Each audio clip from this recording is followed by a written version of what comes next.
All right, everybody. I'm back.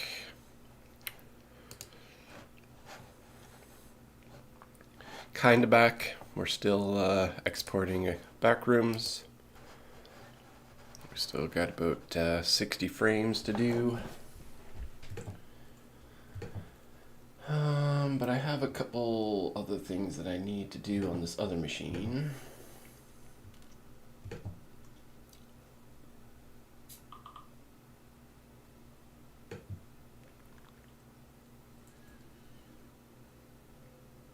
Oops.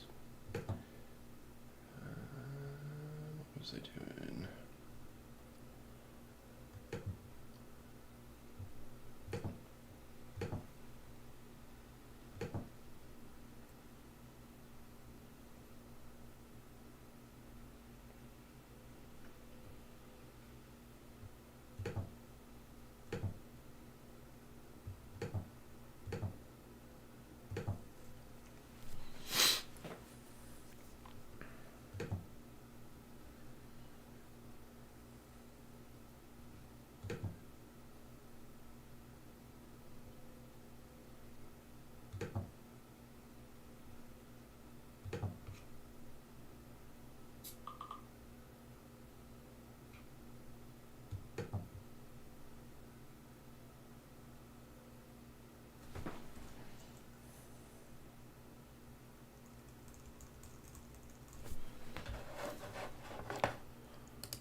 Where did I put that?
Hey, National.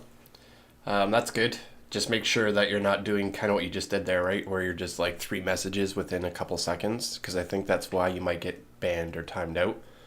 So just be careful when you're doing like rapid fires like that. Maybe put all those messages in one message kind of thing, right? Because I hate to see for you to get banned and banned again, right? But happy to see you. Happy to see you. Glad it's working. I was worried it wasn't going to work, but yeah, like even your two messages right there, right? They're just really quick back to back. So we just need to kind of spread them out a bit. But if it gets banned again, or if it happens again, then at least we know. We just have to wait for the timeout. But anyways, glad to see you, buddy. Glad that things working. I don't think it's going to be a super exciting day today. As you can see, I'm still kind of exporting back rooms. We have about 60 more frames to go. I got some other stuff on my computer I'm working on at the moment, so it can be scrambling. A little bit. Yeah, I'll probably jump into Discord in a second here. Just gotta multitasking for a few different people for work. So once I get that done, then I can put my attention on Discord. But in the meantime, I'll try to chat. Might not be super attentive because I'm trying to troubleshoot a website right now with a client. But the MP3 works. The one track I ended up downloading out of the downloads page was curious if you go to the website as a customer and add that track.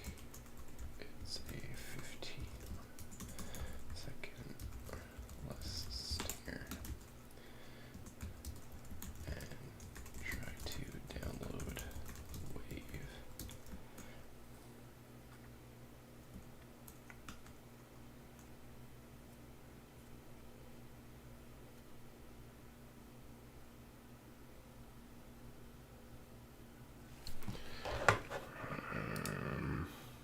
Actually, you probably shouldn't do it on this computer. Let's do it on this one. Oh, a couple things this morning, so I'm not going to be super attentive, sorry. So if you don't hear from me, I'm just kind of dialed into my work at the moment.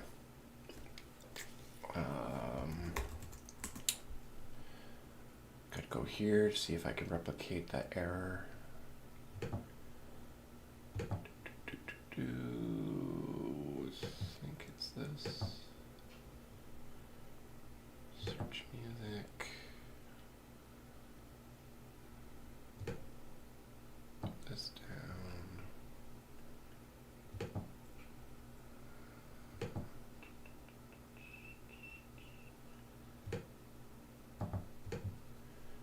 Getting more done.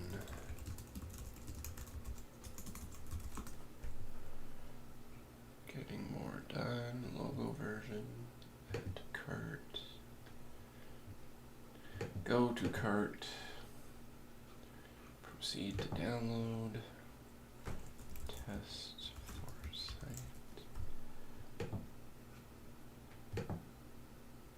Yeah, it's not working on this machine either.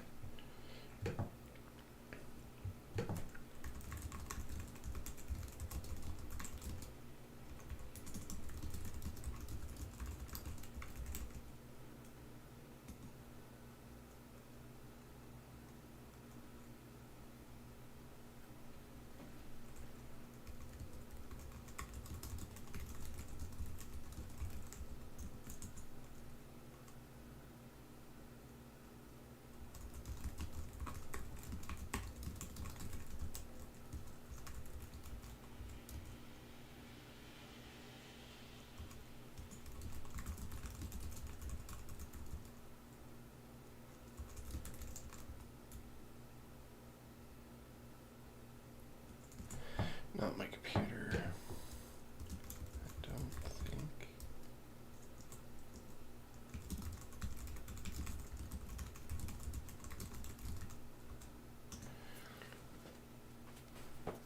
Okay. Hopefully that doesn't take up a lot of time, but I needed to let them know because that's super important. Still nothing there. What else was I doing on this machine? I need to get this export rolling so that way I can get it uploaded. Gonna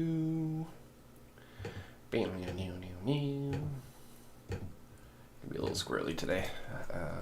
R1. 92. Compression is faster. Man, I can do a lot of different things. The last couple of weeks, definitely Blender. And then yesterday, doing the subscriber button thing.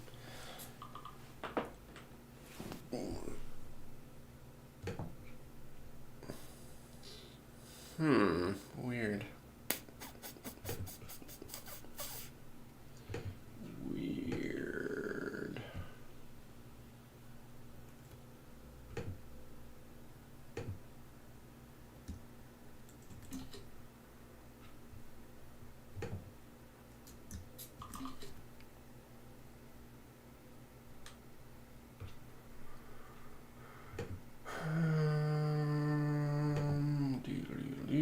Is it just the one, or is it all of them?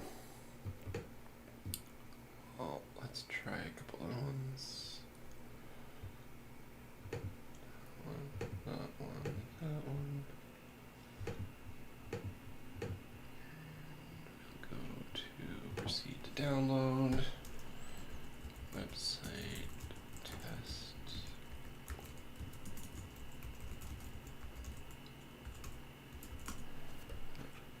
It's backwards. Yeah, it seems like it's all of them.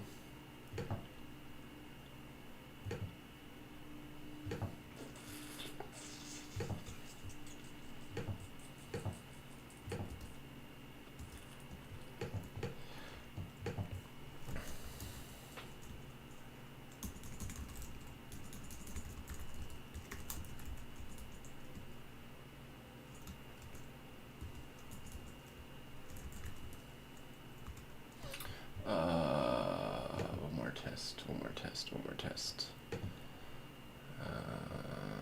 We just gotta add any number, any length. Oh, so I did the 15. Oh, come on.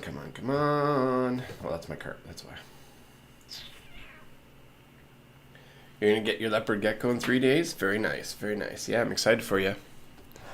You got me thinking about a pet, maybe a gecko. Something in the tank where you can just drop some crickets or something in and don't have to worry about it much.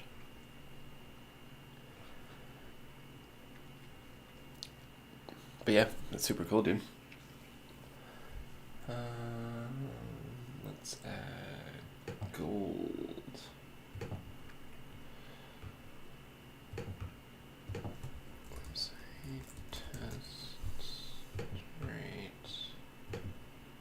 Yeah, it's at everyone at the moment. Weird.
Yeah, geckos are very low maintenance, but if you want something that's very low maintenance, get a tarantula. They're so easy to take care of.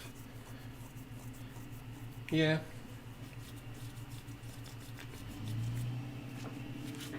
Yeah, I don't know if I have a fixation for spiders. They're cool, but I don't know if I want one. I mean, it's interesting. Like, there's one up in the corner right now that looks like it's molting, but I'm not going to kill it. I'm just going to leave it. Like, I don't have a problem with them being around as long as they're not, like, in my drinks or crawling on me. But yeah, for something like tarantula, like, if that were to get out, I'm like, nope. It's weird. Because usually it'd be the other way, right? People wouldn't want the smaller ones kicking around. But I feel like the smaller ones are like the stupid ones, right? Like, they're not supposed to be out. So you're supposed to kind of let those ones live. so you don't let the smart ones breed. Plus, they also keep other insects and stuff away, right?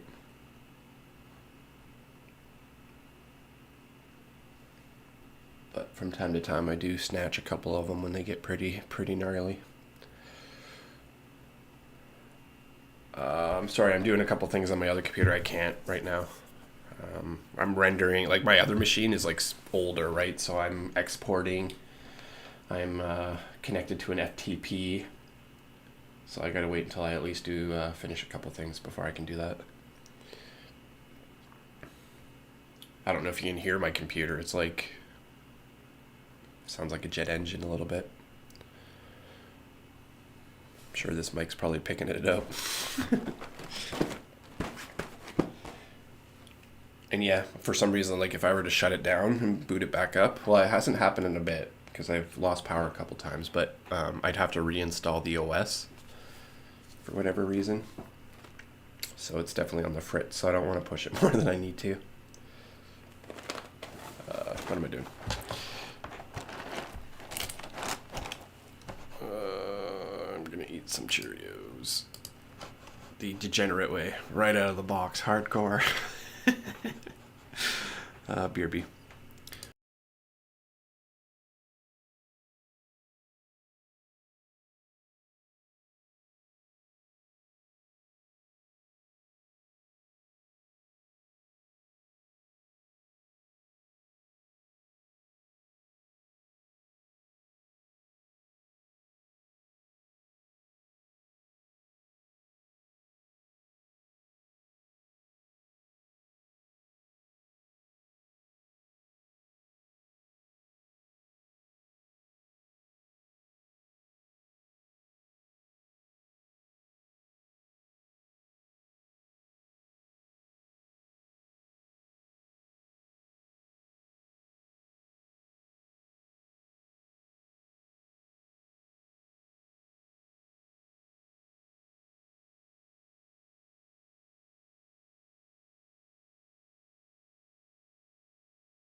Man, those Cheerios are tight. Gotta try the strawberry bananas after the very berry.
Yeah, so probably not super exciting. I'm not sure. I probably should have waited until I got some of the stuff done because you guys are just probably going to watch me watch my other screen.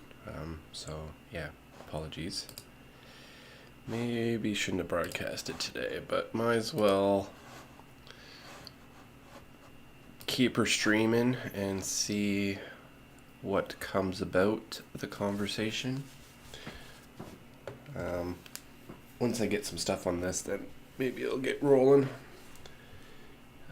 Well, that was actually a quick export, so we'll get that up. Get some of these other ones rolling.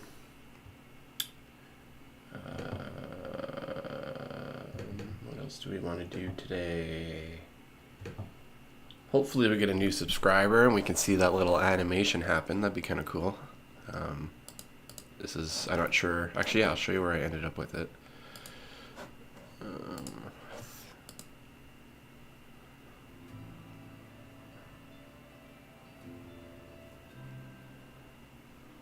I don't know if that showed up on screen or not, but oh, I probably watched it through the little box, probably. Actually, no, it would have broadcasted on your screen. But yeah, a little music jingle, a little animation, one more time.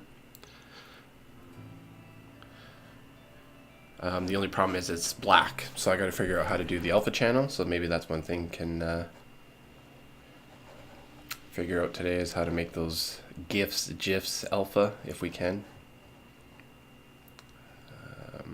Because yeah, I'm not a big fan of that black. Covers up stuff, right? It'd be nice if it was alpha and then we can put it like down here or somewhere. But anyways, it's pretty cool to get that under our belt. We can do anything really, I guess. But again, we have to figure out the alpha. What I would like to do actually is make my own animated background. So I made this one here. It's just like a looping video. You can kind of see this top part here. There's like a square that animates across. It's in French, so I tried to cover up everything. But my thinking is it'd be kind of cool to have like a looping background a little bit, step it up a bit. But yeah, a couple things from yesterday that finished while I was offline. But we'll just go back to this because there's more real estate space on everything. Yeah, we still got 50 frames of backrooms. We're pushing 3 minutes per frame. So we're still pushing 3 hours, just under 3 hours. Which kind of is a bummer. But I really hope there's no mistakes or minimal mistakes and we can just call that done. Like right now his hand's a little kind of wonky looking, but so we don't need to do that. 38 only has one track. Perfect. I like when they just have one track. When they have like 10 tracks, that's when it sucks. 38. We need to open up another window. Actually, no, we just need to log out of here, go into my other account. This account for this account, that account for this account. That's not the right account. Oh, sorry. Tripping over myself. Admin. Go to the back end. Then we lift this up. We are in 38. Then we go to 323. What are the chances, dude? Literally the track that I'm removing, the first thing that I clicked on today. Wow. 323, the music track that I have to remove. The length of it, or where it's at in this thing, that the tracker that we're using is 323. And remember how I was talking about 232, 323? There's just like these. Anyways, don't get hung up on it. Just take it as a sign that you're heading in the right direction. Holy Hannah. I'm gonna go squirrely. Okay, anyways. So 323. What are the chances? 323. ID number is, whoops.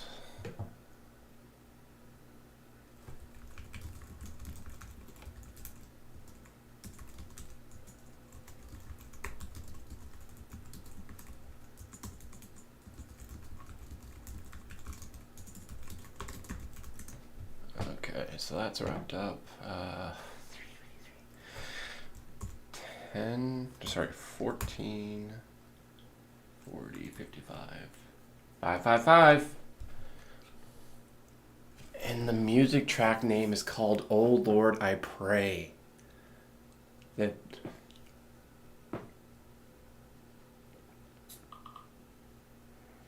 Okay, way too much of a coincidence. Man. Oh Lord, I pray.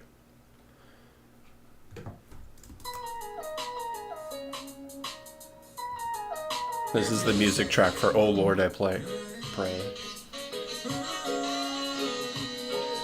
Is it a sign? Not what I was expecting.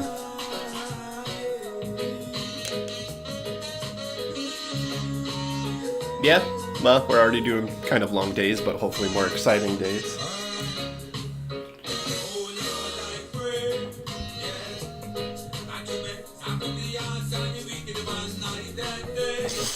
Okay, enough of that. Yeah, I don't know if it's a sign, but maybe. If it is, I'm not sure what you're trying to say. Okay. Adiosa.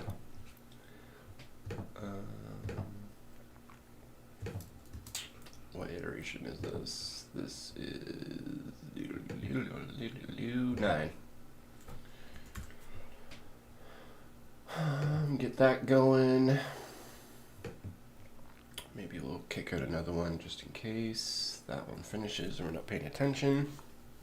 I have like 4 or 5 of these to do, so it's going to be a little bit before I can hop into Discord, unfortunately. I don't even know if I can maybe do Discord today. I don't want to push it. But I have like 4 or 5 tracks, and sometimes they take 20 or 30 minutes to export. Okay, so we're done this one. We can delete it. Jet engines activated.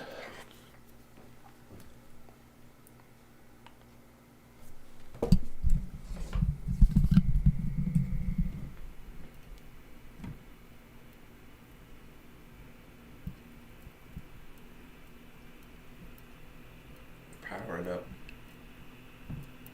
Can you hear it?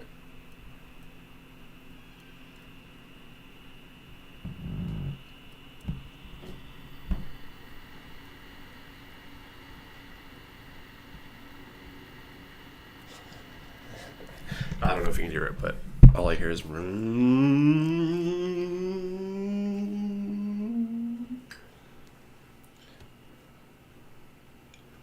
explosion in 3 minutes. You must exit the building. I can't wait to get into David. Oh. I have a scene where a artificial intelligence is locked away in a building, and then our heroes like rediscover it, and then they get inside the facility, and then it tricks them to thinking that it was like what am I trying to say? Like a survivor type thing, and oh, humanity's here, great. You need to connect me to the main server so that way I can update and get you guys the information you're looking for. But once they connect it to the main server's been looking for this base, so they set off like a self-destruction mode when that connects to the internet. But when that happens, the artificial intelligence uploads itself to the city, so that way it escapes the facility, but leaves our heroes trapped inside while there's a countdown. So then there's this like, the artificial intelligence disappears, and they're like, "Wait, hey, where are you? Countdown in 3 minutes." And then they're just like trying to run as far as they can. Later on, that artificial intelligence helps them out. Kinda. Like, it obviously has its own gains or own purpose mission. But there'll be like a locked door, kind of like the Star Wars moment, I guess, in the garage or the garbage compactor, where like they need to get through this locked door and they can't. Like the robot that they have can't hack through it, and just at the last minute the door opens, saving them. And then they all like look up and there's like a security camera just like watching them as they're walking through the halls. So yeah, I can't wait to get into it, because Cam, C-A-M, C.A.M is that character's name.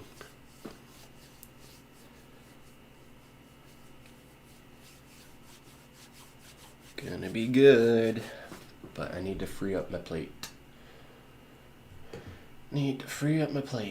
Oh no, that one's got 4 or 5 tracks. What else do I have? Let's just get the low-hanging ones out of the way. Save those for later. That one's 74. 74.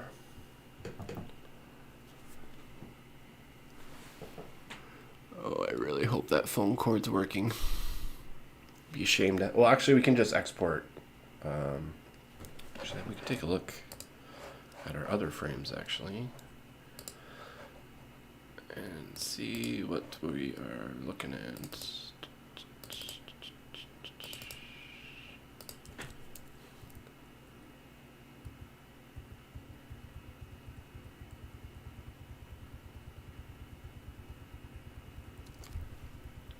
Oh, we have the breath on. Crap. No! I meant to turn that off. Ah! Man, Blender is so tricky to render out of. You gotta turn this thing on and turn that thing off. And if you accidentally turn the display thing off in the viewport but don't turn it off on the render thing, then you're gonna render it out. Even though you don't want to render it out. I don't want the blur. I don't want this blur. Ah! Oh man, I've literally been exporting for like 24, 36 hours here. Crap. Sorry to moan, but that just kind of takes away from the quality, right? Like this is looking pretty sick. I mean, the way that we could fix this is, man, I love this. This is looking good. The reflection in here is interesting. The way we can fix this is if we just keep the breathing and we can get the white to kind of come through with the blur, then I should be able to just superimpose it on top without having to export everything. So it means that we have to try to resolve the breath. Resolve the breath versus just not including it. Oh man, that spotlight is super sick. I'm digging it. And just the environment, like the lights are looking a lot better.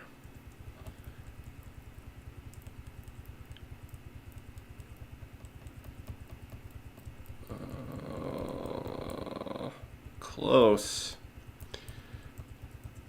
I just want to make sure there's no clipping. Well, not make sure, but hopefully there's no clipping. Ah, that breath. Damn, that sucks.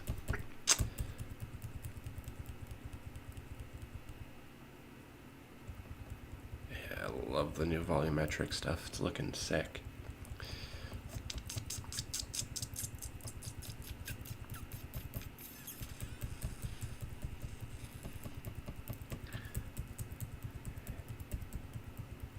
That's the ninja flip. I was anticipating that. Like, what is happening? Whee! Okay. What frames are these? 523. 523.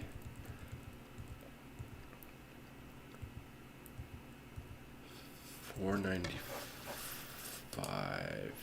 495 to 522.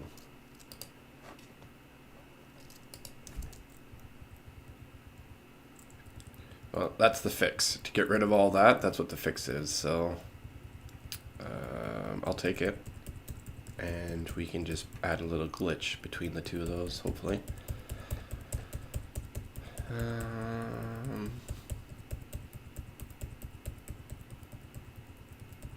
So for everything else, looking good.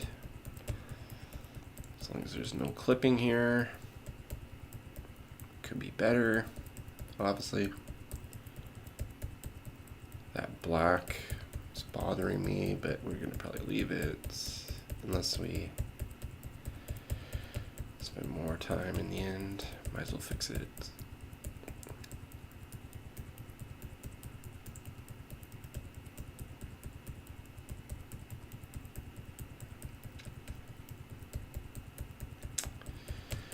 Well, I knew there's mistakes anyways, right? So I have to let some things go. It just sucks that that could have been, maybe people might not even notice it, so might not be a big deal. Oh yeah, this is looking good. Other than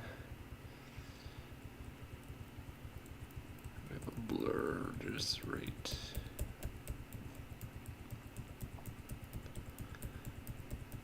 Come on, cable. Come on, cable. Come on, cable. Oh yeah, see the rays are going through the suit.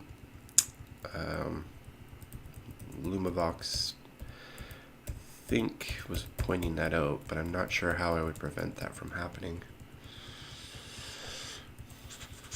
Not sure how I'd prevent that from happening. I mean,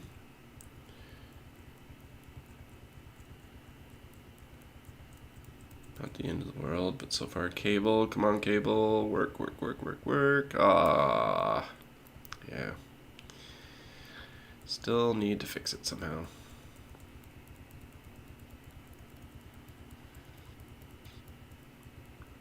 It's looking sweet. Yeah, so where I have flashlight changed to the wide so that we can see oily better. But I don't know if I gave it enough timing to work properly.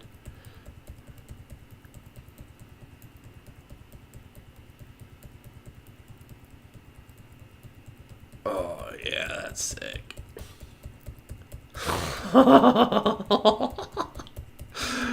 Love it.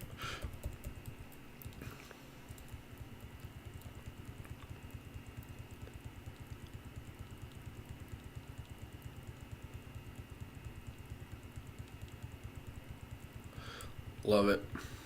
Could be better, but for how much work we put into it, I'll take it.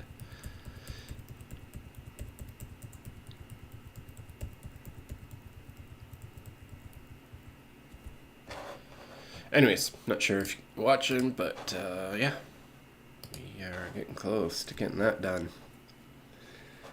We are getting close.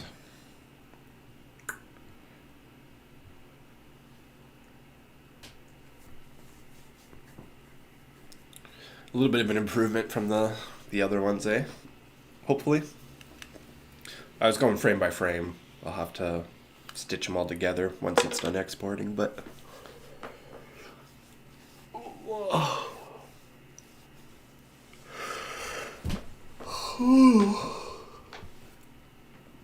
excuse me.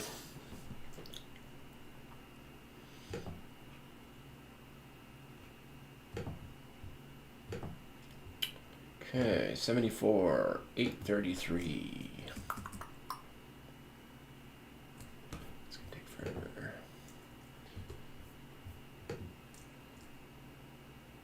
833. What are you working on today? Yeah, I guess maybe see if I can hop in lounge quick here. Check in what you're doing. But I definitely won't be able to hop in and out.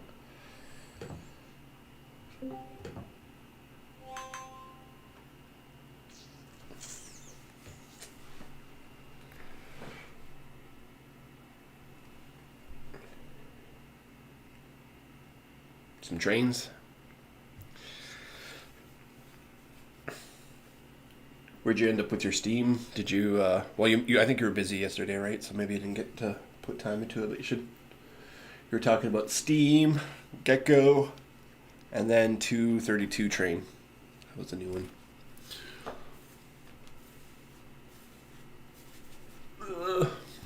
Gnarly hair. Gnarly.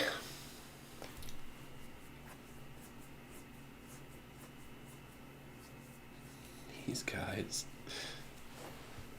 Yeah, that. I like that. That's cool looking.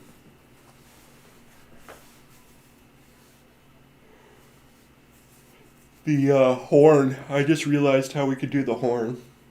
If you make a cylinder, and then you grab the edge of the ring, the top of the ring, and hit S the scale, and then move your mouse, it's going to make the top of that cylinder wider. So that's how you can maybe create your horn. You might be able to subdivide a cylinder, so that way there's a cut in the cylinder, and then you do it, and then you'll create that kind of horn, the horn trumpet look.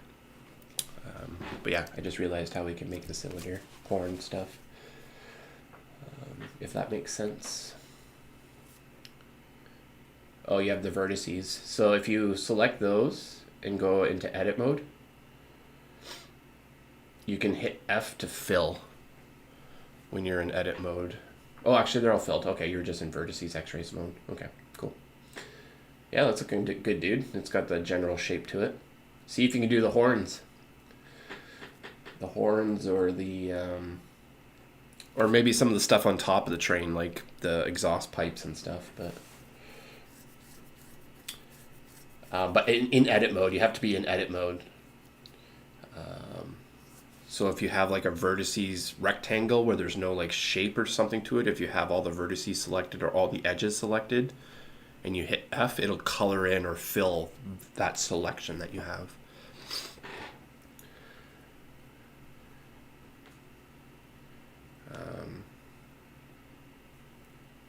If there, yeah, something like that. But just remember that if you don't see the white solid, but you have 4 vertices and you're trying to get a square, you just have to have all the vertices selected, hit F. And it will fill. It should fill. Sometimes it doesn't for me. And I get frustrated. But I think it's because maybe I don't have like an actual square connecting it. It looks like it is, but maybe, yeah, I don't know how to explain it. There's some funky stuff sometimes. I'm still trying to wrap my head around. Okay, I am exporting 823 or 832. You're on the train. You're going to test this new feature.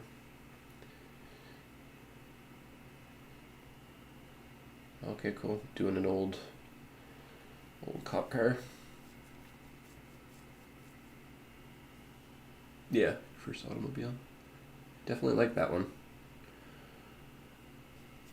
And I'm curious because I have like a cop car that's similar, right? But I'll have to go in and edit the materials if I can.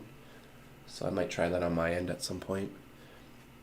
But anyway, so I'm gonna hop out of your stream, let you do your thing for a bit, save my computer. Some processing power here. Check in on you in a bit. So where was I? 833, 834.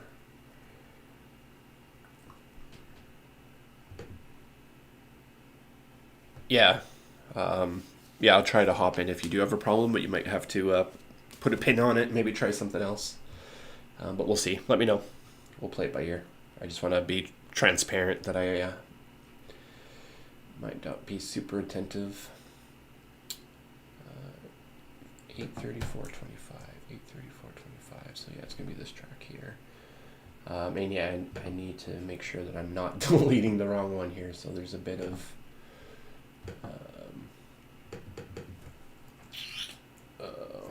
what's the word I'm looking for? Attentiveness needed. Because if I delete the wrong track, then that person potentially might not make money.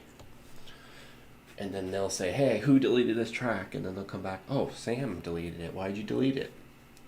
And I'll be like, oh, I thought it was 31498, and it was supposed to be 34197. My bad. Oh, your thing worked? Nice. Fingering it out. Very nice. So that one was already disabled. So what else is disabled? 9 is disabled as well, so let's get rid of that. Oh yeah, that other one's actually almost done already. Crazy. 74 is 21. R21. Spit that out. Put it there. Go back to this thing. Delete it.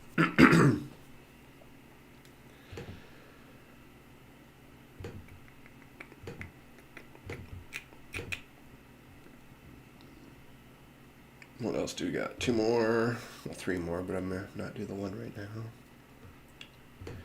It's got 2. Oh, that one's got a bazillion. Crap. Okay. On to 61. Yeah, that one's got a bazillion. That's gonna be annoying. 61. 607. 607. 610. Weird. I don't know.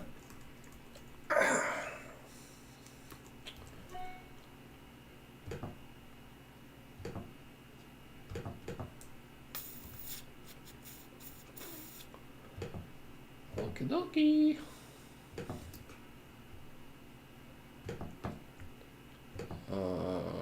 R11.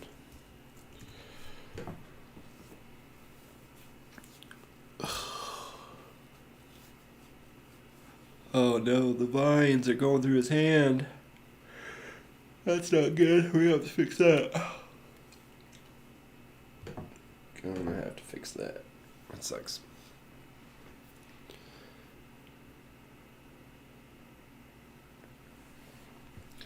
What are you gonna do?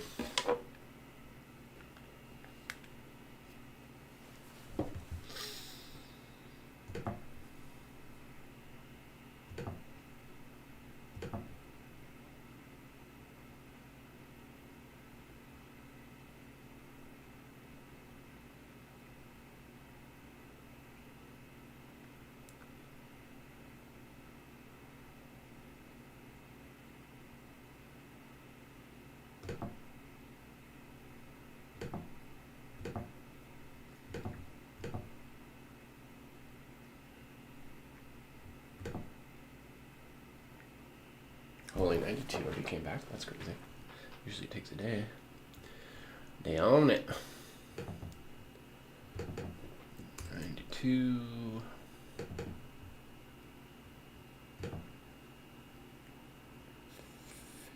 53.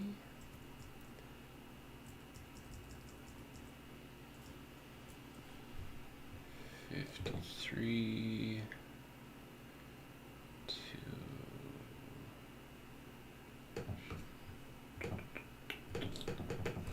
34974. Disable.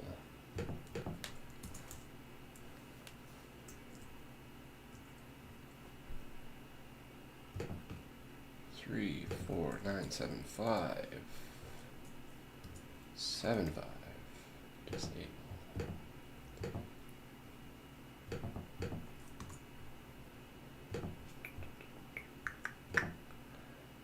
717. Oops. I just threw my trackpad across the room. 717.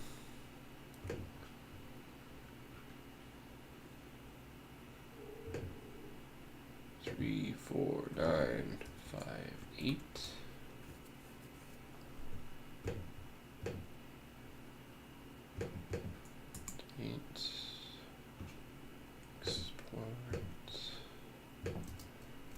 2.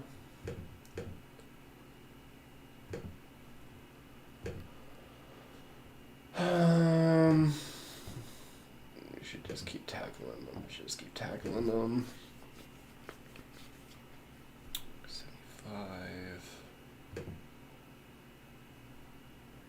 Ugh. Actually, they're not. This one's not too bad, actually. 211. Also F. The fill. Yeah, it's got us. Yeah, it's hard to explain when it works. Oh, it only fills. Yeah, you need to grab.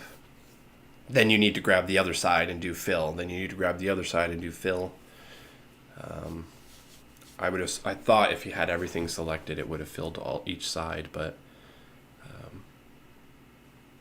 yeah, fills 2D. So you just be careful. Don't. I don't want you to get banned again, right? Be careful with your messages. You're sending them a little quick. But yeah, you're gonna have to do one side. Once that fills with a 2D, then you need to grab the other side of the cube, right? And then F, and then until the whole thing fills. That's why like you don't want to be doing that. You only want to be doing that if like that's a mistake, or if you're like modeling and you're trying to like build a landscape. Like that's where I use it, as in landscaping. When I'm modifying the land and making it extruded a bit, sometimes polygons are missing in the mesh, where it has like a hole, and then I can grab those vertices and hit F, and then it'll fill those so it doesn't have the hole in my ground. It's a more of an advanced thing. I just wanted to mention it to you because I think, yeah, I might be throwing too much at you. Just with yesterday or the day before when you were grabbing with vertices, I just wanted to mention, because I don't think I ever finished that thought. 75.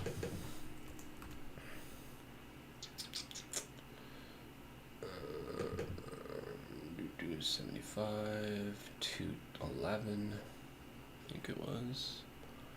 Yeah, the vines are totally going through them. We don't want that. 211.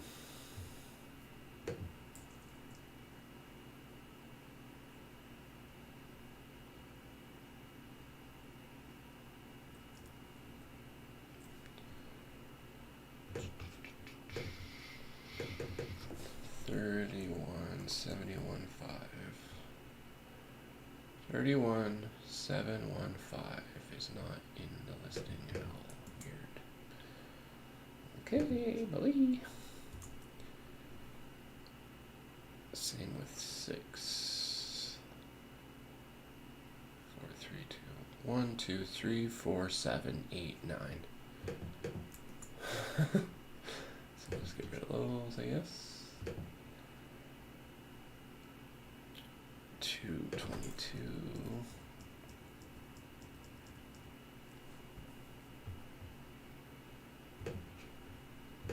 31722.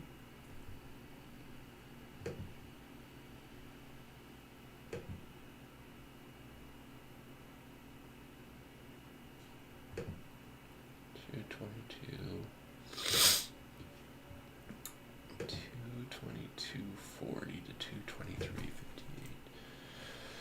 That's it. 31722. 31722.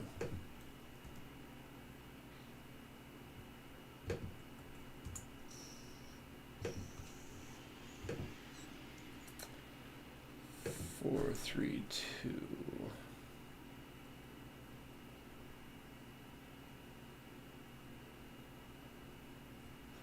3, 2. 31802. Good old number stations. Talking codes right now. Disabled.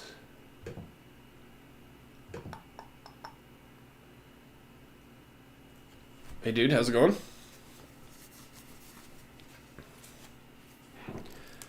Thanks for coming by. Hope you're doing well.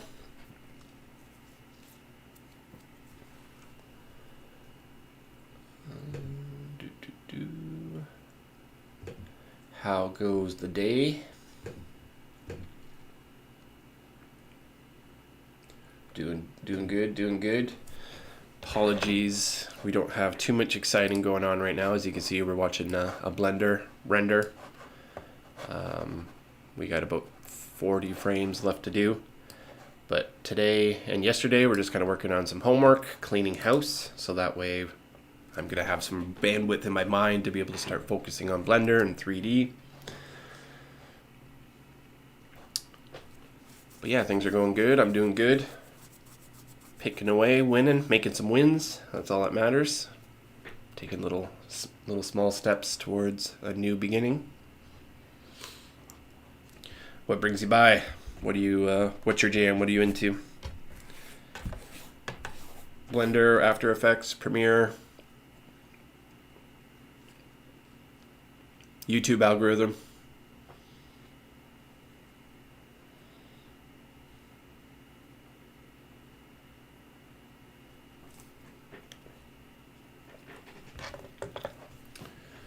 Keep pushing on this stuff over here. I got another computer, so if you guys see me looking over here, I'm just working on other stuff.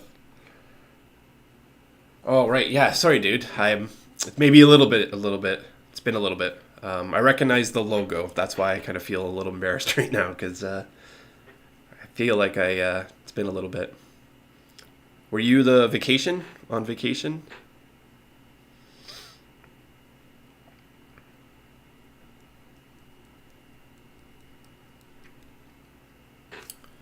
Yeah, it's been a little bit since the client. I'm still waiting for that client stuff to get back to me, so I've just completely put that on hold, unfortunately.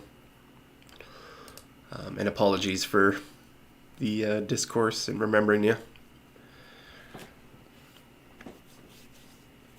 I have Discord people, then I have YouTube people, so I'm trying to remember all the usernames and everything and what our last conversations were. But yeah, apologies, dude, but I appreciate you sticking around and coming by. But yeah, that motion tracking stuff, where were we at with that? Exports. This is where we landed. I'm not sure if you've seen the recent one. But we brought her into After Effects and we did some kind of transition stuff, just basic transition stuff. Right now I have a better plan. I want to say it's about 60% done. There's still lots I want to do with it, but I wanted to make sure at least I'm in the right space with the clients before pushing on. Oops, sorry, I didn't mean to do that.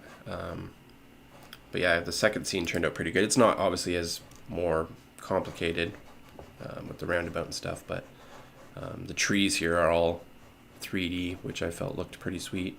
I just got to do a better job of the ground and some of the other stuff that's popping out.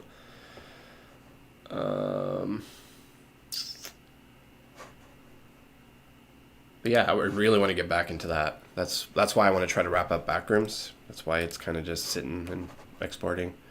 Once that's off the plate, then we can just focus on that motion tracking stuff. And then, as I probably ran my mouth off before when you're in previous streams, was my personal project. So that's what we're trying to aim to get into. Yeah, sorry. I'm pretty embarrassed right now. I want to try to remember my peeps. So yeah. But anyways, moving on, right? But yes, I appreciate the kind words on the render. It's just kind of a bummer because initially I think you might have been around for this one. So did all the work to put this together, animated it and everything. Obviously it doesn't look as unique or dynamic because I still have trees and stuff like that I have to cover up, right? So yes, doesn't look as good. So the client was like, hey, do you mind if we actually use this shot, but can you do up another scene? So then I had to spend some time doing this scene here. But we're one step closer to the finish line if they do like it. Obviously, see, we need to fix this stuff here in the corner, this stuff here in the corner. Probably replace some of the grass stuff and trees because they're popping over. Maybe add a couple more trees. Like I've added trees here, right, to try to hide some of that overlay stuff that's happening. There's also a sidewalk that I need to update and put in here. So rotoscoping cars is another thing. I did that already. Down here you can kind of see my mistake. Didn't do it properly, but it kind of bleeds through the one car that I removed. So we'll have to fix that in the final. But we could also remove that car if we wanted.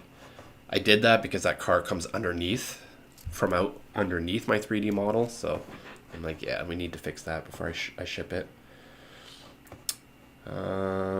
Scale the materials down, blah, blah, blah, blah, blah. Lots to do. But again, that's why I'm not in that, unfortunately. Just waiting for the client to give the green thumbs before we move on. I also want to make sure that I get paid because we've been at it for probably a month now, a month and a bit.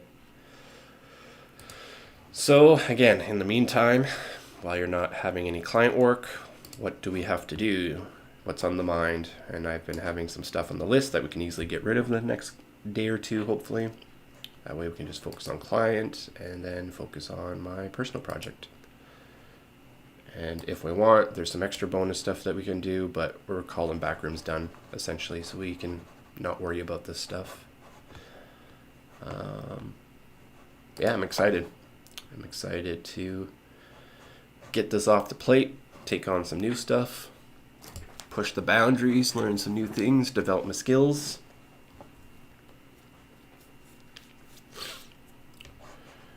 Get into some of the architecture type stuff. I want to start getting into like interior designs, so like new development buildings.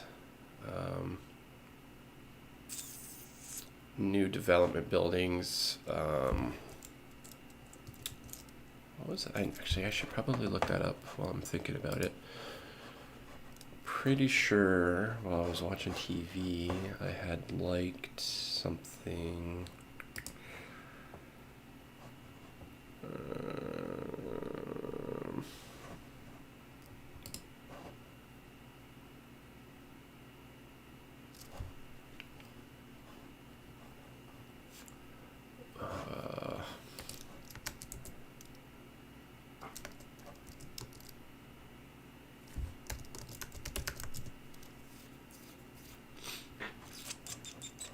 Anyways, like you've probably seen those 3D walkthrough videos of like buildings that are like haven't been developed or in development. I want to try to do some of that 3D modeling and try to get those type of clients. So after we do some of this exterior stuff, then we can try to pivot and do, this is probably a better example. I'm just going to end up using a lot of these kits anyway, so might as well show this. Interior. Designing like cafes or like rooms, kitchens, bedrooms, that kind of stuff, right? With the growing population, we're just going to have more developments. So if I can create a realistic expectation of what people are spending millions of hundreds of thousands of dollars to achieve or get, then I will try to provide this type of quality to project what that customer will get. Product visualization, that's the other thing that I would love to get into. I know a couple people have mentioned product visualization. Maybe you were the Kickstarter for that one. But I think I was talking about like lipsticks type stuff that I had saw on YouTube. That was not that I want to be doing lipstick, but the way that it was animated, I was like, wow, I want to do stuff like that. The repeater type animations.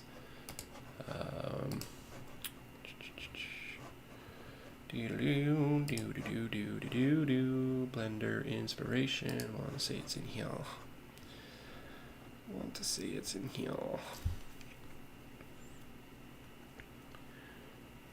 Maybe not. Lipstick Blender.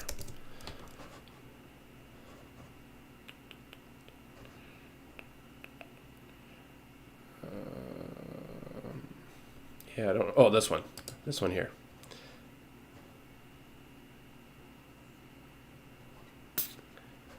Arian, a YouTuber. Arian Blender.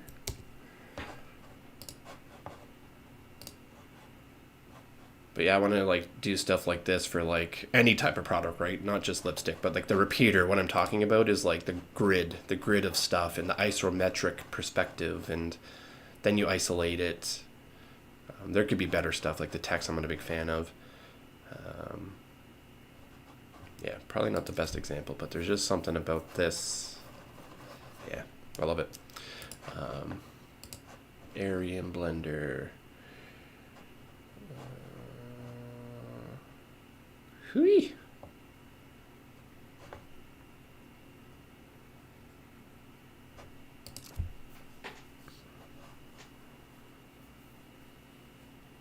Yeah, that's cool.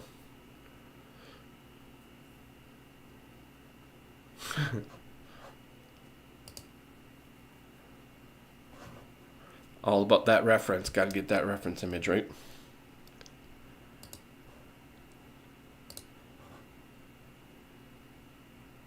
Yeah, that's cool. He takes you step by step through the different things. Sorry.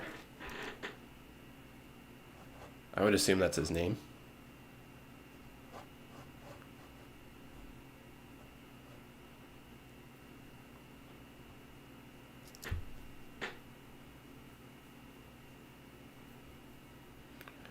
Yeah, that's some of the stuff there, National. If you want some of the details in your train, you need to make like those divots on like when the rails, when you have like those material sheeting on the side of your trains, you want divots like that. No, I don't know. I don't think it's that. I think it's his name.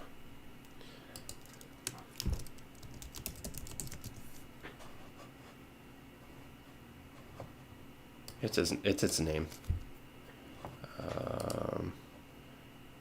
It has negative connotations due to that, but it's actually derived from this noble and educated. Noble and educated, which is fitting for his channel, right? Noble ambitions and trying to help people, and educated, that he's educated in Blender and showing people how to do stuff. Yeah. Unfortunately, a lot of people just instantly jump to the connotation, but we got to remember that these people stole a lot of stuff from people and made it something else when it originally had some kind of other context. No, exactly. But in this case, we're far from that. This is his name as an individual. He's from Poland. So, yeah, you need to, there's lots to learn about them. They took a lot of different things from different religions. That swastika sign is actually like an inversion of another religion. And it was actually, the other side was meant to be good, and that's why they flipped it with the bad. So there's a lot of that they do, or did. But anyways, I'm not a historian, but that's my understanding. But yeah, this guy's pretty cool, man. We'll give him a subscribe and push him towards his 100,000. Did we do it? Were we the 100th subscriber? 100,000 subscriber? Oh, no. That would have been dope. That would have been cool. I always wondered, like, who's that person that gets to push that one individual over that little nudge, right? But yeah, some goals of mine. I'm not going to be modeling. I'm going to be more of like an environment builder. My extent of modeling is like I can do tables, and I could probably do like the interior of a room. I have some really cool ones. I can probably show y'all. I probably showed you before because this was OG. When I first started streaming, I was showing some of this stuff. Showroom.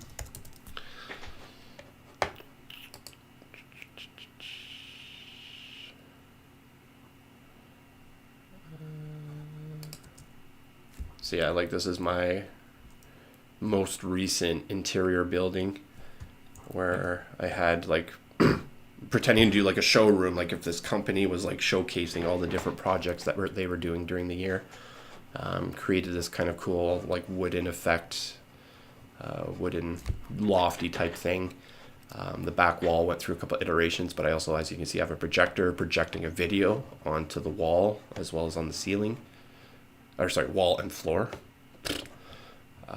Then I created TVs with like bevels and stuff like that, like really thin LCD screens, and put different videos that we've done over the years for them on the different TVs. National, these characters here that I have in the scene, they're from the Blender kit. that free add-on that was in the way all the time. But if you're looking for some human models, these should be on there, and they're pretty detailed, as you're going to see when I flip through them.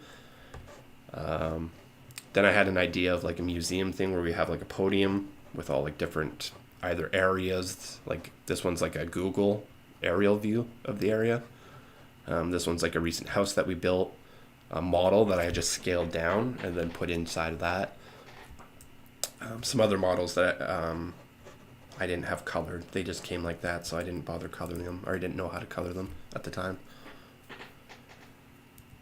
Volumetric, so we have kind of like a hazy, like as if there's like a smoke machine going on or something, right? This one had water inside of it that like moved around and rippled with the light. Yeah, this is the one architecture house that we built. So I just scaled that down, put it in there.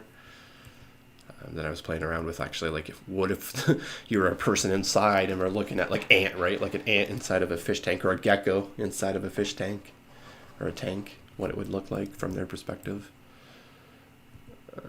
And then just some other random stuff. The earlier design was pretty cool too. Oh, not that one. That one's way too early. This stuff here, yeah. I got rid of the lights and then ended up putting them on the corners. But this was the original. If you wanted it super bright, these were panels of lighting. And then I had a grass, mossy type wall. Instead of like a garden on the ground, I used it as like a wall, art wall. Created the TVs, and then I was like, well, how do you create those screens that are made of like one video, right? So figured out how to do that. Couldn't tell you how to do it now. I forget how to do it. But then when we turn off the lights, because they're all TV and they're emitting light, that's what happens, and I thought it looked pretty cool. And then one with multiple iterations of different video things, different things being projected.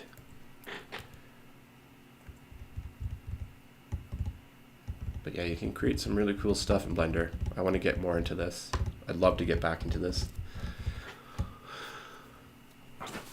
But is there a market audience for it? I mean, virtual reality, right? Like a lot of these showroom things, like if a business is trying to showcase stuff, imagine virtual reality and people around the world can come in and walk through the facility.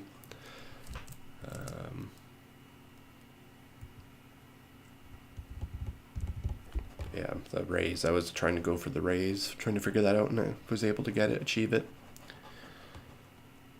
Not so much in my back rooms, but definitely nailed it there, I felt like. Anywho.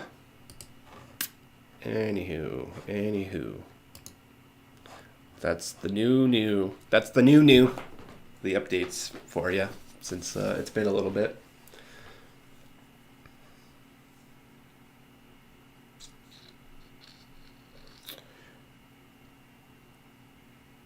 Yeah, I need to get into more modeling, topology, learning that, wrapping my head around it. I was trying to explain the fill tool, and still don't quite wrap my head around that.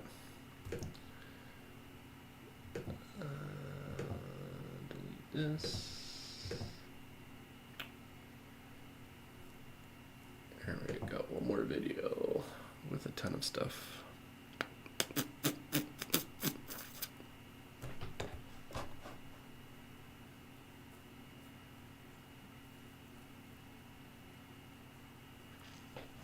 Couple of things we don't need to really worry about, but we should kind of look into. Stream overlays, yeah. Like I feel like we're just probably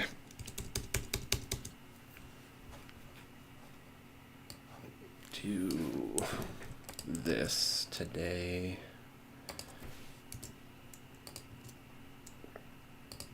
We've already kind of done an update. We haven't figured out our name. I think it was Blender Kit. I can't remember. The one that you were getting models and materials and stuff from. It had the search option at the very top of the screen when you installed it. Blender Kit. For the humans, right? I think that's what you're going for. Yeah, it's Blender Kit. I'm pretty sure it's Blender Kit. Yeah, this thing. If you just type in people, human, you're going to see some that are locked, but there's a little filter thing where you can remove the lock stuff, and then you should just see all the humans. If they're still available, that's where I got those humans from when I was flipping through my showroom stuff there. That's where I got those from. Whether they're still there or not, they shouldn't remove them, right? Unless, I don't know, there's some kind of licensing issue, but I thought they were pretty detailed for freebies. You can just grab the four or five of them and just kind of duplicate them. You might be able to change their shirt color, I can't remember. Scale them down, turn them around so you just see the backs of people. That way you can kind of get a crowd going if you need to.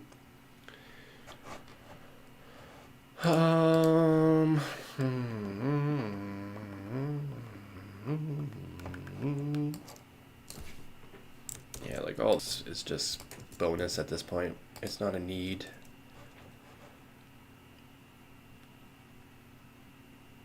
We already explored overlays. Meh, I'm not happy. Till we figure out a name, I don't think it makes sense to kind of put too much more time into that. We know how to do it. If anything, we can maybe explore adding some of those widgets. Maybe let's add that up here. Explore Streamlabs widgets. And then all this, we're not going to worry about it too much anymore, I don't think.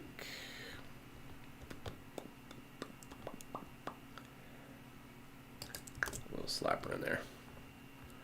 So it's not on the active mind, it's on the back of the mind.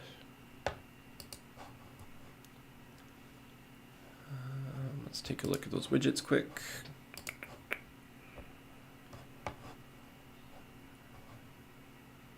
Chat box.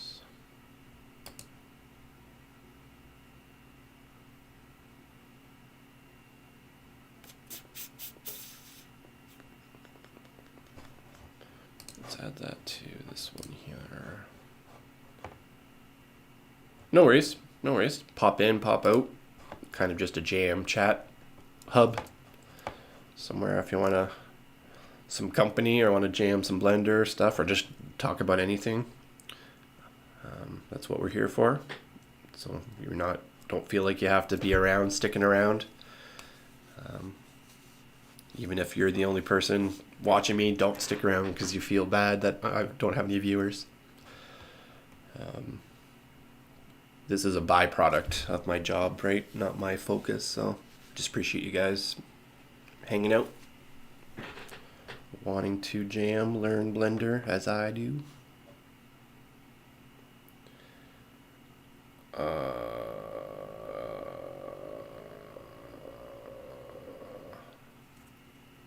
For those humans, you shouldn't have to pay for those, unless I was talking about something else or something that good. Yeah, like I feel like there's 4 or 5 humans that you can grab for free that are those qualities. Blender Kit's gonna make it seem like you have to buy the full plan or whatever, but you can just download the add-ons. Go to add-ons, I think it is. Oh, it looks like they started to sell their own things now. Interesting.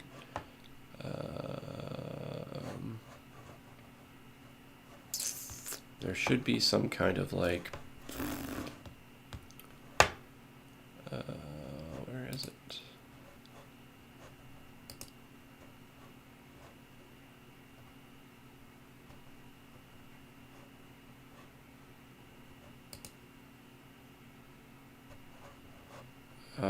Weird. Maybe it's not a thing anymore.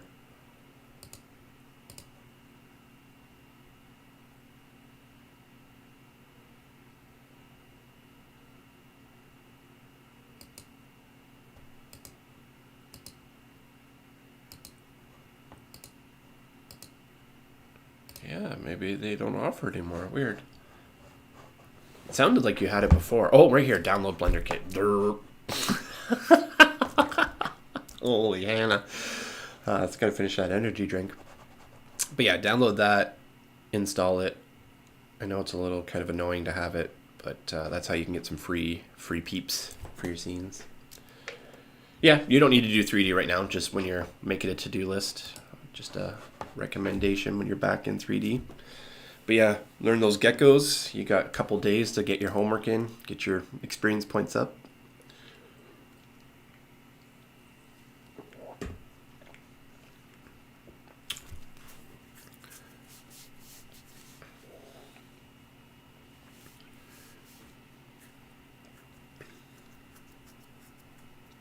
But yeah, do you have any other YouTube channels there, Abar? Sorry if I'm mispronouncing your name. That guy seemed pretty good, the Aryan guy there. I need to learn modeling, at least basic modeling. What else do I need to learn for my series? World environment's going to be a big thing. Rigging, I'm going to have to get my rigging a little bit better. Shading, materials. Yeah, editing materials would be a kind of another thing I need to jump into. Material editing, geonodes, modeling. Definitely a few things. But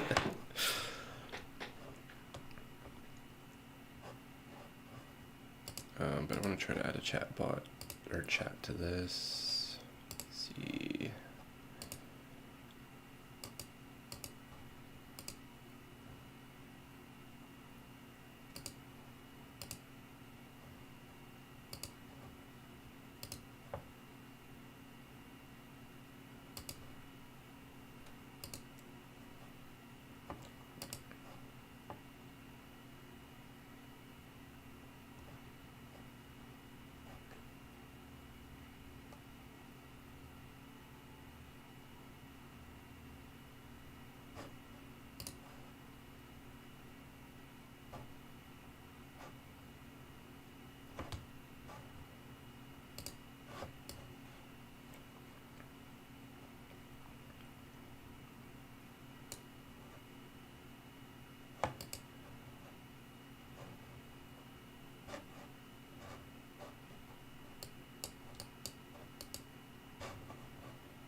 How does it know where to pull it from?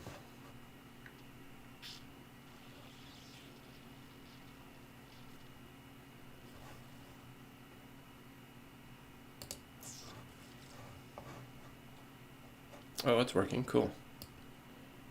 I got something, but what would it look like if we're just like in Blender versus this thing?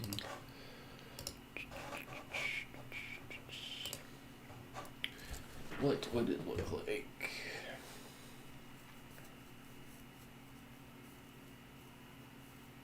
Yeah, a little cluttering. Since I'm just on YouTube, we don't need to have the chat thing in there. That just clutters it up a bit. Polyforward, this guy is more focused on creating animations that are very robotic or mechanical or something very unusual. Yeah, robots. There's gonna be a lot of robots in my, that's the modeling that I'm gonna probably be doing, is some of the robot stuff. But humans and creatures, anything with like a flesh body, probably not gonna be able to do. Polyforward.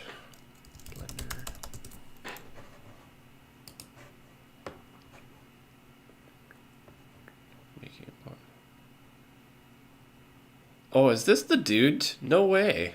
I just saw one of his videos. Yeah, this thing where he's you hit the pawn a certain way and it's like and it grows into a queen. I didn't get around to watching it, but that was fascinating. I love chess. I'm a big fan of chess. So yeah, super cool.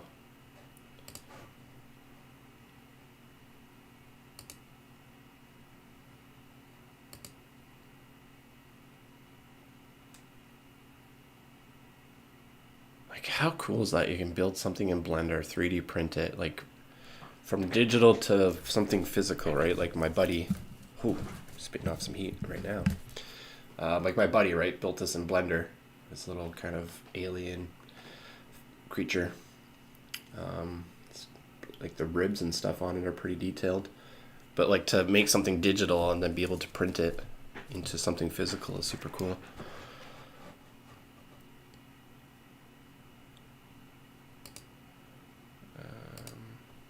But I'm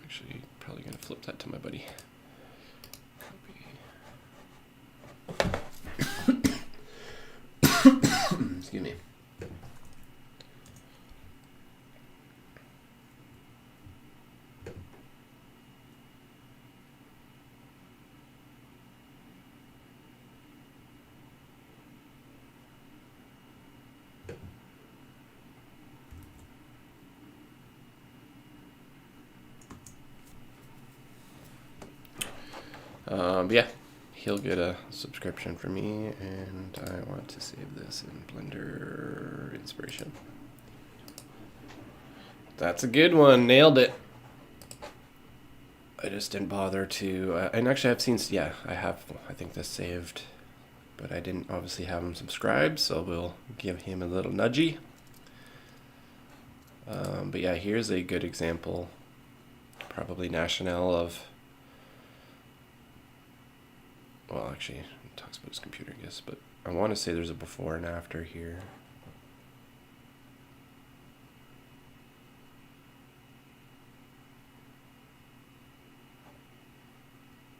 Maybe not.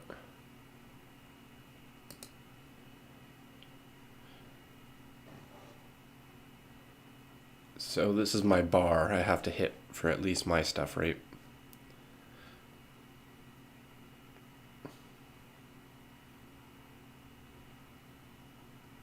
But we need to do better.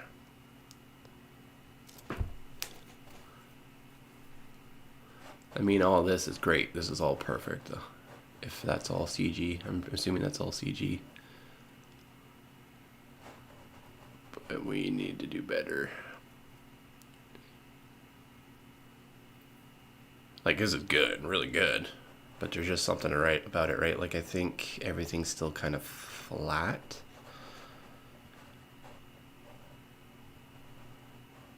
Oh, that's cool, the auditorium. I like that. That's neat. Yeah, Smeef. Yeah, we were talking about Smeef the other day. The one video I brought up from him that was great was the leveling up in Blender. Yeah, he's a funny guy. I like his little his logo, leaning into who he is, right, a bit.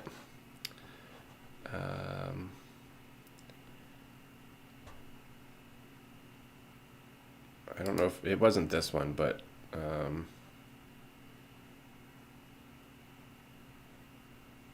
yeah, you know about it, right? Like, you know about him. But there's one video where he does you have to have 10 videos, you have to have 100 videos, you have to have so many hours, right, to actually call yourself an artist, a Blender artist.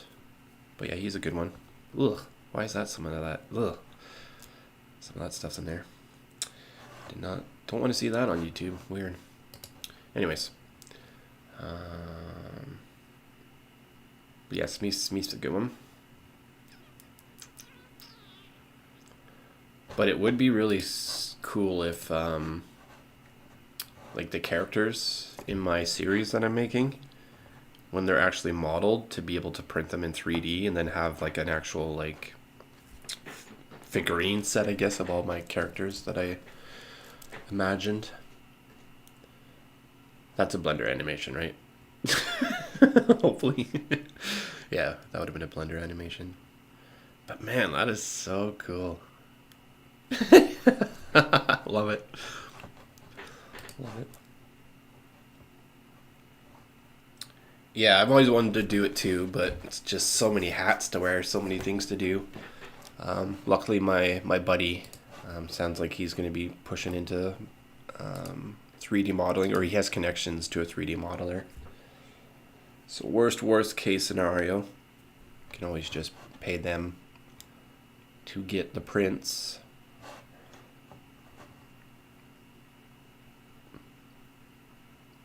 Yeah, I wouldn't get into 3D printing. Yeah.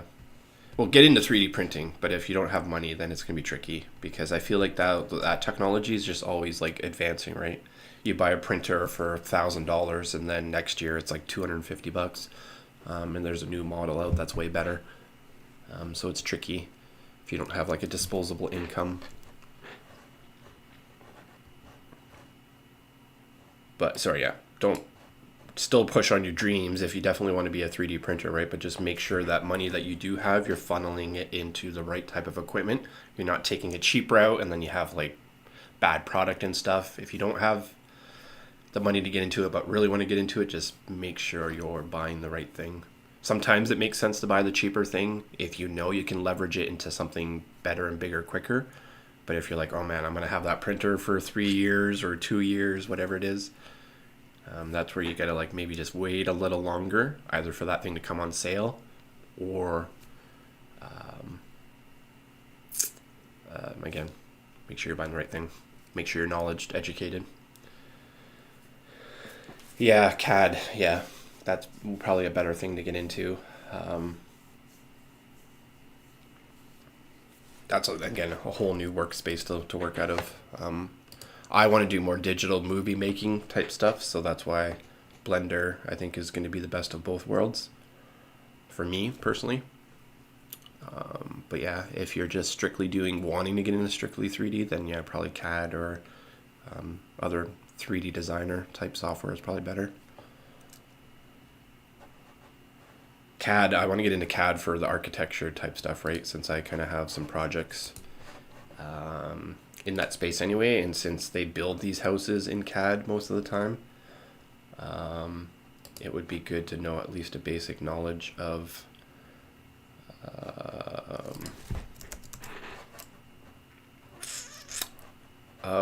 how the program works, at least, so if I do get a project file, then I can at least navigate around it. Otherwise, sorry, I'm trying to find an example.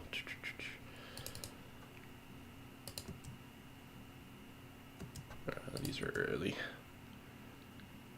This one actually we built from a model. We just had a blueprint, and we built this one from scratch. And then it's also animating too, by the looks of it. Everything's animating from the ground up.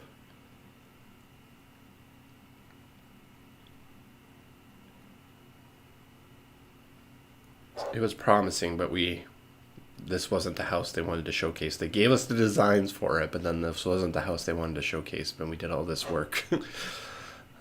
Still lots to be done, right? Like, it still looks crappy, but this was our very first build design. Yeah, the workbench export, harder to see. And then it transitioned into something like this. This is still an earlier design. But yeah, I'd love to get into architecture, so stuff like this would be a lot easier to build, like the interiors of things, the walls, knowing what materials are what, and that kind of thing, right? It was really hard to kind of replicate that in Blender. But using Booleans was nice. We can cut through and see the different layers. Yes, the last version's a lot different. The ground's looking a lot better. We have some stuff inside. But I don't know where that export is for some reason.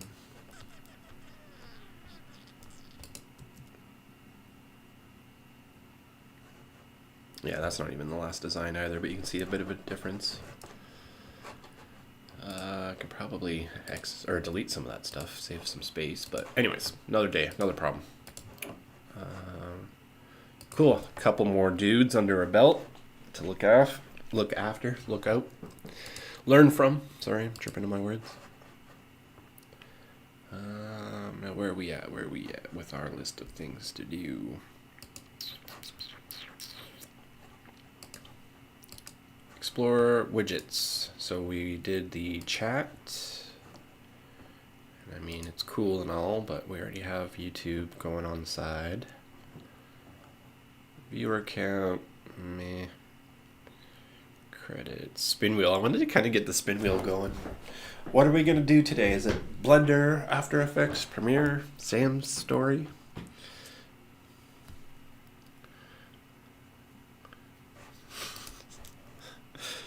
What am I trying to do? I'm going to duplicate this space. Spin the wheel.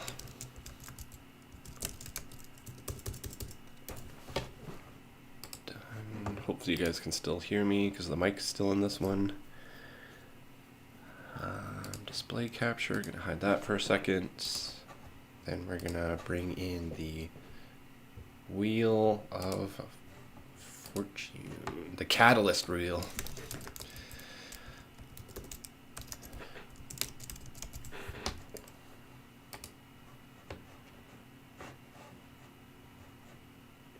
Looks like it's already saved. What's weird, it was like I couldn't figure out how to like get it to center or anything.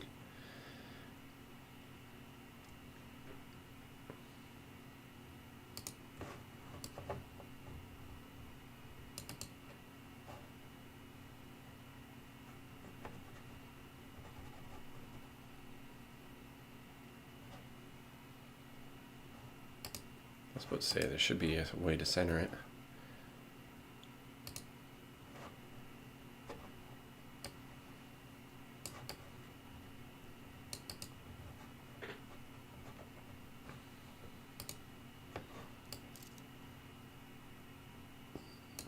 Okay, doesn't want to center. We need a color.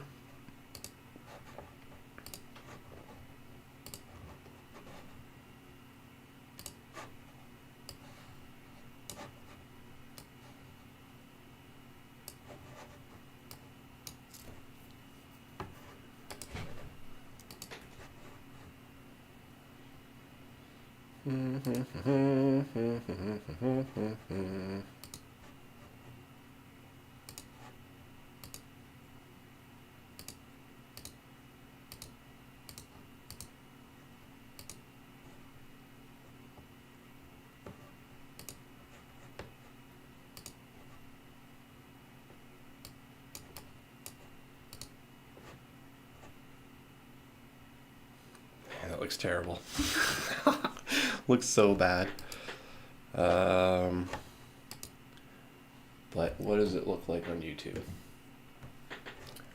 How do we spin the wheel? Spin.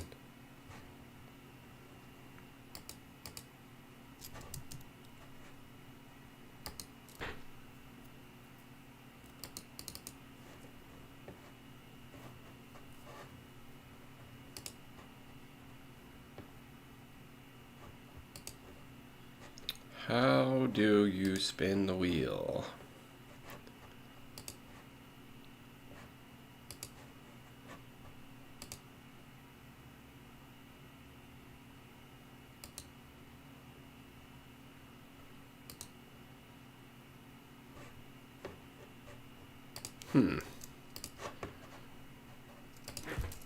How do you spin the wheel on stream?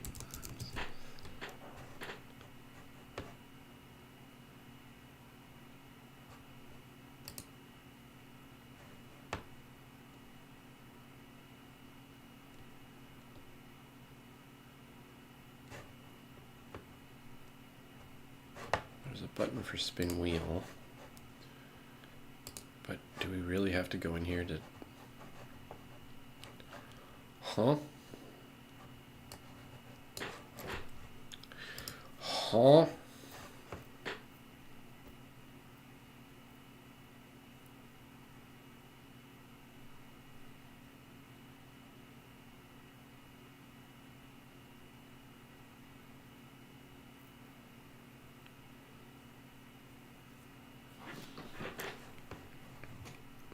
And now your spin wheel will be ready to use. When you're ready to spin, navigate back to the spin wheel settings in the dashboard and click spin wheel.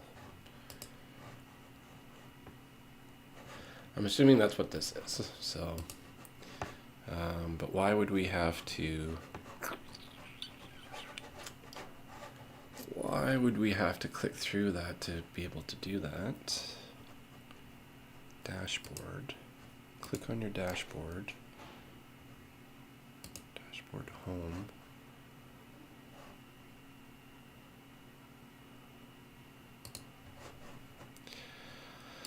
Okie dokie, we're not spinning the wheel. Actually, we'll just leave it. But yeah, that's we're not getting anywhere with that. Not getting anywhere with that.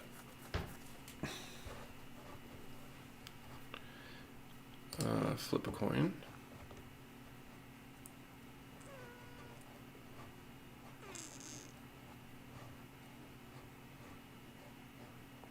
Poll, super cool, game widget, custom widget.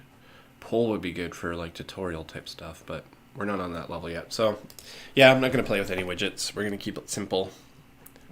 If we grow as a streamer, we can add some widgets, but I don't think it's going to do a whole lot for us now.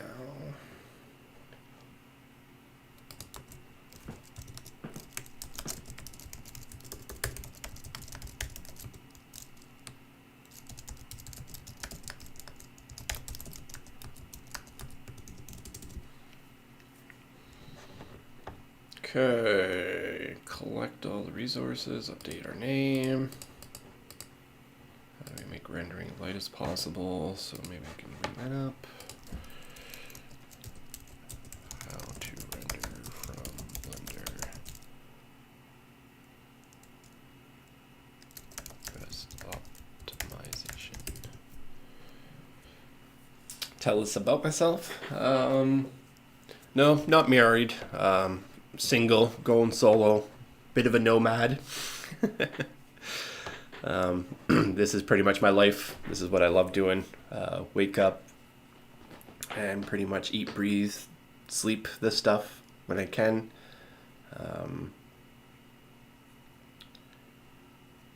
Just a regular dude who's just trying to get people motivated to follow their dreams and their passions. I've definitely had some up and downs in my life. Not to some people, right? Like I'm pretty fortunate to where I've landed. But I want to try to share my experiences with people if they're in those low moments, those voids, or if they're just looking for motivation to get moving, or if just, hey, I'm stuck on Blender. I noticed you're streaming. Can you help me? I've always kind of like wanted to be like join those Big Brother programs where you go and like volunteer your time and like help out like a youngin or somebody else, right? But unfortunately, just with my work and my lifestyle and stuff, and I don't drive by choice. I have a license and everything, but just choice not to drive. That's just hard for me to be committed to that. But I figured with YouTube now, I can do what I'm passionate about and share that with everybody, right? And reach more people than maybe just one individual. There's still a part of me that's like, man, I really wish I could still do that on an individual level, but I think there's a lot more win-win for me, a lot of more just like mental and all that kind of stuff, just doing it through this process. I'm not much of a sports player, so I'll like to go to Big Brother and say, hey, let's go learn Blender when they just want to play basketball, right? Like at least this way, it's like people are wanting to learn Blender, wanting to learn After Effects, Premiere, or like I kind of was talking about the other day, like a lot of people aren't in the position for me to be able to go and buy some of these add-ons, right? Like maybe I can buy some of these add-ons that people are interested in. I can explore them for you, share my experience with them, right? Because of my business, because of my clients, I can kind of justify buying some of these things, or business expenses, right? Depending on what it falls under. But yeah, I'm hoping to... I'm hoping to bring people underneath my wing. Not that they are. I've kind of, the last 3 or 4 years of my career, have kind of been that person for other people. Like, I kind of mentioned that the other day on stream. The Mount Everest scenario, right? We're all always trying to climb Mount Everest and try to reach our peak moment in our life. And for me, I've always tried to trek that course, and I know I need to get to this top. But what happens is I get other people, and we're climbing together, and then there's this base camp that we all establish, right? Those people kind of stay at base camp where I'm like, hey, I'm going to go try to do this mountain. And I start to climb it, and they're like, hey, wait a second, we need help. Somebody's injured, right? Injured meaning like a new work, and we only have 3 days to do it. We need your help. So I'd have to come back, right, and put my focus on that. And I did that for way too long. I was at that base camp for way too long. And I was okay. I was enjoying it, loving it, doing it. But every time I was just like, hey, I want to start my own course. And it's just kept getting pulled back. So no, this year, to wrap up that ramble, I am going to be charting my own course to Mount Everest. I have the gear, the tools, I think, to be able to do it, the oxygen to be able to do it now. I mean, there might be moments where I have to go back to base camp just to fuel myself, money potentially for rent and that kind of thing. But everybody at base camp is established. They're set up for success. They know what they're doing. They know how to do video editing. So why not try to push something new, right? And anybody that wants to follow me, they can come along with that journey, right? I kind of want to be that frontier man a little bit, and see where we can land. The Mount Everest being my David story, the side project that I have that I'd love to pitch to Netflix and see if they want to make that a series. My own career in like the architecture stuff that I was talking about, the motion tracking stuff that you've seen. I want to start offering that as a service and do that and get paid for it. And there's good money behind it. So developing my skills just to keep furthering my service offerings. But yeah, I'm losing my train of thought a little bit. Why was I rambling about the Mount Everest thing? I guess just about me and kind of what the future and what to expect. I'm saying these things out loud to also kind of manifest them, hold myself accountable to them. That's one thing I like about our YouTube channel and our Discord. Kind of, we're not super accountability buddies right now, but just having conversations, being able to post what you're up to. It's just there's a little bit of motivation going on, and I hope it kind of gets to the point where it's like, hey man, we know you're working on that thing. Where's your updates? And they're like, oh, I haven't worked on it. I've been lazy, or just this or that, right? And then we can be like, hey, that's no problem, but get back on that horse, man. So that's what we're kind of hoping to do here, and we need that as a community. And I need it as an individual myself. I'm noticing, like, I'm, not to be rude, but like the people in my industry and the people that I work with, I'm always trying to rise them up to my level or try to make them successful, but there's just hasn't been that thing for me where it's like I've been able to level up and succeed, right? Not that they were holding me back, but I want to find individuals who are better than me, people that know more than me, that I can level up as other people have leveled up off of me, right? I'm not an expert. I don't know everything. And that's what I've been loving about the YouTube, is that exercising through some of the people that are less experienced, I recognize, oh, I can use this tool for this thing or that tool for that thing. Maybe I wouldn't have gotten there if I hadn't done those exercises with those individuals. So I'm seeing a lot of positivities here. Yeah, I can keep rambling, keep talking. I feel like I could talk and be a motivational coach, but I don't know if that's the thing that people want to hear, because that tends to lean on the preachiness of stuff. When I say I, me, and you should do this and that, I'm not saying this is the way of doing things. It's just how I have done things. So make sure that you guys are recognizing that my way isn't the highway, and the way to get to success, it's different for everybody else.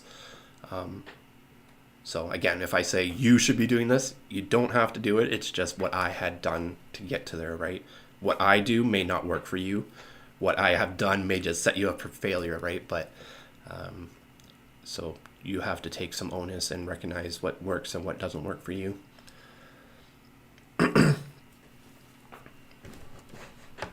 yeah, super excited, passionate about it. Hopefully you guys can see it. Feels like there's a few people that can see it, and that's why they're kind of sticking around and coming back in and checking in. One thing I'm worried about, again, as I'm growing, kind of forget some of the OG people, right? If I don't see you guys in a bit, I don't want to be that person where I'm ignoring the people that have been the catalyst. Like, I'm thinking about changing the name to the YouTube name to something, right? Right now it's like the creative catalyst. Each person that comes in and is a part of this community is a catalyst for somebody else's growth, right? So I don't want to fail on forgetting about the original people that motivated us or pushed us in to this state. So yeah, again, maybe at some point in Discord when we get to 1,000 people, there'll have to be some kind of voting system or something. Won't be able to go so much on the individual level with people, but yeah, up until then, I want to approach this like that big brother volunteer. I'm here. If you guys want to learn Blender, let's learn together, right? I'm going to have to say, hey, sometimes I'm working on client stuff. Got to focus, right? Because sometimes I put too much into other people when I need to recognize it's like, 8 hours a day. You got to make sure your stuff's done first for the client before you can help the YouTube world out, right? But living and learning, growing.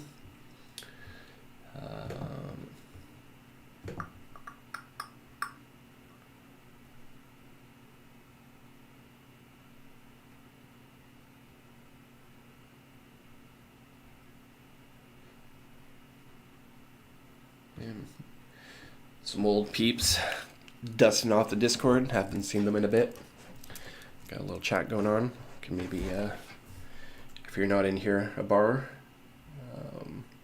feel free to join. I'm gonna flip it onto the YouTube here in a second.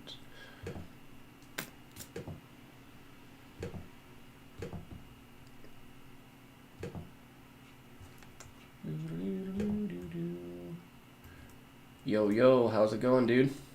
It's been a while since I've seen you. As you can see, the Discord's starting to pop off there, a little bit. Thanks for setting that up for me back Back a few weeks now. It seems like we're a month now. It's been a little bit.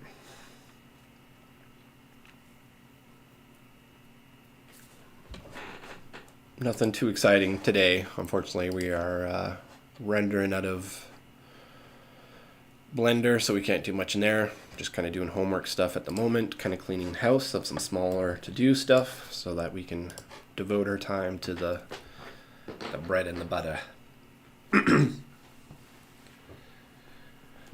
But yeah, I haven't really come across a DaVinci Resolve expert yet, but I've been talking about it a lot.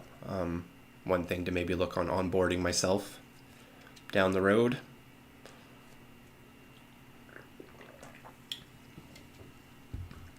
There's actually maybe a chance where I might not have access to Adobe anymore come the new year. So I may need to flip over to a video editor until I get more video clients. But cross that bridge when we get there. What am I moving on to next? Rendering light as possible.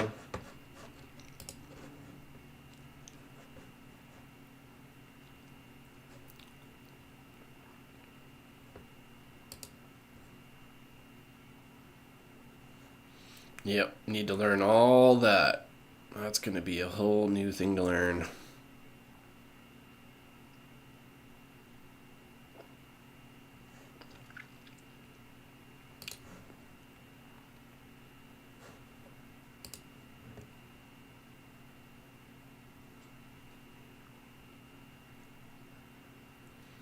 Teach me the ways of the render.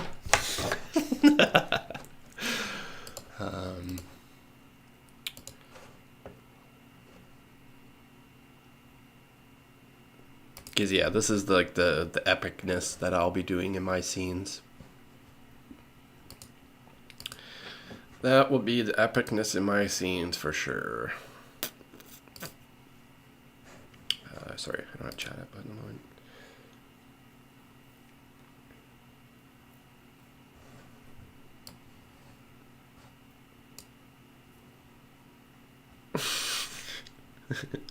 Hey, National, the Beavers are the third party.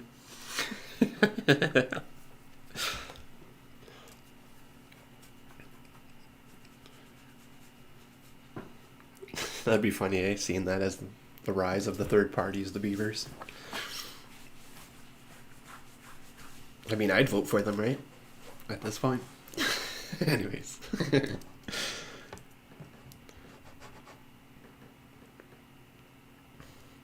Keeping an eye on Discord. It's cool you guys are jamming. I just noticed a comment there, so I thought I'd throw in the Beavers for the third party. Okay, so we got this tutorial queued up. Are we going to go through it today? Probably not, because we're rendering still. So it probably doesn't make sense to go through it. I'd rather follow along and actually do it. But sample count. So he's going to teach us the basics, but then I feel like there's a way to... actually, let's do ChatGPT because I think it'd be good on this one. How do we tell Blender to not render the items we don't see off camera? I feel like there is a way to optimize this and or further away the assets are from the camera that they will render at a lower texture quality, or do we need a add-on like memory saver from Backstreet Blender Market?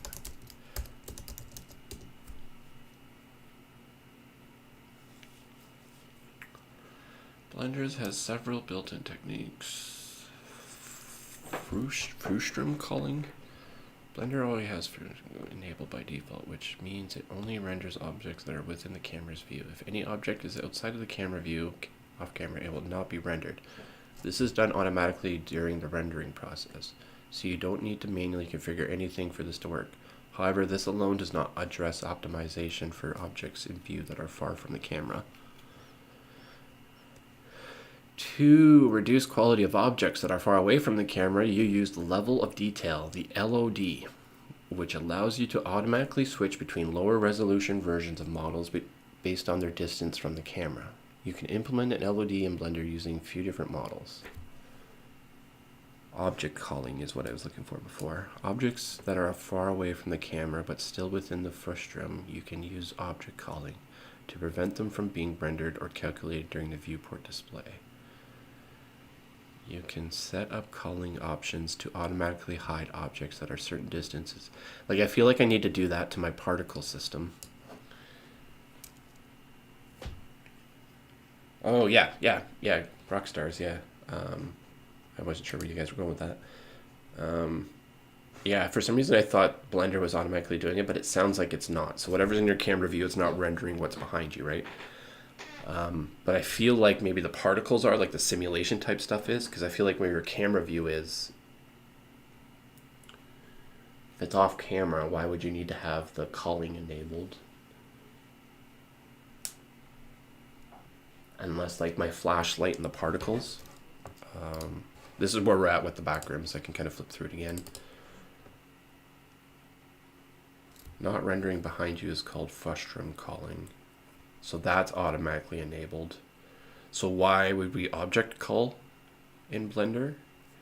Like, what's the difference between the two? Because they sound like the same to me. But I know there's a reason why they're different, but I don't know how to articulate it.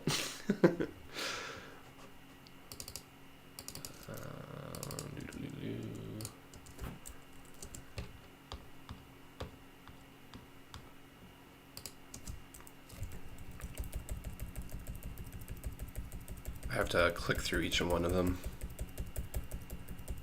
But like, I have particles right in my space that are floating around. So I'm wondering if calling them will speed up stuff.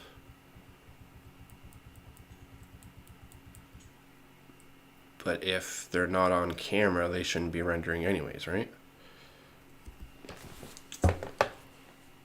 Yeah, check out Discord. Well, try to wrap my head around the culling thing.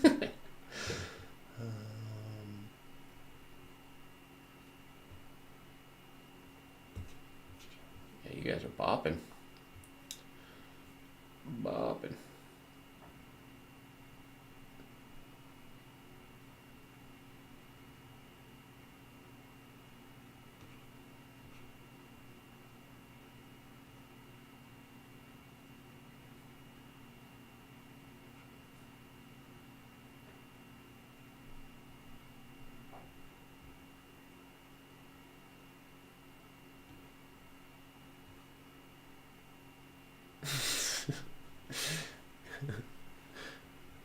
We'll have to get an affiliate link for Grand Theft Auto. Make sure we get that affiliate money coming in.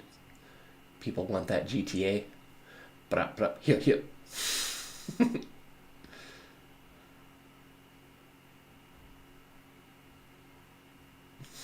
23 billion. 23, there we go.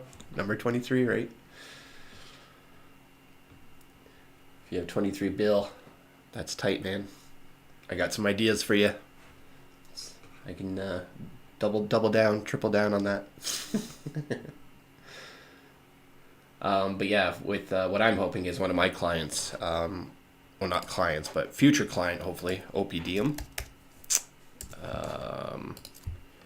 So it's a company that makes underground bunkers for like the elites of the world, the rich and the famous, who are worried about the end of the world. But I would love to make like animations like this, showcasing like, hey, if you want to build an underground bunker, this is what your model could look like, right? Because they're all custom made. It's a bit of a long video, but there's like different scenes and green screen and stuff. I do things maybe a little bit different. I feel like my showroom's a little bit better than what they have here, but anyways, yeah, this is what I'm aspiring to work towards. And they sell their bunkers at $60 million. It start at $60 million. So if I can get 1% sale from anything from that as a commission for doing the work, I can start making some pretty decent money, I feel like, if there's people buying these things, right? But anyways, that's a little inspiration, something I'm trying to go towards. But back to this culling thing, frustrum culling. In frustrum culling, everything which is not behind you is not rendered. But in object culling, the inverted normals are not rendered. Like if you see a plane from other side, you wouldn't see it. Oh, okay. So all my particles are like rendering behind this wall right now. I think that's what you're getting at. So by culling them, they're not going to render. The ones in the room that we're not seeing aren't going to render. They're still in the camera view, so they're going to render. Doesn't matter if there's objects in the way. I think that's, yeah, I think I can understand it now if that's how it works. And then the distance thing that I was reading about before kind of makes sense now under that lens, hopefully.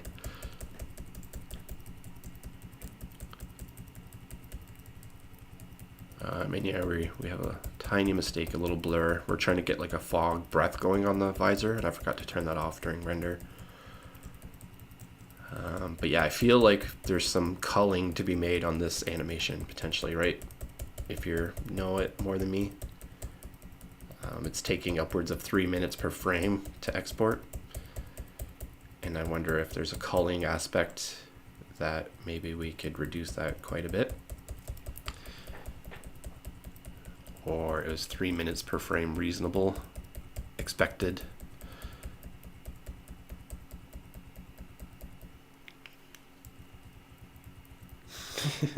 Yeah, sorry about the Rockstar. I had there's a YouTube media bot. Not sure if they're in my Discord or not, but they keep popping in, and they trolled me hard. I thought it was YouTube like censoring me or telling me I was being verbally abusive, but it was just some guy with a username that made it seem like it was from YouTube. Hence your Rockstar. People are thinking you're from Rockstar, but you might not be. Maybe you are. If you are, that's cool. But yeah, this culling thing, obviously I need to understand it a little bit, right? So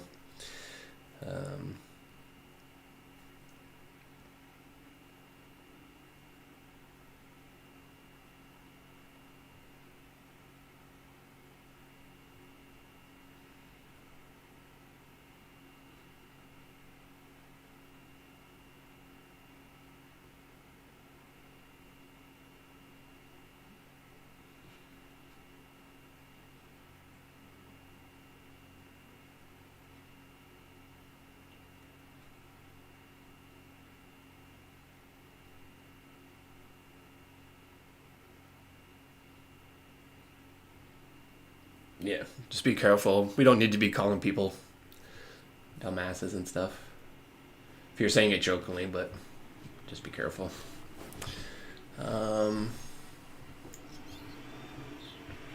We just have some young individuals in here, so we don't need to be too aggressive, too hot. Sorry, I'm just trying to get caught up. National was mentioning something that get me laughing. We have a lost pig in our area that we're living in for some reason.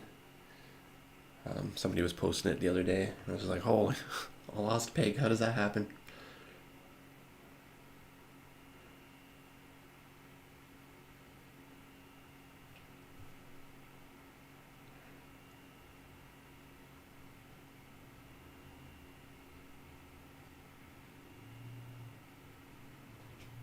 Yeah, I can imagine having a pig as a pet.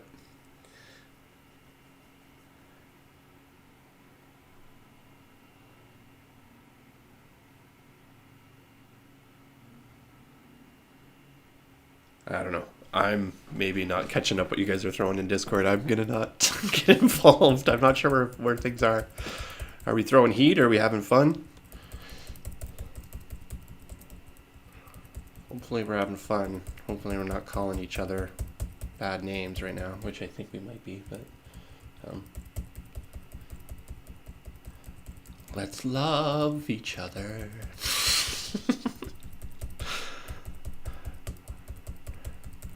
But yeah, I'm a big fan of some of these improvements compared to the last backrooms. We have a little jump here because we had some ninja flipping going on, but that's going to be the fix for it, unfortunately.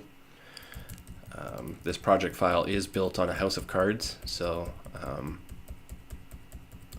I say that because I didn't know what I was doing when I first started it. I had built the world upside down, or I had the world upside down and started building my stuff. So that really complicated things when I started trying to animate. The first half of my backrooms, I ended up using my cell phone as kind of like a motion tracker, offsetter type thing, but I didn't do that for the last half. So when I came back to try to animate the first half, the keyframes were delta frames and blah, blah, blah, blah, blah. My world's rotated a certain way. I can't figure out how to unrotate it. So yeah, house of cards, meaning that if one card gets pulled out, the whole thing's going to crumble, right? So a part of me wants to just get her done. And that's what we're trying to focus on right now. But if we can get some of this culling stuff figured out, that's going to help with rendering. Because, yeah, waiting 36 hours to find out, oh, bummer, I have been rendering a blur the entire time, unintentionally. Really does suck. So if we can speed that up, that'd be great.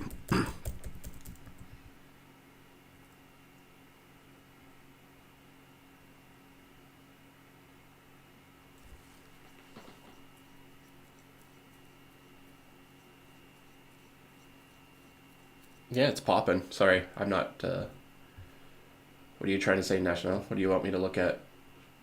You guys are just having a chat, jamming.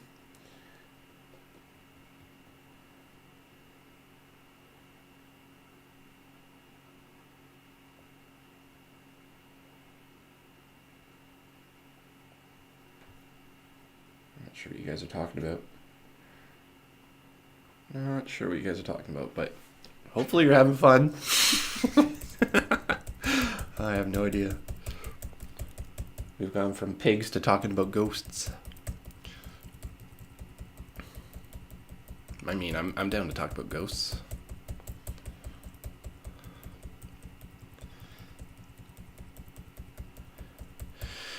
But yeah, so culling. Am I too focused on it?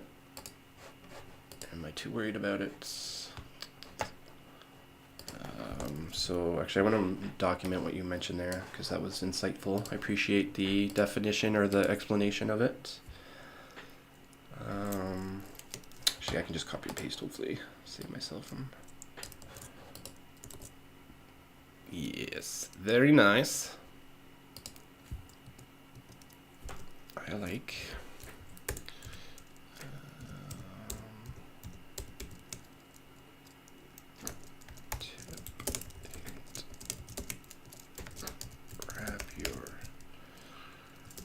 To wrap your head around.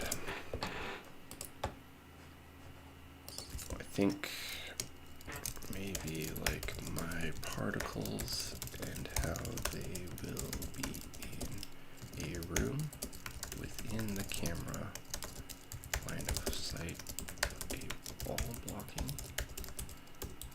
The particles in that room may still be animating, simulating. If they're off camera, they shouldn't be, but if they're in, yeah, I'm just saying the same thing over. I think that should be, hopefully I've understood that right. So hopefully you can call the Y, right, or the X. Yeah, hopefully you can do that distance. You can do that and that, right, for culling.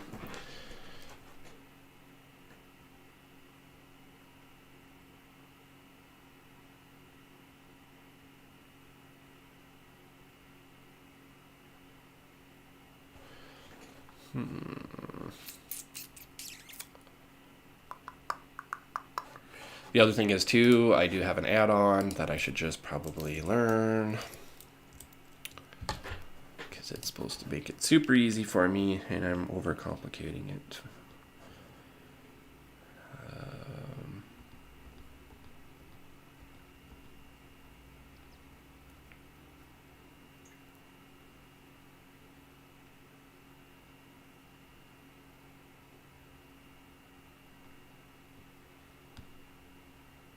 But somebody was saying this probably won't do it. Like memory isn't the issue when it comes to rendering, right?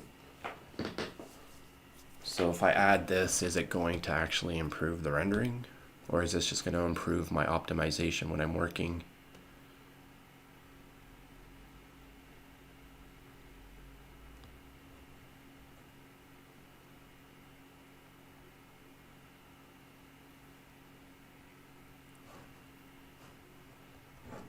Okay, so yeah, this is what you're talking about.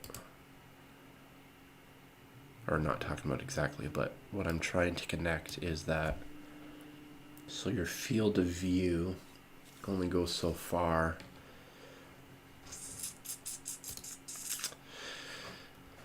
We have 9 more frames, and then we're going to explore this. We're going to learn this today. I need to learn this today.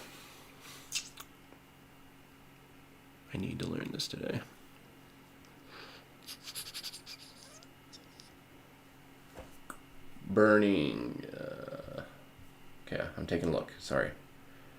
I'm glad you guys are chatting. You don't need me to be a part of it all the time, but... sorry, the file exceeds the limit. That's... I take it. Necessary is like rice with veggies. They should complement each other, but why don't you want to make coffee now? I want ghosts only to have a good talk. Then why would you want some like a male to female talk with a hot, beautiful... What happened?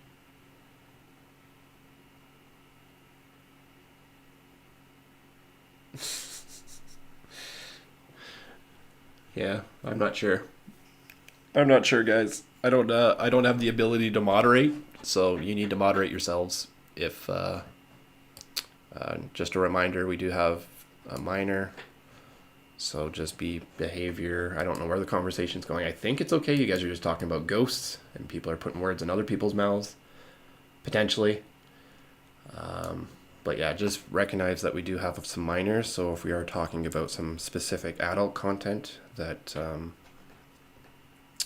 to directly talk with that person in chat, not in an open chat. But if you guys aren't talking about adult stuff, then it should be okay to jam about. And just anybody else that doesn't appreciate it, maybe just not be a part of the chat. Anyways, yeah, so we might be getting to a level where I might have to start hiring some or assigning some moderators, I guess. Didn't think we'd hit this level already, but we're getting there, I guess.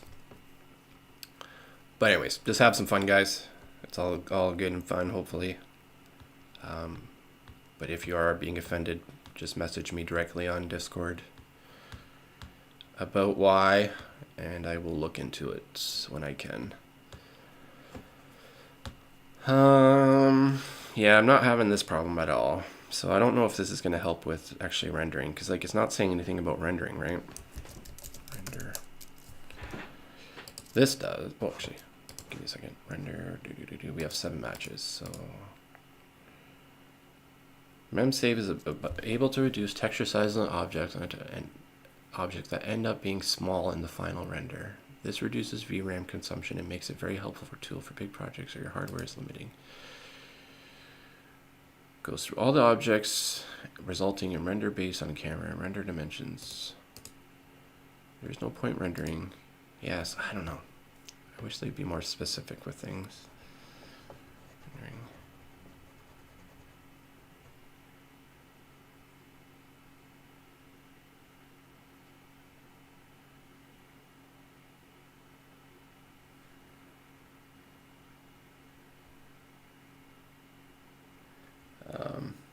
Going to knock off some work. Yeah, keep on chewing on that list, that to-do list.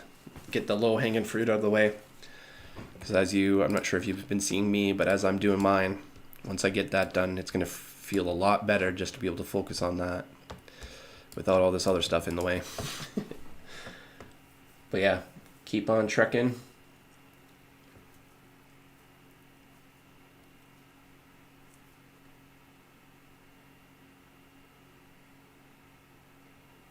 There we go. I like where the conversation's going now. Let's see that work. What are you working on? What's your next project? What's your skill level? What are you stuck on? What do you want to learn? But yeah, where are we at? We have like 9 more pictures, 8 more pictures. I'm gonna go do a little victory lap, use the washroom, make sure I mute my mic this time. But BRB.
All right, might be out of breath. I'm gonna start doing the stairs when I do my victory lap. Need to start adding some exercise because even just doing the stairs, I'm out of breath, and that's not good. So, gotta get the heart bumping more during the day between planking and doing the stairs. Should help. So apologies for my breath. I'm sure you guys are probably over the lip smacking and the breathing, but I need to get better.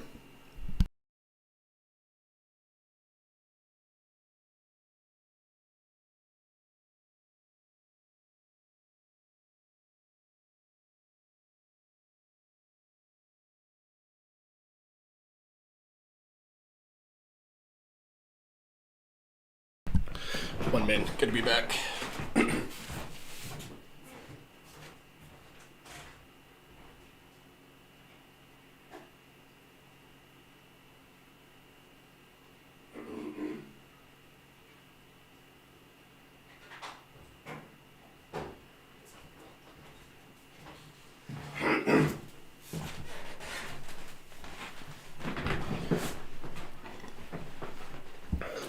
But yeah, I'm definitely want to take my own advice from yesterday. I was talking a lot about small improvements and motivating others when I can't even just do the stairs or exercise myself. So, gotta start somewhere, even if it's just 10 seconds of planking, one set of stairs, tomorrow, 2 set of stairs, or next week, whatever it is, right? Just small increments and keep at it. But yeah, I'm not worried about the silence on YouTube. You guys are popping. Hopefully I don't need to chat. Hopefully I can just talk if I need to comment to some of your stuff. But it seems like you guys are jamming. Sharing your work.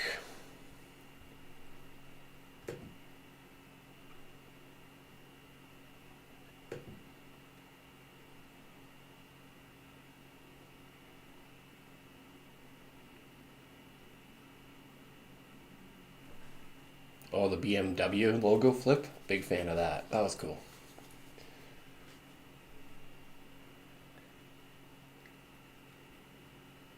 Yeah, man, that new edit is looking pretty tight.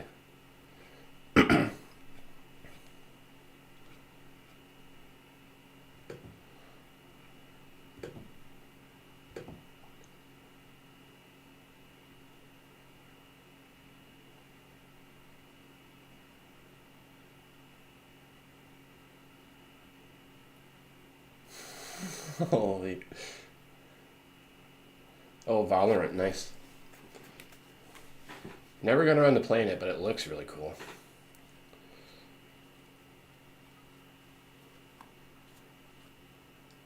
Nice chromatic abbreviations. Those are cool. The glitch. Oh. Nice. Yeah, you guys got some good stuff. Couple of new things or updates at least. I saw the one edit for you there, Adita. Sorry, I'm not saying your name right. Adita. Sorry. The new version of that one looks really good. I like it. The puzzle pieces and the that BMW flip was neat. That was a nice ad. Sorry, I got a nasty hangnail. Oh yeah. Oh yeah.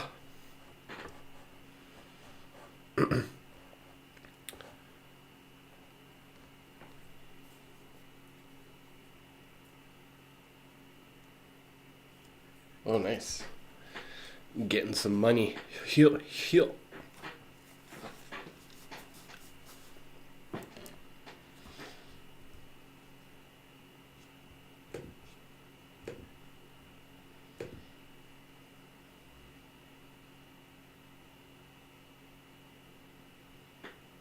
Yeah, it's a bummer when you're when you over deliver sometimes because that's where they expect your bar to be, right? So if you undeliver the next time, they're like, "Hey, wait a second, why doesn't it have the shakes in it?" And you're like, "Wait a second, man.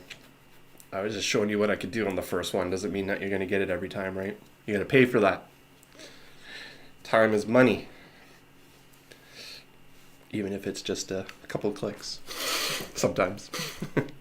In my case, like add-ons, right? That's what I'm just implying, that sometimes you can get like 8 hours of done in 2 hours with an add-on, but you can still kind of bill like it was an 8-hour thing. Because what do they know, right? As long as they're happy with the output.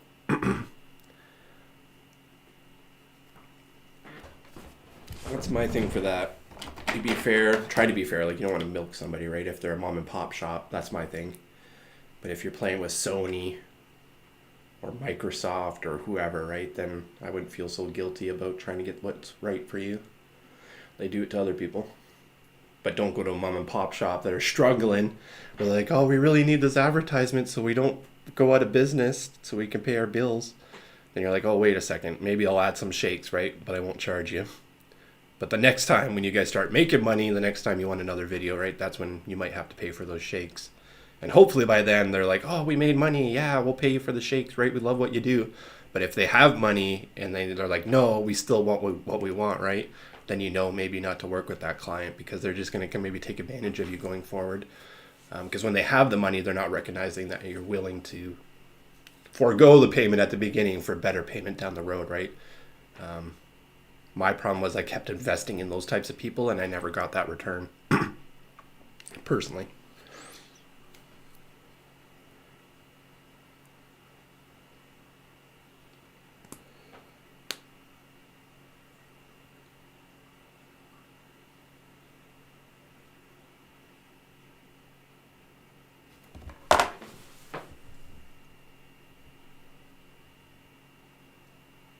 And yeah, like me and my social channels, like I have done 1,000 different videos that I probably gotten paid for. And I don't have anything on my channel. I don't have anything on my social media. I don't have a website. So you don't necessarily need to have a portfolio. I mean, you should have a portfolio, right? If you're trying to get clients and stuff. But in my case, luckily my clients were like, we love your work. We want to keep working with you. And then they put in the good word to other people. And then that's how I get my business, right? When that's ceasing to stop, which it's kind of seems like it's kind of maybe getting to that point, that's when it's like, you guys saw that, right? Like, I caught that on camera. Because there's been some really weird stuff happening at my place lately. And stuff like that happens. Anyways. What was I talking about? Because maybe I'm not supposed to be talking about that. What was I just talking about? Mom and pop shops. Wow, man. See, this coincidence maybe, but like, what's the chances, right? Especially with what's going on lately. Okay, I gotta go back to YouTube because I want to make sure recognize what I was talking about.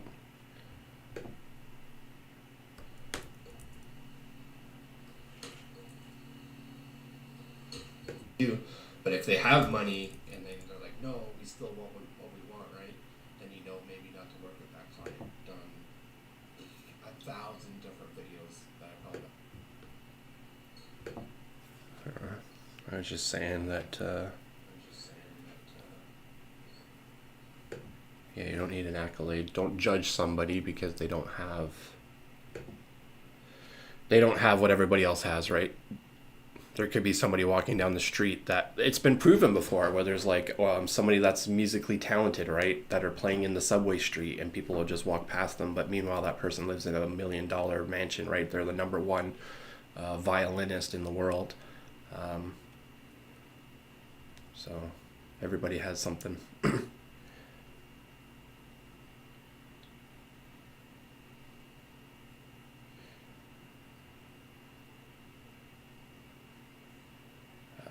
But yeah, I don't know if you guys caught that on camera or saw that, but something just got ripped off my wall or fell off my wall. It's been up there forever, but just is where we at. I'm gonna get caught up on the channel here a little bit, falling behind, rambling about myself.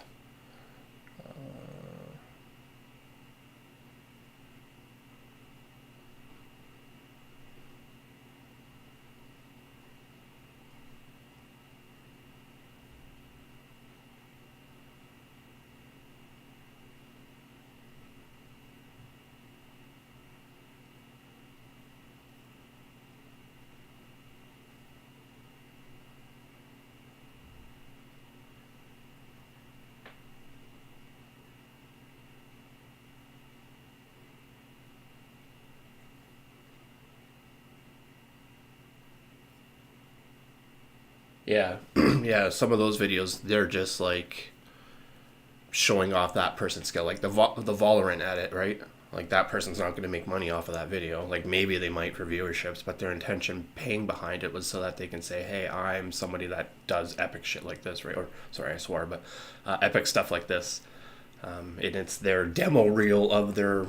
It's like hockey players. It's no different than players and their highlight reels, right? We're just making a visual effect version of that highlight reel. Hockey stick slap shot into the net. Poof, graphics explode, right? Like we're doing that just with video games. So not everything's to be made money. Some people will just pay just to, like photo albums, like family albums, right? People do photo shoots just so that they have something. There's a lot of, well, I guess models would be a bad example because they make money off those, but like family, yeah, again, family shoots, wedding shoots, they'll post that stuff, right? They're not making money off of it, but it's something to capture and document their experience. Vacation photos, vacation trips. I mean, nowadays, I guess, yeah, it's weird. Wow. Catching myself, because yeah, you can make money off of vacation videos if you wanted. Man, this is a crazy world we're living in. Everything's just like, I even catch myself, right? Like I've said it multiple times where it's like, oh, let's start making money off the CCT, and it's like, ugh, like why am I saying that? And it's just like it's ingrained in us that capitalize, double down on whatever you're producing. Somebody out there will pay for it. Mostly the advertiser companies, which is, yeah. Anyways.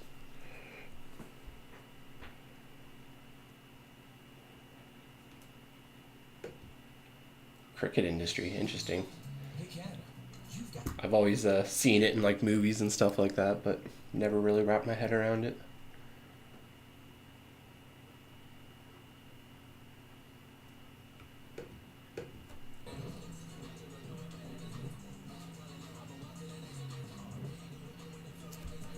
Yeah, that new Valorant edit is tight. The scope at the beginning.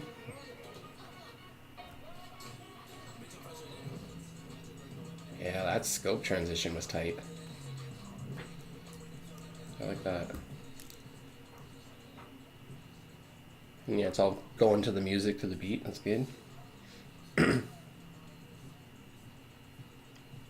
sure your clients were happy with it. Hopefully. Hopefully it didn't like 10 iterations, right? Then maybe it wasn't worth your time. But if you nailed it in the first couple,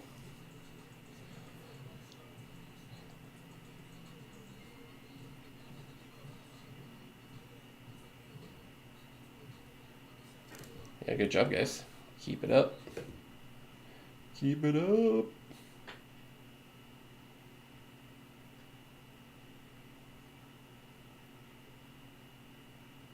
Whew. Yeah, I was my buddy reached out to, actually I gotta message him today. Messaged me about this, I don't know what you call it, ARG online, where he had paid like a thousand or two to play a part of it, and there was like all this cryptic mini game stuff that we had to decipher and figure out. Because I was a video editor and stuff, we had to use like sound things and video editor tools to get codes to be revealed in images and stuff.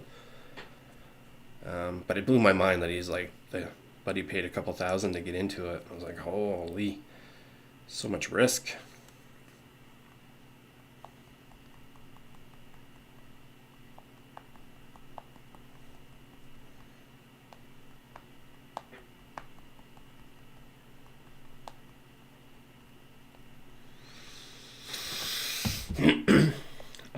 One more frame, and then we're back in Blender, and we're gonna optimize. We're gonna look at optimizing and maybe the fog on the glass.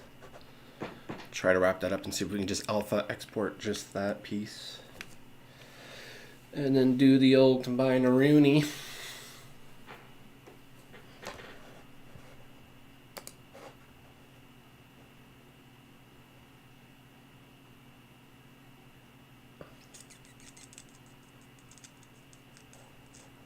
So yeah, this is what we're working on now.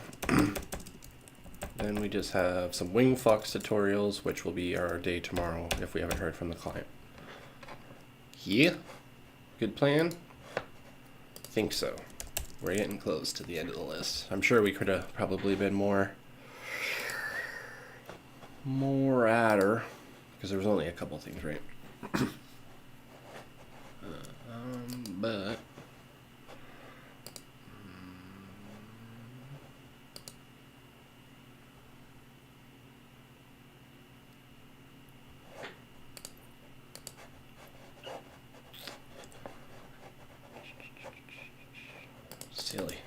silly website.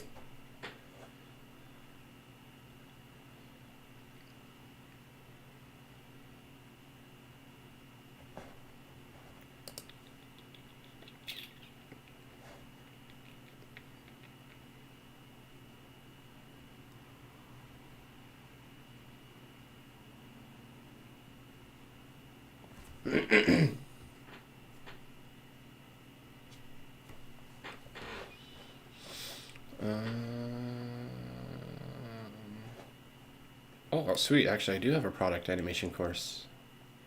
Nice. What was this one about? I forget. Oh, actually, no, we haven't done this one. This one's locked.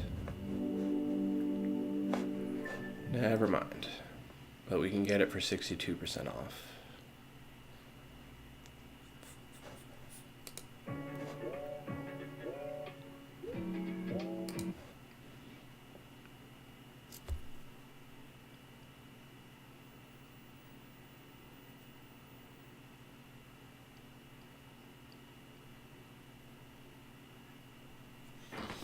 Well, it's got, yeah, like basic animation that you'll need to learn, right? Probably how to model the jar, bottle. I'm sure that rolling animation of the pill hitting the thing and falling over has to do with something like rigid body or something.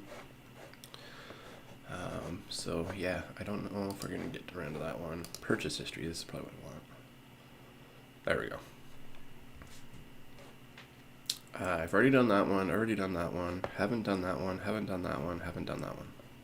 This one I started to work on because it was going to be the scene that I was talking about earlier in the stream about my AI robot Cam. He is going to be living in a facility that is locked away. And I imagine this scene being close. It's going to look a lot different, but just how the camera is, how the lighting is, some of the assets. The biggest thing here is learning the cloth table. It looks like we walked through on how to do that. So yeah, anyways, this will be our day tomorrow probably, is wrapping up a couple of these, or trying to wrap up. Might take us a day or two, depending on how long they are. So today we are focusing on this and maybe this.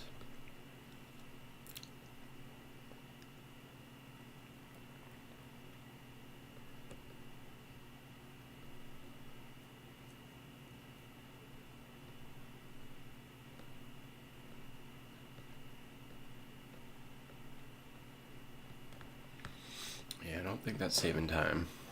If anything, the optimizer was going to be saving us time. Okie dokie, Blender is free. Or actually, first let's export that, get that, get that up on YouTube, if it looks alright.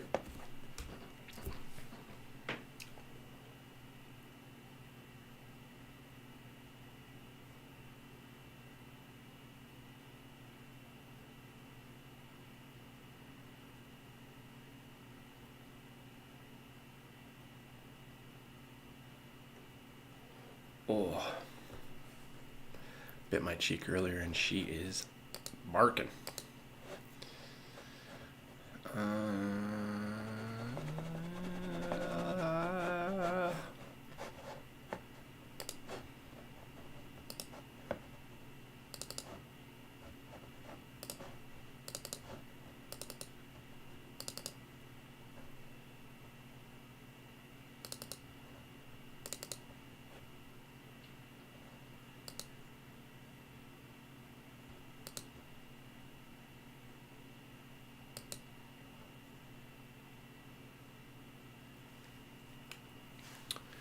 keep it all together, I guess. Sorry, I was just contemplating if I wanted to make a new project file or if I wanted to just keep it all together. Might as well open this up and see what this is about.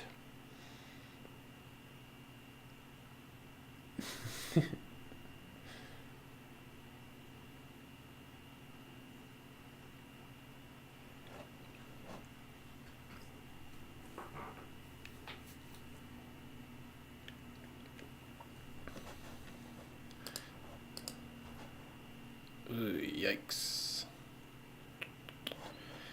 Universe. Depth scanner. Element. So I feel like these are all Red Giant. Depth scanner. I need to install, it looks like. Which makes sense. For this project file, probably. In that case, let's start a new project file because this one's going to be a mess. But we'll still need that depth scanner. We can do some cool stuff with it. It is a handy tool. Probably one of my go-tos of 2024, 2023, since I've had it. Big fan of it. Just hopefully it won't take forever to install.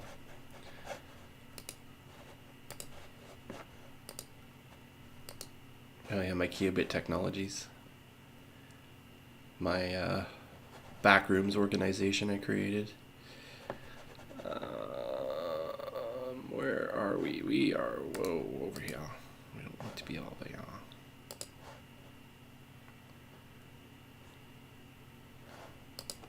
Yeah, this one I think takes a bit to install, unfortunately. See how the backrooms exports, and then we'll go do the memory stuff. So let's make a note. Export backrooms. I'm a little scroll brains today, so just in case I forget where I was at. To video with minor VFX.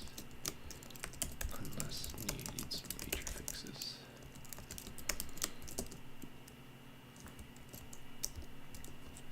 And I'm going to optimize backrooms.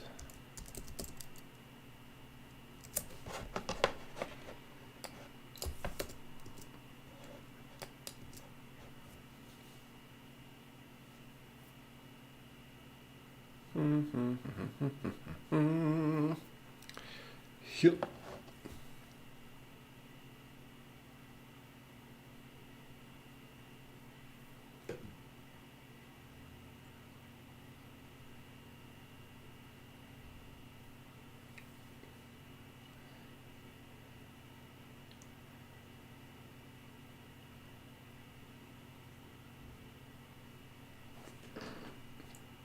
Yeah, the Pepsi one's cool. It was a trap code particular.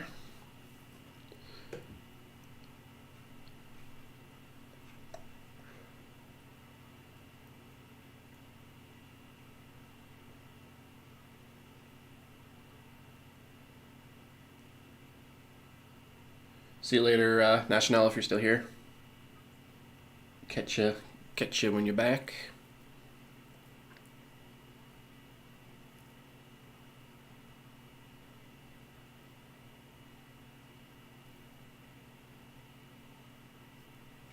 But yeah, I'm curious, the Pepsi, if Magician doesn't have to reveal his tricks, but my go-to is kind of like trap code particular. I mean, you could do it with the, what do you got there? It's unfortunate tiny.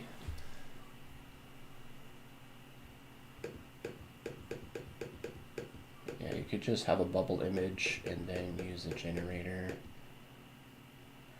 And then you got some spark stuff too going on. And then a texture fill and the Pepsi autofill for the Pepsi reveal.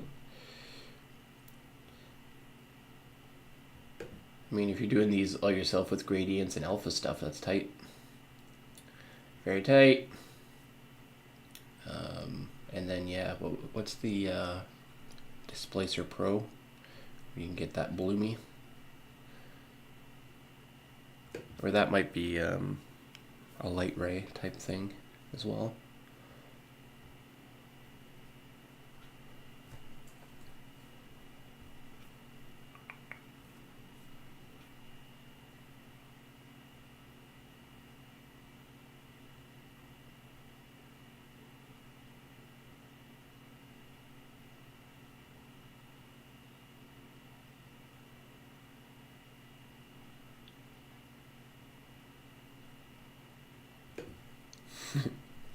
That sounds pretty cool, Robbie, your little lightsaber effect stuff. I never got around to doing it myself, but would be cool to create like a lightsaber type video. That was the one thing that was cool about that Netflix show. What was it called?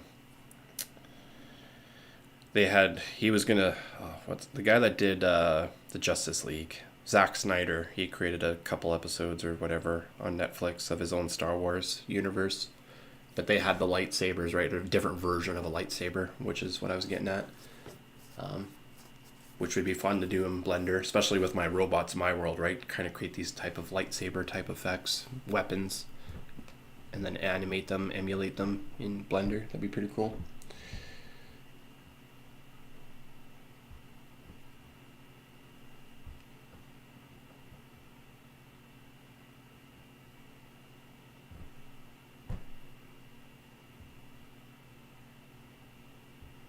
Yeah, exactly. If you put your mind, your heart, your time into things, you can learn anything. But at the same time, I don't know. That saying doesn't apply all the time, right? Because there's scenarios where there's like a singer. You want to be a singer. You want to be really good at singing, a beautiful voice. It's like there's some things that you're just born that way, right? And you just have to recognize it's like, okay, maybe I'm not going to be the best singer, right?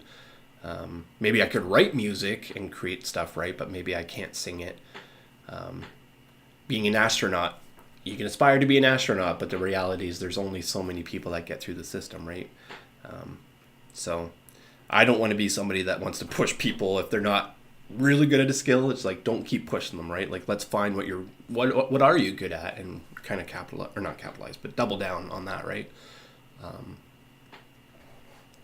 But yeah, it's tricky. Tricky. I don't want to be negative, but yeah, you definitely need to put your time into the things that you want. There's so many time wasters out there. Apps and Netflix and video games. Like we all need our break for something, right? But especially if you're becoming a developer, designer, game developer, animator, like when you're focusing your time a lot into video games and stuff like that. For myself, it was a distraction from the things to get me where I needed, right? This backroom stuff wouldn't be the way it was if I'd still be playing some of the stuff that was distracting me. I mean, I miss those stuff, right? And sometimes I pick them up, but when I do pick them up, I'm like, man, it's just not the same anymore. My heart's here. My heart is in the back rooms. But again, each person's different. I don't want you guys like quit what you're doing, right? But the reality is nobody's going to get your dreams for you outside of yourself.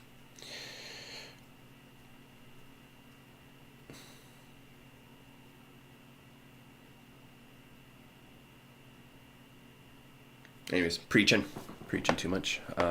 We are back in the back rooms and we are trying to figure out optimization. Oh, actually, before we do that,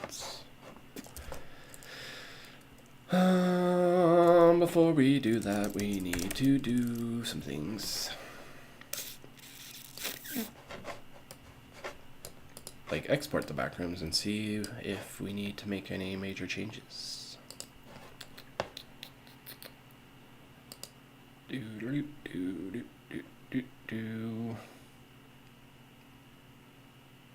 Yo.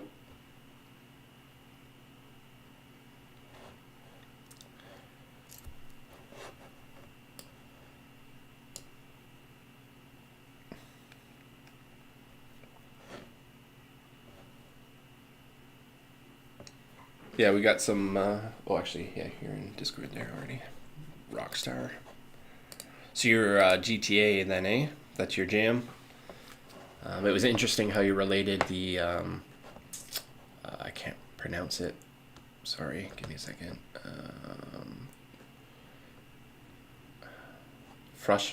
Frustrum? When you were explaining the frustrum and related to Grand Theft Auto, I'm like, yep, instantly understand. Kind of what you're talking about, right? Like, that game is massive, but it's not rendering the stuff behind you. And I use that for a case study for some simulation theory talk, which is interesting. But we don't need to go there. But Grand Theft Auto, have you seen some of the AI stuff with Grand Theft Auto? That stuff's blowing my mind. I don't know if it's like real time or if it's like exports of gameplay and then they apply the thing. But Grand Theft Auto Midjourney.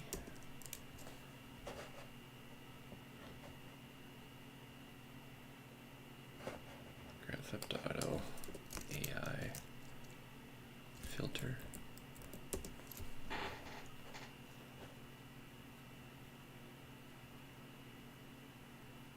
So are they putting AI in 6? Like, has that been confirmed? Because after seeing this stuff, like, it'd be insane. Oh, this isn't it. That's not it. Why isn't it like forefront here? It should be.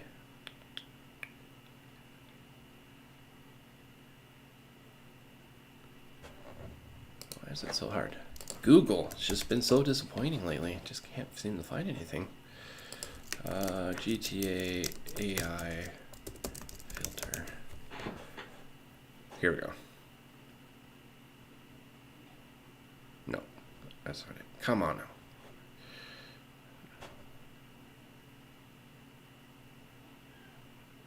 Yeah, this is probably something similar. Sorry, scrambles.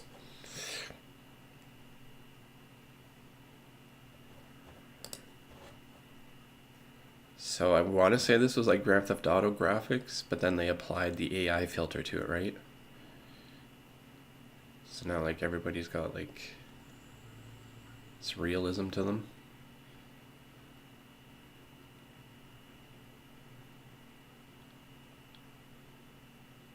That's nuts. It's gonna be nuts. It's gonna be nuts.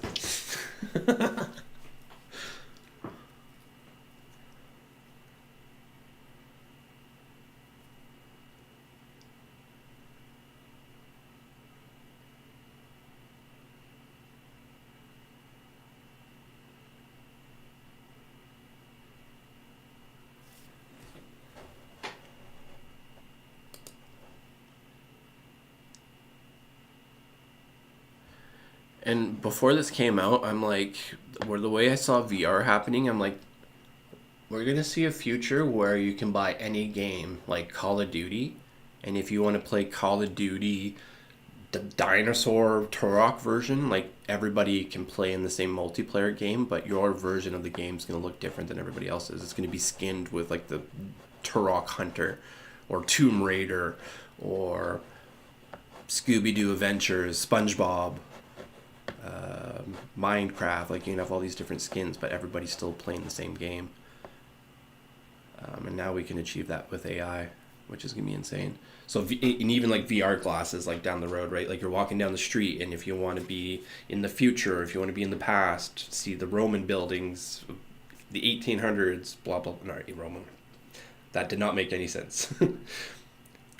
Hopefully, you know where I was going at. Tripping over my words, but you'll be able to see those types of style of art replace the buildings around you in real world.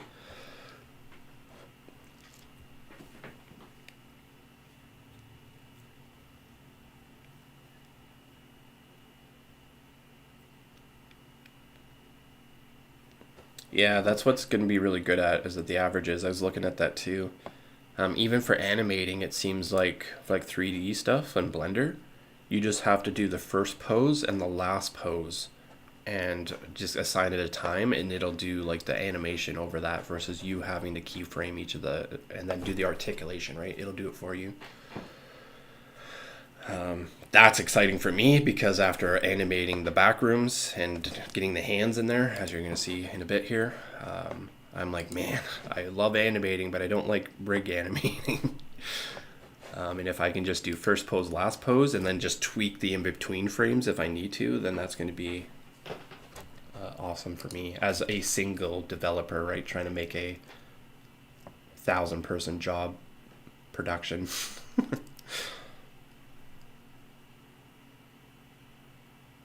But yeah, and then the devs, so for even game developers, right? So that would take out a lot of work by the sounds of it. The devs wouldn't have to make a separate animation.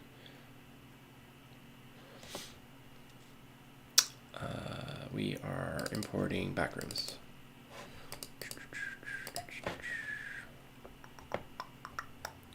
Desktop, Blender, backrooms, exports, RC5, sequence, force alphabetical order. I hope it just includes the jump, but we'll see if it does. Interpret footage. I want to make sure it's 24. Because I think that's what we exported it as. Composition 24. So this is it. This is the export.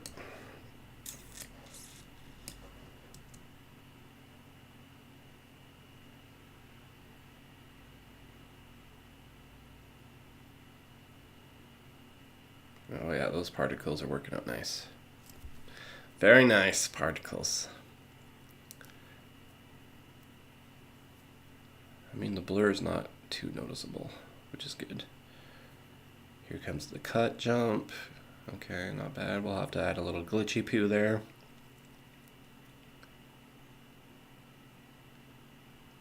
So far so good. I'm way better than the last export.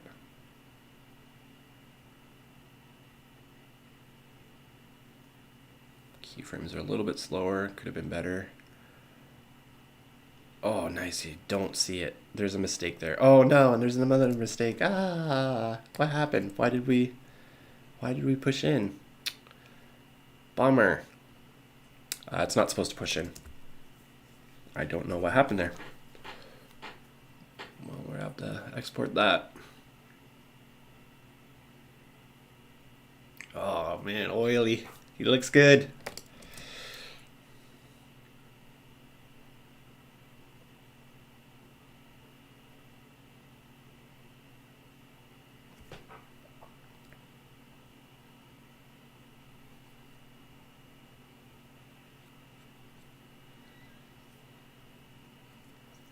I'm pretty happy with it. I know it could be better, but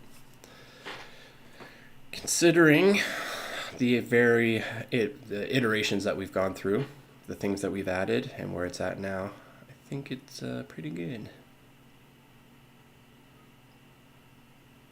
But feel free to pick apart if there's anything that's really jumping out that's like, man, you got to change that, or that's poopy. Let me know, and I will consider it. But I think this one, oh no, we still have to fix it because of that scale. Okay, so we have to export anyways, but we can just export the last half. But if there's anything major, then we can redo the whole thing if we want.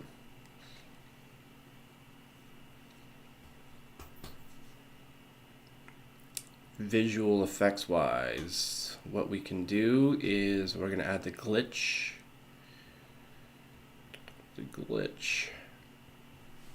I wonder if we can just add the glitch just to inside the visor, because it doesn't make sense to do the whole screen.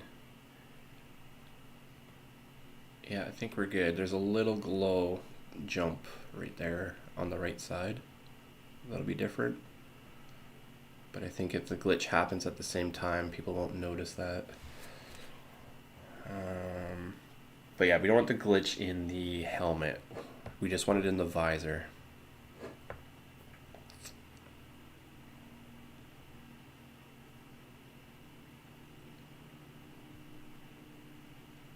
Doesn't make sense one way. I was trying to justify it in my head now. Why is it just in the visor? But there is no realistic element to it. It's just something that other people wouldn't do, right? People would just glitch the whole thing to fix that issue. But if we glitch just the centerpiece, then it'll be like, whoa, wait a second. The thing glitched, but his helmet didn't glitch. But you're not going to like recognize it or right away, right? Making you maybe watch it again and be like, whoa, man, there's some things going on here that I hadn't seen before in other animations.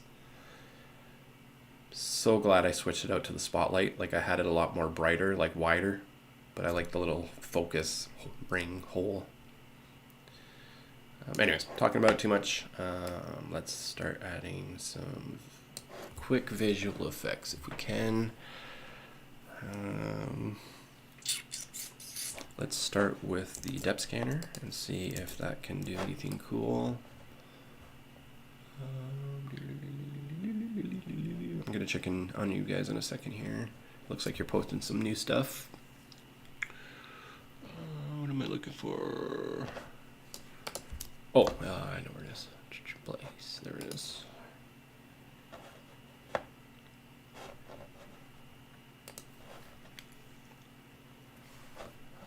The depth scanner, what it does is it scans your image and it recognizes how far things are from the camera and it gives it a alpha value. So it's pretty handy when you want to create like a rack focus with a blur with a camera. You're able to keep some things in focus while you blur stuff in the back. Otherwise, you'd have to do a lot of masking and it would be hard to replicate.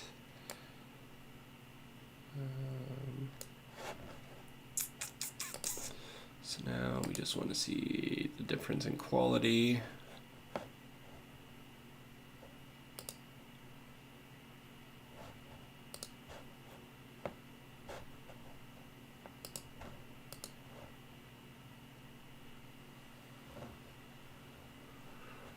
Tend to leave everything as it is. We'll call this depth map.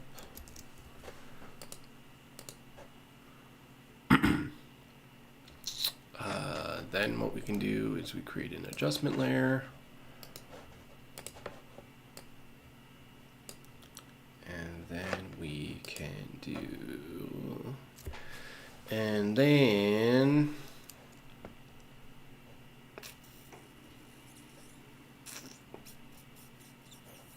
we use this and we hook up our depth map to it. And then we increase the strength. We might have to flip this to the other thing.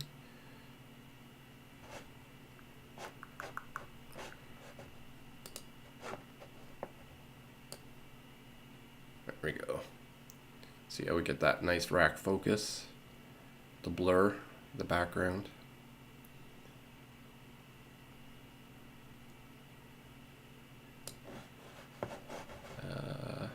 With it, without it, with it, without it. And actually it's going to blur the inside too. Nice. So yeah, we're going to probably use this throughout.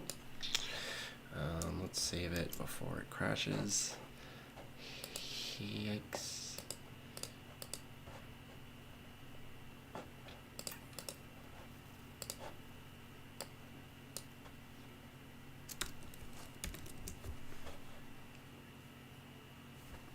But yeah, let's take a look here.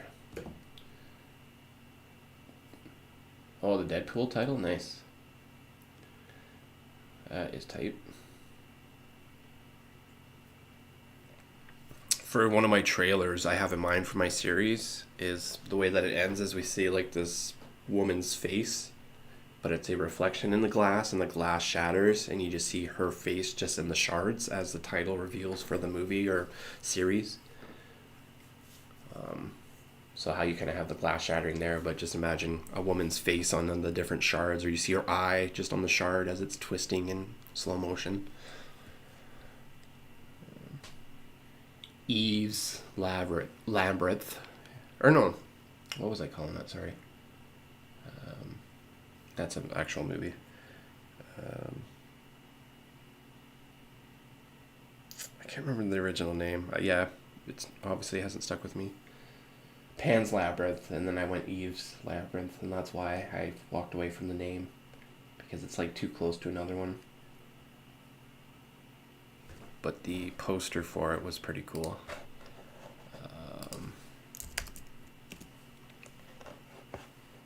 Oops.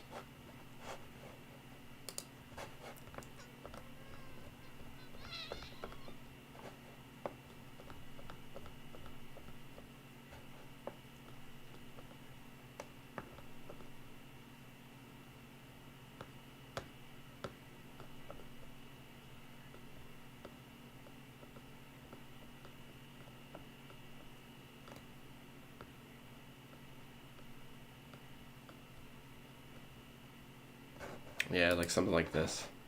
Was I was thinking for like the movie poster or a variation of it.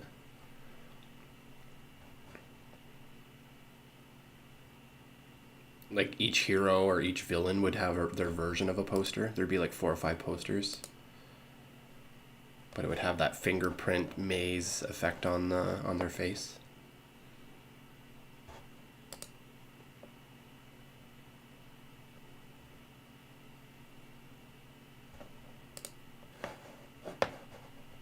I thought it was cool. But there was one, yeah, Adam. Something mesmerizing about some of these images.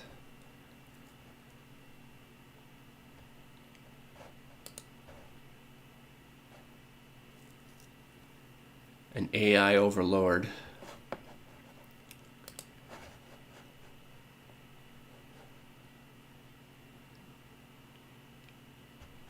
Yeah, that one was cool too. I like that one. Anywho.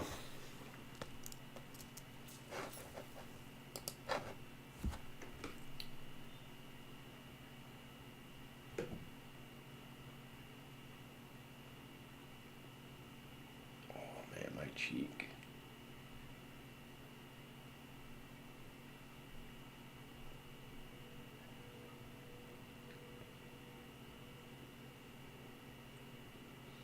Is that a game you're working on? Opar? Rockstar? Or is that a game that you just play?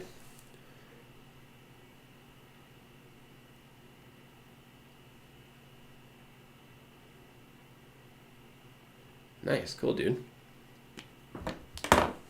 It's shaping up for sure. It looks like everything's working in it.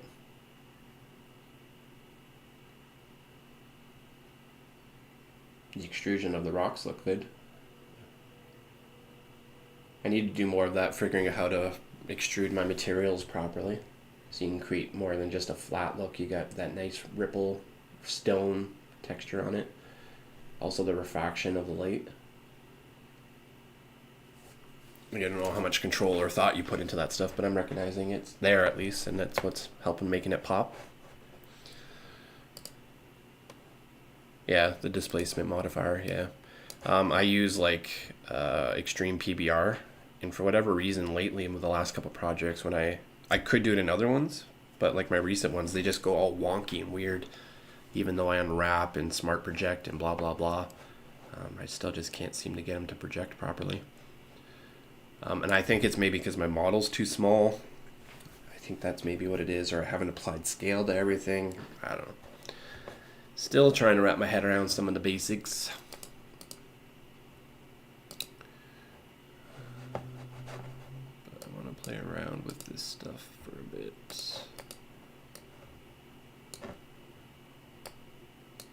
Hui.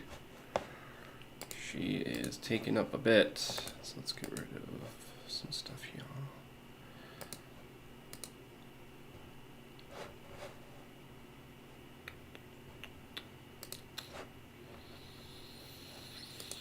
Light.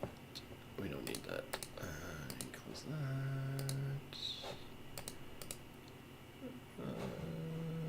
And we can close this as well.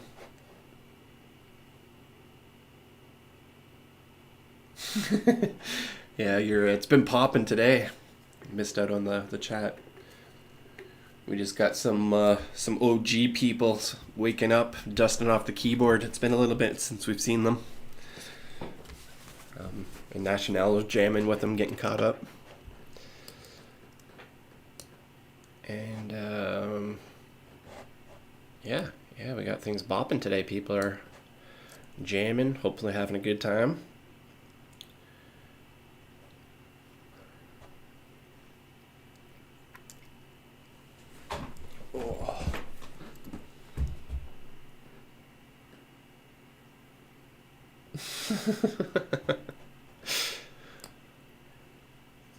That's the Blender channel name. It's gonna be Blender artists in the ring, in the bunker. Fight it out in the bunker, boys. Rendering's going. Just finished. I've been letting it go. I didn't stop it. But now I am in here adding some blurs and whatnots. I'll play it back for you.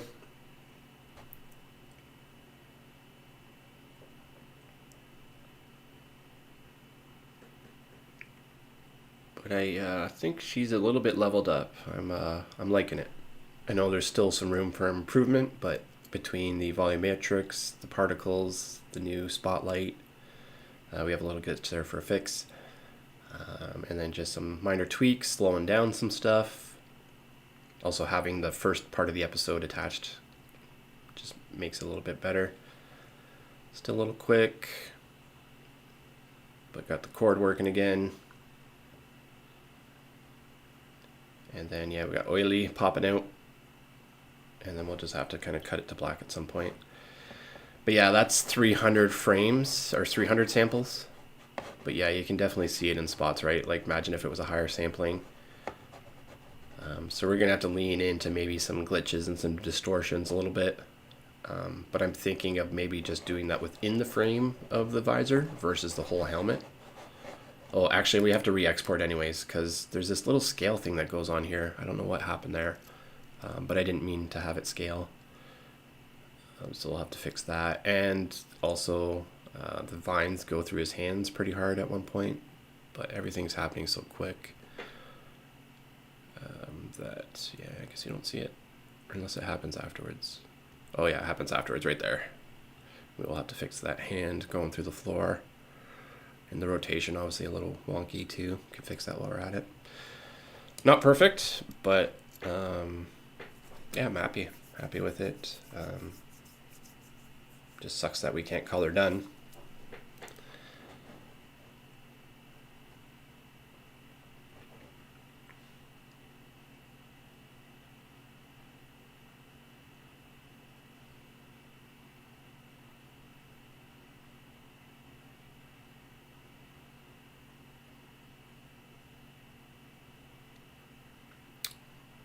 But there's a way to sample previous frames and render the next ones. Basically kills that ordeal. So as long as it has one reference, then it like perpetuates it or propagates. I think it's propagate, it's probably a better word. Propagates that frame forward versus having to recalculate on each one. So you can have a higher sampling, but not have it do it on each frame. That's what I'm gathering. Yeah, what I love about it is like, I wish there's more of it. Where was it? Like this glow off the lights. I love that.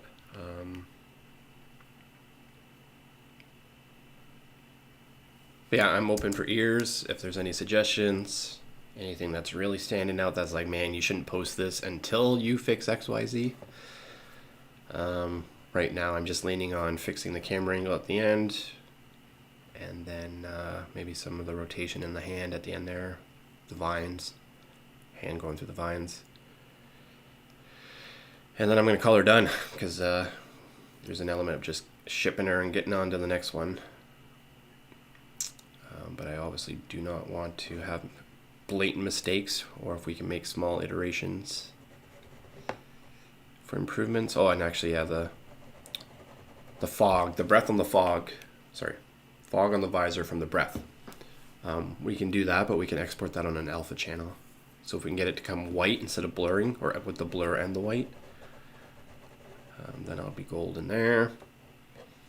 You can have lower sampling, and it combines previous frames from the next one and blends them between them, gives them more constant details. Yeah, so yeah, definitely need to onboard the rendering. So I need to maybe watch that one video. Hopefully Buddy talks about it.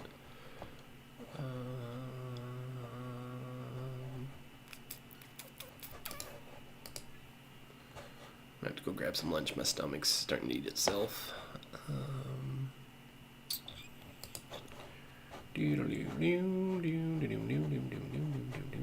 Tutorials, where are you?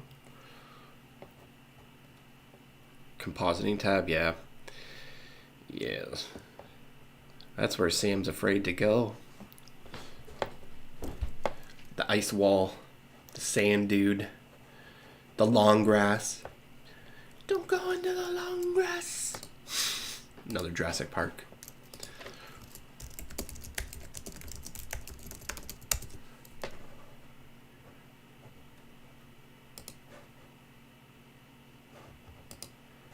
Don't go into the long grass.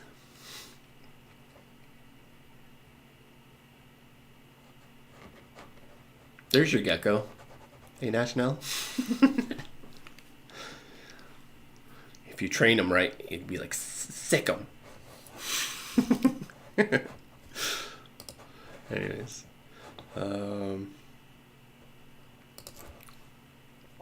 Yeah, does Buddy go into the compositing tab? No, he does not. Oh, maybe he does.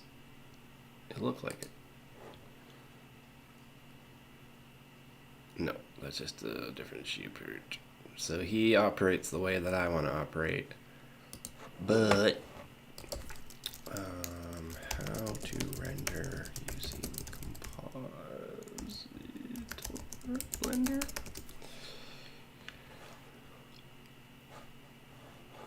Stop using the composite node.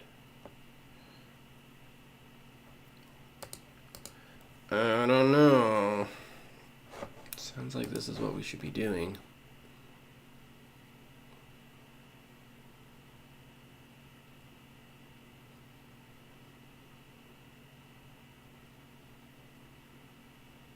Oh, you still have to use the node. You just have to set it up. Tricked me.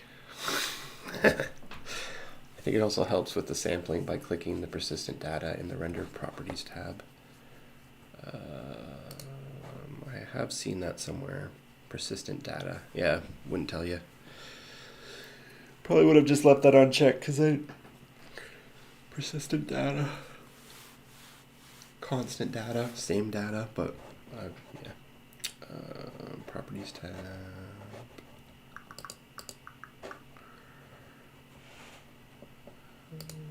Not gonna be metadata. Oh yeah, I gotta go get a sandwich. Persistent data in the render properties tab. Render properties tab.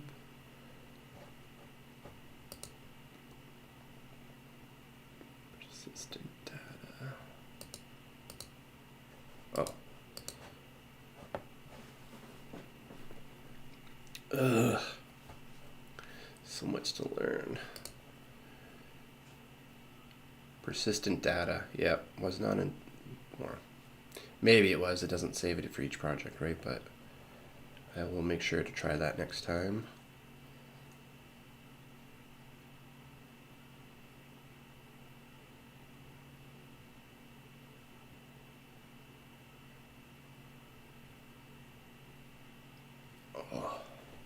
Okay, I gotta go make a sandwich, so I will be back in a minute or two. In the meantime, I will just let this keep looping, which has always been, I guess, been doing. My machine can handle it. BRB, guys. Let me know if you have any thoughts on that animation. Now's the time. Get your final thoughts in.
Hey, Chanel, if you're here,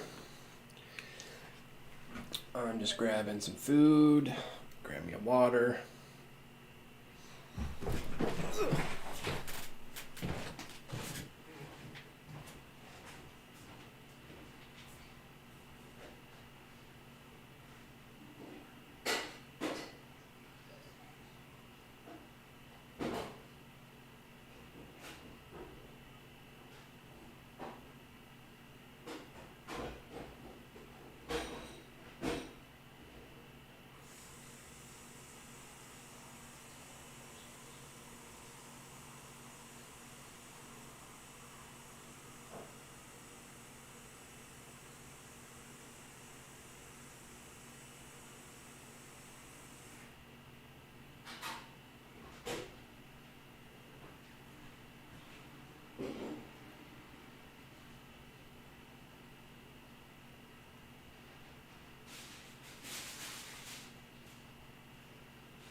Fix the ghosty ripping the thing off my wall. You guys were talking about ghosts earlier, right?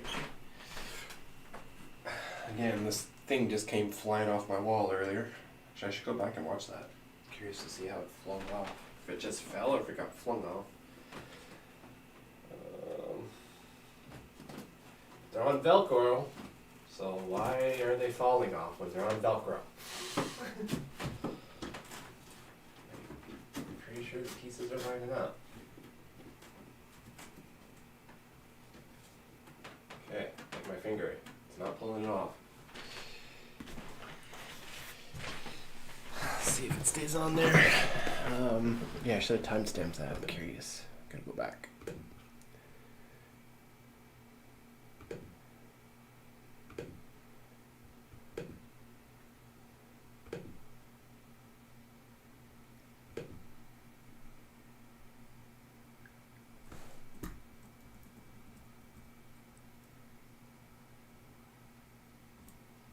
Sorry. Oh, mouth breather on camera.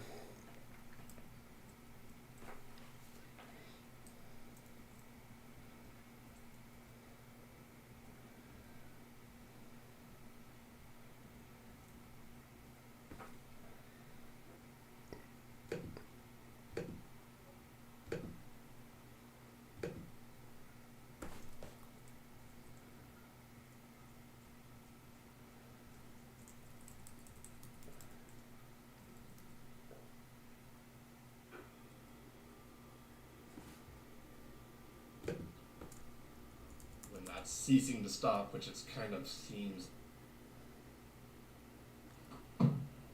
No, it just looks like it fell down. Can't say it. Ceasing to stop, which it kind of seems like it's kind of maybe getting to that point. That's when it's like. How I get my business right. When that's ceasing to stop, which it kind of seems like it's kind of maybe getting to that point. That's when it's like. Man, yeah, that's weird. You guys saw that. That's what I was talking about. Anyways, yeah, Henry, sound design. Henry. Oh, gonna mute this. Sorry. Probably got some ad echo going on. Apologies. Yeah, sound design for sure. I had something going in Blender, but we don't have that with pictures, so we can add that back in. Like a telephone ringing. I had some kind of sound thing where the further the phone was away, you could hear it like at a lower volume, and as you got closer to the room, it got louder and louder. But the way that I've been exporting doesn't include that type of stuff, so that was a waste of time, but it'd be nice to kind of get on that level. Picking up the phone, click, click, flashing of the light, water rushing. So what do you suggest? Like, I'm not like, I can wear 20 different hats, right? I could get super minute with the sound design if we want, where we're like trying to do like movie Hollywood style.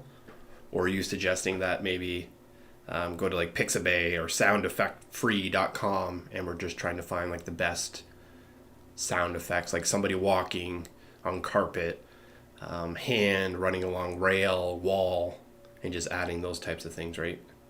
just anything that tries to make it more submersive. I think that's what you're suggesting or getting at.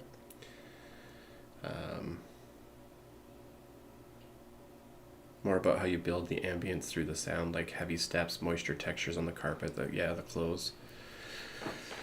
Okay, so yeah, that's what we can do in After Effects or Premiere.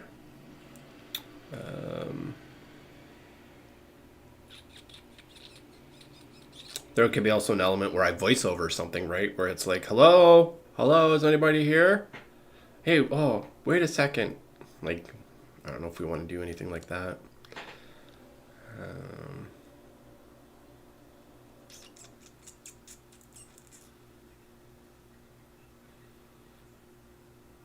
Yeah, my original vision,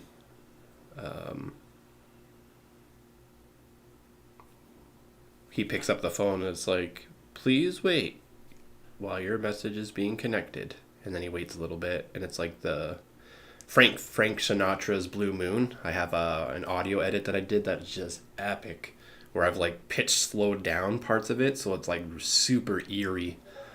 But unfortunately, every upload that I've tried to do keeps getting flagged by YouTube, so I'm not going to be able to use it. I was hoping that by pitching it a certain way for the volume or sound frequency for other people, not into sound, that I could use it. But yeah, it keeps getting copyrights. Just at the start too, so maybe I take one more pass. That was the first version. The second version, it's just the start. First 23 seconds. No voices, but maybe heavy breathing since it's inside the suit. Yeah, so that's, I think, Split Specs, or was it you? I think maybe it was Split Specs. Yeah, it was Split Specs. Was doing, we have a breath geometry node in here. I should probably get that project loaded. You can see it. I accidentally have it enabled. I meant to disable it before exporting. But you can see it. Where is it? Right here. There's this blur kind of going on off and on throughout the animation. You can see it start to happen here. But that's where I want to kind of have it like foggy, like in this general area. So that's where we can add the heavy breathing. Is anytime that happens, we'll have timing for it. But we need to make it better. We need to have like that white condensation breathing on glass. Yeah, like that condensation, that white, the white liquidy air. I'm not sure what I'm trying to say, but I think you know what I'm getting at. Ooh, you've done sound design professionally. Yeah, I just know the basics. As you can see in my other animations, like the pool rooms, that was a bunch of sound design that I did. But that was just like Pixabay free sound effect, right? The puddle and walking through the water probably could have been a lot better. But at the end, I was really trying to get like an engine, like a when the stairs turning. So it's just like as he gets closer to it, you'll hear it too, actually. The sound will get louder and louder, right? That was the one thing I was kind of talking about before. But as he gets to the pool rooms, I want it to be like a propeller, like it's pulling water up from the base. And it's just like super loud. So you don't want to be close by because it's just terrifying noise. And then as he walks away from it, you hear it from behind you. How did I get that in that export? Is that even on in the export? Because if I didn't get an export on audio on this. Oh, because I did in After Effects. Silly. That's why the sound's in there. But yeah, I will be definitely curious if you want to help me with sound design. What I could do is export this. Well, actually I can just export this as is. And you can use it as a sound design base, because the only thing that's going to change is I just have to fix this camera motion and then hand rotation, so that shouldn't change the timing of anything. That's if you want to jump in here and get your hands dirty and get your name on the credits for this as the sound developers and sound designer. I won't touch it for sound. You can run with it, or we can do it together, whatever works. But yeah, let me export this. First, I'm just gonna spend a little bit of time playing around with it. Worst case scenario, we'll just export a base version what you just watched. But I want to try to get like the visual effects going, or try some visual effects in After Effects, anyways. Like maybe some rack focus blurring. So that way maybe we could hide some of that sampling, or this maybe elevates the sampling, or vice versa. But obviously that's way too extreme, right? But play around with this for a little bit. We need to figure out a little glitch fix for the jump in the video. That's the one thing we'll need to do for sure. This part here, there's a little jump. That's because he's actually flipping. There's like 30 pictures where he's like flipping back and forth because of my keyframes, but I've cut those out.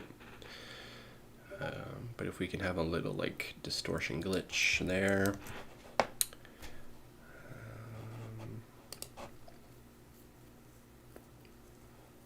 But yeah, definitely let's jam on it. Jam on this, or my David, or yours. Like you have some projects as well, right? So once you start rocking that CCT, we can do a cross NDA signing and start jamming on some stuff. What am I looking for? I'm looking for glitch stuff. Man, I never touched the data mosh, but it'd be fun to do that. What do I have for glitch outside of that?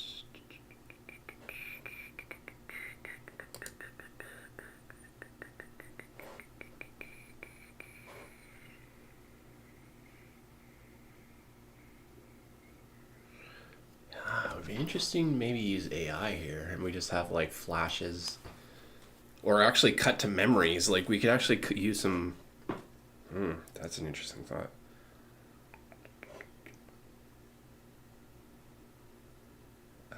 Stock footage of like memories, like a kid's birthday, a wedding, somebody dying maybe, but in those glitches that we see for just like, maybe we add like 5 to 10 of them throughout, but it just happens in the visor. But in that glitch, we'll see like 1 to 3 frames of that video. And what we're hinting at is like glimpses of his past or glimpses of his memories. Might be a lot of work that might not translate, because I kind of did that in my very first backrooms. There's a entity that flashes in the glitches, but you don't see it because it's way too quick. Anyways, let's try stuff. I'm gonna take a couple bites of my food.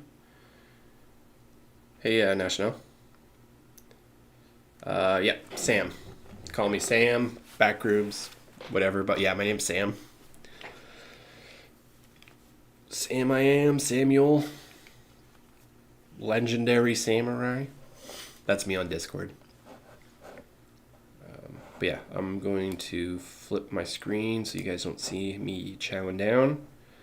But I might be poking around still on Blender and audio. But I'm going to try to mute so you don't hear me eat.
Sorry, I'm talking to myself. I'm just looking at Discord here, guys. I think the roles in leadership right now are good. But if you're looking to maybe be more active in the Discord, definitely let me know. And we can look at maybe transferring ownership. I don't want people to feel like they're bullied into having to give up or add people. Especially if it might damage the Discord community as a whole, but I didn't create it, so it's ultimately not mine. It was made for me, but I don't want to take full ownership and take control and be like, this is how things should be run, right? We can figure it out as a community. But yeah, don't feel like you have to give up.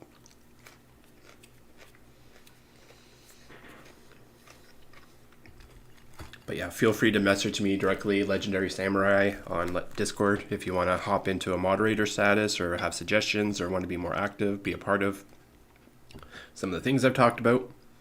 The more you guys are over communicative, the more I know how serious you are about it. But anyway, sorry, still eating sandwich, BRB.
Also, please don't talk about where you live, who you live with, who your neighbors are.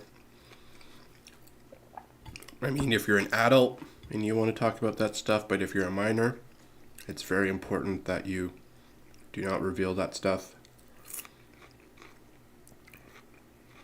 Because the world is a scary place, and I don't want to be responsible for what could happen if somebody wants to take advantage of you.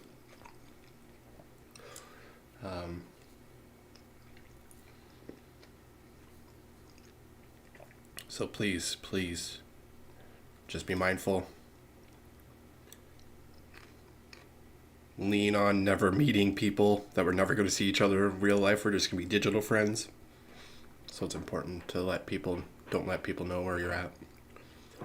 Because like I've mentioned before, there's been cases where somebody's posted a picture of their hand in the grass, and because of the type of grass and some of the information that person leaked on the post, somebody was able to track them down and harass them just from an image of a hand in grass they found where they lived. And their life became a living hell because of it. So, again, I can't stress, please do not reveal personal information. Okay, good. I'm glad.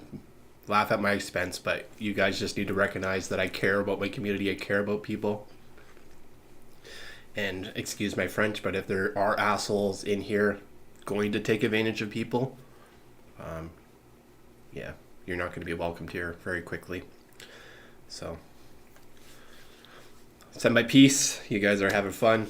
I'm sorry for making it serious if you guys are just having fun, but it's hard to read in between the lines sometimes, especially when I'm not like paying attention to the whole time, right? I come in at, somebody's asking for permission or something, right? Or flexing credit cards. It's like, what's going on here? Hopefully people aren't giving credit card information, but it's like, no, you just did an advertisement, right? So I got a little ahead of myself there, but anyways, sorry, rambling. Gonna finish the sandwich, halfway done.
Oh, forgot to unmute that.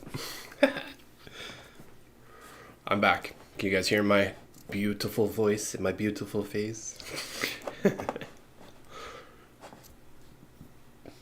Sorry, I was just ranting about my tuna eating. She tasty, but it takes a bit to get in me.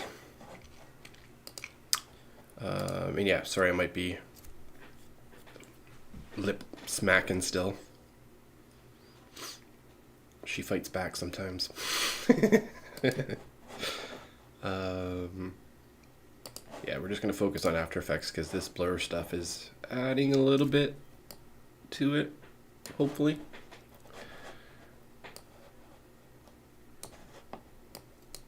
But I have to be subtle with it, right?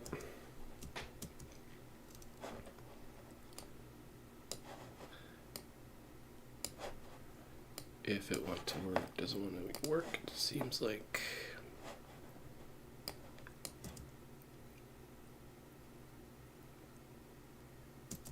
There we go. So the focus point should be wherever the light is, right? I'm assuming.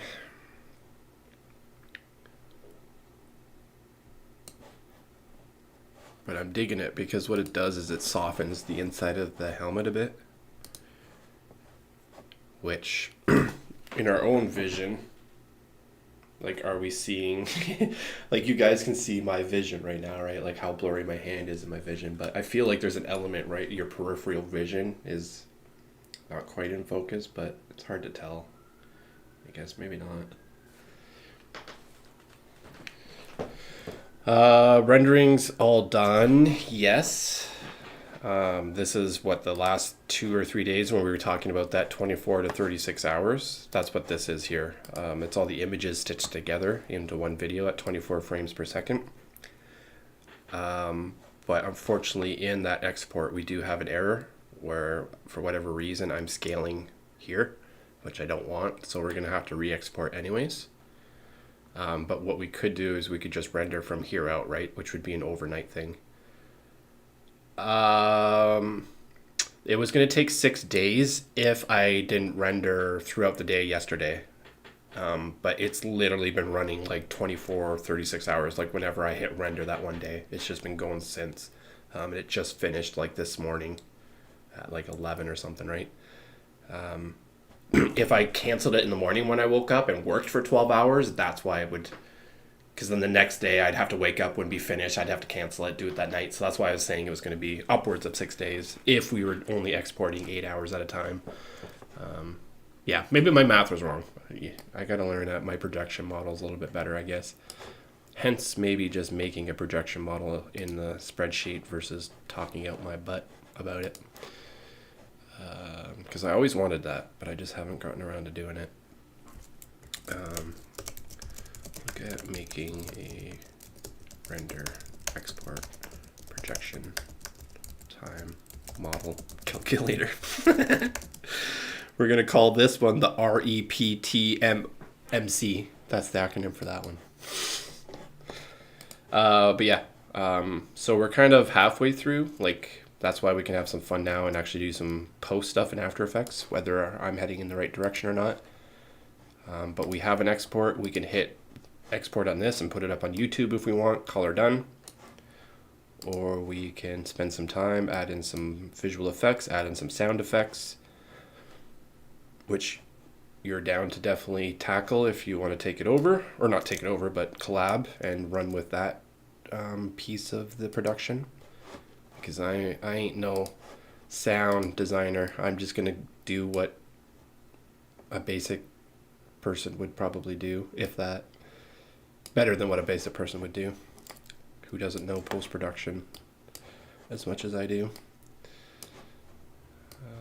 But yeah, the goal is to keep the focus point in our spotlight area, I believe, right? So I want to redo this actually. I want to redo.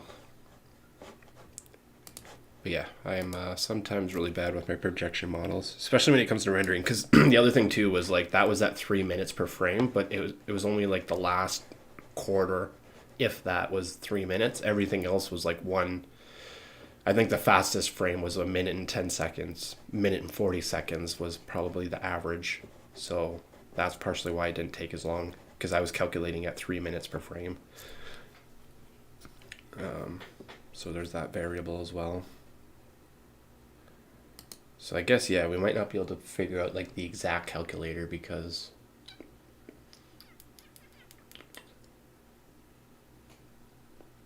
but I mean, we could have a spot for test 1, test 2, test 3, test 4. And then it would average those. We could have a calculator that would average those tests. The more tests you do, the better the calculator would be to figuring out how long it. Yeah, we could do stuff like that. Create a section for test renders. Render image. Input the time total for that frame and any other tests, and it averages out the time per frame. Scenario like backrooms. Our first quarter of video was 1.5 minutes. The last 3 was upwards of 3 minutes. So go and export.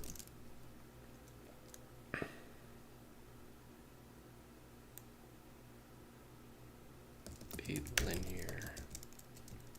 So go and export from start to finish as many complicated scenes, or say 1 every second, and then when those are plugged in, you should have a better sense of how long it will take versus projecting 6 days and only taking 2. Because I don't want to be doing that. Have people be like, oh yeah, I'll come back in 6 days to see where the render is, right? And I'm on a new project by then. And they're like, oh man, I wanted to follow the journey. Yeah, I don't want to be doing that. So sorry to take a minute there to write that thought out, but that's why I wanted to do that, because I don't want people to be... I'm not much of like a, what do you call that station? History channel. But there was one show, what was it? Oak Island. That I was fascinated before even the show came out. But it got to a point where I was like missing seasons, missing episodes. And I was like, even though nothing was happening. It was the same episode every single time. But yeah, don't want to be doing that to my peeps.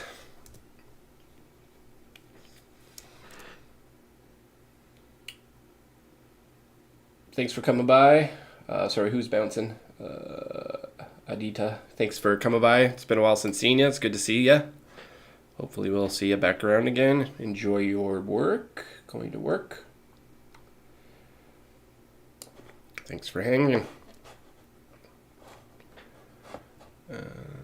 So yeah, focus light. Focus light.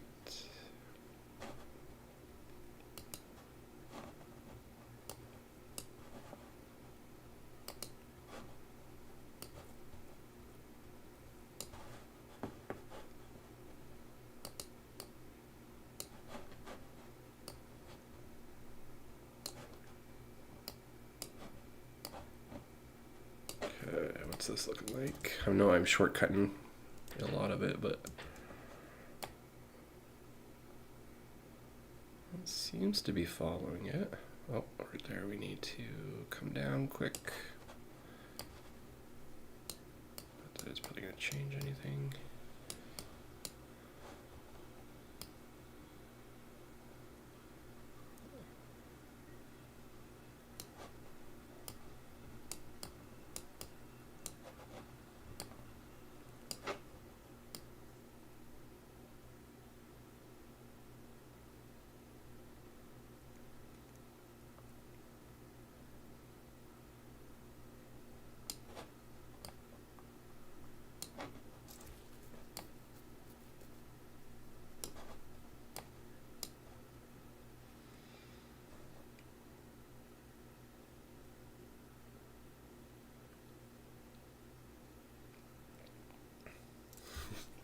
Yeah, I'm jealous if out in the boonies.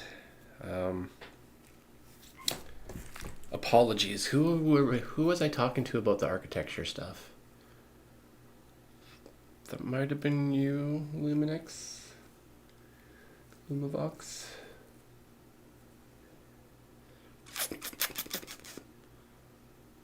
But yeah, some of those images we were looking at the other day about that gentleman, when we were looking at architecture stuff, that's the house that I'd love.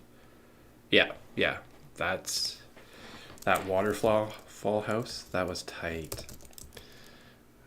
Organic architecture, because we were talking about solar punk. That's what it was. So yeah, living in one of these would be sick. This just reminds me of a place that I used to visit my dad's friend that he worked with. That was kind of his mentor.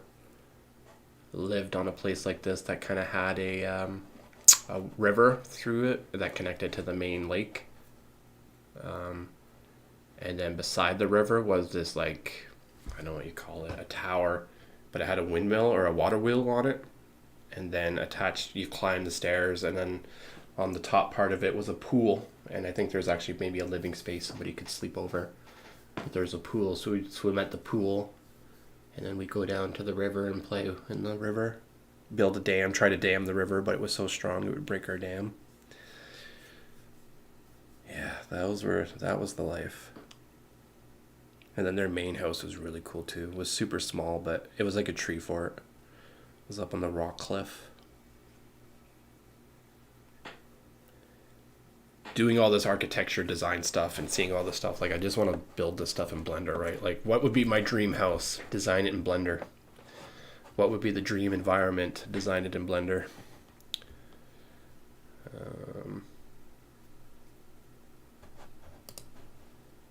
Yeah, man, that's so cool.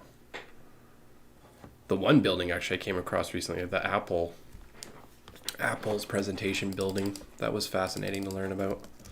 Apple presentation center.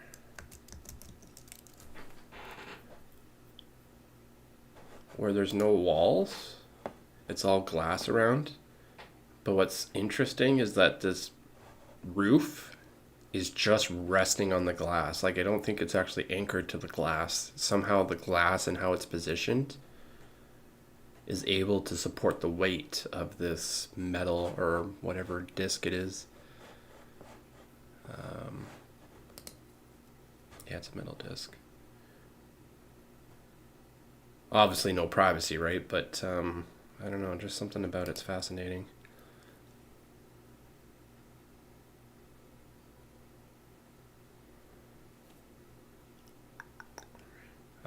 And then we have like those green. The other thing that's coming up too that's really cool is the greenhouses that go around houses. Greenhouse that build greenhouse around a house. Like this stuff's kind of popping up once in a while, where you have your house, but then the whole exterior of your house is encased in a greenhouse. There's one that is modular, which was pretty cool. It transforms when you hit like certain buttons. It'll extend out your kitchen or something like that. But anyways, solar punk, pushing towards that solar punk for other people. I was talking about this the other day. Solar punk aesthetic, where our future we should look to integrate our technology with nature versus against it. Like, actually, yeah, this is where I learned the terminology from. Her YouTube channel is amazing. Let's give her a shout out. Yeah, Dami Lee. Definitely go and check out her content if you're into architecture type stuff. Even like the aesthetic of like graphic novels, she'll explore that stuff. But yeah, she introduced me to this, and it was very fascinating. I don't know if I've seen the full video. It was a short that I watched, actually. But anyways, a future where technology integrates with nature versus cyberpunk, which I'm sure we're all kind of familiar with, which is kind of more where technology kind of just takes over and kind of overprints nature. Because we don't see a lot of nature in here, right? If anything at all. It's all just technology. I mean, the only nature is like this type of stuff, right? Just very minimal spaces, and even that nature itself is decrepit and old and dead. I mean, there's probably like trees and green trees somewhere at some point, like this stuff here, right? But it's more probably, that could even be fake, but it's just put in there just to offset the city. Give people the illusion that there's still nature around. But it's minimal, right? Again, solar punk is the opposite, where there's less technology and more nature. It's, I want to say, or maybe an equal amount, possibly. But anyways, rambling Sam. Yeah, she's a good one. Can't say, like, I don't know. I'm sure if I met her in real life, I'd probably be like tripping over my words and getting giddy. I've met a few celebrities, especially some country celebrities. I have some stories on that front, where they're just regular people to me. Like, I, for some reason, don't get too starstruck, but definitely have an appreciation for her. I'm not sure what I'm trying to say. It'd be a hard conversation. I wanted to talk to her about so many things, but yeah, I'd feel like I'm not worthy enough of her time, I guess. Weird way to put it.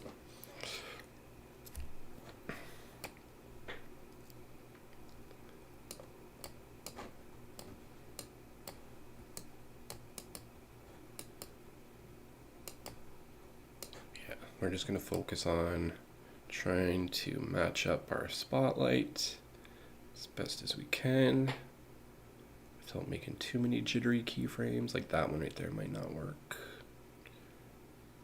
Yeah, I guess that's why, yeah, maybe I have a little crush on her, maybe, to boil it down. I'm just like watching our YouTube videos like, oh man, wow. 4 hours go by, you're like, wait a second.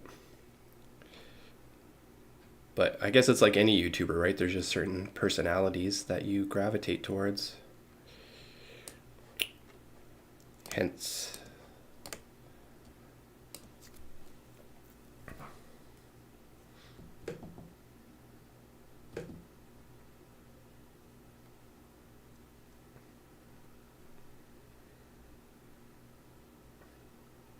that time will come, my friend. The birds and the bees are coming. But we're not going to talk about that on this channel. But care package inbound. Call of Duty.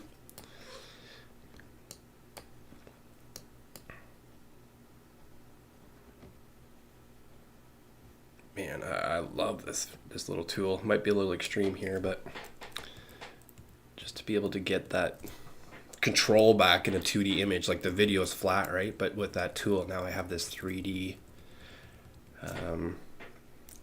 effect on the image. It's not just flat blur. It's not the whole thing blurring. It's just this specific area, right?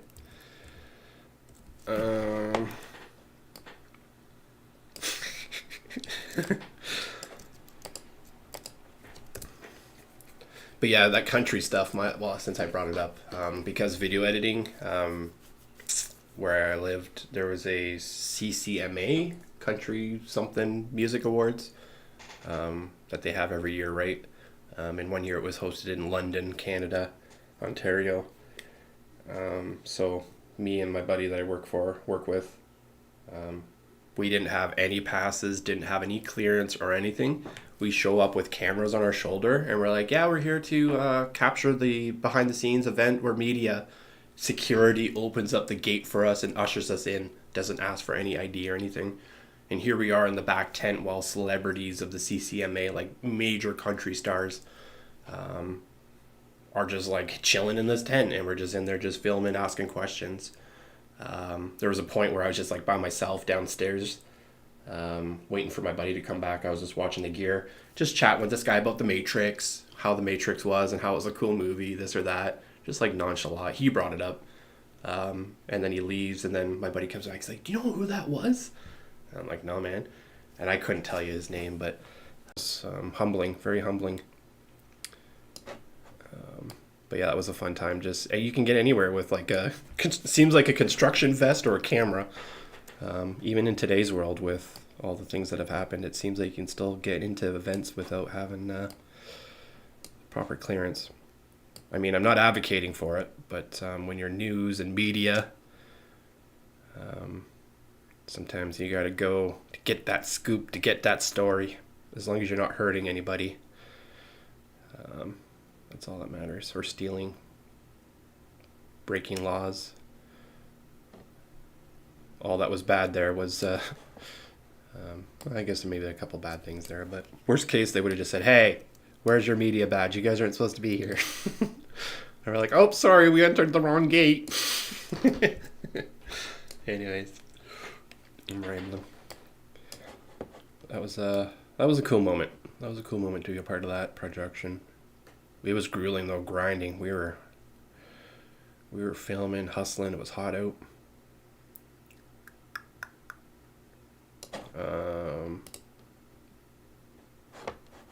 Can maybe show you the edit too, since it's on our main page, I think.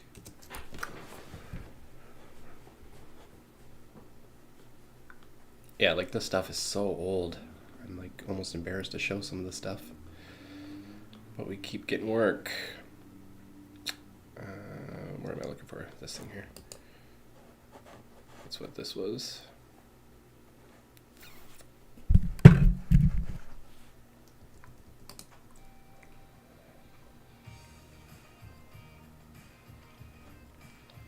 So this is my bread and butter. This is what I do. I go film stuff, or other people film stuff, and I'll edit it. But this one I kind of helped film a couple scenes, or was at least behind the scenes grabbing cables and running to the truck.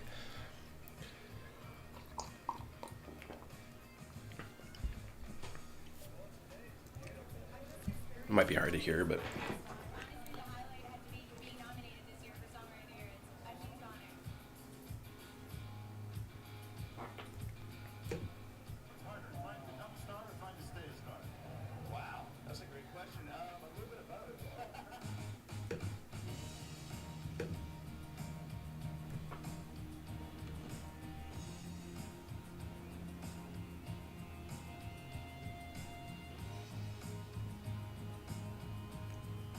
Warp stabilizer. Warp stabilizer saved me a lot on these shots.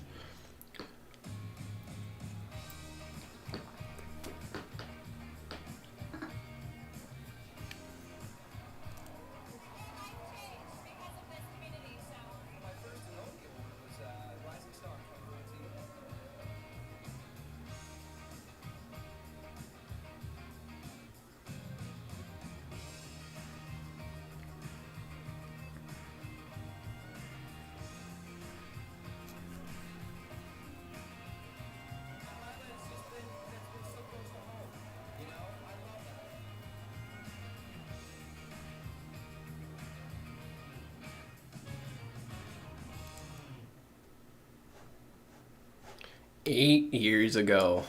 That is so crazy. Yeah, our graphics I do a little bit different now. But yeah, 8 years ago, busting into the Country Music Awards. Yep. But yeah, there's some other videos there. As you guys can see, some of that stuff's dated. Actually, I'm not exporting anymore. National, I can come check your stuff for a little bit. I have one more to export to do, but we can do that in a bit if you want to broadcast or screen.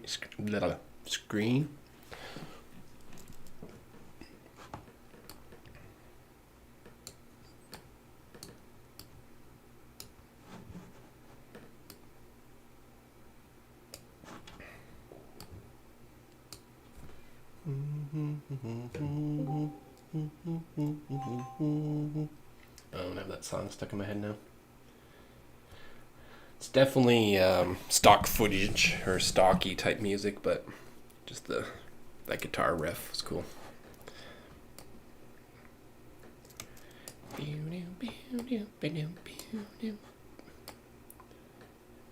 Yeah, I'm gonna miss video editing.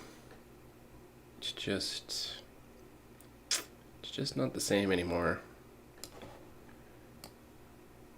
Just don't have anything that's like pushing the limits, making me want to learn or grow.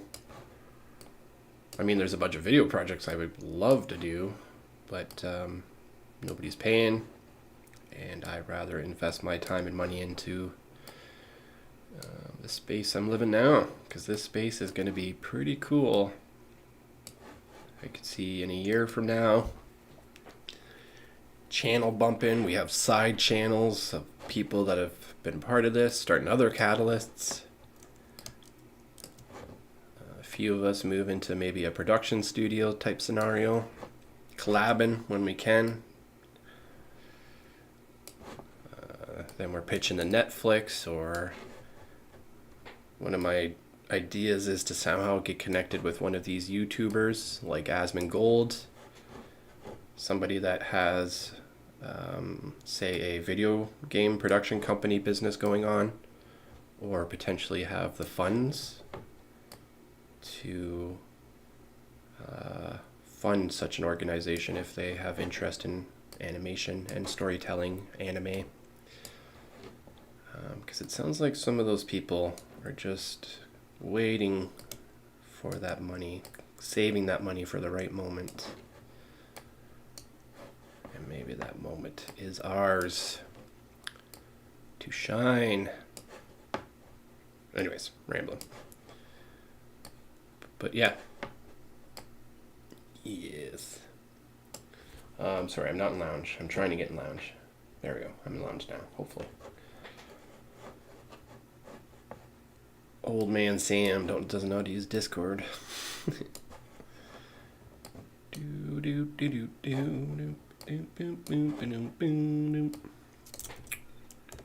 think I might be adding too many keyframes.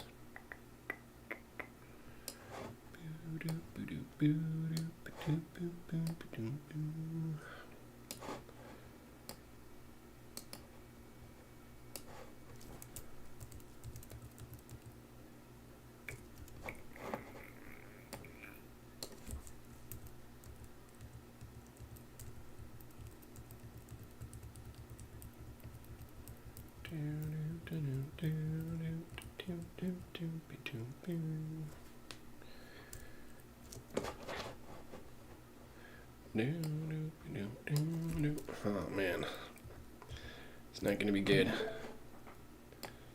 if I have that song stuck in my head all day.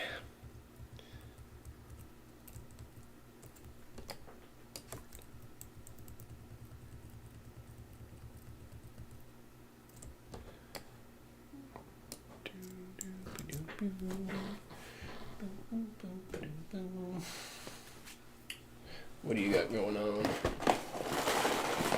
Found it randomly. It's in Canada. You didn't find that randomly. Don't be... Oh, actually, you're not on YouTube. It's fine. I said it earlier in the stream. Well, 3 letters of it, plus some of the PDF stuff we've been working on. But I know the place, yeah. It's close by to where I live. Where's Waldo? Where am I? Am I in that area? Am I on the outskirts of that area?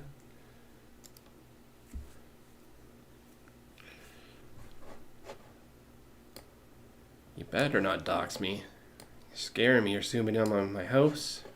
Showing my dog in the backyard. He's like looking up at the satellite dish, wagging his tail. National's like zooming in on him. I'm just joking. No, it's not like that on Discord right now.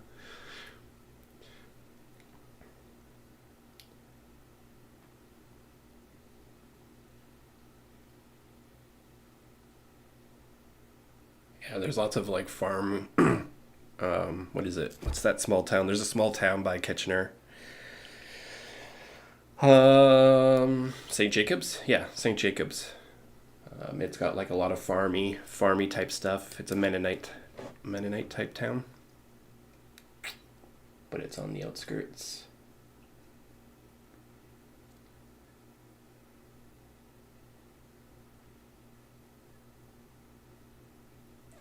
Of the railroad thing? Is that what you're getting at? Or St. Jacobs?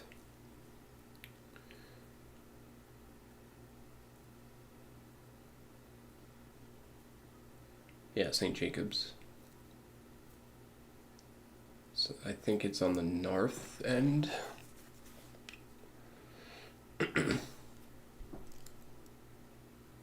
But that's like the farming. There's like a bunch of farmers markets and stuff and out that way.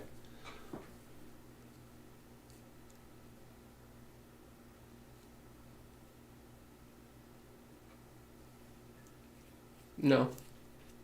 It's within an hour drive for me, so it's in the area.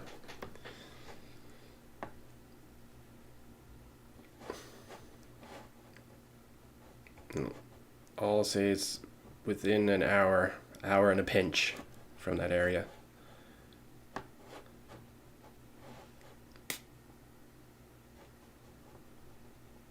So if you're playing around in that space, you won't find me.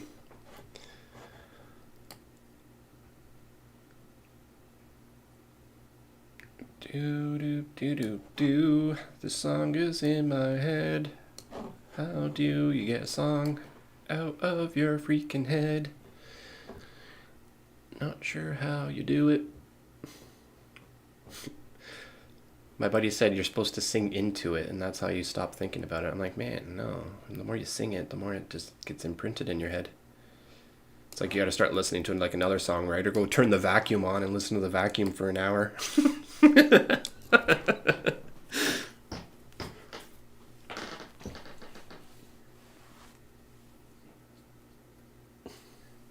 Accidentally found somebody in Toronto.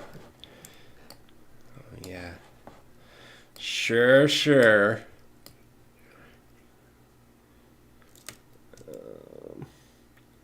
I'm just playing.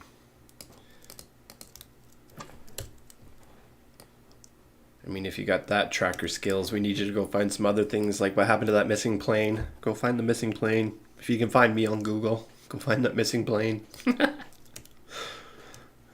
Some of those missing ships at the Bermuda Triangle, where are they at?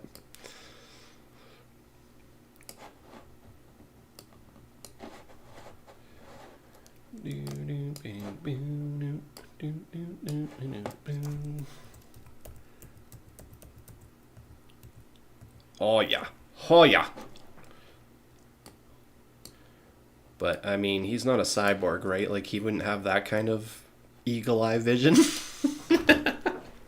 I mean, when you focus in on something, like, your whole vision's not going blurry, right? But I just like how it looks. That's why I was getting excited.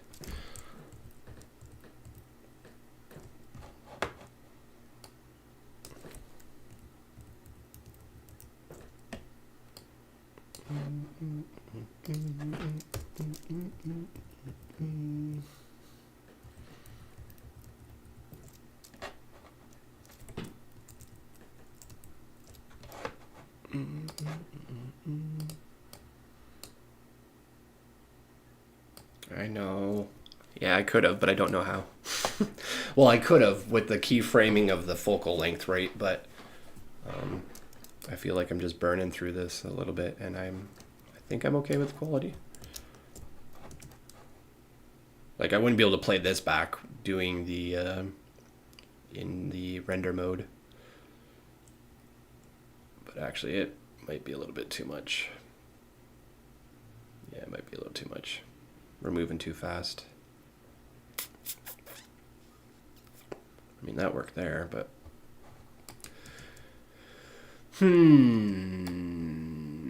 well, we can always just turn down the frequency so she ain't so strong.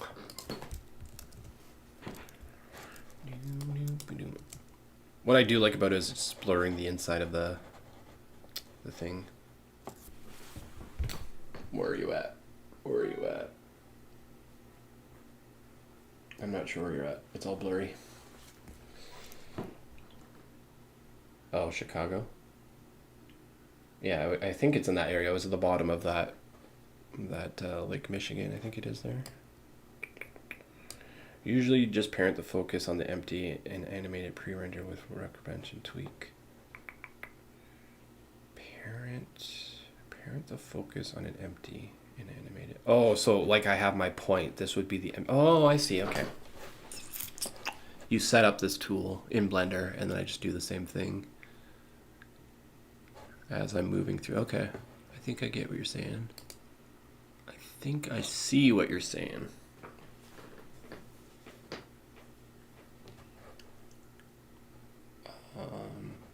Yeah, I think 4.3 is around the corner too. I saw a video about that. I'm excited. Making windows, breaking your windows is going to be a lot easier to do by the looks of it. Oh, yeah. That's why you found the location, is because where we operate. I probably shouldn't have put that on there, but you're a smart cookie. Detective 101. But yeah, we do business Kitchener, London, Toronto. In the north. Yeah, all over the south, actually. We're all over the south.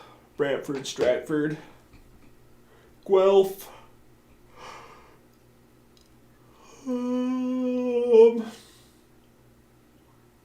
Halliburton. We're all over the place. We got the south. Yep.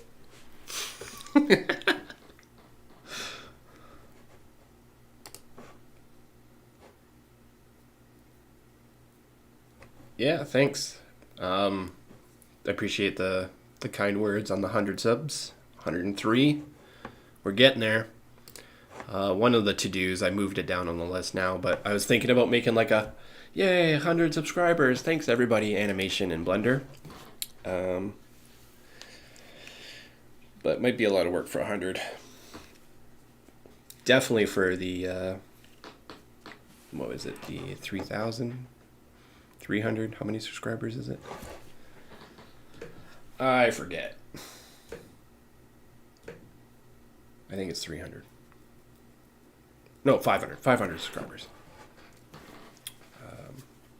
So when we hit that, for sure, we'll do an animation. But up until then, if we have free time and we have nothing to do, then we'll pick away at 100 subscribe. My thinking was just text. Like maybe we can do something simple where it's just text extruded in 3D. Thanks for the 100 subscribers. And then have like a camera pan around it or something. But I wanted to, sorry for scratching my nose, got a little itch.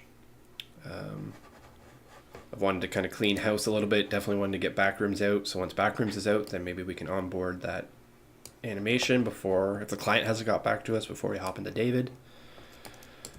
Let's see what it looks like at 25. Yeah, 25 is better. 50 was a little too much.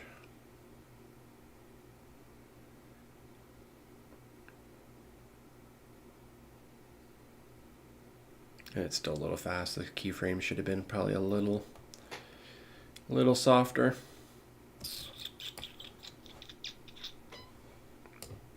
But yeah, I want to really just start being a master in Blender. So if I can onboard this in Blender, which I think we can do by the sounds of it.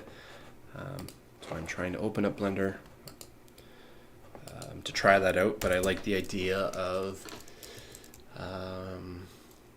to create depth scanner in Blender.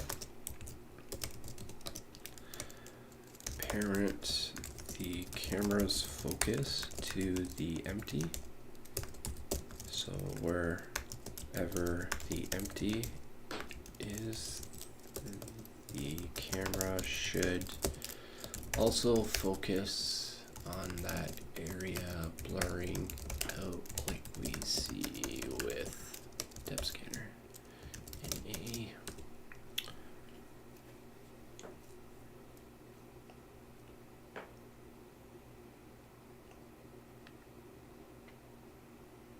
Because you can then parent the empty, right, to other things too, potentially. But why would you do that? I guess like maybe if you're driving down the road, right, that's maybe, and things are going past you, but you wouldn't want to parent it anyways. Yeah, I'm overcomplicating it. Look, sorry. Where are you at? Oh, Metra. You found some Metra, Illinois. What is going on with my nose?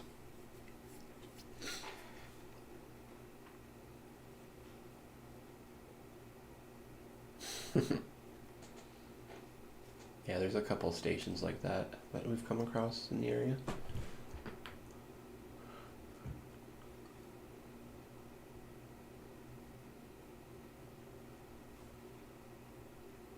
But yeah, the metro train's there. That's cool. You got an example at the an actual station. You could parent the empty to say an object. Maybe like walking in on the phone, but prop doesn't make sense to do.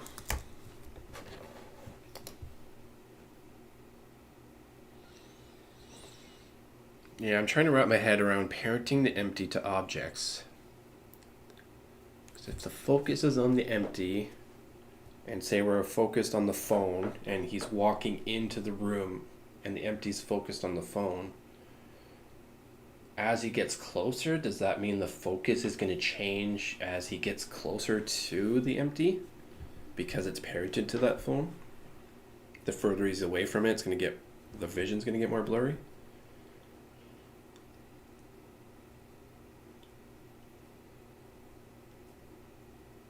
Yeah, the empty would just stay in place. If I don't parent the empty, it's just going to stay wherever my camera is, right? Or if I move this, then it's going to move my camera perspective.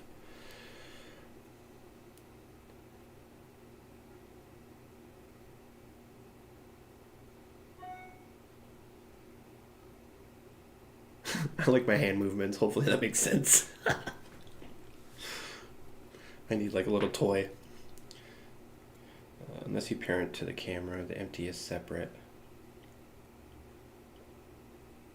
So if I have my spaceman parented to the camera, because my spaceman has no keyframes outside of the shakiness of him moving, he's not actually moving forward or back. The camera is what's moving him forward or back because he's parented to that. So I feel like camera, focus, empty, parented. No, I don't need to parent anything. I just need to move that position. And I just need to keyframe like I'm doing now. Yeah, I'm overcomplicating it. I got you. I think I got it. Yeah, I'm overcomplicating it.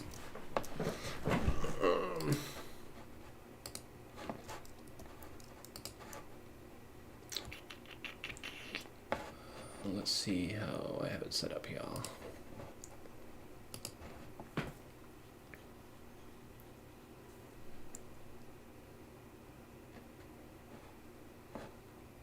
Hiya.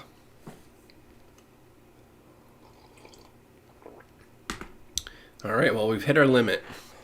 We finally got the screen that we're doing way too many things. Yep, computer is definitely cooking an egg. So we need to, unfortunately, do one thing at a time. Hiya, that was hot. One thing at a time. Why are you so spicy? It's After Effects, man. Adobe.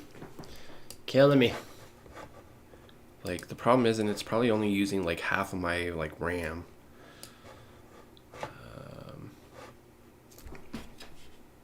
Yeah, she is spicy. Yeah, actually, I think that's what's happening right now. Is I'm probably chewing up. I have probably. Oops. Scrambles. Yeah, reserved for other applications. So when I opened up Blender, that's when it was like, I don't have enough. Stop. And then, yeah, CPU reservation for other applications. So as I start to onboard more programs with Adobe open, she's going to go slow. So if I'm not in Adobe, and then I can run 100 iterations of Blender, it seems like. But yeah, like, I wish I could just have, like, maybe I just have to come here and be like, hey, make sure you're setting the stuff right. Because you saw clearly it was like low, and now that I'm in here, there's no way to change it. It's like, oh, now we're going to make it high priority. All right, It's so frustrating. I just wanted to like set it to high priority, right? Set this to low, and that's what Windows can do, but you can't do that on Mac. Yeah, so yeah, if I wanted, I could do that, but we're playing in After Effects for a little bit just to get this done. Actually, well, we'll close this down because we've got to explore that blur thing that you were talking about while you're here. I don't want to drag you through the After Effects when you're like, oh, Blender. You said you wanted to do Blender. Let's just do it in Blender. And that's what we're gonna do. We're gonna do it in Blender.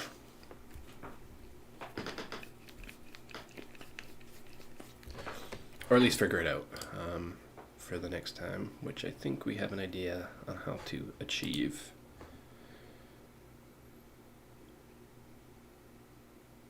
No, I wasn't, but that depth plugin that I was using was. Every time I'm moving it, it's recalculating the depth, and then it's applying all those blur effects and stuff that I have on top of it. So that's why After Effects was hungry hippo for that RAM, because there was a few things going on in the back end for only the 3 layers that I had on my timeline. Hungry hippo.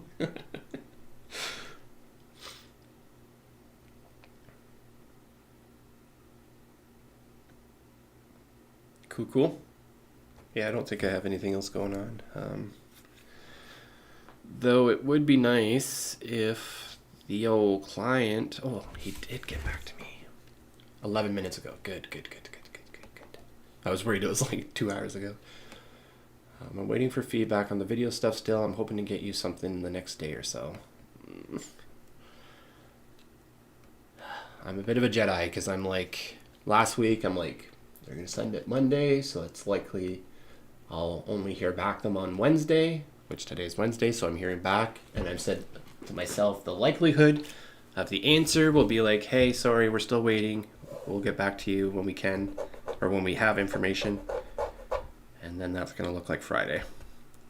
I hope it's today, or tomorrow. But it looks like I might not get it until end of day Friday, or maybe Monday. And a whole week have gone by. But that's okay. It's given us the time to clean up house, hopefully. It's just a bummer that we don't have any billable hours for actual money to offset rent and groceries and all that stuff. But that's what savings are for moments like this. You just can't live on savings forever. I'm actually maybe thinking about moving just to see if I can cut my rent in half, bunk up with a few people. Ooh, we got an announcement channel. Very nice, very nice.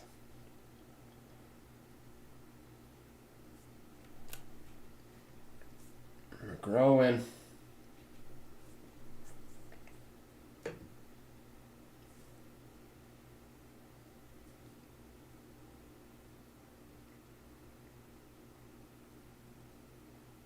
How to convince? I'm not sure what you mean, what you're looking for.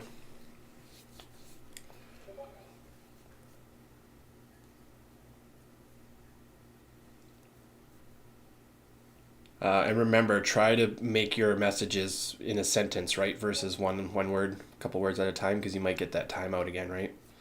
So just be careful. Thought you were someone else for a second. How to fill in vertices 3D. Okay, well I can maybe show you now that I have Blender open here, instead of trying to walk you through it.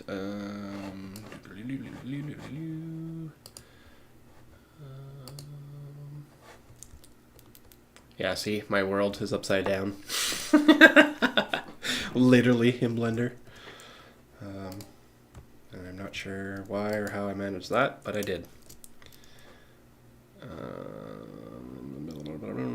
What is a way to show how we are going to do this? So I think what you've been doing is you've been probably doing that. And then... Why won't she show up? There we go. Okay. Then I want to say you've been extruding the vertices, but again, we want to try to extrude the edges, so that way you have the fill happen wherever you extrude it to. But if you're just grabbing the vertices, actually that works too. So say if you're just grabbing one vertices and you're trying to do something like this, where you're just eyeballing it, trying to match it up, then once you have that, you'll need to connect them together. So yeah, just F. So F, when you have those two selected, will connect those together. And then if you want to fill those spaces together, once you have all those 4 vertices selected, if you hit F again, then it should fill it. And that's how you can fix it or get stuff to fill. What I was wondering earlier, say if you have a scenario where all your faces are deleted, but you just have your, delete dissolve faces.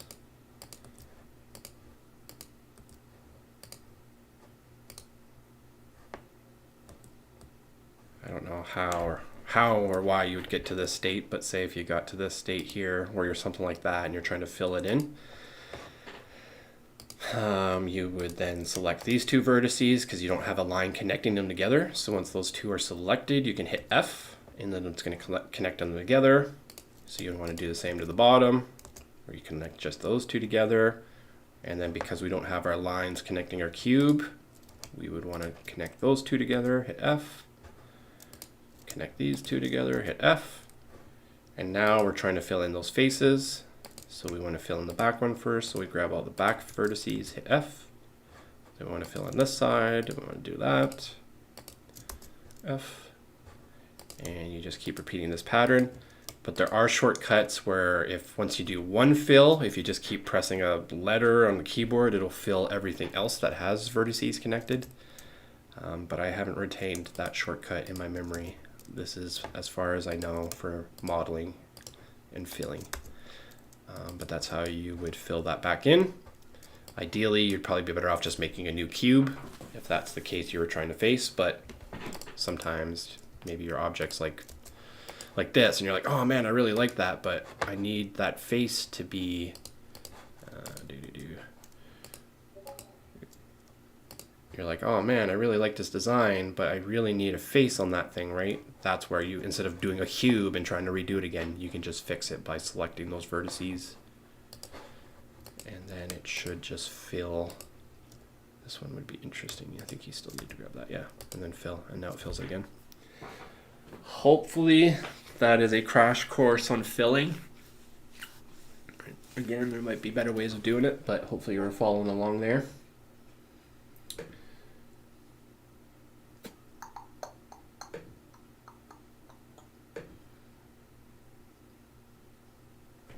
What's chat saying?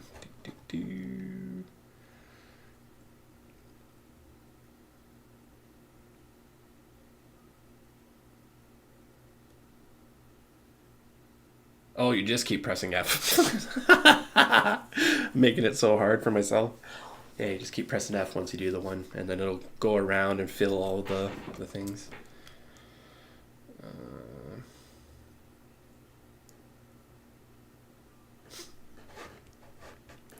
Okay.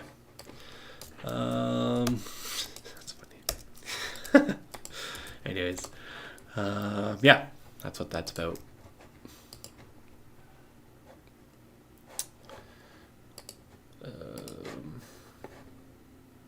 Back to my own stuff. Sounds like you got her figured out where you're gonna go. Figure it out. Where were we? We were building our own thingamajigger. That's what we were doing. So, yikes, why is the computer going so slow? Okay, how do we have things set up currently? Gear, camera.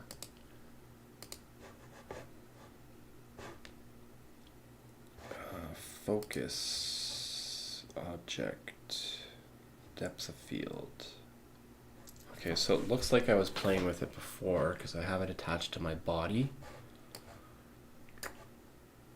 But I don't have it enabled. Interesting.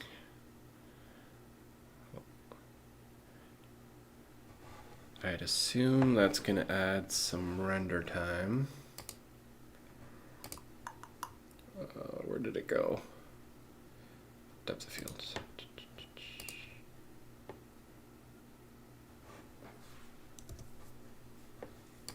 Oh, my lips are burning.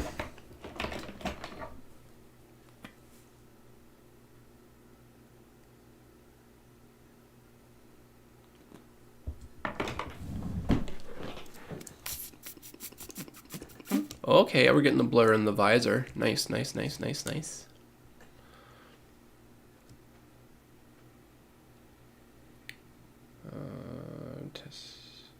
Change the f-stop with needed. So yeah, I still want to do the empty, but technically this is our empty, right? So we need to, well, not technically, but what am I trying to do? Let's snap cursor, workbench mode.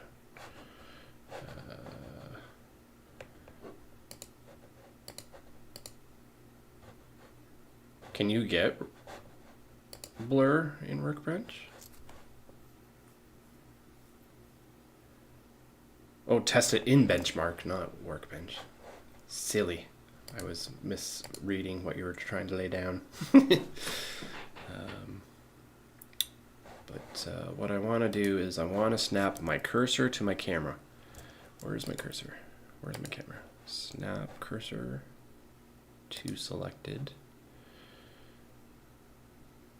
And then we create an empty. And then we push it to the front of our camera.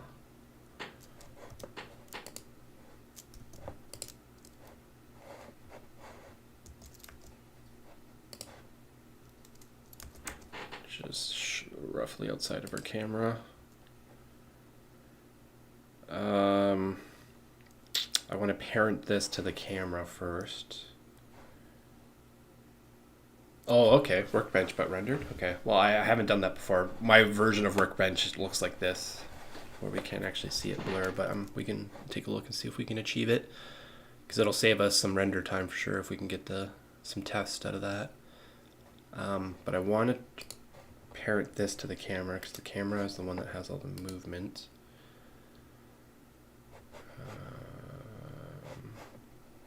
But first I want to snap my cursor to selected so that we can pull it back if we need to. This is parented to the camera. Snaps selection to cursor. So now if our camera moves, that empty should move, but should keep the same distance wherever the camera goes. Okay. Now we go into the camera settings. Camera, and then we change the focus to our empty.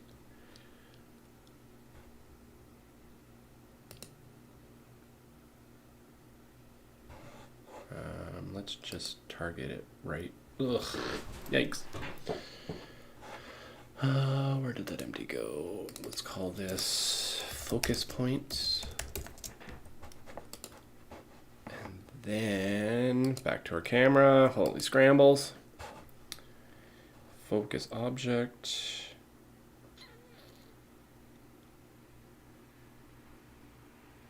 Yeah, I'd leave it unparented to the camera, but if my camera is moving, I want the focus to stay ahead of my camera as I'm moving, right? If I don't parent the empty to the camera, then I feel like when we move past, it's going to go out of focus. It's going to go blurry. I feel like that what I have now is essentially the same as what I had in After Effects. I mean, the video was 2D, but wherever the light was looking, I was just moving this little piece to wherever the spotlight was. But I might not actually have to do that now with how this is set up. It should just automatically do it, I think. Hypothetically. I don't know. Definitely call me out if I'm doing it wrong. Blender, this focus point, and then you were saying something about the f-stop.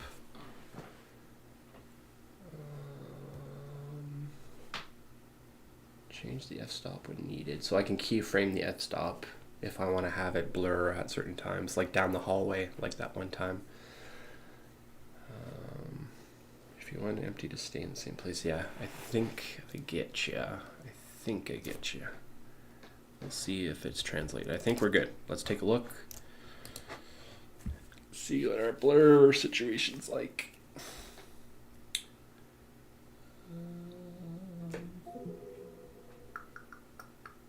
I gotta get that one more export going before.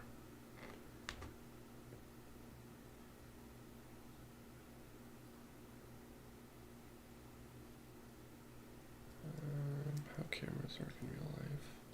If you want the empty to stay in the same place in the 3D world, just leave it unparented.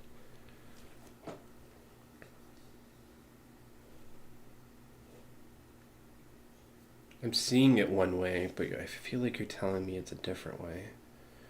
Saying that because the camera's a real order. Because if you want to animate the focus, it will be harder to animate because it's jumping around due to the camera.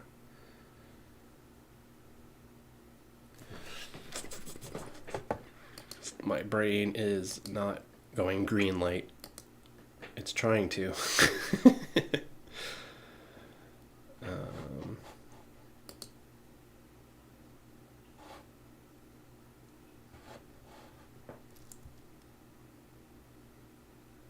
Yeah, no, exactly. I feel like I should know, but my technical knowledge is just trial and error at this point.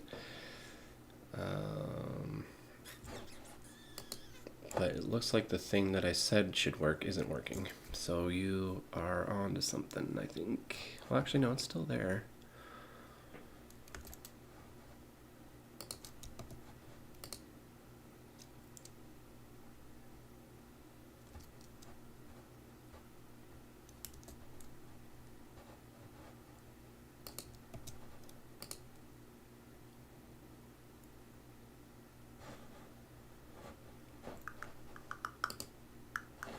So it's blurring our inside of our visor. I'm a big fan of that. That looks super cool, I think, right? Like if our focus is through a visor, usually, like if you're wearing goggles, I feel like the inside of your goggles are going to be blurry if you're focusing on something in the background. And then I think you're saying f-stop.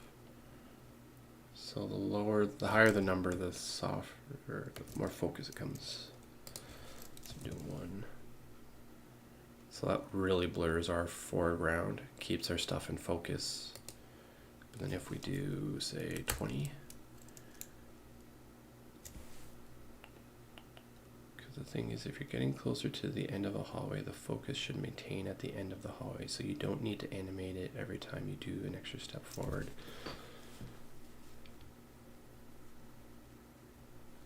Because the thing is, if you're getting closer to the end of the hallway, so getting closer to the end of the hallway, the focus should maintain at the end of the hallway, so you don't need to animate every time an extra step. But if you're not parenting, so the hallway's getting closer, or I don't know, just trying to visualize. Because there's that point where we're like panning right before we walk down the hallway, that even though I'm moving this way, wall, but then the wall cuts to just dropping way back there. So that focus point as we're crossing the wall, hopefully you see my hands, when we drop to that long hallway, the focus point should automatically be on that back wall. That's what you're telling me. So I shouldn't have to animate the empty. The empty would be against the wall, and I'd have to animate it going all the way back. And you're saying I shouldn't have to do that.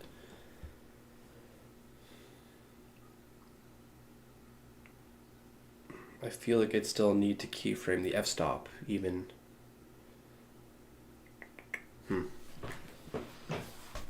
Yeah, sorry, I'm overcomplicating it. This is a scenario where we need to sit beside each other, right? You need to grab the mouse and show me.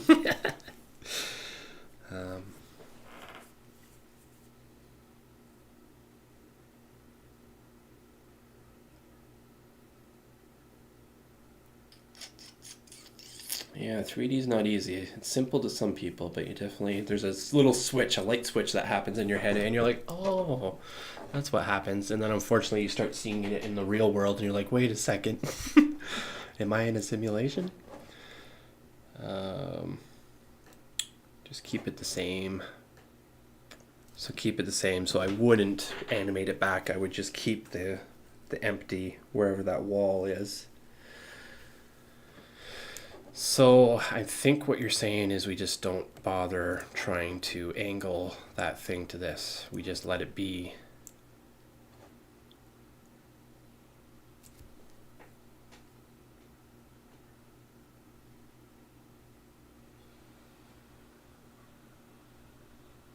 But then how do we get the rack focus? That's where I'm stuck. If we're not parenting it or we're not moving it, how do we get a rack focus? We keyframe the f-stop. Sorry, I wasn't paying attention. If we want rack focus, are we keyframing the f-stop or are we moving the empty? What is focused? What's a scenario? Let's pop in the camera. Let's go back to that one scene.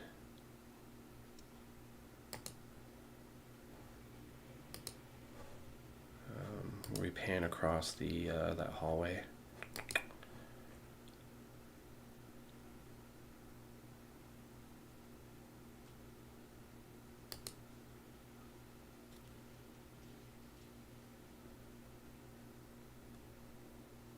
I'm sorry, bouncing all over the place.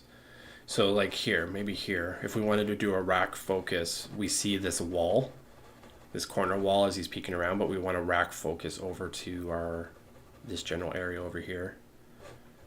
Actually, we're coming up on that spot. I thought we were at the end. You can still animate, but that's the f-stop I'm animating, right? I'm not animating the empty. Or am I animating the empty where I want that rack focus to go?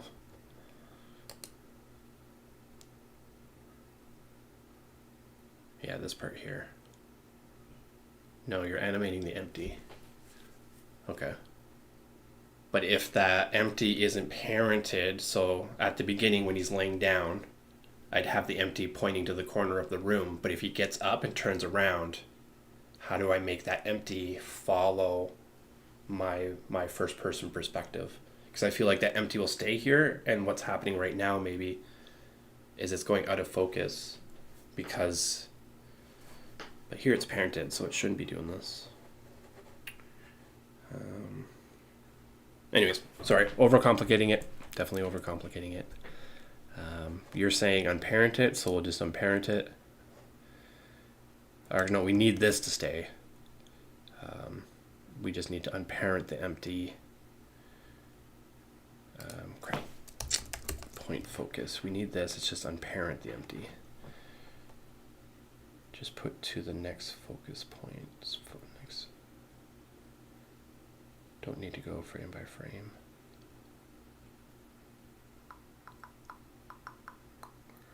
So if I'm looking down, that's when I'm just making a keyframe there. But if I'm just walking around doing that, I'm not keyframing anything. It's just if I'm like this situation here, I'd make a keyframe here. Say I like the frame. It's not what I want, but I like the blur. This is where I'd make the keyframe where it's the empty's here, and then the next couple frames forward, not every frame, but just like maybe here, I would animate that key or that empty along the Y and throw it against that back wall so all this other stuff blurs out. And then when I pass it, that's the only animation I'm actually doing. It's just those parts, right? Not going frame by frame, just frame by frame here for that little area, and then we pop out of it. And then we keep the same focus that we would for these parts. Anyways, Hopefully I'm getting what you're laying down. Apologies for making this more painful than it needs to. For example, you're looking at the ground, you place the empty there, then you get up and you look at the wall, put the empty there, and so on. Okay, yeah, not frame by frame, but every corner, every time I'm panning. So there'll be 15 frames where I'm in the general area, right? But when I start to pan like that, yeah, gotcha. Kind of like our motion tracking stuff, right? Where it's like, yeah, I get you. Yeah, much less work. That's what I was kind of doing in After Effects, but then when I do that pass and try to get those corners, then I'll go back again and go in between my keyframes and just do another readjustments. So I'm not going frame by frame, but I'm going like every second marking a keyframe or wherever there's like the new rotation to the thing. And then if I go back and there's like a quick jerk or something because something attention, right? Then you'll just make those quick modifications. It should be done. But don't do that with this method. Just one time apply it. One ply.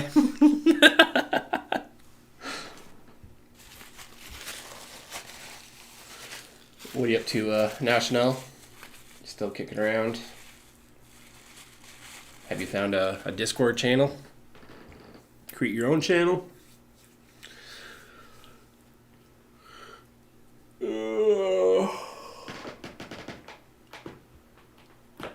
Cool, man. Appreciate that for the tips there. I'll see if I can try to reflect that. Part of me, not to be a dick, but part of me doesn't want to do it in Blender because that's going to require a whole new export render. Though it's starting to look pretty tight in doing it in Blender. I'm kind of leaning on maybe just this time After Effects. Because we'll have room for improvement, right? Like, we don't want to, like, come out too hot out of the gate and make this a banger and have no way to improve on it. But I do appreciate it. And it's just something to learn, right? Something to apply for the next one. Especially when it comes to the David series. We'll definitely be probably utilizing this empty trick. Utilize for David fall show. I don't know how to spell show. Some gangster I am.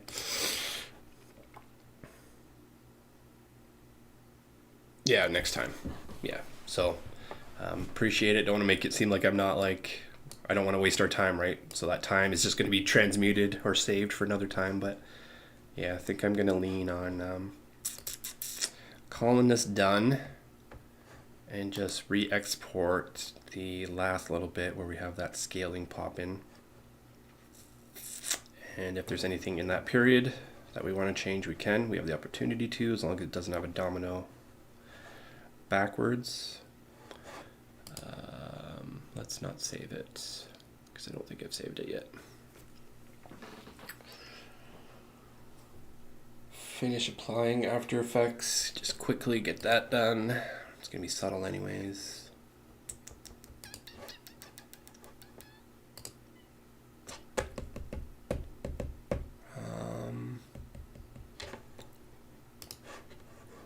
What else I wanted to do? We can try to do that. Oh yeah, we've been trying to export. Yeah, export to get it up on YouTube. That if we can get that done, then that's a win. Or not on YouTube, I guess. Just that everything done, ready to export. Tonight we're gonna re-export the last half. Tomorrow we're gonna finish it. Overcomplicating it. Why does my brain want to be like, yeah, make it overcomplicated? Just burning brain cells that don't need to be burned. Just do. Just do it. Do it. Just do it.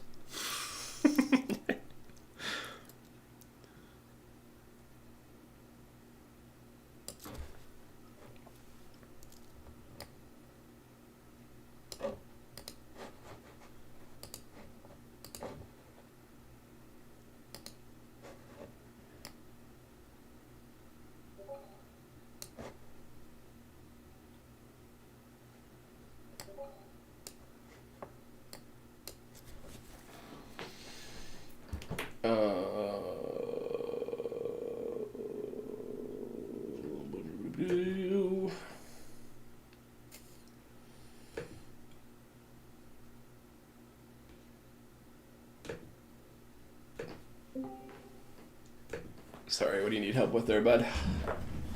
Holy, my lips.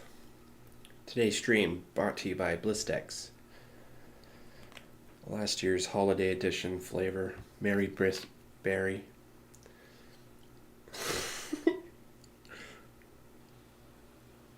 Get your 15% discount code. A little bit applies to our channel and helps us create more exciting content.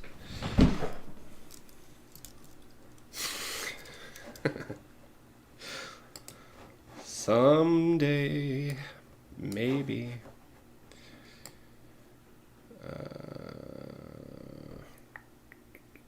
Yeah, I want to do a little bit more motion.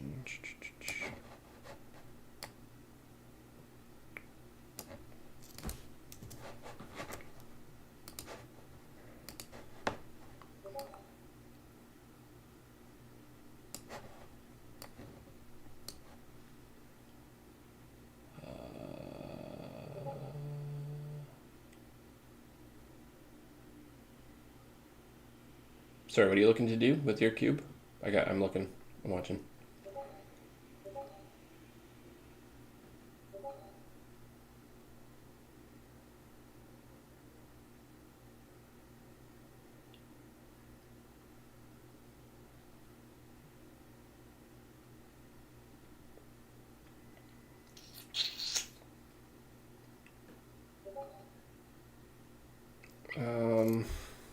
Yeah, I'm not sure, but I feel like we already did this a few times over.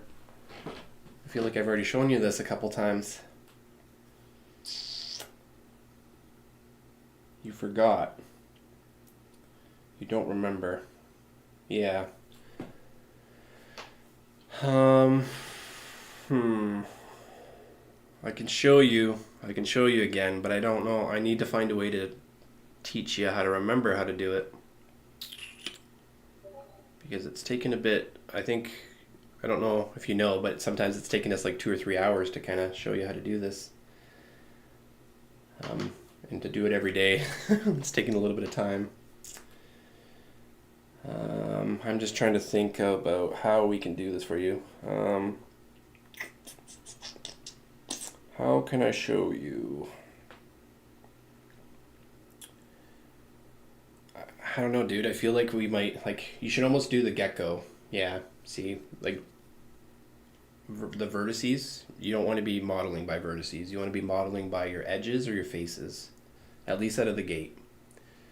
The problem with doing vertices is that your sides aren't going to be equal. With a train, the left and the right side, if you're looking directly at it, will be equal. So that's where we want to use like that mirror tool, the top right hand corner that we were looking at, the XYZ underneath your render. Nope, the right side. Keep going to the right. Yeah, those there. If you're using the vertices, the vertex tool like you've been using, you need to have those enabled. You need to have the X and the Y and the Z enabled. So that when you grab one side, the other side will automatically make the adjustment the same distance. Okay. I will be back myself.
Cool. Yeah, I'm just realizing that my machine is like blowing hot air. So even on standby, After Effects is still computing. So I can't just walk away while I'm in here. Because she is chewing my machine. And I think it's that depth map. Okay.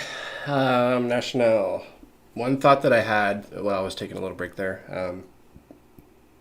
Is maybe. Sorry. I can maybe cancel the stream or kill the stream, end it, and then redo a new one. And then we just focus on looking at redoing the train again. I'll show you how to do it again. And then after we're done, then I will end that stream. So that way we have like a hopefully 10-20 minute video. And then after that, won't be able to show you until you are able to watch that video over and over and over again until you achieve whatever we've created in the video. I thought about doing that, but then I realized it's like that gecko tutorial that we were watching is essentially the same thing that I'm going to show you. And I'm wondering if maybe you just focus on the gecko tutorial, like not to pass the buck or the torch. I'm just trying to think of the best way that you'll have something that you can keep referring back to. Because at some point we got to get you leveled up. We got to get you to remember those things. And obviously how I'm doing it isn't necessarily doing that. Either I'm not maybe communicating the best way or documentation, blah, blah, blah, blah. What am I looking for? Gecko under tutorial. People, I'll take a do the gecko tutorial. Not sorry, killing the stream was a bad word. Like ending the streams and then just restarting it. But yeah, it would boot the other people, all right. But I think everybody they come and go as they please. It seems like I don't think anybody's going to be too hurt if I end the stream. But my thinking is that way you have just a 10-20 minute video versus having to scroll through like the 8 hours that we're streaming, right?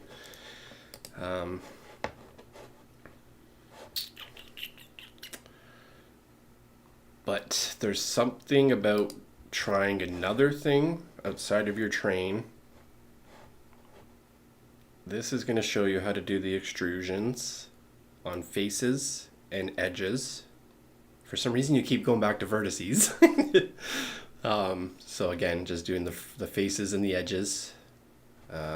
This is also maybe on 2 times the speed. Yeah, that's a problem. It's a fast one. So you might want to slow her down to 0.25 in your settings on YouTube. There's a playback speed. And you can always slow it down if he's moving too fast.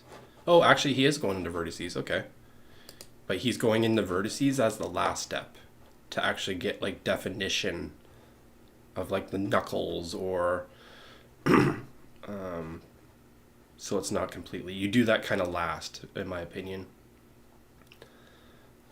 But he's like 90% of the time it looks like he's doing like faces and edges, again vertices, but he's only just trying to create like the finger, right, the knuckle for the finger, but he has his placement of his foot already where he wants it. Once the hand and the foot is placed, now it's just like, okay, I want this, I want that, and it just looks a little bit different, right? Vertices last. Sorry. Work with faces first. Should be the last tool. Face tool. The last one in that little section there. Then your edge tool. And then your vertices. They should really invert those things. But when you become advanced editor, expert editor, you're going to be working probably out of vertices most of the time versus faces or edges. But as a beginner, you definitely want to use faces first, edges, then vertices. I can't stress it enough. But yes, there's some shortcuts here that he's doing that'll show you how to like, so now you can add more of that benditure probably to the fingers, the nubs of the fingers. It's a 12-minute tutorial, but if you're watching it at 0.25 the speed, like I feel like this is good speed right here, 0.25. Can't go any slower. But it's probably a lot more watchable. Also remember you can use your arrow keys on your keyboard to go back 5 seconds. So if you're having a hard time being like, oh, going back too much, just use your arrow keys for 5 seconds. And you can rewatch a part over and over again a little bit easier. He has the keyboard shortcut thing enabled, so make sure that you're also paying attention. If you're having a hard time trying to figure out what he's clicking on to do that thing, go back and just watch this little area. But yeah, it's going to start really basic. I feel like it's just starts with a cube. You already know how to bring in your reference images. Oh, isosphere, never mind. You already know that part, so it's just getting used to manipulating with edges, faces, vertices. The mirror tool, hopefully he has a way of showing us how to activate that.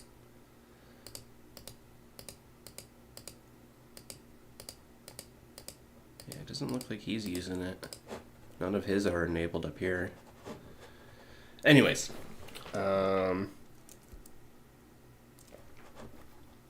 hopefully you can kind of get what I'm laying down, but again, you just watch the tutorial. Hopefully he'll say S to scale, and that's how you can create the snout, or I'd assume how you make the snout.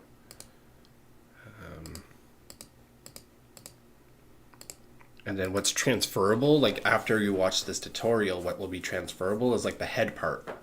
Instead of doing a gecko head, you just do a train. Now this becomes the front of your train. You could even copy and paste just this half of this vertices of the head, and maybe use that as your train. Once you know how to start modifying it, once it's built, then you just have to scale up these vertices to match your reference image, right? Versus having to extrude, blah, blah, blah, blah. That's an option, I thought.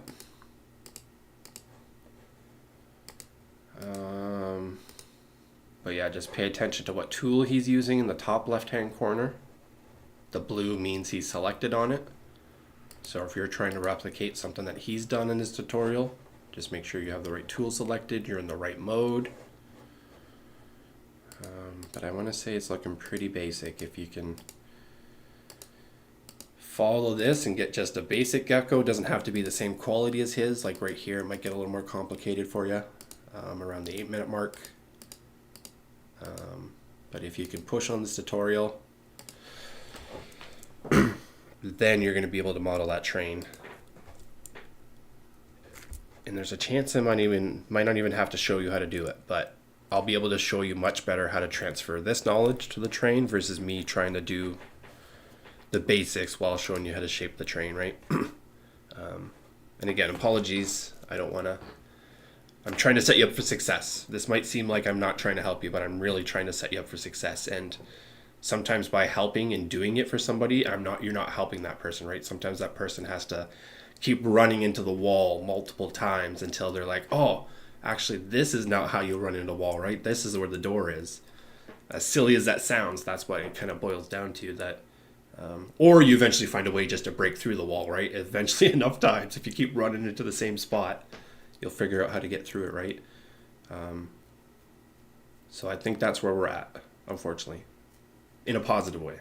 It sucks because you're going to have to take a lot of your own runs at it, but that's why I'm here. That's why we're here. You run at it a little bit more, and we'll try to help you. If you run at it like 5 times, 10 times, and you're not getting anywhere, that's when we'll help you, right? If you run at it once or twice, I might say, hey man, try it again, kind of thing, right? So hopefully you understand where I'm coming from.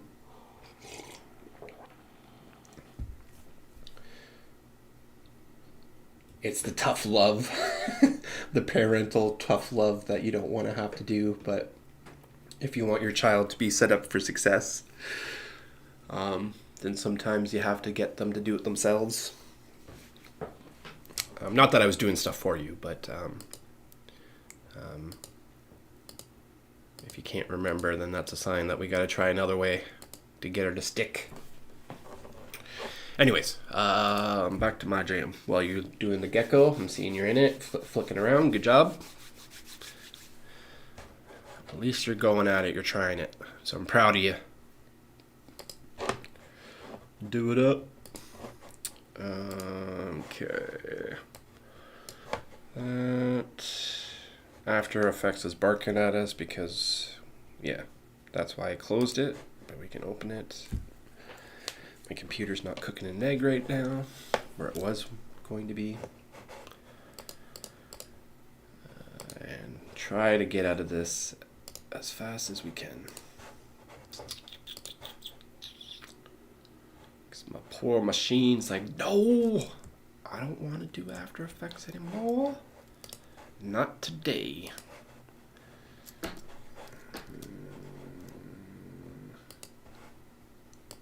No. No.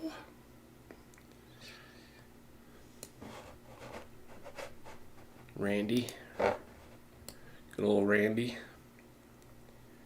That's what that from. Whenever you hear me say that, no, that type of no. He's trying to prevent his son from joining a boy band, a singing boy band, because he grew up in a boy band and it ruined his life a little bit. So his son's like, why can't I be in a boy band? And his dad's just like, no, no. Just the funniest.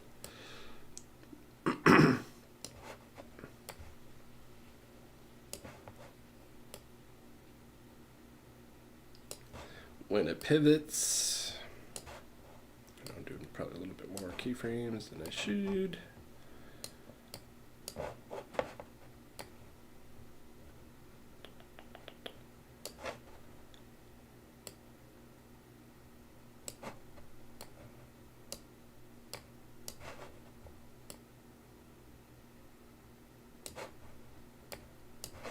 That was probably really bad.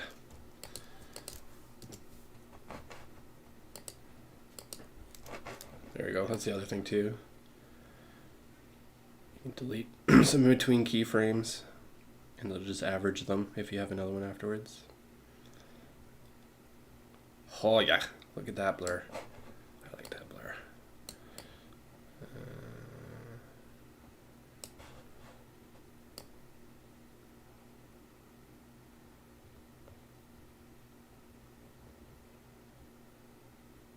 Heyo.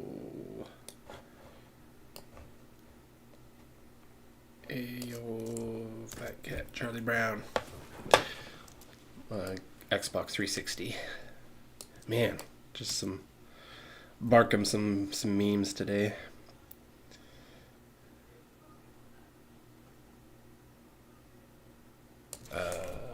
Just a second.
I gotta move. There's just some wackos. There's like people like playing Slinky at the back of my stairs right now. Like a bunch of old people playing Slinky, screaming. Like, huh? What is happening? Why are you guys... I mean, I guess they're having fun, but... Like, I don't think they live here. I think they're like... Yeah.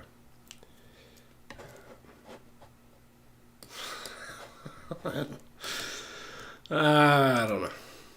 As long as it's not out my door. I thought it was outside my door. I thought they were like trying to get inside my house. But they're kind of below a little bit. Anyways. Girls just wanna have some. Yeah, they're just a bunch of girls. And they're just being giddy.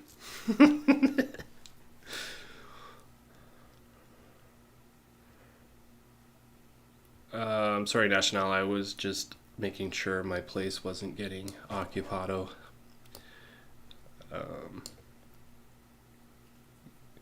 Yes. But what is it?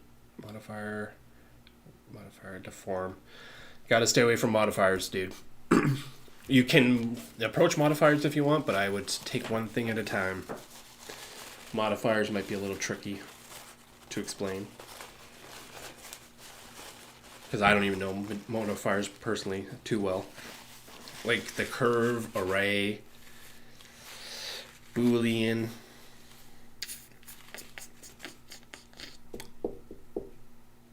Texture. Like there's a handful that I'll know, but like if anything, play with the array modifier. Deform, if you're looking for deform, you're in the right panel for that. Where you're just hit add modifier on the right. Up, yeah, there you go. And then you just search for deform. You can just type it on your keyboard when you're on that screen. Just hit deform, type deform.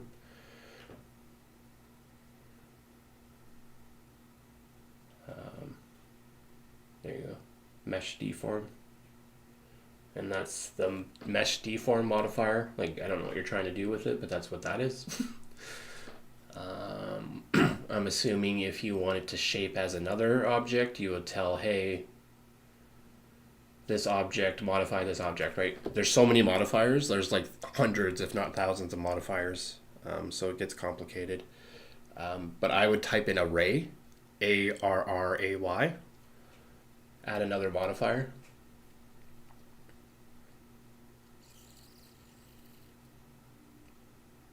And then array. Yep, there you go, the top one. Now play with the factors and the different stuff. Yeah, the count. Just play with that for a little bit. Start with low numbers first. Try like 5. Play with 5 for the factor. And yeah, count 5. Add some squares. So what that does is now you have 5 squares. But you're not telling it along the factor, so you need to go one more stage below. Or your XYZ, where it's 0, 0, 0. You need to change those to at least 1 to have something happen. But you should do like 5 or 10. So now you have 5 instances of your cube along the x-axis. That's how you can create stairs easily. Stuff like that. But you would remove the x, turn x to 0. There you go, you got stairs now. That's how you can create ledges to your train. That's a quick way of doing it. But you would modify your cube just to create plateaus. Planes, exactly, planes, right? Maybe extruding it on the Z so there's a little bit of a dip, like a little stone step. What am I trying to say? Like a sidewalk, like how you step onto a sidewalk off the street, there's just a little gap off the road. Like you want to have a slab, right? Just a little tiny thing on the plane.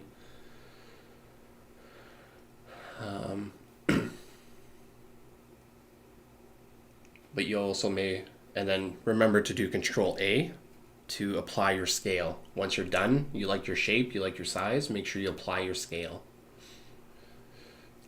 That's if you're going to use it as an array modifier. It gets tricky. I don't want to overcomplicate you. Maybe one thing at a time. Do what you're doing.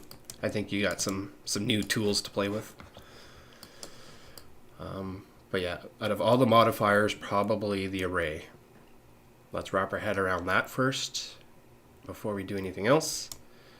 But again, I think we should try to jam that get-go tutorial, or I'll try to do the train tutorial with you maybe. But that'll be the last time, but it'll be recorded for you to watch over and over again until you get past that, and then we'll do another episode. We'll do the next thing. We'll make another episode until you figure out that by yourself, then we'll do another episode. I think that might be the way to learn. Do some homework on the off hours. No different than your school. You just got your Blender school through the back rooms.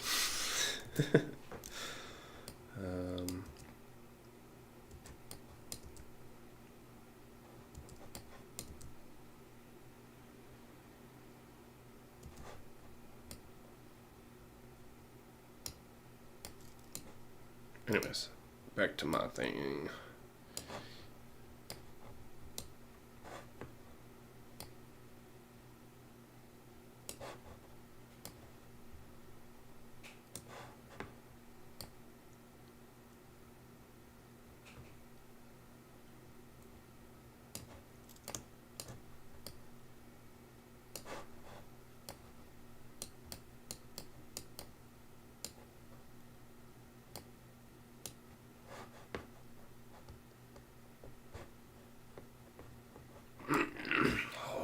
Lips are burning. Just a burning. Oh wow. Yeah, you're getting into a house model pretty quick by the looks of it. But see, with the array, right, just one little tool, it's like bam, now you have a whole new inspiration for a whole new model.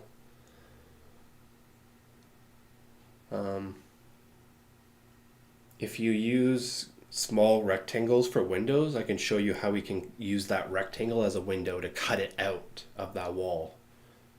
That's where the Boolean modifier comes into play. So just make little circles or holes where you want your windows, put them in your wall, and then I'll show you how we can use them to cut out circles in that back wall.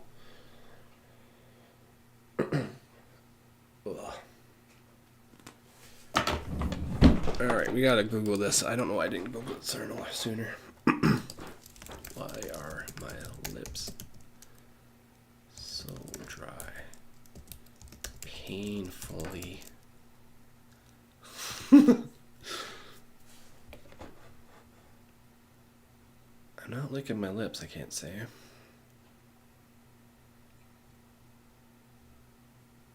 I never get sick. Now.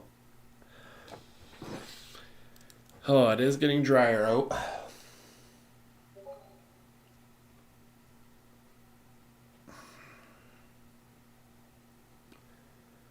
Sorry to complain on stream, but man.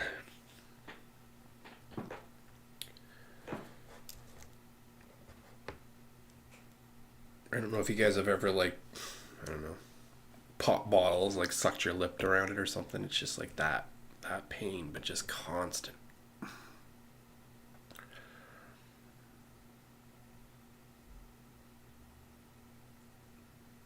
Maybe talking too, but, and I definitely don't drink enough water. I'm just surprised. Like, I thought the first thing was drink more water, because I don't drink enough water. So that's probably what's going on.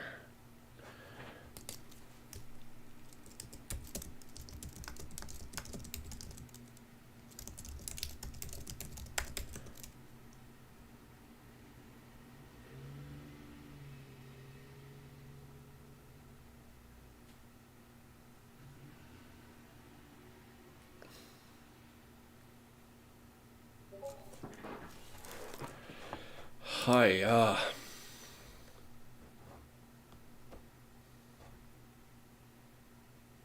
interesting. I have heartburn. Crazy bad heartburn, which I have to have medication for.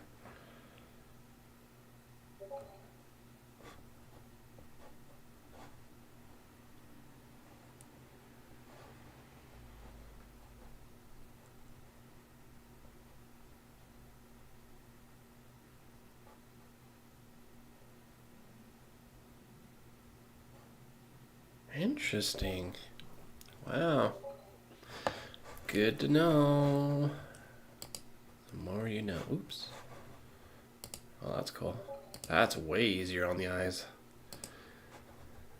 It's like, morning. Trying to read the news in the morning.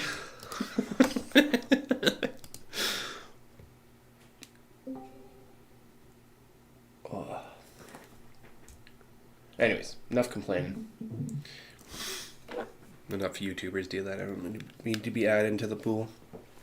Just if you see me licking my lips, I guess that's the reason.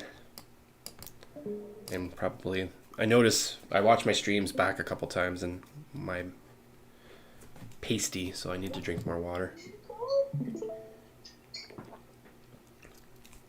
Oh, you got your audio on there, National. I think. You gotta mute yourself there, bud.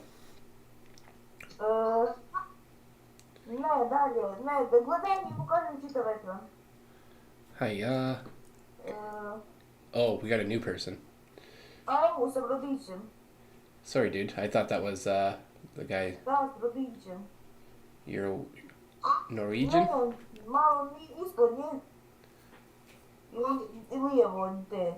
Yeah, sorry, I'm not sure. Sounds like you're Norwegian?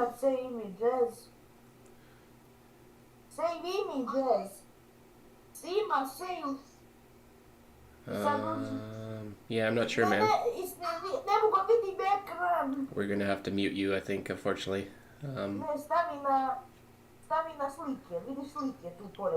Russian? Yeah, don't speak Russian. No, sorry. No Russian. English, sorry.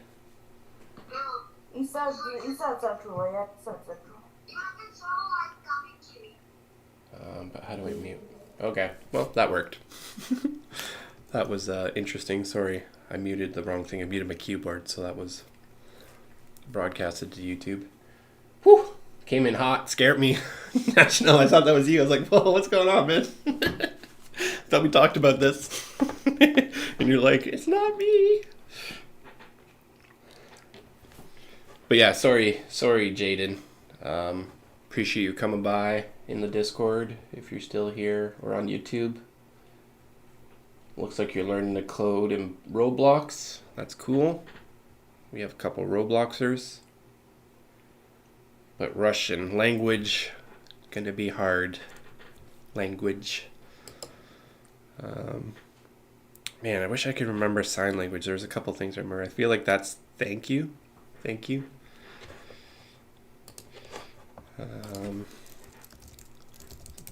Yeah, it's terrible. I downloaded an app and I did it for like a week or two and then nothing.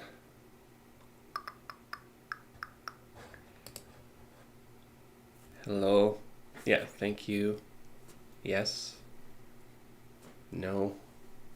Please. Goodbye. Hello. That's probably not like, that's so weird. But I guess it depends on the degree of this, what angle it's at.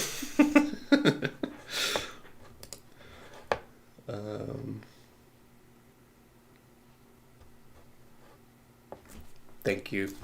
Love. It's close fist, love.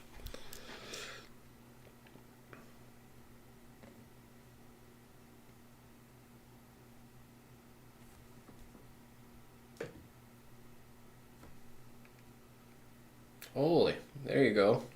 Getting the extrusion in by the looks of it, or maybe duplication. Got a little stairway with some handles. Looks like you're rocking a couch, potentially. Oh yeah, we've got some extrusion going on. Nice. Fingering it out. Getting her done.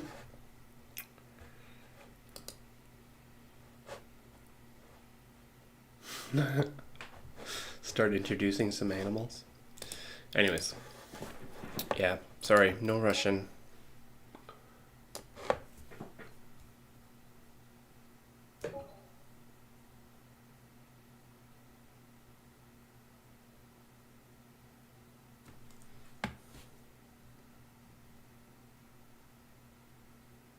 Oh, good. You speak English, or you're using a translator maybe, but we can communicate. That is good. Very good. Hopefully.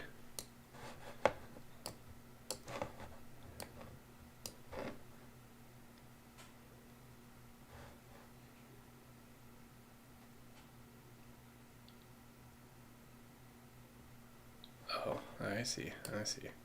Another Discord buddy.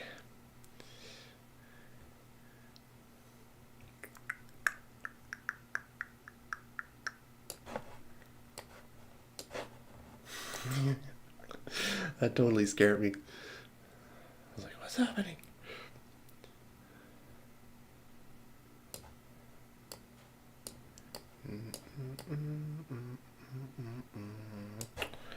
Just make sure you're transparent about your skill set. Okay, National. Speederino. This is a scenario where you just be new to Blender, but I'm down to try, but I had no promises. If you want to do it. But, yeah, looks like you're already at it. Yeah, just be transparent. Alright. Spending too much time on this. If Henry's still here, he's probably like, ah, man, just get it done. You've been talking about it, just get it done. Do it.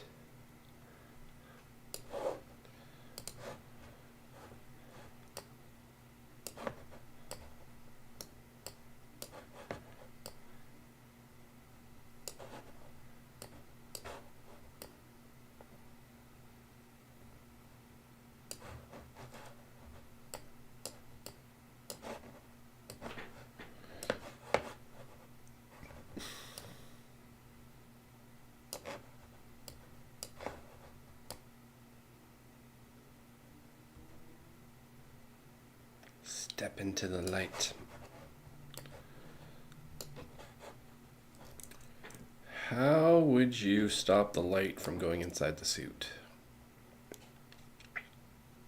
Oh, I just realized how I would do that. I would animate a plane, or a cube, or a sphere. So that way... Oh no, that still wouldn't do it. I would need to... Not a problem I'm going to worry about right now, because it was a cheap gimmick anyways, so...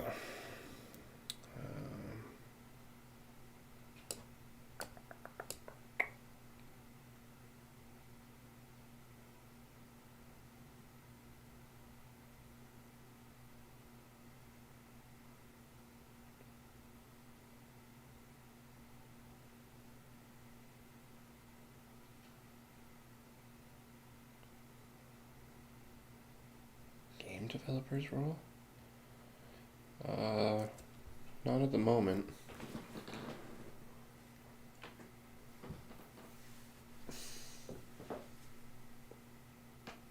Oh.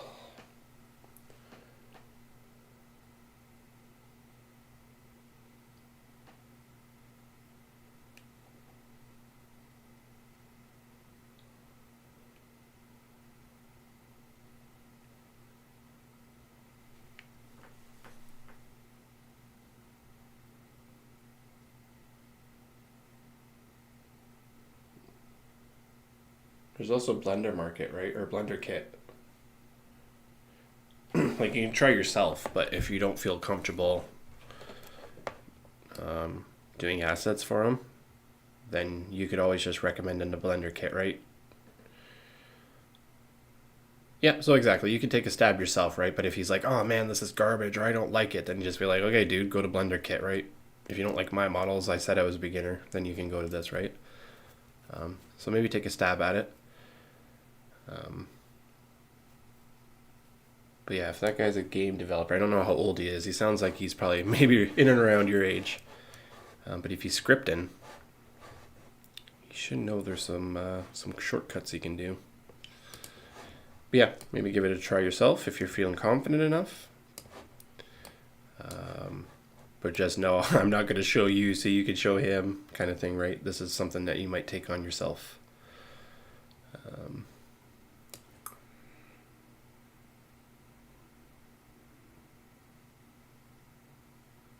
Yeah, no, you know what you're doing by the looks of it. So, but yeah, just remember, if you're not feeling comfortable, just pull the cord and just direct them to like Blender Market.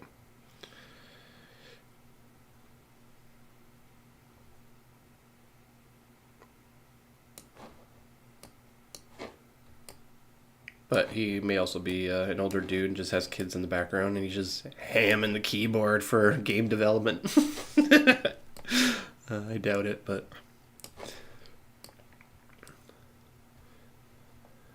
Oh, you're still here, Henry. Sorry, man. You're probably like, are we still doing this? I'm going to try to just plow through here and get her done. But the reality is we don't have much to do because we've got to wait for the client, which is probably going to be Friday. Still haven't heard back.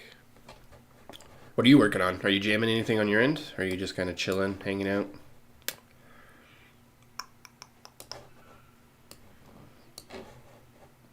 I do appreciate that exploration before with the camera. That is good. But yeah, I love that. Like, just so good. Oh, sweet, sweet rack focus.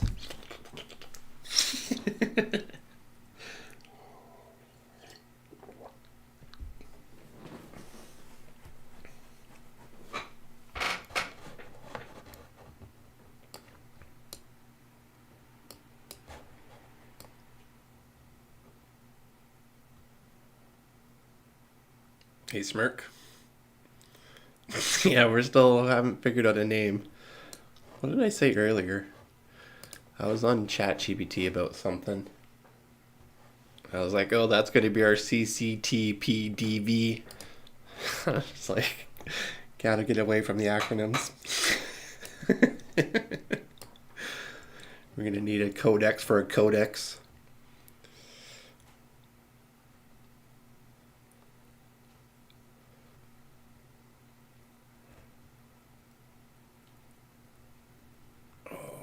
So sick, I love it.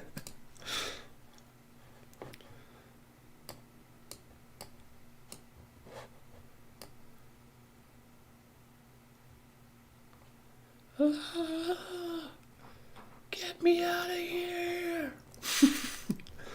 And then have Oily come in. I'm oily. Blah, blah, blah, blah, blah, blah. Actually, try to talk while you have water in your mouth. I don't know, how would you do that? Bathtub and then scream into a bathtub of water?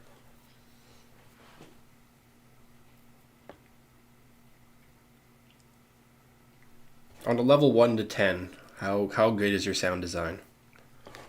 If I gave you a sound, would you be able to recreate it or kind of have an idea how they created it? Say between like a monster's scream, a supernatural ghost, or like a jingle that may be in like an advertisement, or a type of sound that's in an advertisement. Because there's one specific sound that I don't know how they created, but every time I hear it, just even thinking about it makes my hair stand up. Probably a 7. Okay. Well, we're gonna go and visit this one because, yeah, Monster Scream, to bring it back. What would be Oily's scream? What would his sound effect in here? Would it just be like a higher splash of like an emergence, or would we hear him like moan, or what would terrify people? But I'm gonna try to find that one sound effect that I'm talking about.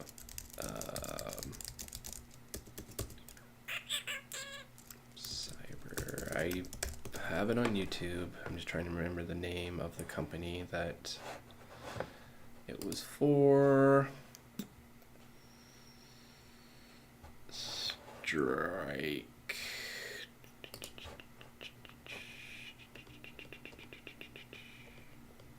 CrowdStrike, which they didn't get the best news lately.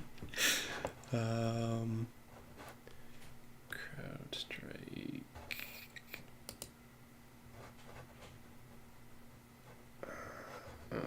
Videos. I don't know what playlist I have it in. How many videos do they have? Okay, we are going to go to my playlist. I have it somewhere. Videos. I feel like it should have been in here.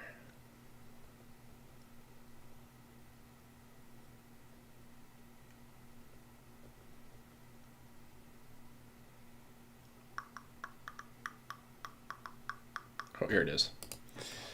Some old vids in there. But play this. I'm not going to play it on stream because I don't want to get copyrighted. Oh, that's not the right one, sorry. Why is this? Huh? Did they change it? No! They changed the ad. They swapped it.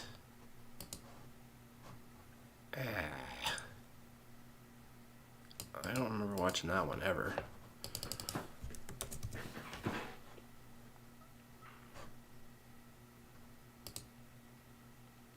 There, this one.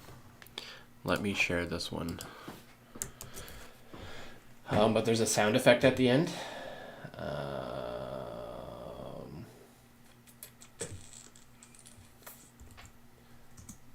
There's a sound effect at the end of that one where it's like this backwards wheel carousel whirlwind. It's, I don't know, it's epic. I love it, and I don't know how you would create that.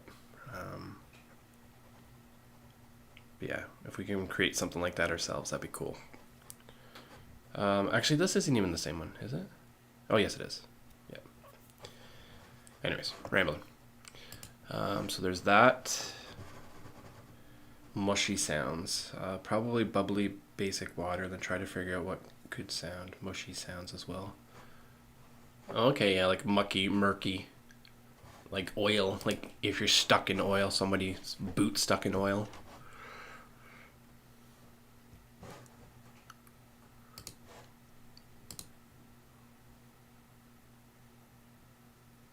But this ad is kind of laughable because they're like, hey, invest in our security and don't worry about it so you can just go. And then they ended up shutting down like half the world.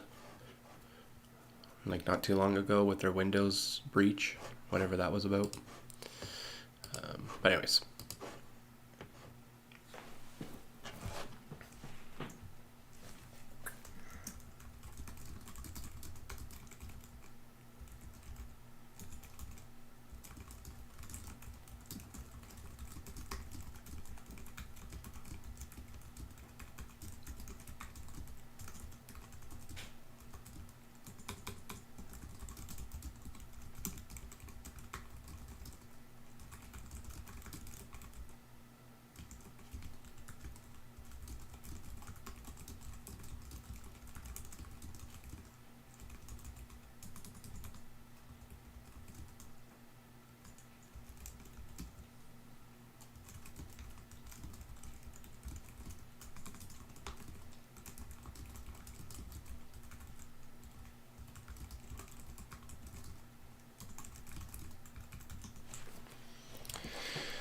Okie dokie. So mush mush for the oily man.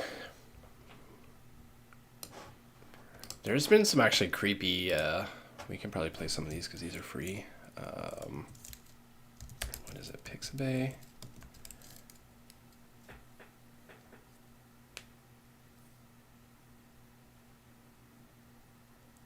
Yeah, so it's just, they just layered a bunch of audio together, just to create that whirlwind of chaos. But there's just something uplifting about it. It's just like that volcano, like, yes, it's... I don't know. Anyways. I don't know why I'm so gushy over just a little tiny thing. But that's where I'm at with music and stuff lately. I don't know if there's like something chemically wrong with me or if I just appreciate the level of music and art. But like I'm listening to music, right? And you just, again, goosebumps and almost on the verge of tears just listen to some of the music. And I wonder if it's just like, if you're appreciating the art or if there's something mentally going on. Sorry.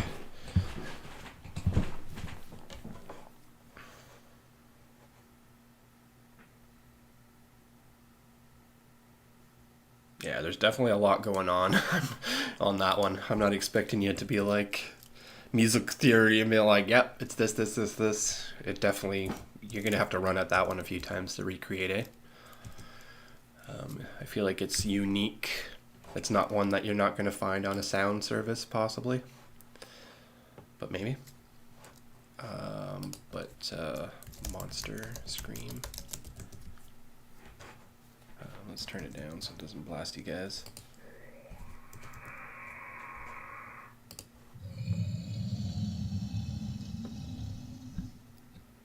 Like, how do you create that? I guess maybe if you're like, and then I guess you can do that yourself. I guess some of them are too scary.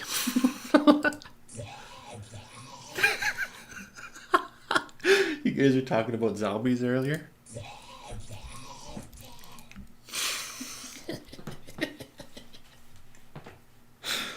Anyways. Part actor. If you guys want to go see my acting, go see my Qubit Labs video that I uploaded. I walk into the frame and that's my acting.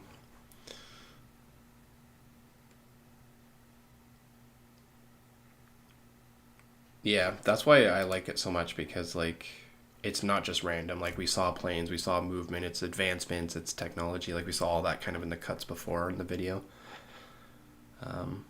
But what's awesome is I think during that time we're seeing like human interaction, human moments, but then we're having this like technology rising action.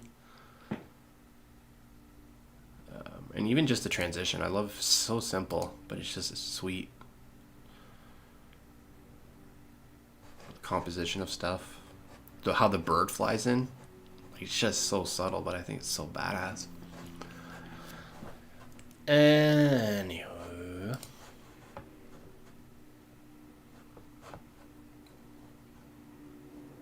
Mud Monster.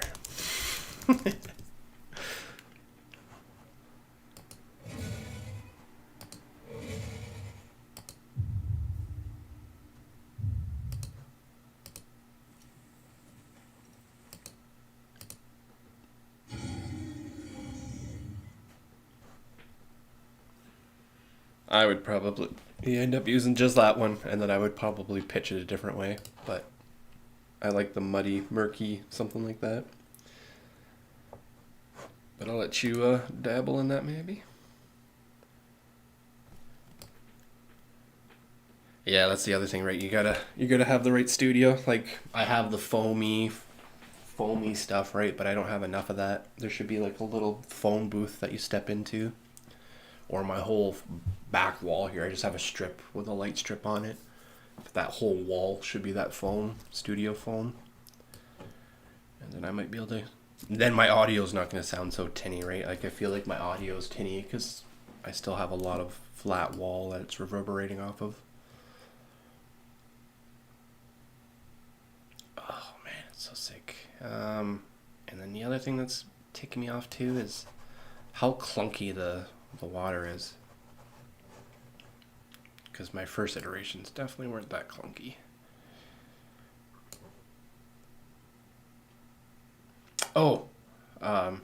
Meetings, when I said meetings to you, National, it was in reference to the thing that you're talking about at the park that you might be going to this week. I think it was, possibly, maybe. I just thought it was yesterday. I thought maybe we were going, but it was politics day. So you're probably having popcorn around the TV or hitting the bomb shelter. One of the two.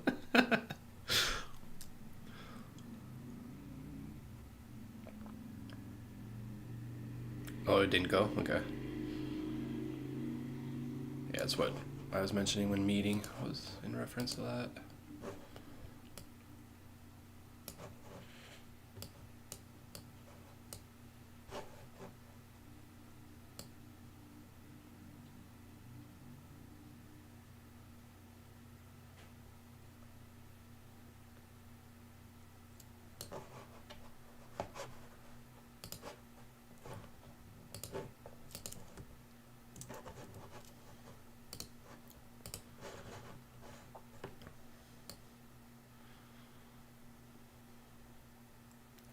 That's a bummer. Why did my mask move?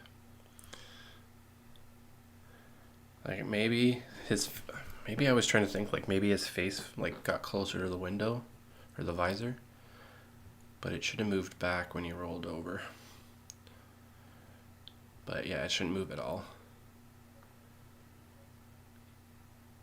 We can probably add some more flickering light. That might help. Or maybe space them out a bit.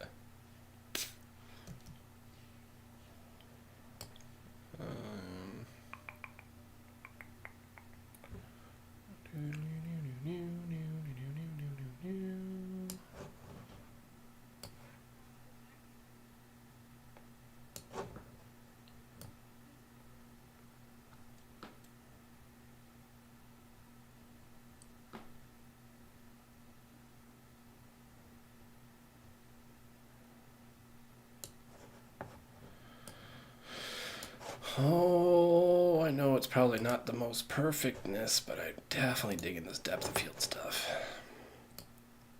Shows my amateurness. That just one little fancy thing, even though it's not accurate. I'm just like, more.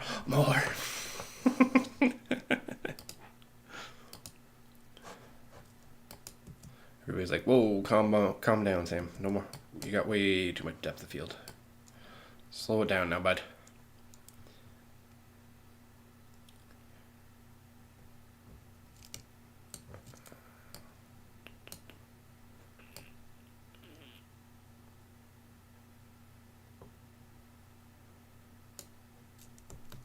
Okay, let's see what this looks like.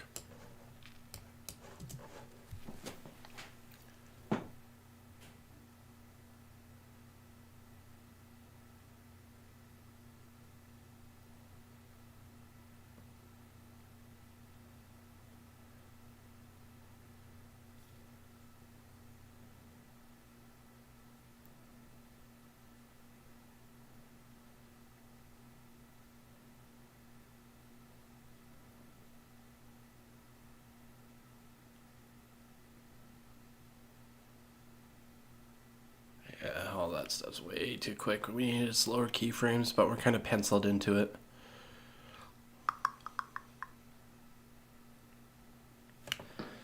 Okay, well, I think we're going to actually crank her down in half again, because the more subtleness, the better.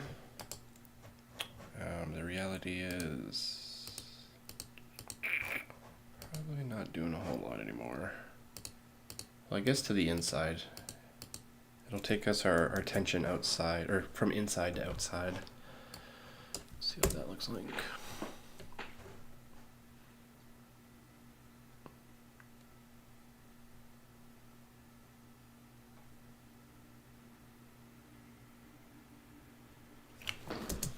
What does it look like without it?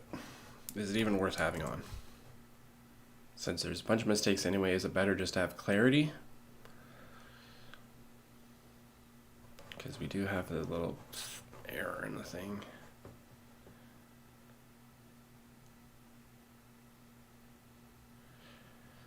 Yeah, I don't know. I'm leaning on maybe no depth of field now that I see this.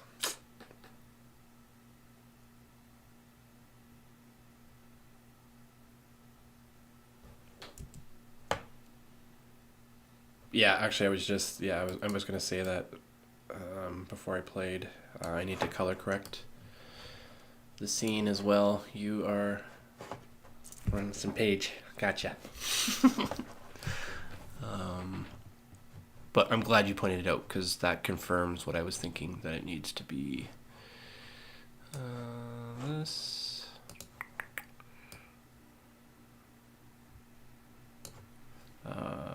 Underexposed.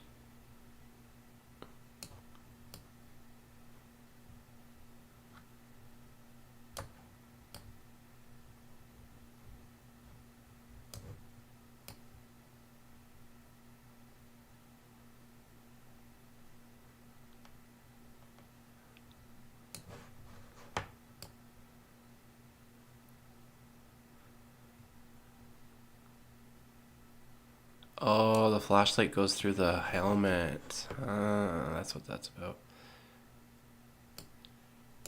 Yeah, I'm not the best color corrector. Like, I know how to use it, but I don't know, like, I can't use the color scopes.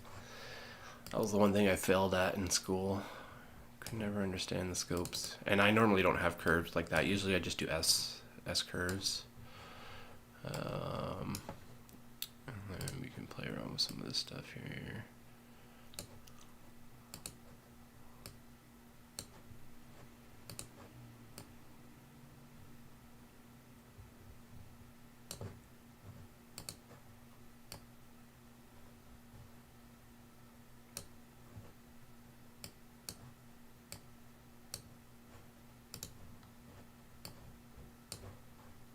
This is what DaVinci Resolve's for, right? Yeah, I think it's a way better color grader.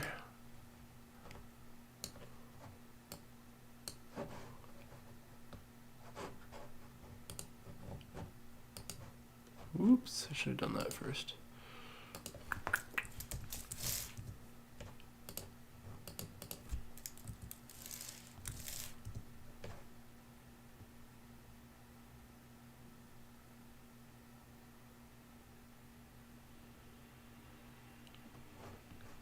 Yeah, my go-to is curves. Well, usually I auto, then I jam curves, then I run down the list, then I do this. Then I'll do secondaries if I have people's faces, if they're like washed out or don't have color, like if they're black and white in their face or look zombie, then I'll add some color back in. But yeah, I'm a curves. I use curves. I'm all about them curves. But yeah, if it's over different colors, you can switch that out. I don't like using this in After Effects. I like it in Premiere a little bit better. And yeah, signature 23. Before, after, before, after, before, after. Like, I feel it's a little better, right? But it's definitely not. It ain't no colorist on the credits of a movie. Painful for me or painful for you? I know it's probably painful for you guys, but honestly, that's not painful. It's painful if I have to do like 200 clips in an edit, like I typically have to do, but yeah, what I don't like here is too contrasty now, right? So that's where I failed. That's where I failed.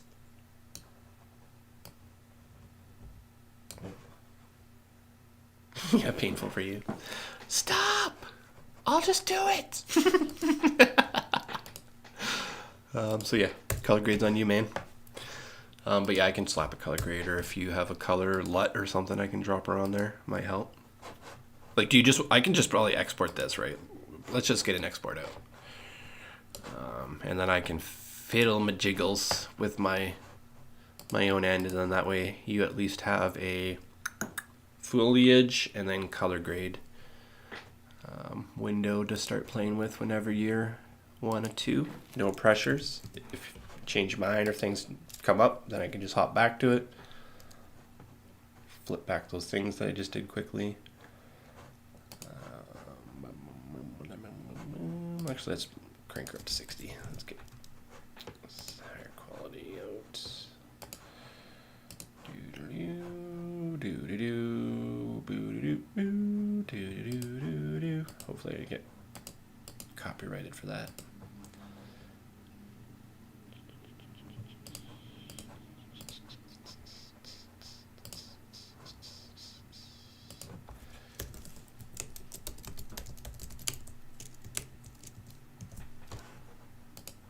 Let me take the wheel. That's funny. Look at that beast machine. Ain't no 36 hours out of After Effects. Blah, blah, blah.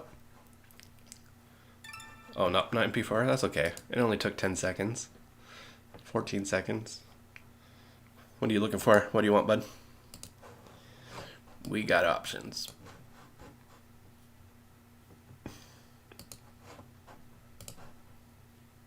Uncompressed. Oh, for color grade. Right. Yeah, that makes sense. I was just thinking there's still going to be another export after this, but you're going to, whatever color grade you do, you can just apply to the new export when I have it out. So it makes sense to do non-compressed. It's been a while since I've done that. Uncompressed, non, 8-bit, 10-bit.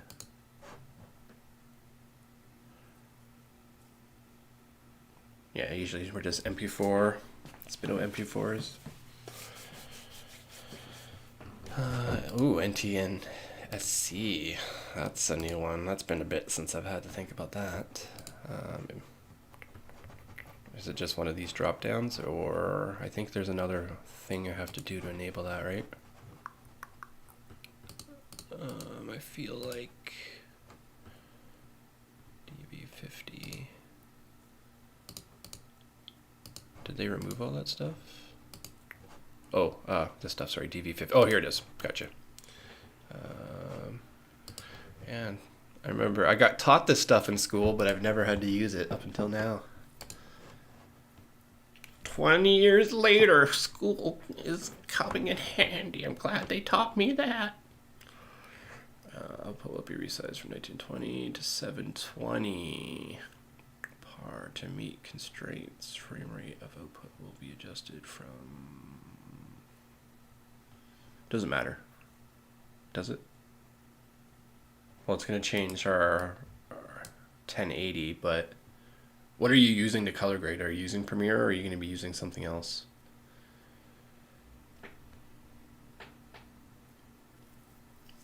DaVinci. So, are you able to give me an XML back that I can plug into Premiere with your color grade, or are you the final step for the final export? I'm just thinking, because the way I'm seeing it, if it's not an XML, you're going to be the final export, right? You'll have to flip it back to me to upload, but you'll be the last chain of the final export between sound and color. But if we do XML, then I can apply whatever color grade you've done in Premiere, hopefully. I tried to do that recently with a client and it didn't work out too hot, so I don't have too much confidence that's going to work. Just know that if we do go down this direction, you may end up being the last in the chain to export versus my machine that took 16 seconds, right? 14 seconds. I'm not sure what it'll take on your machine. And it only took that because it's a bunch of images. There's like no effects or anything applied to it, right? So that's why it wasn't too long. Anyways, click OK. I don't think there's any other option outside of that. Audio, what are we looking for audio? Yeah, I'm hoping that can do it, but if you're exporting the video, then it's going to be 720 versus the 1080, so I'll have to scale up, which will then change the quality of stuff. Format options, audio, uncompressed, not much we can do about there. Kilohertz, we don't have any audio, so why am I talking about this? No, I got you. I just want to make sure we are on the same page and there's no kind of assumptions going on. And man, we're just going to have fun, right? Try it out, see what you can do. If it doesn't work, I was going to do it anyways. But if you bang her out or do a good job, you're going to do better than me. You saw where I was going with things. We can run with you, and we got some creds. Slap some credit on there. You got the foliage and the color grade and assistant editor. You can say that you did that. Or any other accolade that we can think of. Get that resume here.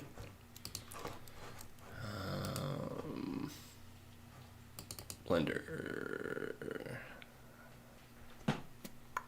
Backrooms. Exports.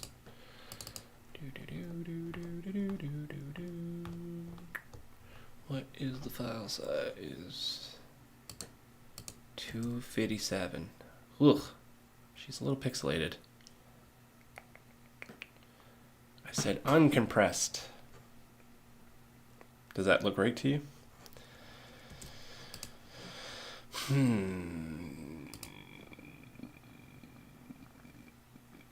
EXR.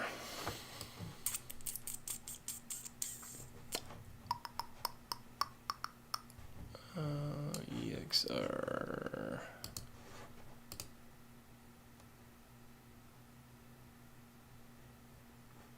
EXR, open EXR sequence. That's what we do out of Blender, right?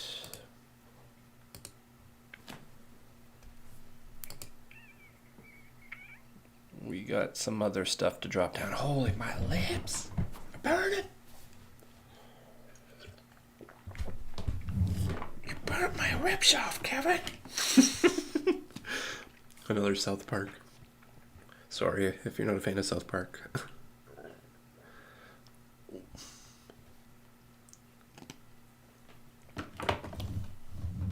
What are we looking for? Is there any type of compression options that prefer? Actually, I guess none, right? Maybe.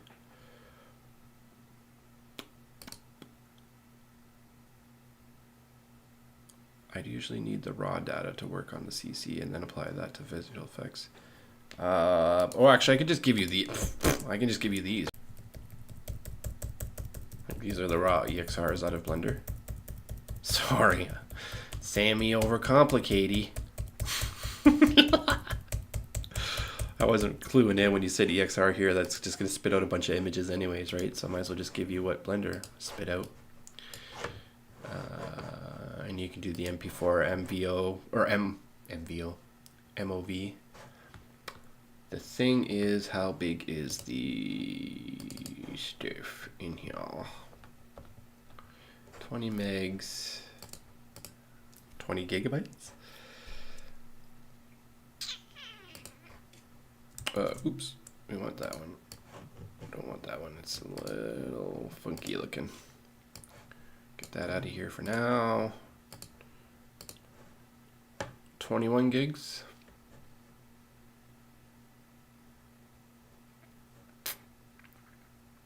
Or is like just one image good, and however you color grade that, we just apply it to everything else? Do you need the whole thing? You would need the whole thing for foliage, because you would need to, yeah. So we need to get through that anyways. Well, how about this? Just a thought, save on file transfer. Do you just need one of the images to color grade, and then I send you the MP4 for foliage? So you color grade the one EXR, and we use that color grade applied on all the images? Or are you going to be changing the color grade based on like when it goes through the light? Because I feel like that'll be 200 megabytes versus 20 gigabytes. But I'm down to use your air bridge. But I'm down to do whatever. I'm not trying to like say no, not have the whole thing. It's just 21 gigs is a bit. So if you have a service that can support that, I'm down to give you everything. But if we're like, how do we get this smaller? Then maybe that's an option, right? Just maybe an image or two. And then the MP4 for just video to match up your foliage sound bites, right? Doesn't matter the quality of the video as much.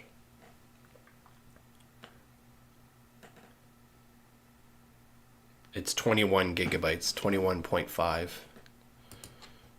There's 1,100 images at 20 megabytes each. I don't know if my Google Drive's big enough for that. My work one might be, but I don't know if I should be using the work one. Yeah, I don't have enough on mine.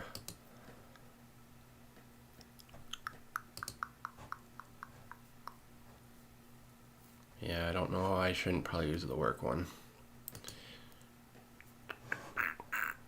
Or what we could do too is I just start half the upload, right? Like upload half the images now, and then when you download those half images, I'll delete it and then upload the other half and then delete it. Okay, cool. Yeah, boy.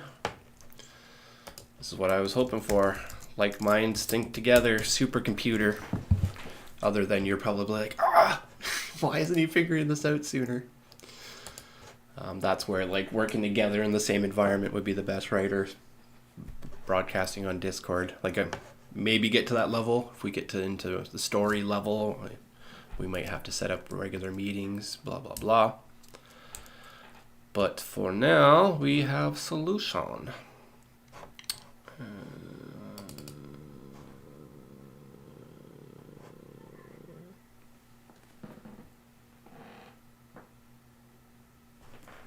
That sounded scary.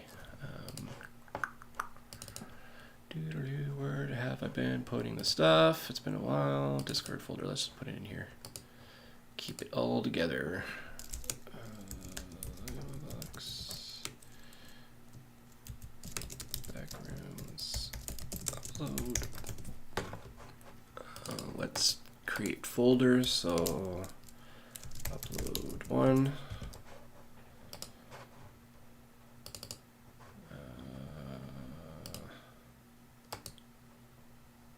There's folders. Yeah, I was looking at maybe trying to get you something there, National, but I don't know if it's gonna work. I've been still trying to figure it out. What am I doing? Discord folder. Put it in here. Let's start with, what are you saying? What do we do? Oh, so CC first, send me over and yeah, I'm gonna keep playing on it with my end, but you might as well, I don't know, like have access to a couple of it, right?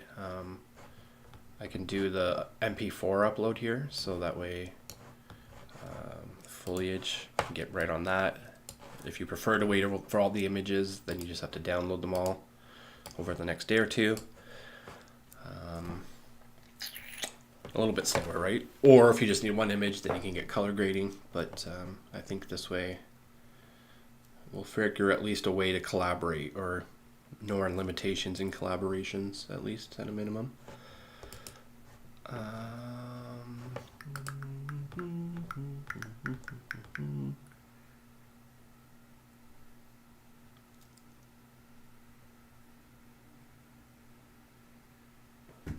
My air badge? Is that like WeTransfer? My air badge. Up to 20 gigabytes for free? Holy. I think WeTransfer is 20.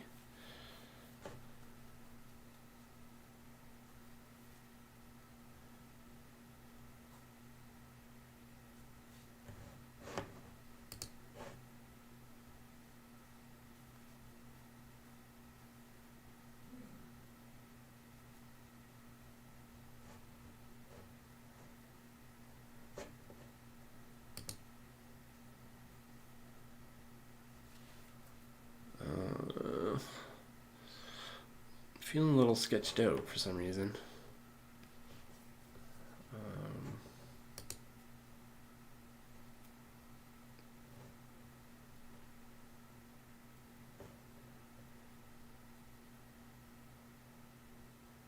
I agree to sell my firstborn child.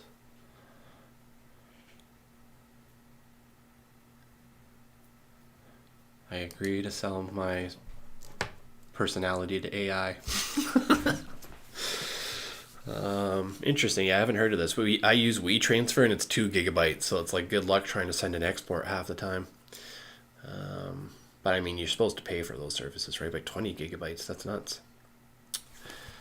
That is going to be a service and I have to use if this is legit. You're just like, come on, one more click and I gain access to his computer. I'm just kidding. But no, this looks legit. This is going to be huge, 10 times the... yeah, no, exactly. No, National, he's been scaring me lately. He's like, hey, look at my screen. And he's like zoomed in on my house. Not that bad, but it's not that bad. He hasn't found my house yet. Not yet, anyways.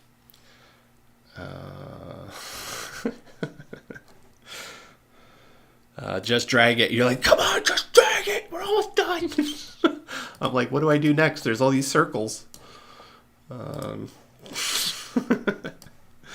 Just drag it. Just drag it.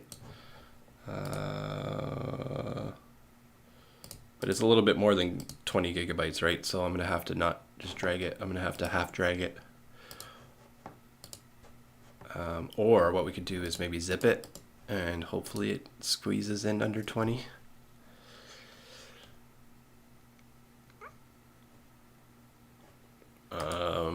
I said compress it.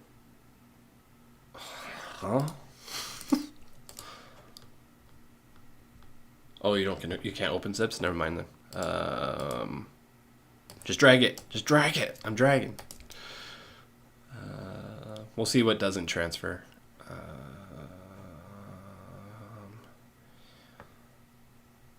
Preference.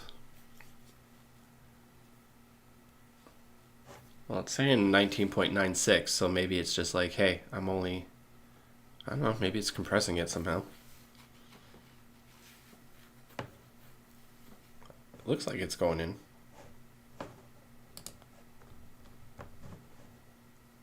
Yeah, it's weird. On my computers, they say like 22, 21, but they're all compressed somehow. Click slow. Okay. Okie dokie. Care package inbound. Actually, I still got to get the link and send it to you, right? So I can copy this and just leave that running in the background. Whee! Yeah, my internet's not the greatest.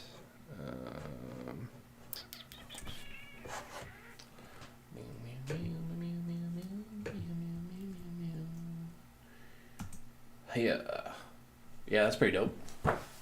That's a pretty cool 20 gigabyte. I like that. Could have used that a couple years ago. But I'm sure maybe they weren't around then. Yeah, this stuff's tripping me out for some reason. Like, it looks super cool, but like, I having a hard time processing what they're trying to communicate to me. Anyways, care package inbound. Leave that open. Minimize this.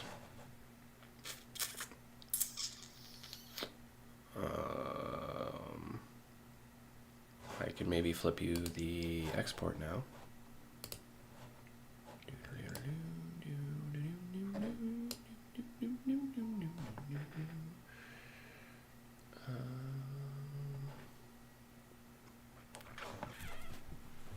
I don't think this is going to work on Discord, is it? No. Stupid Discord, like 50 megabytes. Get out of here.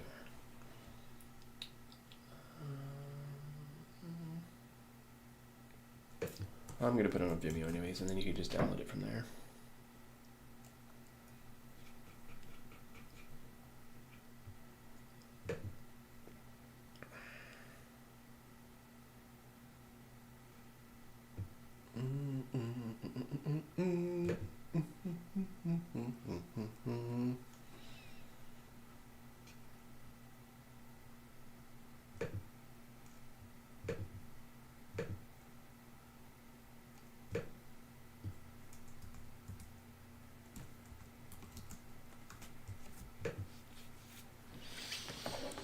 Operation cannot completed. Disk is full. That's why it wasn't working before. That's not good. What does that mean? Hi, Jackie. Why are we? What happened to our? Whoa. After Effects. After Effects. It is chewing up my hard drive right now. What is happening?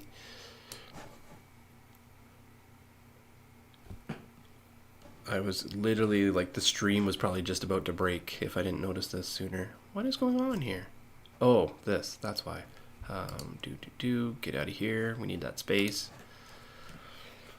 Hey. Sorry, got a little panicky there.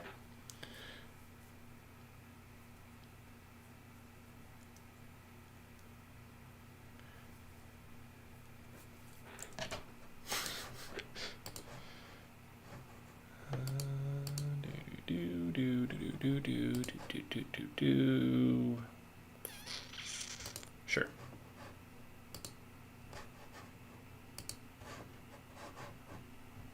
Okay, all is good.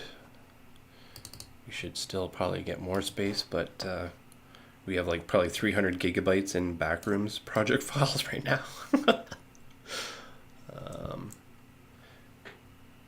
But yeah, Henry, I got that extra stuff, the picture sending to you. I got the video uploading to Vimeo. Once that's uploaded, then you can go and download it from the link that's generated from that.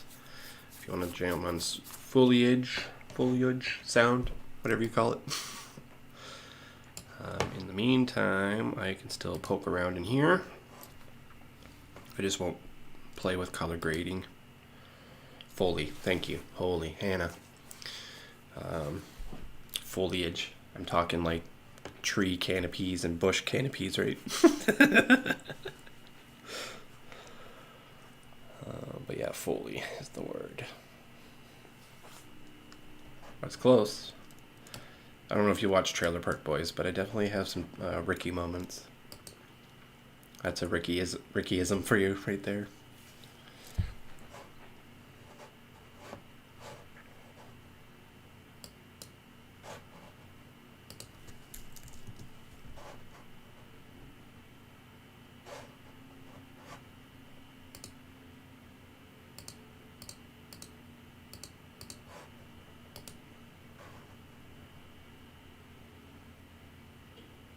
Yeah, exactly. Yeah. The things that come out of my mouth sometimes, which you're definitely familiar with from time to time.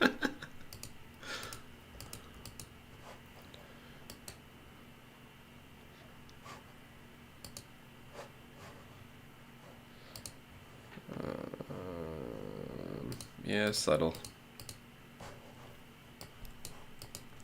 Subtle.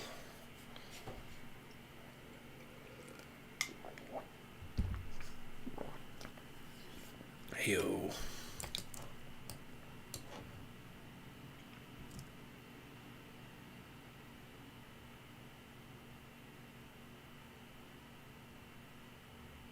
Interesting.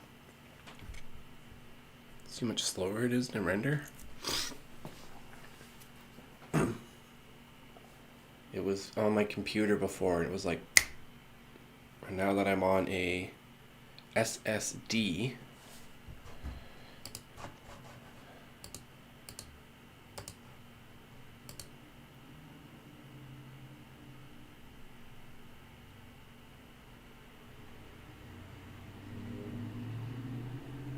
on Thunderbolt, it's going this slow.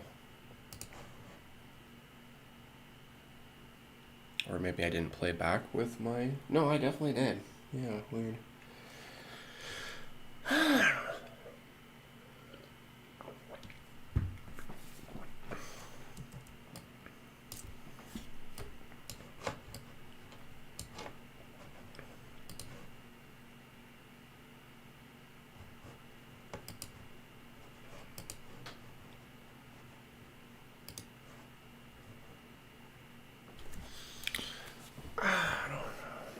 78% uploaded.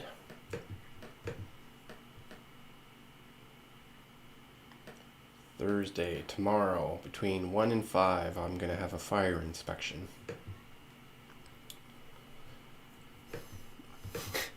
Just on stream, and a bunch of fire people come in here. It's like, hey, you guys are on stream.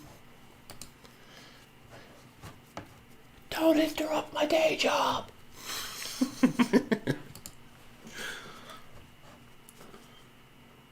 Yeah, I live in an apartment, so they come and check the fire alarms and stuff. I just got an email about one.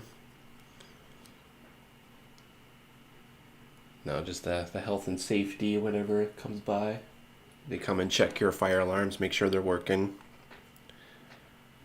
But it's a whole team that comes in for one fire alarm, so you have to like make sure your apartment's clean, or they like judge you. Not that they would, but it's just like, why does that like 5 people need to be in my apartment?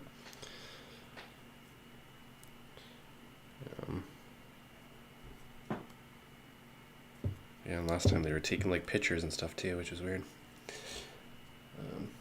But what are you gonna do? I got nothing to hide. My place is pretty clean, so I have nothing to hide. Just right now it's pretty gnarly. So yeah, the dishes need to get done. Asman would be pretty proud of me right now with the condition of my kitchen. But it's not definitely to that degree, but it definitely needs some loving.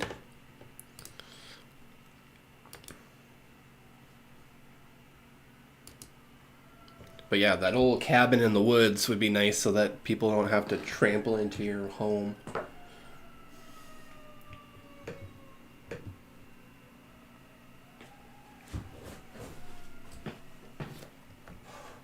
But yeah, I don't know if I'll be streaming probably during that time because it's loud, obnoxious, and it goes on for a bit. But we'll see. We'll see. It's from 1 to 5. 1 to 5. Like, oh, great. Gotta take the afternoon off, or hope you guys aren't pillaging through my apartment if I'm not here. What am I trying to do? I am curious about the glitch, but we don't really have anything that easily can glitch. I'd have to reinstall that one thing. Yeah, I think it's right here. Oh man, this is annoying. Is it really that slow?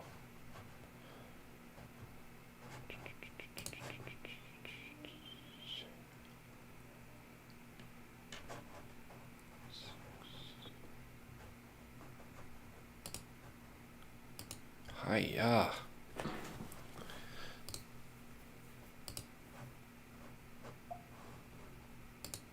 Okay, let's try that. That might help.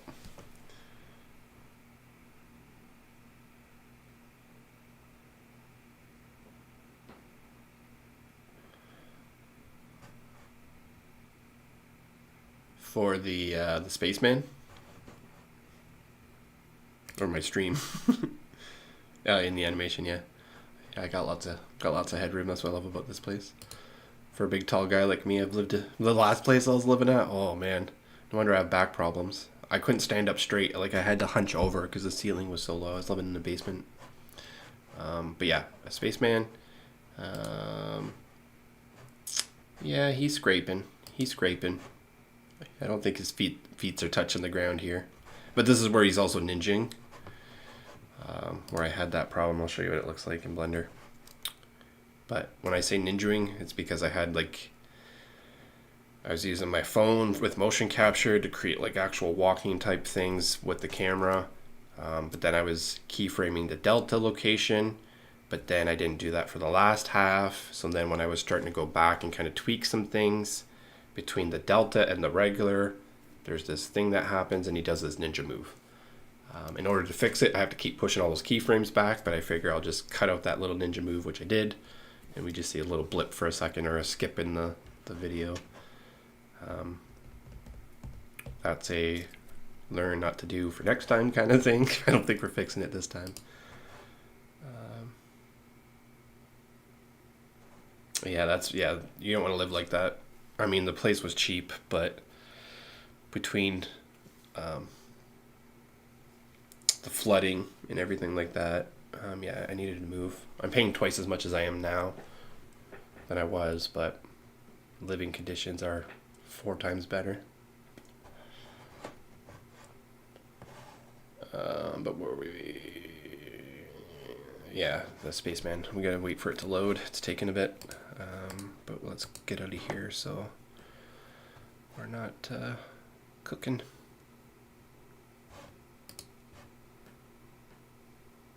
But yeah, I feel like this part, he's not actually on the ground, so you're right that his head's probably scraping the ceiling. And then the other part at the end when he's walking up to the phone, because everything's slanted a bit, he's actually walking, clipping through the floor. His feet are. But I'm like, hey, you're not looking at him. We are just moving on. Hence this project file is taking forever to load up. She is a house of cards.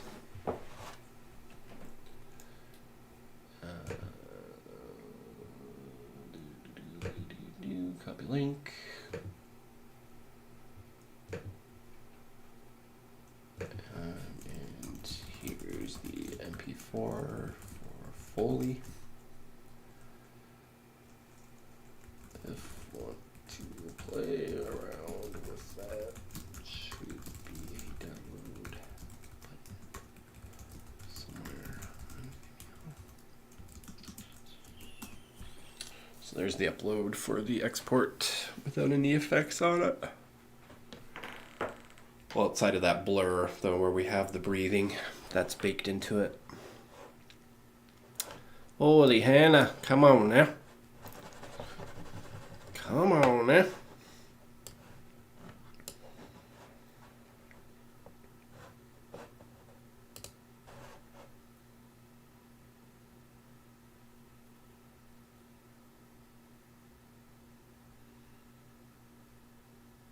Yeah, the monster is definitely just T-posing it up. Looks like you noticed that. But I tried to I didn't rig it. I was about to, but I was having problems, and I was just like, I just want to get this done. But I was using the proportional editing and stretching his arms and pulling his head back, so he's kind of doing more like a diver pose. But what were we gonna look at? Oh, his feet.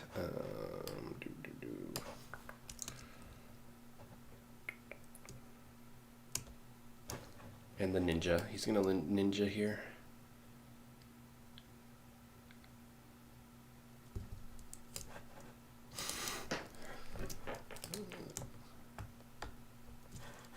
Yeah, and his hand's all messed up. I don't know if you can hear the telephone, but it's going off.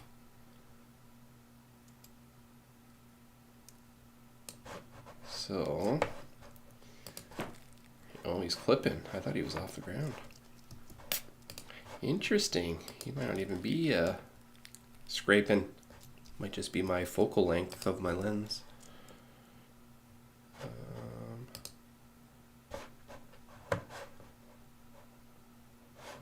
Or were we watching that?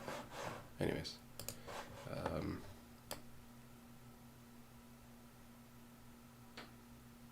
But yeah, there's really ninja flips here. It's horrendous. Horrendous.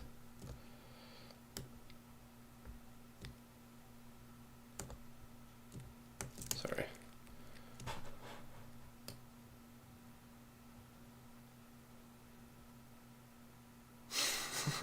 Woo, woo, woo. That was like 40 pictures, so I just cut that out, and we're just picking it up from there. Is what it is. But interesting, he actually, he's clipping. He's not scraping he's got lots of headroom. So it's a bit of the focal length, I think, that is going on. Yeah, I don't know, dude. I am beyond myself how I manage that. I mean, it's an achievement, right? To some degree, if an expert's like, man, how the heck did you manage that? I couldn't recreate that. It's like, yeah. I created that. Nobody else is going to create that.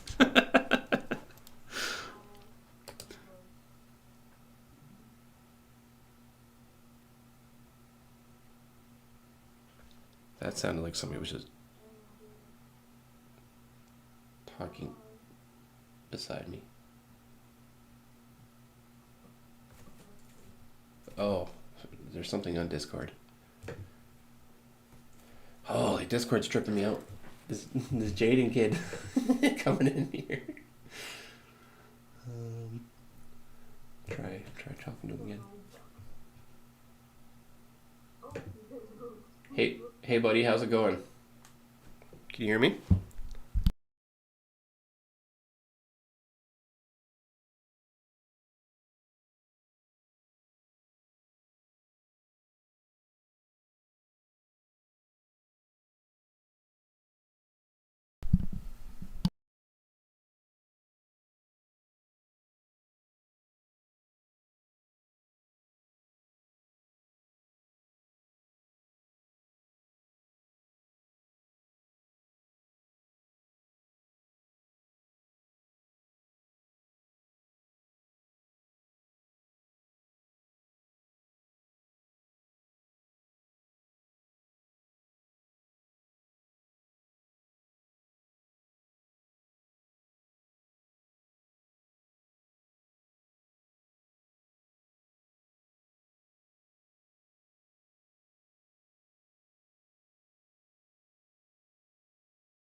Aw, I feel bad. That Russian guy, I'm not sure if you heard me. I think I had you guys on mute, but I was trying to help him. Trying to help him out. He hopped back in the Discord. He's using Roblox Studios. Anyways, why do I have this going in the background? That's unnecessary computing power. All this can go except for these last 2 pages. Don't worry, I'm leaving those up. But yeah, definitely bonus points for that. So yeah, I have lots of headroom, as you can notice, so it's just the focal length, so I should have probably maybe adjusted that. But yeah, this is where the Leaning a Tower of Pisa is definitely coming in. I mean, we might scrape our head here. This is where you're going to see Sam's animating magic.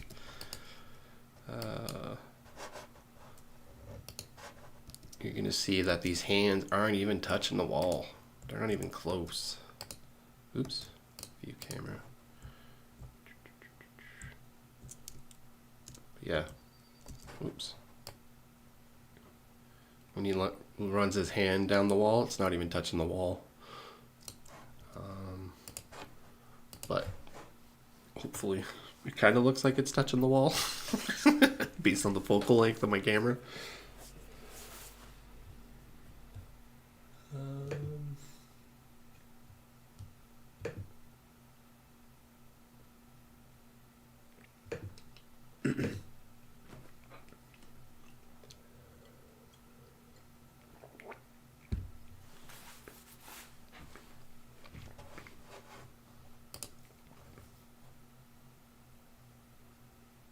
Updating Resolve, nice. You're making a new book, alternative history fiction.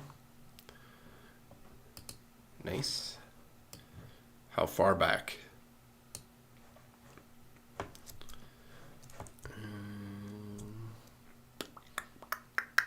But yeah, we were checking headroom. I feel like there was one more thing I was going to check out before I closed it down. What were we talking about? Oh, 4 o'clock. Oh, the monster. Oily. If he's in a T pose, what he's looking like on the outside.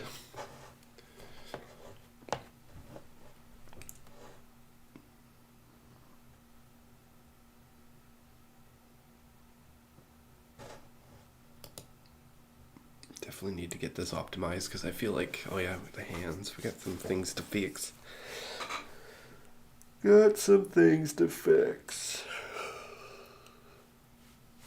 Sorry.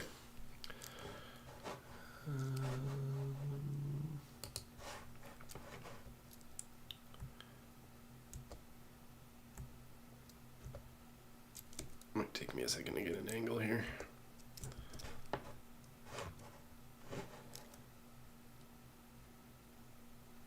You can see his hand in the background. This other stuff is the actual liquid. I'm playing backwards. Actually, let's just jump a little forward here.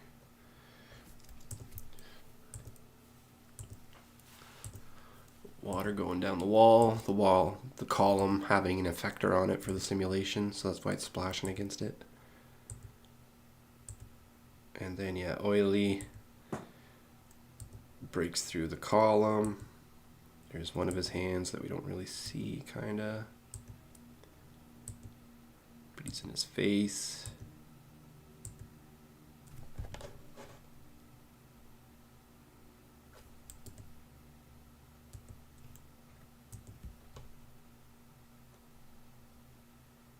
And then yeah, his arms go rubbery because of how I'm stretching it. And then the goal was just to try to keep that other arm off from clipping from the wall, the column. I thought I maybe prevented it, but maybe you caught a moment of it. Oh, his hand clips through his face, it looked like there. Oh, maybe not.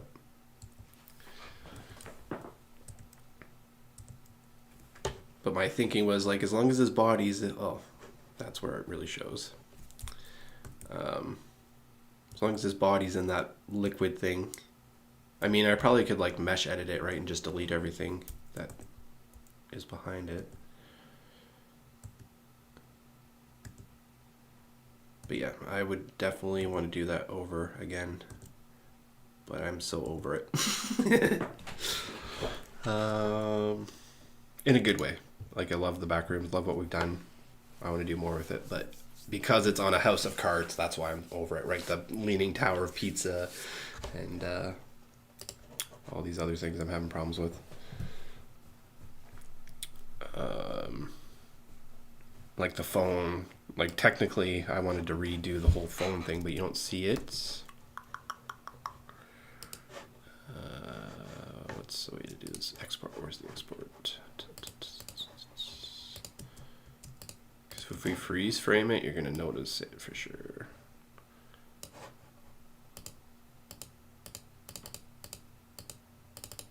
Right here. This little cord isn't actually connected into here, so I'm like, I was seeing that frame by frame and when it was exporting last night, but I'm like, whatever, I'll just let it go and see what happens. But because it's happening so fast, I don't think it's going to be a problem. It's if only somebody like decides to pause on it, right? That they're gonna be like, "Oh my God, you didn't connect the cord properly." Maybe that was a little rude. Sorry, because I'm doing that to myself, right? Like I notice it, but they don't know how much sweat and tears have gone into this thing. No blood yet, but the sweat and the tears have definitely happened. Anywho, make sure I don't exit. Oh, it would have told me. But yeah, I don't want to exit that. Don't want to exit that.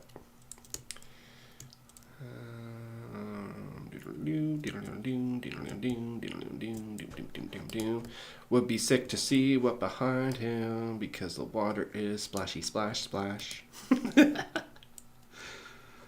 looks pretty cool, but we'll never see it. And that's why I wonder, like, is Blender rendering all that? Or is it because it's not in the camera that it's not going to render all that? Because this is where, like, 3 minutes happens.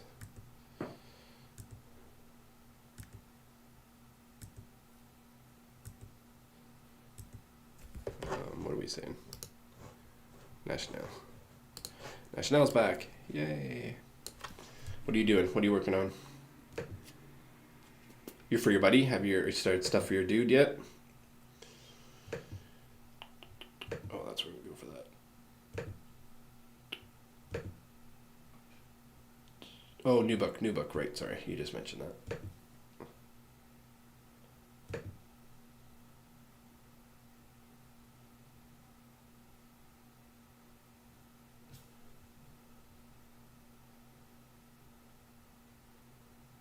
Later stats. Well, true.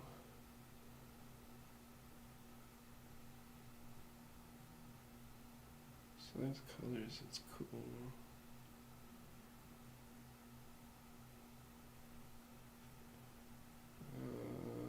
Player add connect function, local leader stats, instance. Looks like you're creating a scoreboard or point system.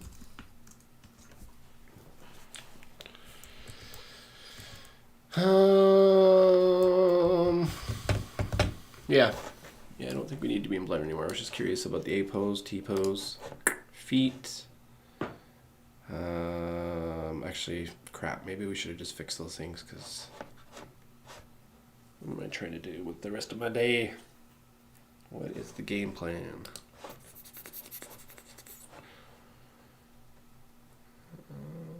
So we've already done that. We haven't optimized backrooms yet.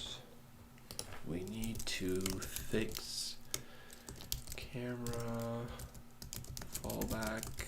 We need to fix the clipping of the hand. The hand plus fines. What else was there that I wanted to say? The rotation in the hand. Rotation in the hand.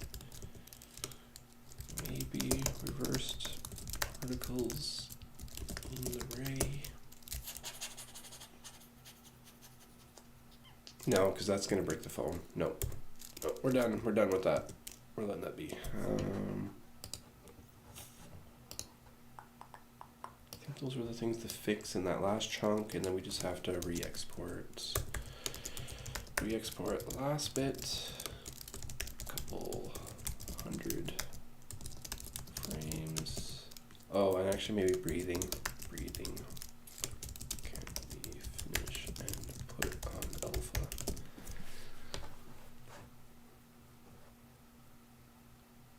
Okay. Put that in my cheat sheet. Under cheat sheet.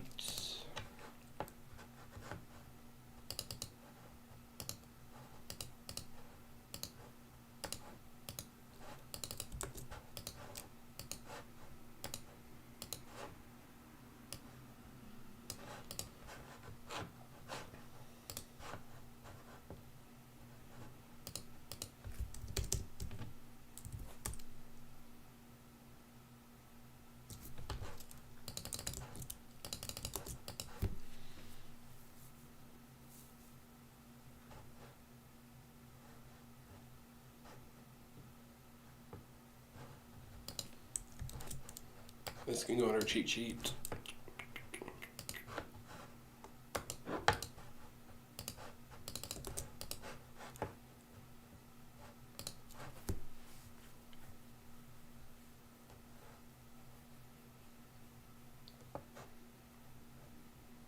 This isn't necessary right now.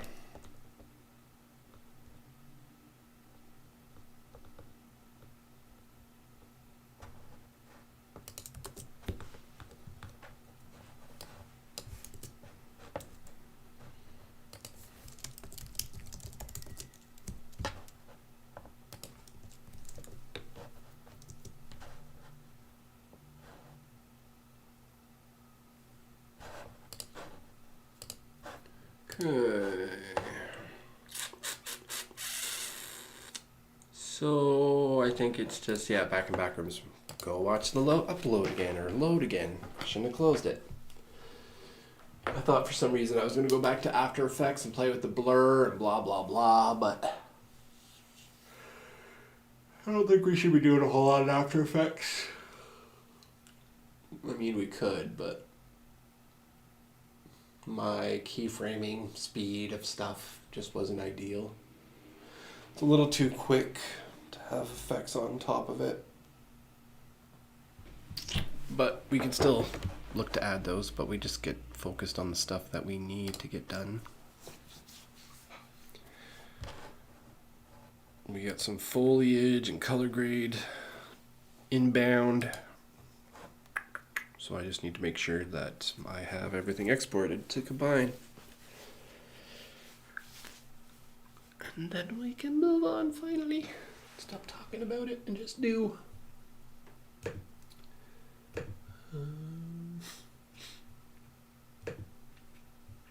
Oh, actually, I could be doing this while that loads. Yes. I have one more video to do. Forgot about that. 70. And I haven't uploaded those other ones yet. Which I'll do after that upload of those pictures. How long is it going to take, you think?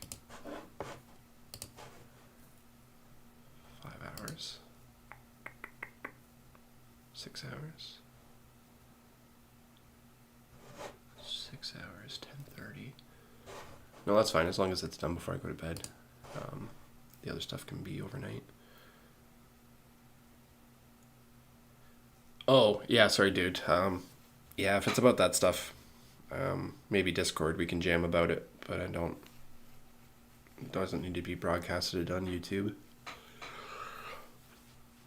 If you catch my drift.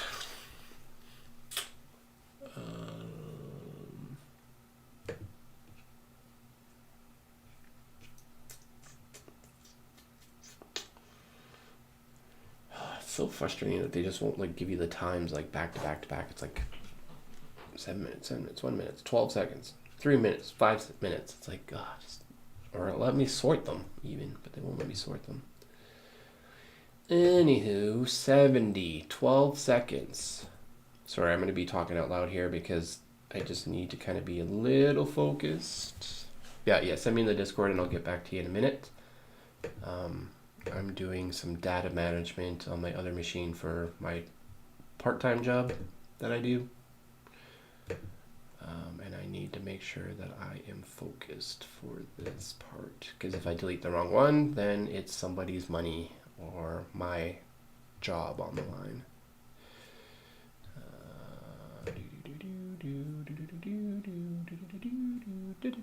What am I trying to do?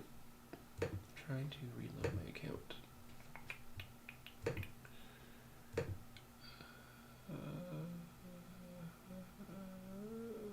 Oh, because I need to beat this one. Yes, I remember now.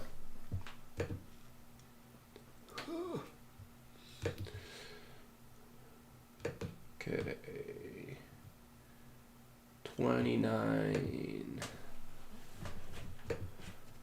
29, 795.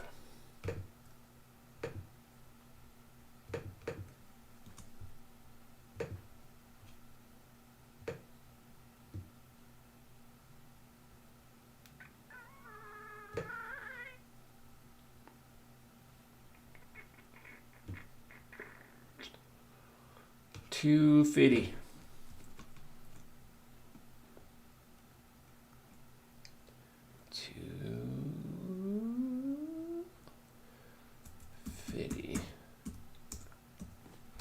$251. That's not the right number. Am I in the right project file? 70. 251.42. 241.52. So it's this track here. 29907. Oh, my whips! What happened to my whips? I'm over this berry flavor. I'm over the berry flavor. I just want it to work.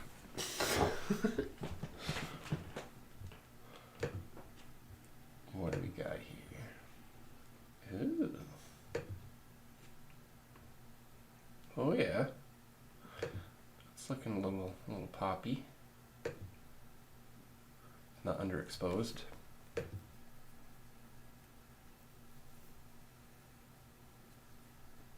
Yeah, that works, man.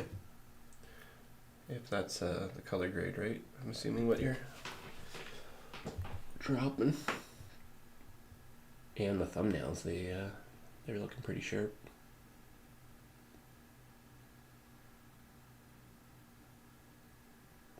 No, if you want to apply something, go for it. You're the color grade. This is your canvas.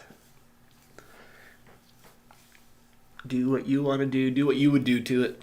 I'm not sold on it, man. Backrooms isn't my thing, right? So it's somebody else's. I'm just like, oh, how do I make this in Blender? And how do I animate a character around? And, I mean, there's some things I like, right? Like the spotlight and all that jazz, but you don't have much control over that. So if you can add to that. No, we're collabing now. It's our project. Especially if you have some ideas to do some visual effects. I know there's some cool stuff that you can do, like, I don't know, 90s film, glitch effect, VHS effect, like whatever you want, like that type of stuff. Or various filmatic LUTs, cinematic LUTs. I know of them, but I couldn't tell you like what LUT does what. Mine's just like trial and error until it looks good. Or looks good. What looks good to me.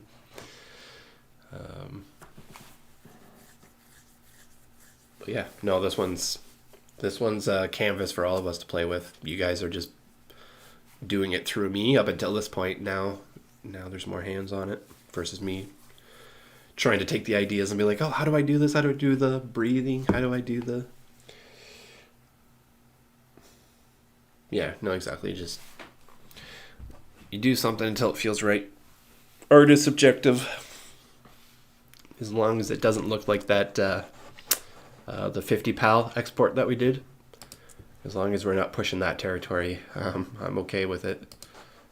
It was weird, the quality, right? I'm pretty sure I had it uncompressed. But it definitely was a little funky looking.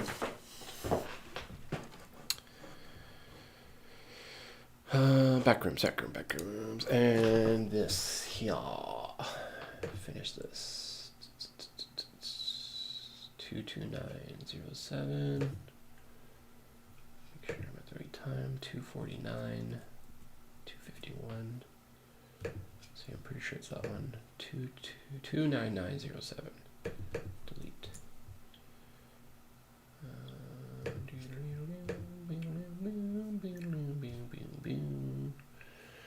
552. We're gonna be bouncing around. Just gonna be annoying.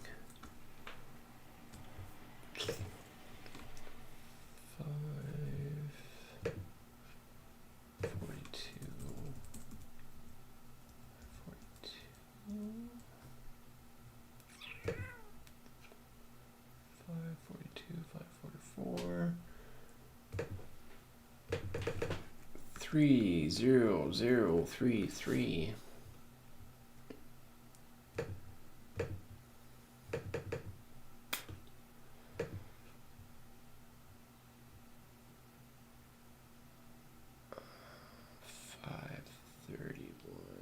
This is annoying. Yeah, just stick to the plan. 147. Go back. There's a bunch of other 5s in there. It's stupid. I can't group them together.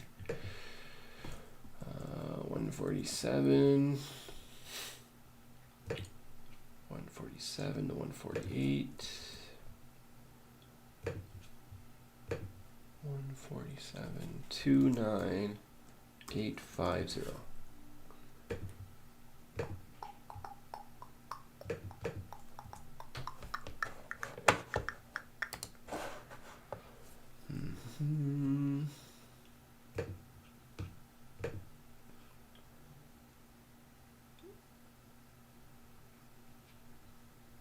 So many tracks. This is annoying.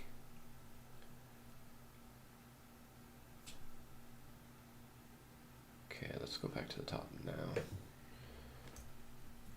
Screw it. This is going to make it quicker.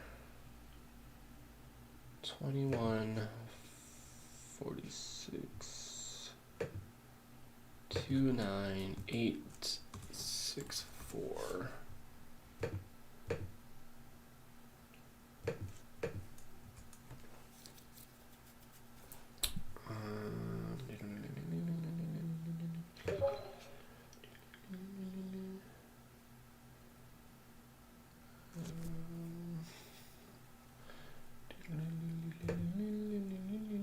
Fifty-two to 152. There we go. 29856.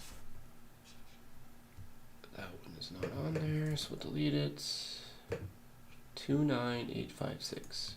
29855 is not on there. All the way up to 2 is not on there. So 2, we can delete these 3. Okie dokie.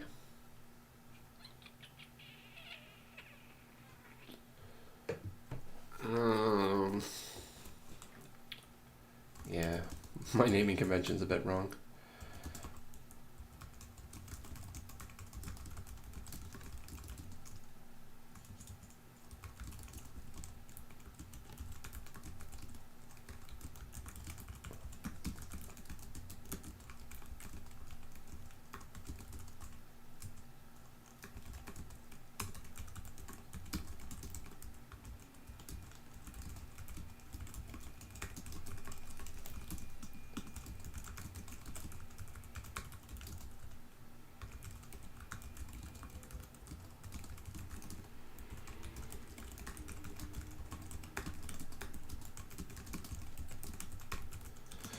Okay. Rationale, you said you were broadcasting. Doodle-doo. Not broadcasting anymore. Sorry. Oh, there you are.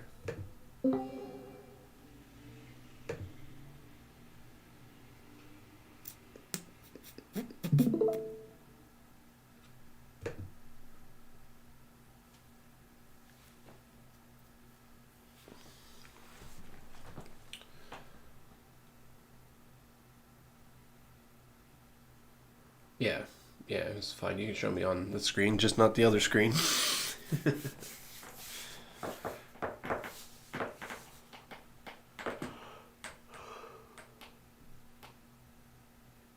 I hear you.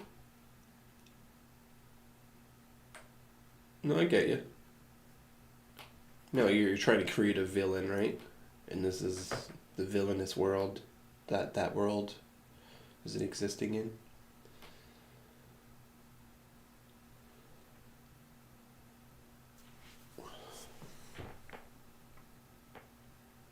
Oh, jeez.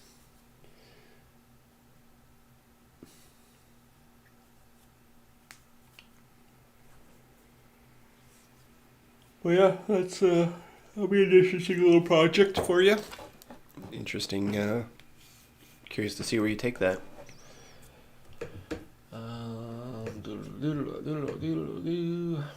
For fictional purposes, obviously. 521.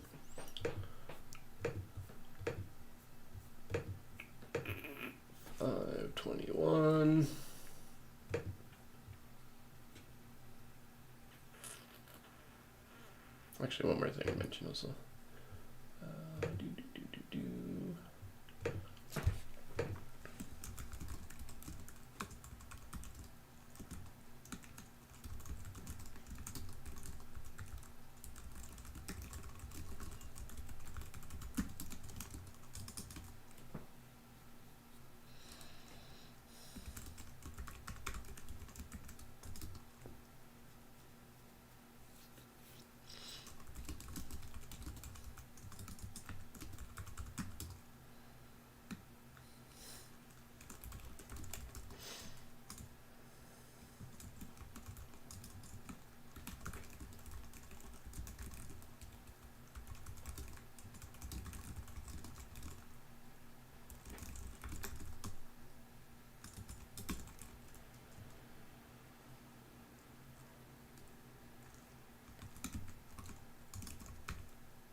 Anyways,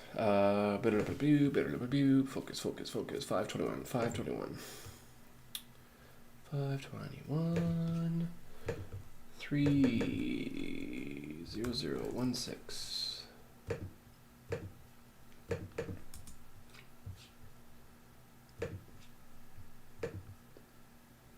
611.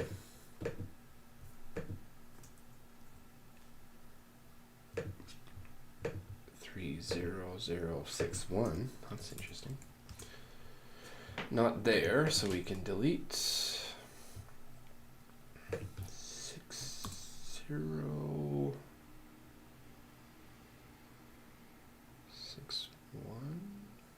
60 is not there. Interesting. 559 is not there, so we can get rid of these two.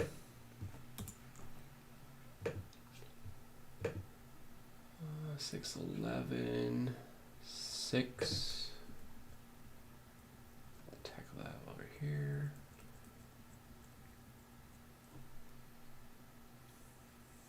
Oh, there's so many tracks on this one. 30, 50. Disable.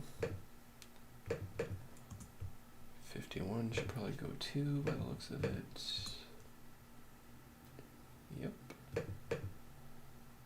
Brazilian Beach. Bye bye.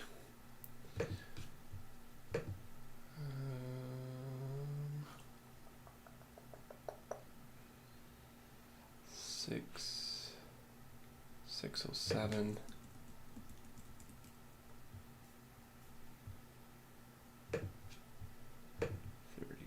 298. Caribbean Beach. Bye bye, Caribbean. This whole section, adiosa. Bye bye. Bye bye. Nice knowing you. Bye bye.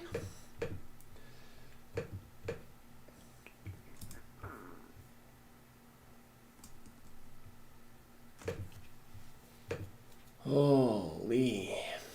116. Sorry, guys. This is the last video.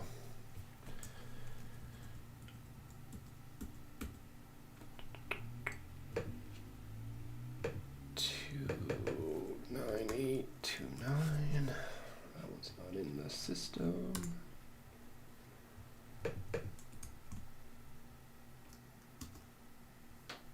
Crap.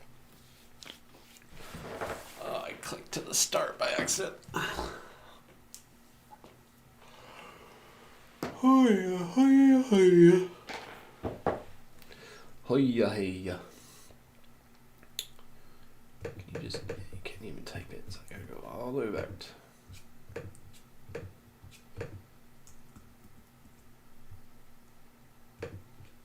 116.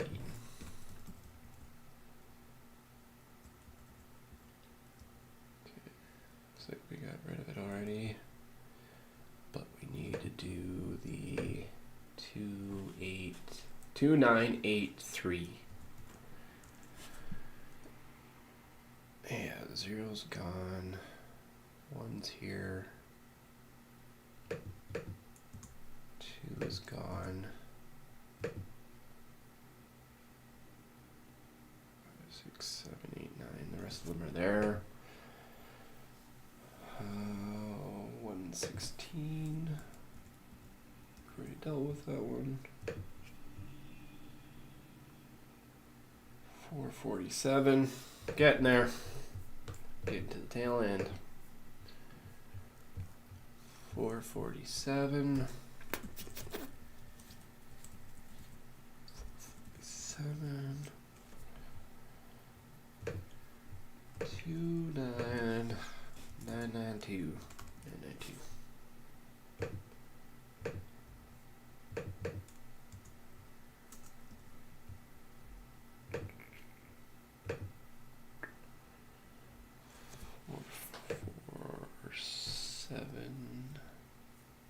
Sounds good. See you in a bit. 412. 59. There's a good chance all these ones are going based on the waveform. 29963. 29963. 2. 1. Oh, look at that. I'm a waveform master.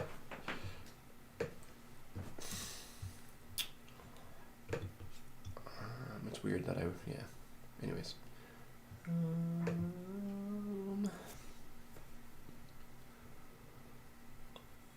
4 more. 4 or 5 more. 547. Back in the fivers again. They could have just put them all together. Could have gotten done back to back to back. We're jumping all around. 547, 36, 547, 36. 547, 36. Yeah, see, I almost deleted the wrong one there. Almost got the wrong one. Because they're quick here. That one doesn't have a thing. How many other things don't have a thing? 3 up to 4. Holy. Okie dokie.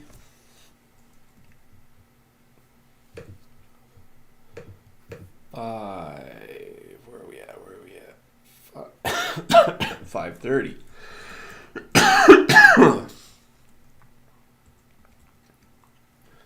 531. 531. 30023. There it is, 23. Yup.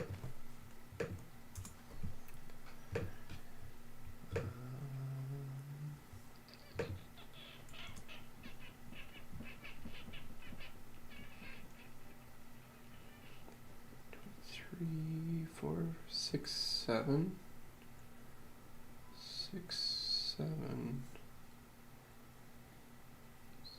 6, 7.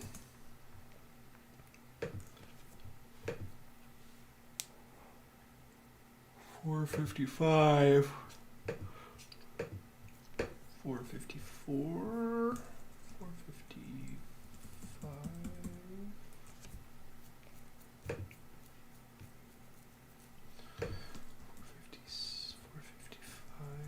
457.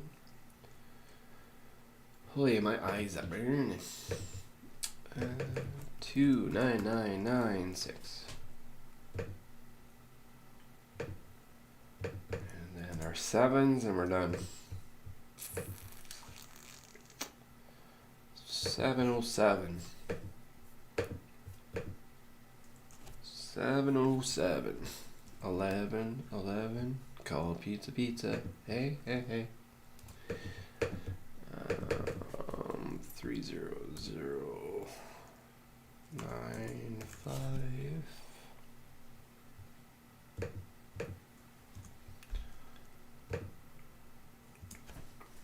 9597 and 96 is deleted. 99 is good. So we might as well delete those two.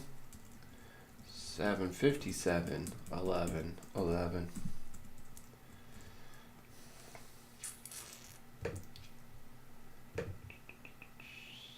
752. I thought it was 757. 752. Last one, hopefully. 30, 11, 7.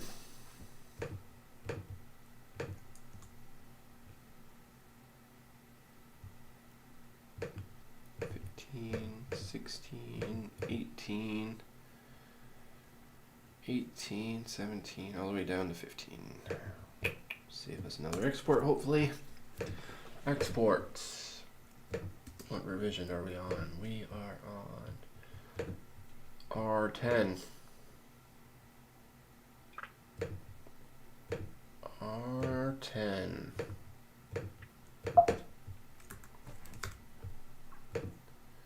Okay, that's exporting. Oops, R11. Weird. Okay, that's exporting. I'm sorry for my MAA. What are you up to, National? Oh, sorry guys. Yonderson.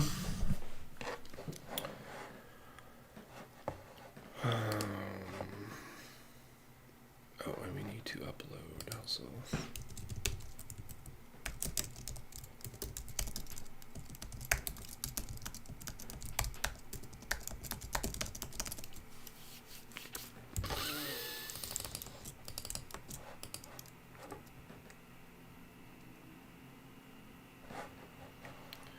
Fix camera fallback.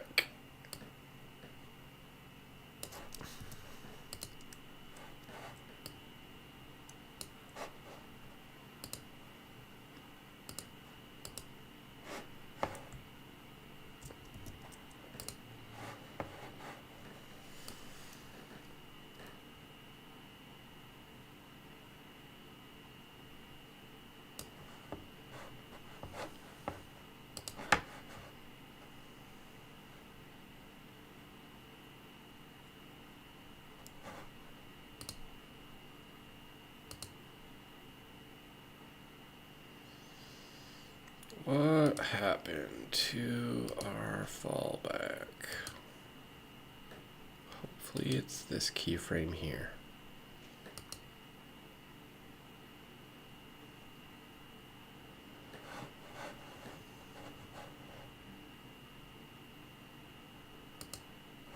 I hope is if we delete just this keyframe if we can,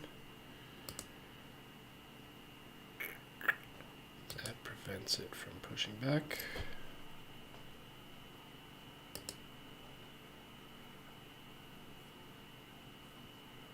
No, still pushing back. Still pushing back. Camera's not parented to anything.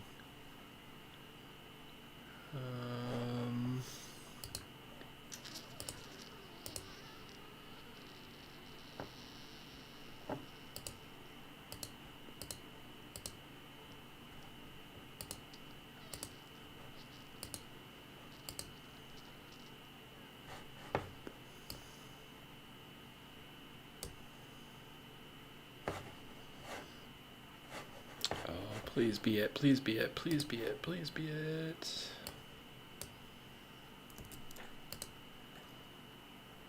There it is. There it is.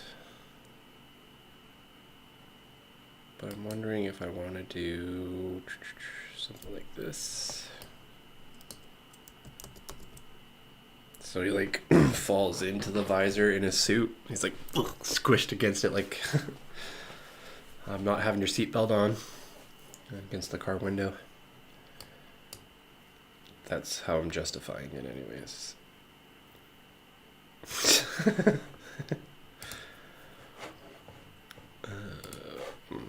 Where are we at? Where are we at?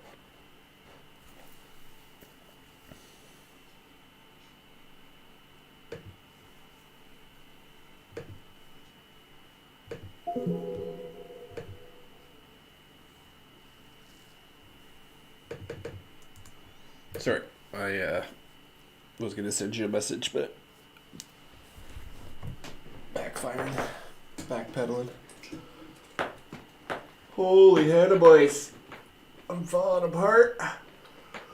We'll have to crack another energy drink. We ain't go any longer.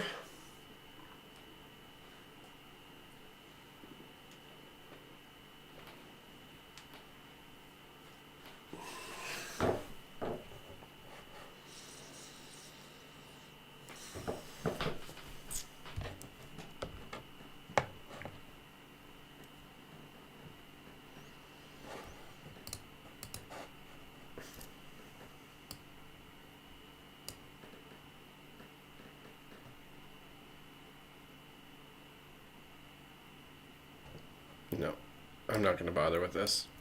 This was a mistake, I think.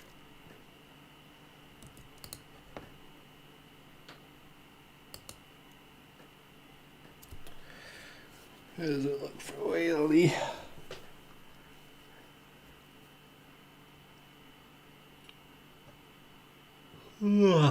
Hiya.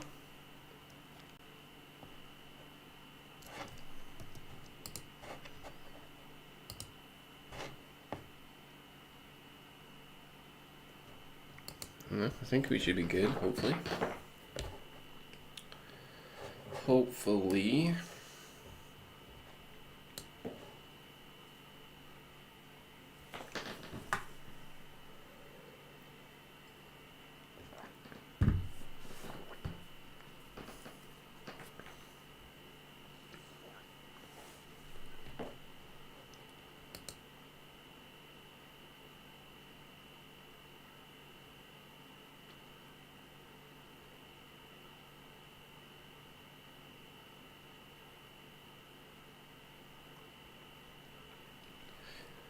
Okay, that fixes that. Let's save that. Fix camera fallback. Fix clipping of the hands through the vines. Where was that? What was the timestamp?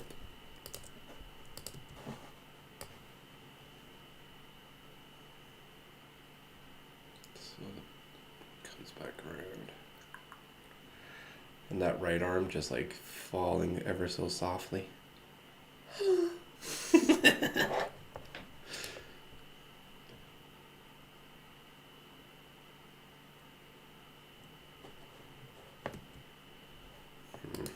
Fix that. Should fix that. while we're in here.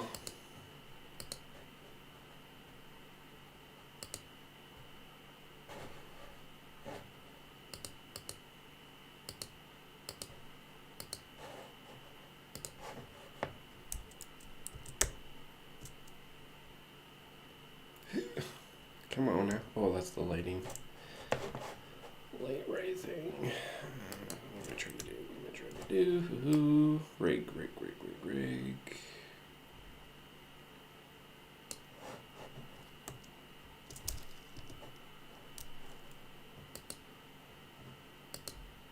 Look at how gnarly that hand is. Pose mode. There we go.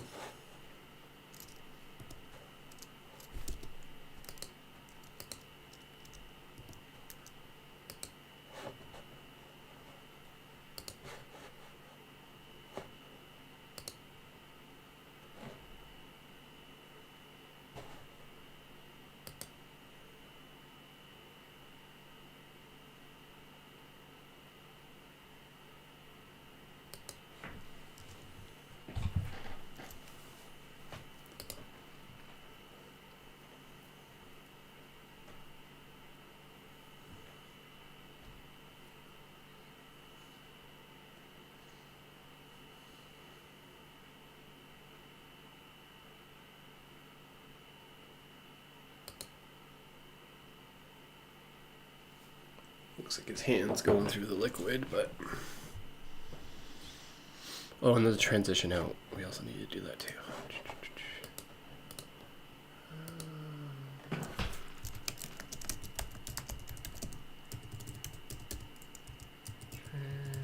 Transition.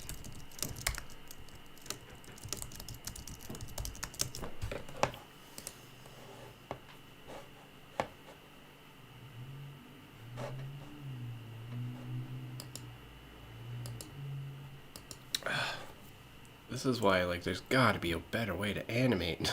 Like, this is what I'm having to do. It's like I thought I had that selected, and then I lost it. Then you gotta find the keyframe. And then you gotta do the thing with the thing. Wait for it to load, and hope you have the thing with the thing. And then you go into the thing to make sure that you have the thing. Anyways.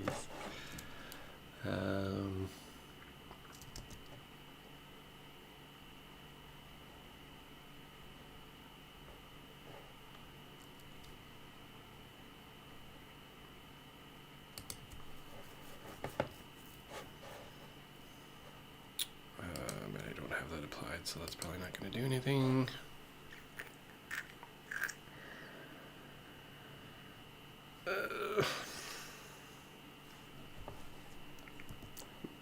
Can't imagine you guys trying to do this on your computer. Oh man, something's wrong. She is burning hard today. I'm going through this whole thing today.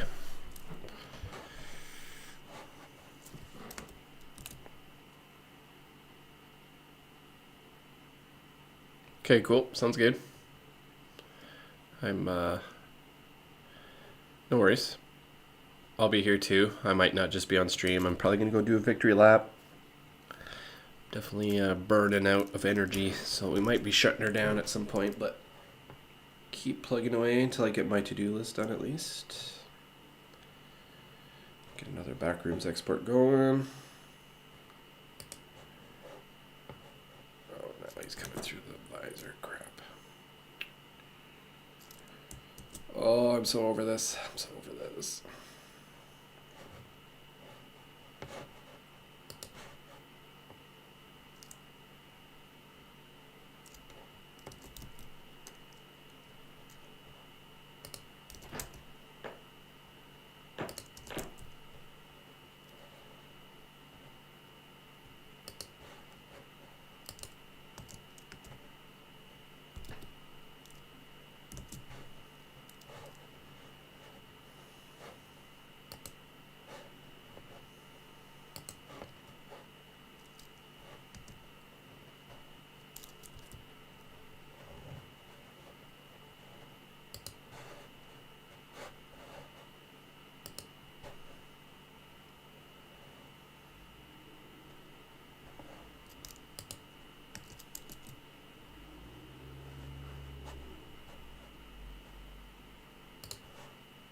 I mean, that's terrifying, right? A little bit? Kinda?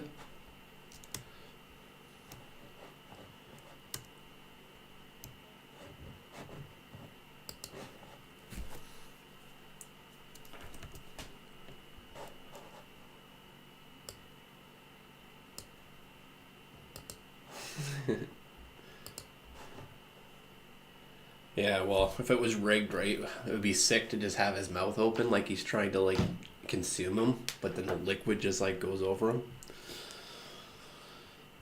If it was rigged and if I had the Aqua Pro thing that I spent all the money on working, but it doesn't want to work, because maybe I don't know what I'm doing. Maybe it's not for Blender. Yeah, I might have to crack another energy drink if we're pulling an all-nighter. Aqua Rake.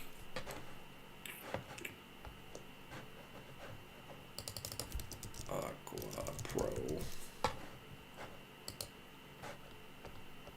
This thing. Something like this attached to him.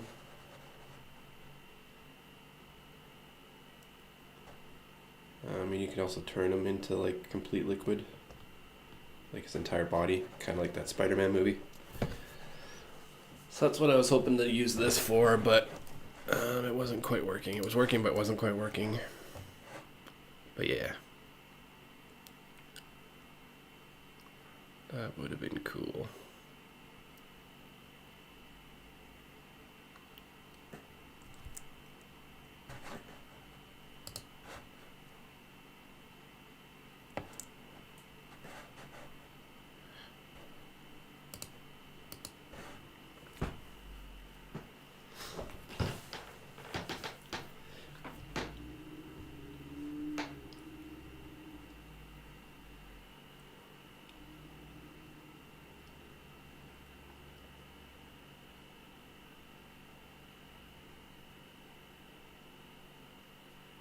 Valentine's edition, backrooms. But yeah, he's definitely clipping through the column there. So you can't use that as a picture, but yeah. So what am I doing? I'm procrastinating. You don't want to be doing that. No.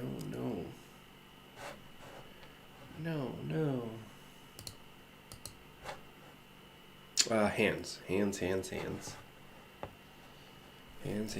That's a hands.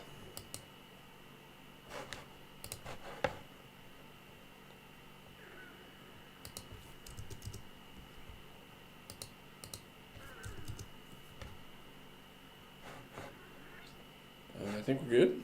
We just need to do... Yeah, we just need to confirm that's done. I think I tried already. So we're going to have to go frame by frame just to make sure if we can. Make sure he's not too wonky. No Stretch Armstrong.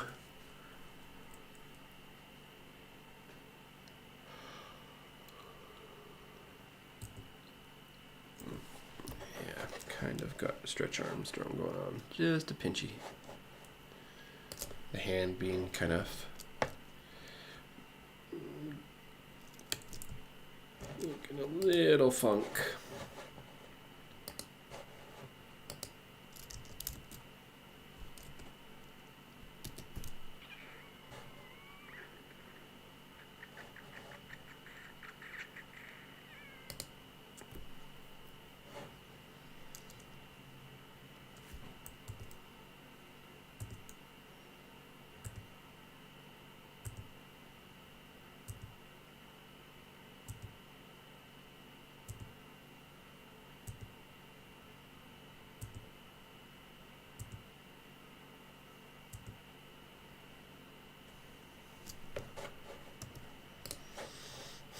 I want to add a keyframe because it'll go all jerky. It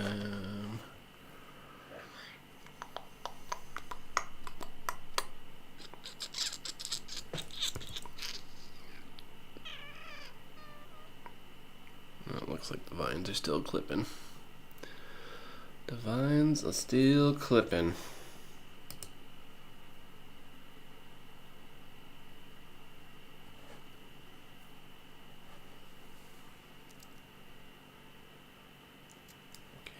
line's looking a little funky there too, so we can use this moment in time to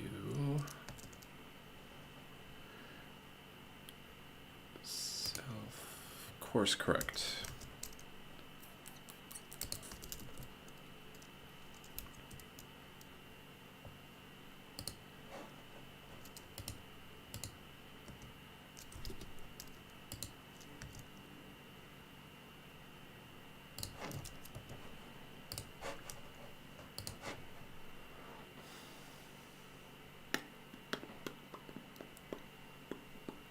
Almost done, almost done, almost done.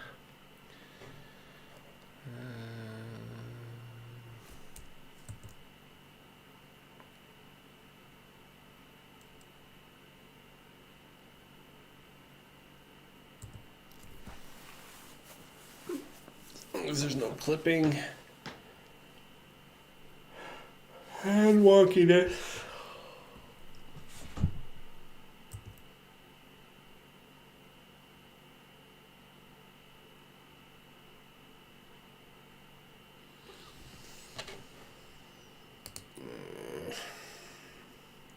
Make one more change to this keyframe here.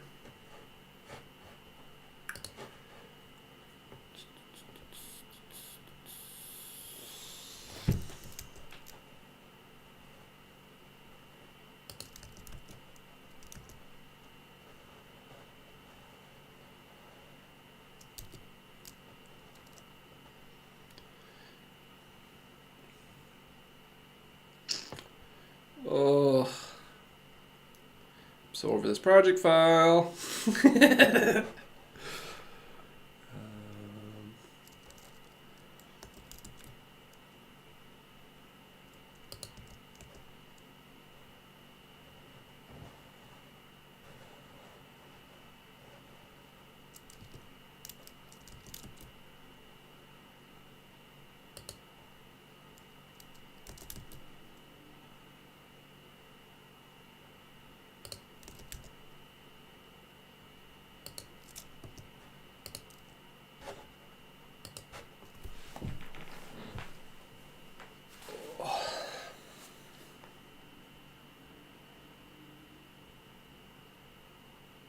Bummer. How much is it?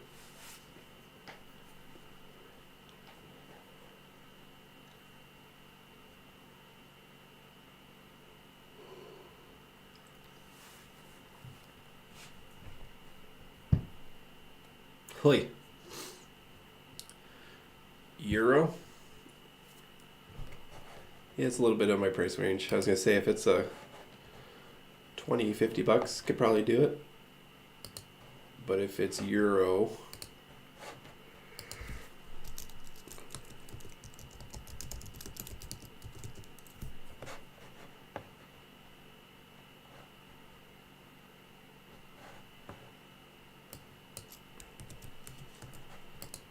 whee, for noise? Scheiße. They ain't playing around.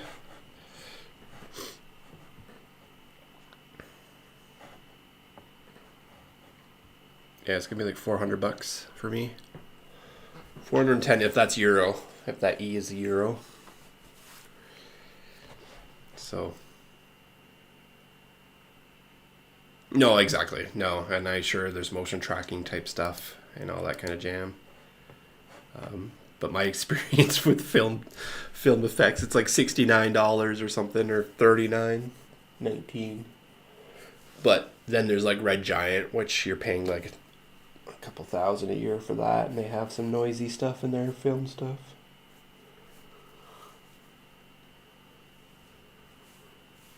Oh, and maybe you're buying kind of like Universe probably, which has like other tools. It's not just the denoiser. It gives you a bunch of other effects probably.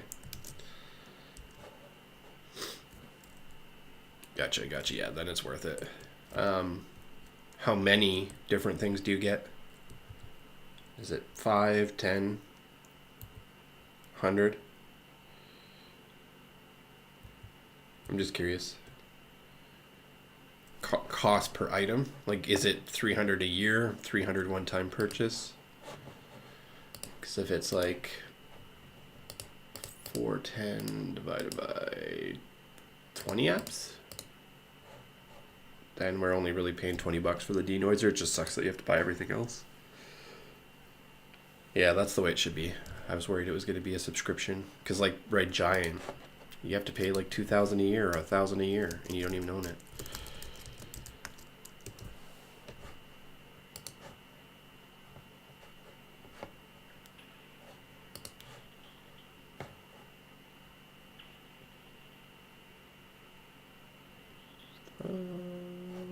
Yeah, $1,000. Or if you want everything, yeah, $2,000 per year, billed annually. Not no $400 buy it. Like used to buy these for $900 or $1,000, and you used to be able to own them. But I think 3 years ago they transitioned, and now you can't own their stuff.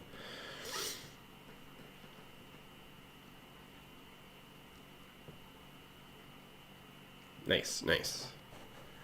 Well, no promises, but maybe Santa, depending on when this client gets back to me and how much budget I have.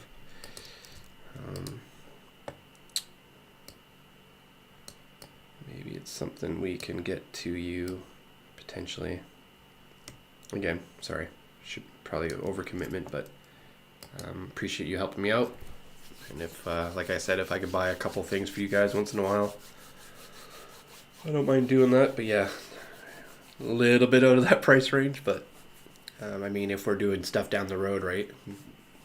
Maybe wait till Black Friday and see if it comes on sale. And if it does, then we pull the trigger on it. Yeah, it's just money you probably don't want to spend, right? So, but just know that I'm down to go splits. At least splits, if not buy things, especially if it's for my project. It'll save you hours and hours of work. Yeah, no, exactly. Do the cost calculator, which I'm speaking like, yeah, I'll buy you guys apps. But meanwhile, I probably overspent on my business expenses this year. Last month I was negative for spending too much on business. So it's just the beginning of the month. So yeah, right now I'm spending about 23 cents. Look at that, 23. I've overspent 23 cents a day on business purchases for the year. But I'm allotted so much per day based on this calculator. So if I don't spend anything in the next 2 weeks, then that should balance out, hopefully. But the goal is to have those numbers hit zero by the end of the year if I can somehow. I mean, this is expected because rent goes up every year. But yeah, we need to get that to at least zero. At least a zero. So I need to watch my expenses as well to boil it down. Rendering stuff professionally, I'm using a M1 Ultra Mac.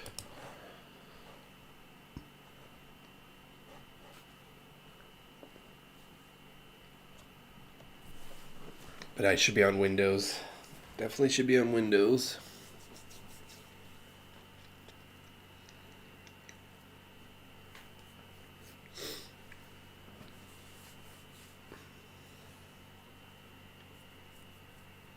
Oh yeah, I was checking the hand. We're almost done. Stay focused, Sam. One thing at a time. We can chat and do frame by frame. Oh boy. Faded.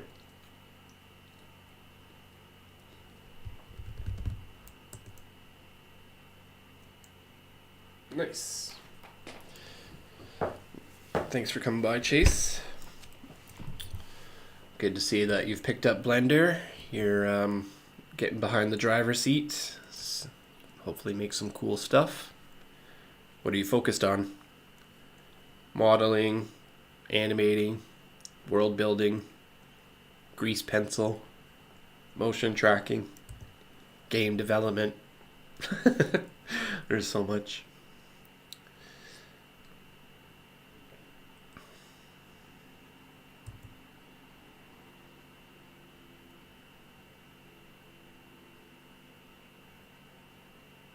And what's your computer like if you just started Blender? Are you being limited by your machine? Is it cooking, smoking? Like mine's not cooking an egg. Not yet anyways. It was earlier. I was doing After Effects. I was doing a few things and it screamed at me. It's like, I don't have enough memory. But that was when we had After Effects open. It was a hog. Yeah, grease pencil's cool. I'm working on a side animation, side anime project potentially, and grease pencil is pretty appealing in that regard.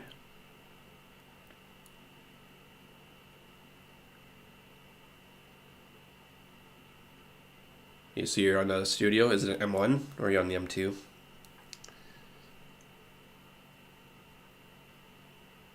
Yeah, my render for my backrooms that I just did took me like 36 hours to export. But I mean, stuff from After Effects and Premiere is just like instant. M1, yeah. Yeah, I got the 64, but I'm kind of wishing I went with the 128, even though like it's like $2 extra, right, for double the RAM. It's just like wasn't worth it, but there's moments where I definitely feeling it.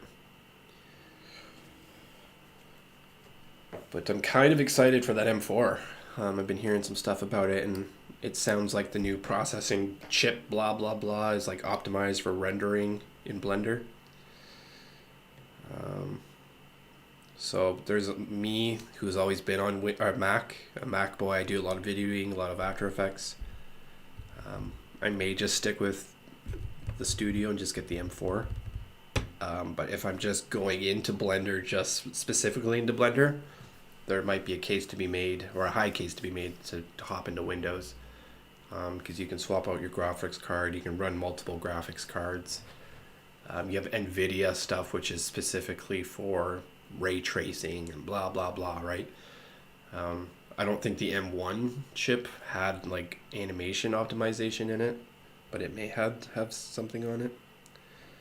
I feel like there was more of like a debugger thing for coders, but yeah, I saw something specifically with M4. It's like better animation type stuff. But we won't see that until 2025, summer. If you look at the Mac Mini that just came out, it's showing you kind of the base of what to expect for the next studio, because it's on the Pro or the Max chip, but I'm assuming we'll get an Ultra version. If you do video editing, maybe stick with Mac, because that way then at least you can get a faster video editing machine. But if you're not doing video editing, then yeah, maybe Windows. Windows might be the way to go.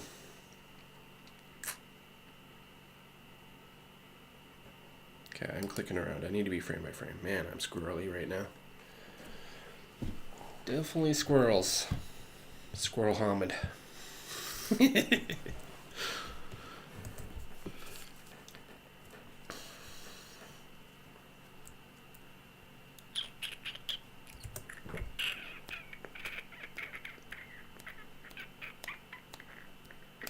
The other thing about rendering too is you may not have your Blender optimized properly for rendering, because there's a whole thing to onboard for that, to make sure that you have your right sampling, you have your right thing, you have your GPU enabled, and blah blah blah. There's a whole hat that you have to learn to wear when it comes to that space, which I'm still trying to onboard myself. Like this whole 45-second animation took 36 hours to export, but if I had it optimized properly, like maybe would have been 12 hours or maybe 20 hours. But this is what the export looks like that we did over the last 2 days. My sampling's a little low on it, so that's why you can really see it in the light. I had it set at 300. So again, I didn't hit the render quality properly. There's a little glitch there for a fix.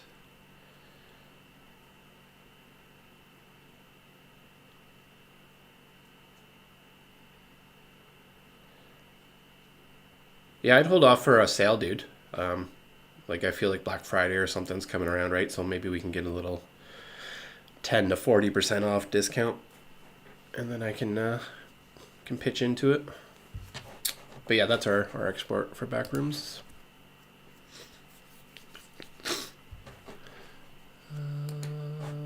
But yeah, 36 hours, 3 minutes a frame, over 1,100 frames, or just about 1,100 frames. But Resolve, cool, yeah.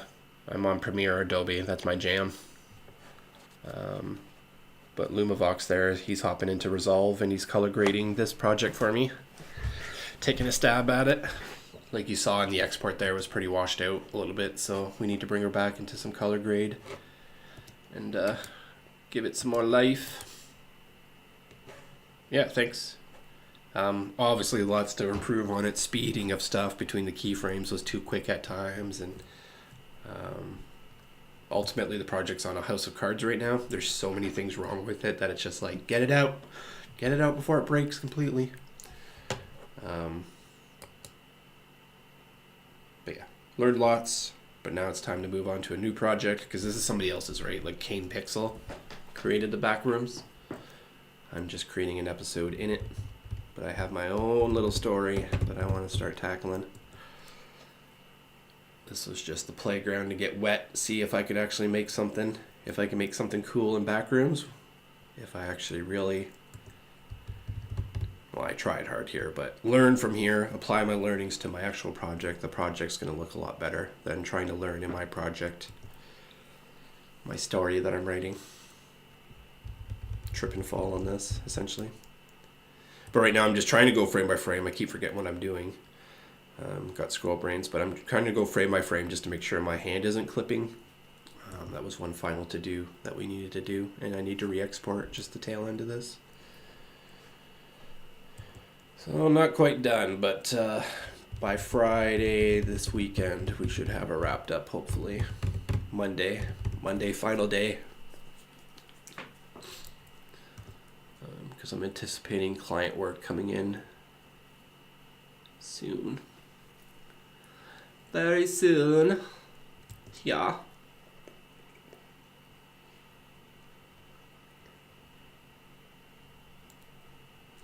Stay focused, frame by frame. Frame by frame. Make sure nothing's clipping. Gotta go faster. Need stronger machine. I need that M4 now.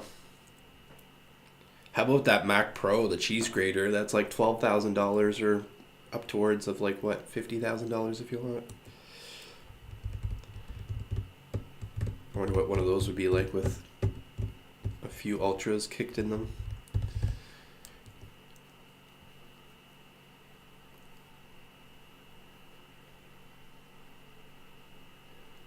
Did you get the monitor? I bought the studio, and then I was running on my old monitor, and I was just like, I have money saved. I don't buy a lot of expensive things. And then I went and bought that monitor.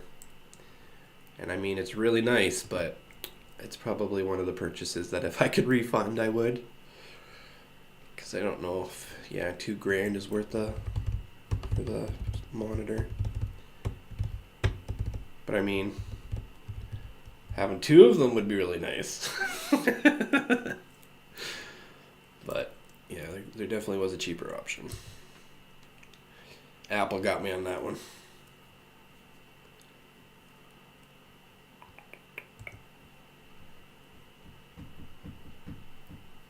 That's what I'm broadcasting on right now, is the monitor on stream. Just the new Apple monitor, not like a DSLR or anything. I haven't hooked that up yet. Actually, I should look at doing that. See the comparison. My DSLR is a little bit tighter. T3. Rebel T3. I can't remember what it's called. It's been a while. It's been collecting dust. Okay, so this is where our error happens. So we'll just fix this in post. Not the big fancy one. No, just the base one, the base model.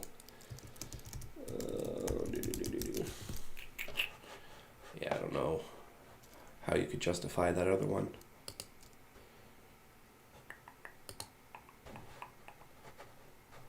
Yeah.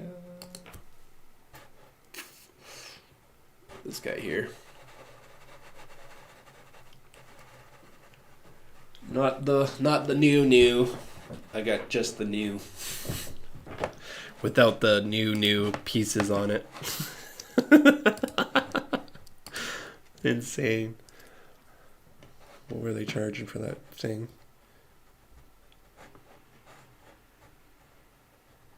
An extra $500 for the tilt. Get out of here. Get out of here. I don't want to see that. Yeah, no worries, dude. Do your thing. I'm sure if I don't see you and I'm off, then we'll catch you tomorrow some other time. On the flip side. Oh, actually, it looks like his arm's going through his body here. So let's make sure that's not happening. Because we did move the Z. Might be, well, he's getting the cross arms going. He's doing the dinosaur.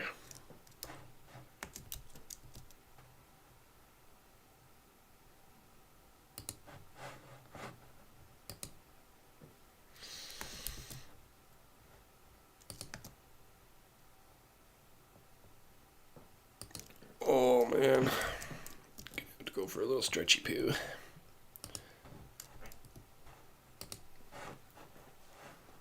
What is going on here? Has to be his arm. That has to be his arm. Whoa, whoa, whoa, whoa, whoa, whoa, whoa. Or is that just the liquid? That might be the liquid.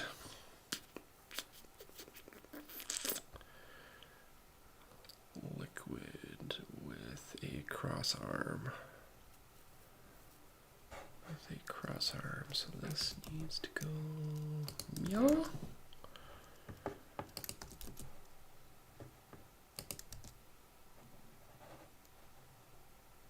Yeah. How do we prevent the liquid from going into the helmet? That will require me to resimulate everything. And I would need to create an effector on his head, which I thought I already had.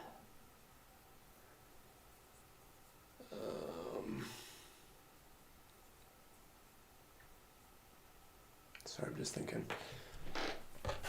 Yeah, I think that's... Yeah, Collider, thank you. Damn, I already thought I did all this. Dude, you have no idea how much work I put into, like, wrapping this dude in, like, stuff.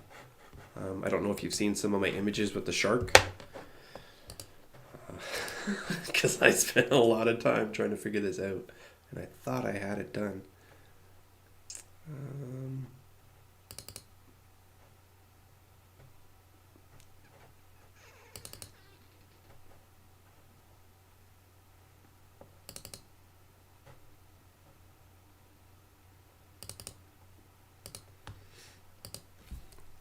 Could be in here somewhere.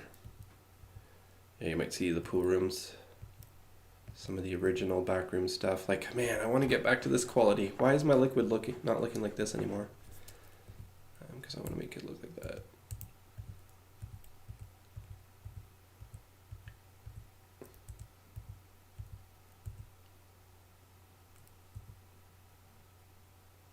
Yeah. Yeah, that's what I had. But I had an isosphere, but it was just like, it wasn't perfect. It was pretty messy. But the whole isosphere went around his helmet or up to his helmet, and then I made that an effector. So I had like water spraying against it and it wasn't going through. But what was happening when the room filled, the domain filled with water, it would eventually fill in at some point. And that's what I was having problems with the shark.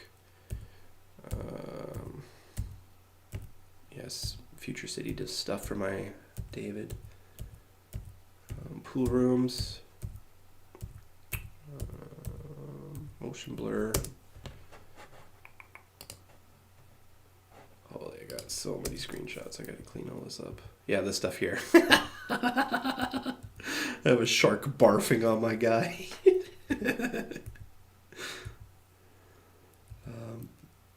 But yeah, the thalassophobia. Yeah, I might have shown you this stuff before, potentially. But yeah, that was my testing to try to imagine the shark being the phone, and then the spray happening. And then I had some examples of the inside, like right here, right? Like he's submerged underwater, but his helmet is completely like not filled in. So I had it at one point, but then I lost it. But I definitely didn't like how that looked, the refractions of the liquid and stuff. It was getting really weird. But then I just changed the visor out, but then we're back to the original visor again because I messed up on the, House of Cards. House of Cards. But yeah, that's kind of like underwater. My earlier rigging attempts didn't go too hot.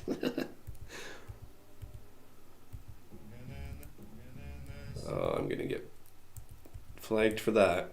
That's the Frank Sinatra edit that I have. Some earlier tests of the room filling up, drowning him. But because he's in a spacesuit, he survives. And then switched out to vines and more rigging failure.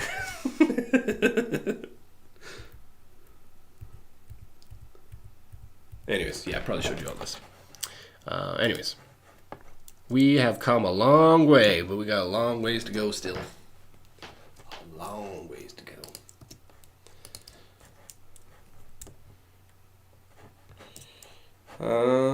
So what happened to my effectors? Why are they not saying, yo, do not go into my... Oh, do you know what it is? Oh, son of a...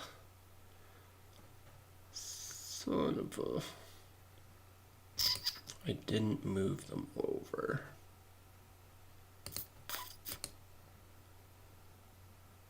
I didn't move it over.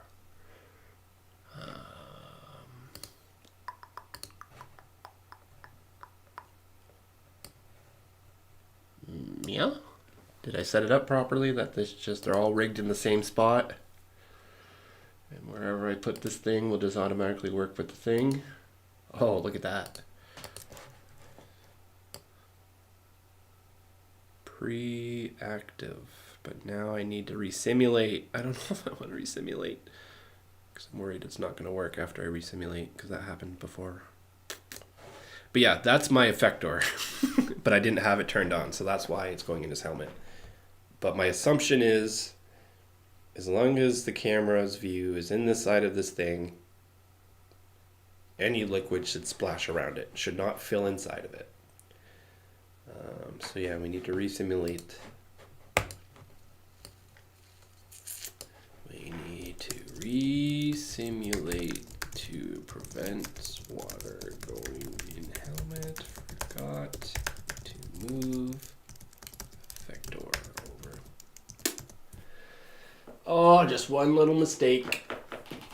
Not that it's a big deal. Worst case scenario, we can just kill it right at the end of the animation.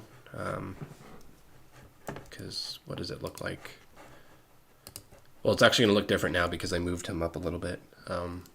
But like, I really don't think you see too much of that nonsense anyways. Oh yeah, we could probably fix the flashing too. That was a little too quick.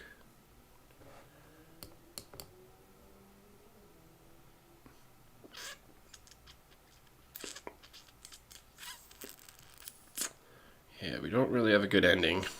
How do we end the video? If we resimulate and it doesn't go inside the helmet, then the room can fill up.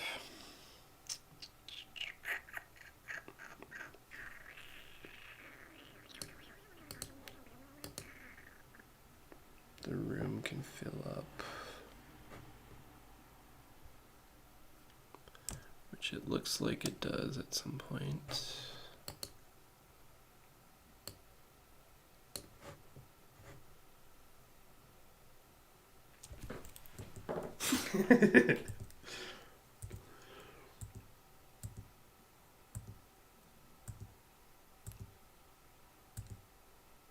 My other thought too was I bought this add-on and haven't flexed it, tried it yet.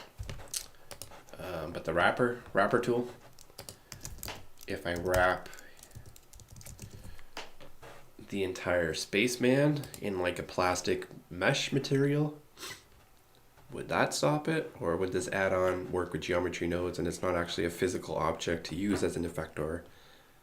But I bought it anyways, but just haven't tried it. That's my habit. I'm like, oh, I'll use that, I'll try that, and then just never bothered. Could have been a solution. Well, that was a afterthought. I didn't find that one out until after I did all the shark stuff. But yeah, we're gonna have to resimulate. Cross our fingers that I know what I'm doing.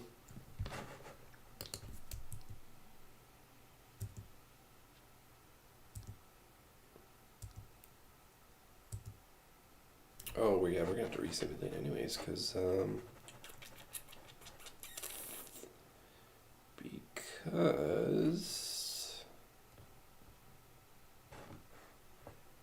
it's not long enough. It is not long enough.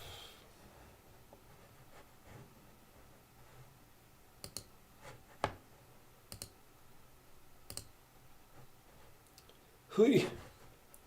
Pose mode, object.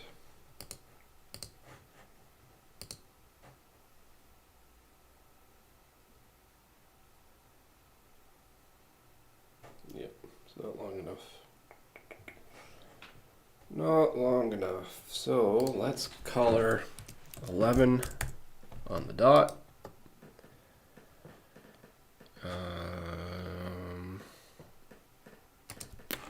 Where is our bad frame start?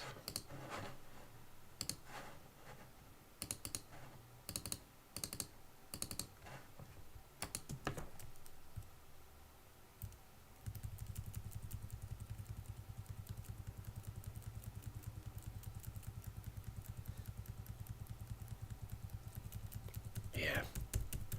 Why couldn't you spray on his face?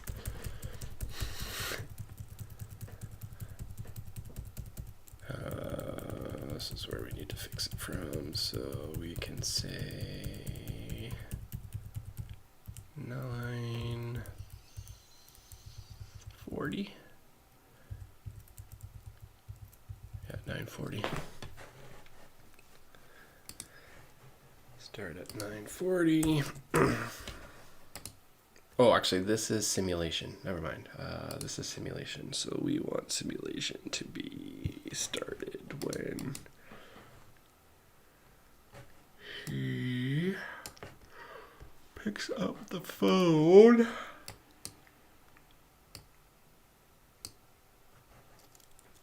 Oh, crap. What was it at? I gotta go back to YouTube. Don't want to mess this up.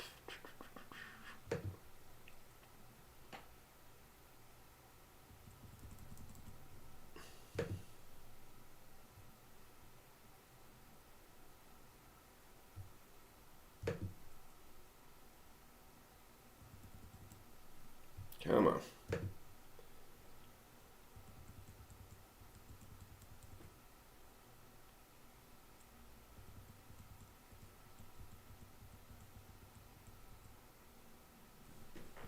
$960? It's always been at $960?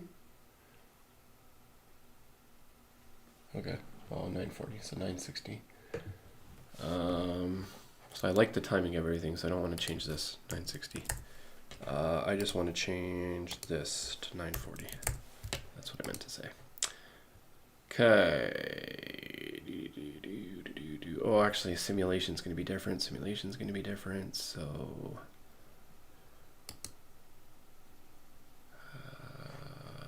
screw it. 900. 200 frames. 200 frames times 3 minutes.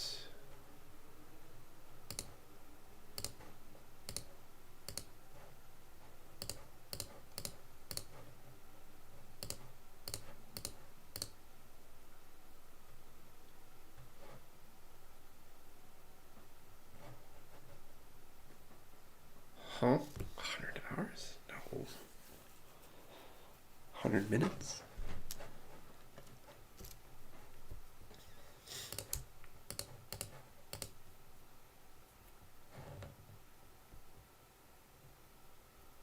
Yeah, I need to build a calculator because obviously whatever I'm running through my head isn't working.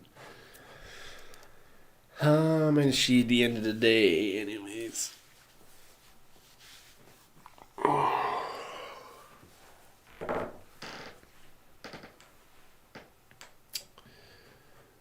What are we doing? Reverse resimulating.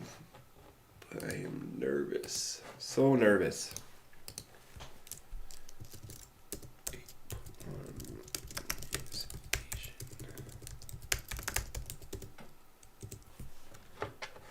And then if I create a new,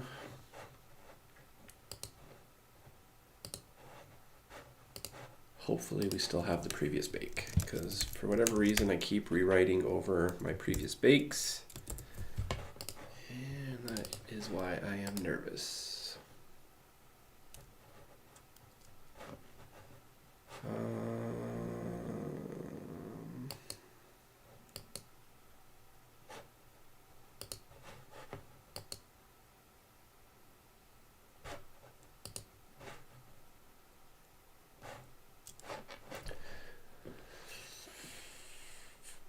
Okay, see what happens.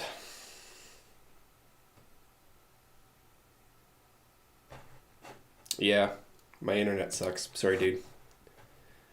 She's gonna be a bit. Hopefully tomorrow. By tomorrow, if my internet doesn't cut out. I'm surprised it hasn't cut out yet. But yeah, I'll let this go. Hopefully, we can get you that stuff. The reality is we're gonna have to do the last half anyways. So maybe I should have transferred the. Like I'll be re-exporting from 900 to 11. So the last 200 frames are gonna be different. So we could have saved some time if we just removed those. If we knew that ahead of time, but just figured that out now. So yeah, time machine would be nice. Yeah, no rush type thing, hopefully. Just pick away at it, have fun with it. If we even if we don't get it finished by the Friday, weekend, Monday, whatever date I was saying, like no biggie, right? But for my thing, like try to set a date, a reasonable date to get her done. And then if things happen that get pushed, you just try to keep your pulse on it, keep your thumb on it. But my goal is just to kind of get the exports done on my end. And then you can run with it however far you want. And then I think we're going to call it after that. At least for this episode, right? I'm not sure if you saw the pool rooms, but there's a way that we can connect the two together, the two different project files, the two different rooms. I have a pretty good idea. But it's going to require Oily to get all rigged up. It will require him to have water simulations, like when he moves his arms, it'll throw his hand.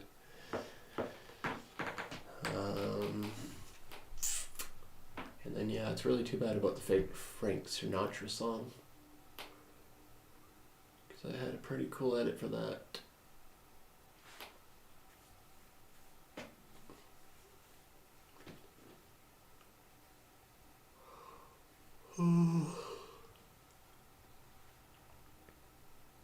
Cool. Yeah.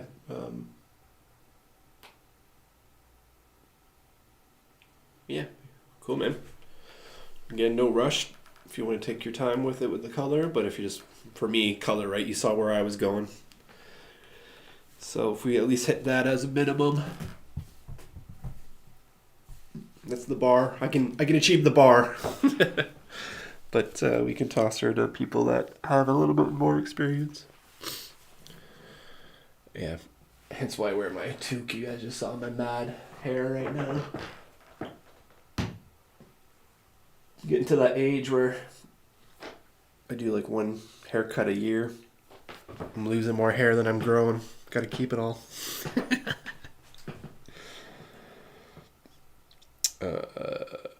Because adding effects after putting the film grain on, yeah, for sure. Yeah. Yeah, film grain is the plastic wrap, the final thing you usually want to add. You don't want like a crisp image on a non-filmatic thing or filmatic thing. Yeah, I'm not gonna be able to explain that one. But yeah. Yes.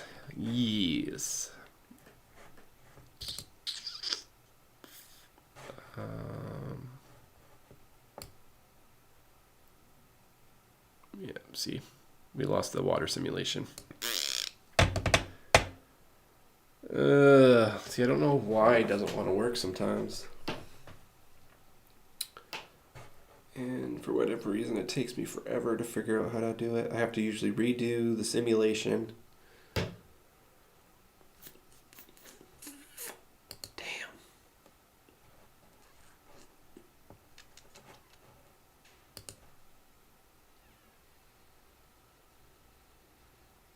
Or maybe I didn't click it.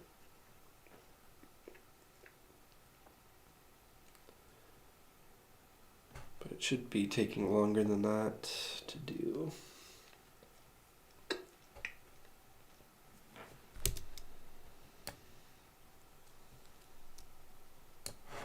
The phone's working. This is all from the phone. But I'm looking to get the wall climb back.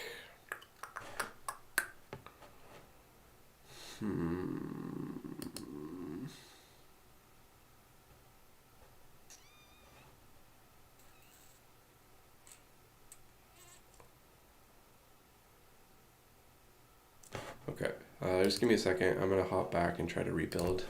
I'm not gonna bother doing the simulation. My heart's kind of stopping right now, thinking about having to redo all that again.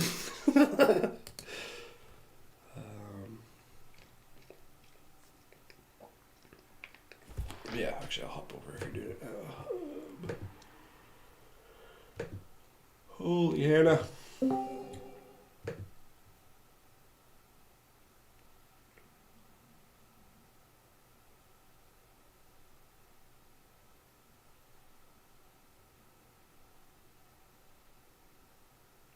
Nice. Yeah, I can see it before, after. You're fading. Yeah, it looks good, dude. The glass kind of had a weird, or it looked good, like the glass is looking good. The reflection just looked different in it with the color grade. Oh, and filmic. Do you have like a filmic effect on it? The lines, the black lines. Can you see that going on? That's cool. I like that. More horror vibe.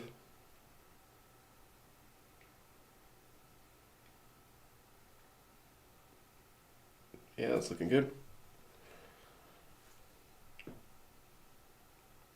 Yeah, very nice, very nice. I like.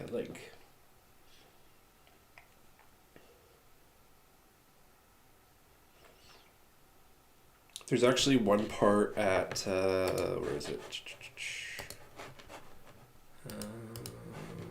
Where I cut a bunch of pictures because of that ninja.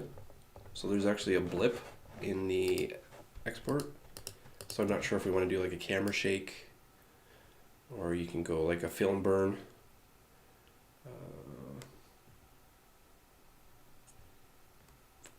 21 seconds, 21 seconds.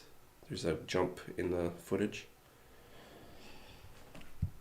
Not that it needs anything, but that would be a point to kind of make something kind of jitter. Yeah, that part right there, see how there's that jump? He's not in the same position, but there's like 40 pictures that I cut out where he's doing the ninja flip back and forth. So I cut all that out, and that's what it looks like. So my thought was like a digital glitch, because like all the other back rooms have like digital glitches or VHS glitch. So I thought I'd just glitch that, but it's not a big deal. Like, it's fine. But I just wanted to point that out if you didn't see it. Yeah, that right there, yeah, if you're showing me, yeah. It's that area for sure. But I think it's just minimal that you don't even have to bother doing anything. But if you wanted to add a little jump or a film flicker, burn, blur, I don't know, something to kind of just fix it in post. Is what I'm getting at, I guess. Yeah, that ninja move is a pain in the butt.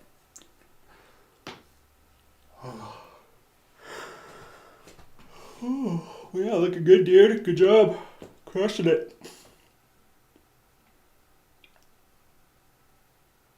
Yeah, it's definitely not as washed out anymore. And the vignette, like there's a kind of a vignette or something on it that's nice. Yeah. So the corners are darker of the frame of the video. So we put emphasis on the visor. There was too much of the inside. My earlier design of the helmet was much better.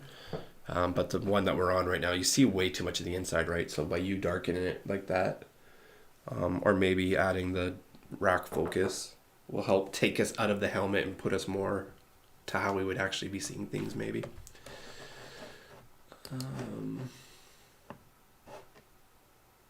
Yeah, maybe a little too much on that one. I didn't mind the small scratches. That one might be a little too thick. If you're gonna go that direction, like start going like black and white, like start having like the color flicker black and white. If you're gonna go hardcore with the splotches, you gotta damage it up hard. But yeah, the subtleness is good. And it'd be cool if you could just, I don't know if you can alpha have it just in the visor versus inside of the helmet, the scratches.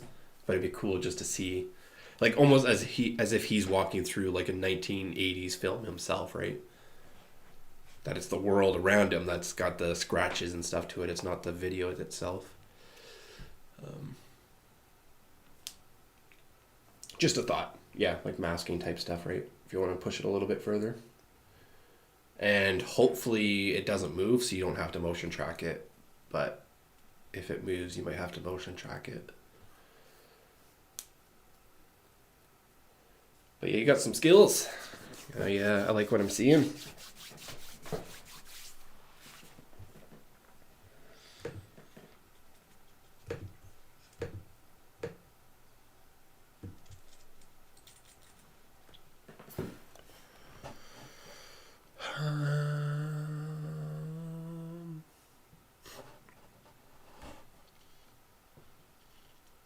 As long as we have the simulation back in this one, we're good. So then delete the other project file, and I think I am done for the night. Possibly. Unless there's anything I should be focusing on, working on. To facilitate what you need, I just need to hit export on these frames, I think. Oh, sorry. Oh, you're just testing it out. Yeah, that part, right? But I'm fixing that hopefully with this new export. So if that first half isn't doing anything, like if you do scroll way back to the beginning, just keep scrolling back to the beginning. Yeah, you're fine. I don't think that's moving right, the helmet. It's just after that, which I'm fixing currently. I've deleted the keyframes. There's 2 keyframes for some reason, making it scale. But I deleted that and it's now not doing that. So hopefully that doesn't get in the way when it comes to combining. But yeah, I should probably start on the export. Let's do a test one, see what we're looking at. Oh boy. Where are you at, National? Are you here? What are you up to? What are you working on? I think I'm going to be pushing towards the closure of the stream soon. It's pushing that time to get some food and unwind. Especially if we're in render export mode. Not much I can do.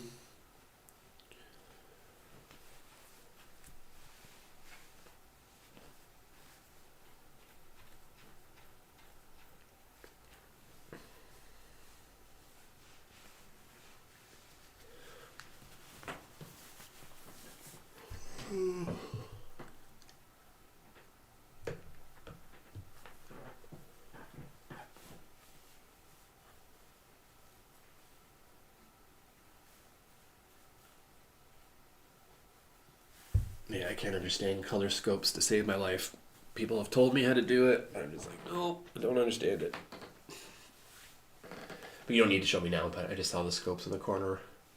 Seeing helicopters, flashbacks of trying to understand it.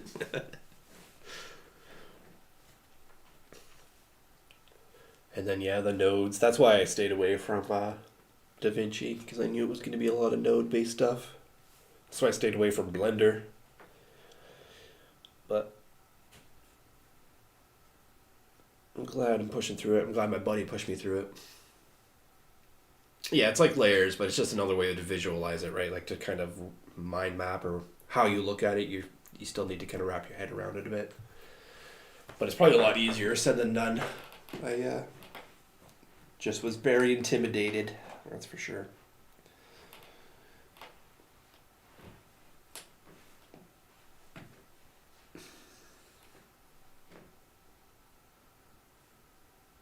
Yeah. Yeah, that's where when I was doing the compositor on Wing Fox. Should probably have that open. They have a compositor tutorial. Actually, I should probably revisit that one because it was really good. It's a little dated, but this website, how are they still in business?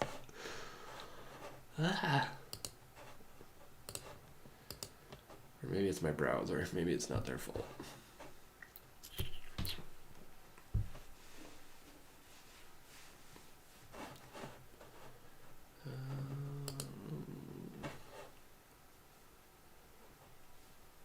What am I looking for? This guy here.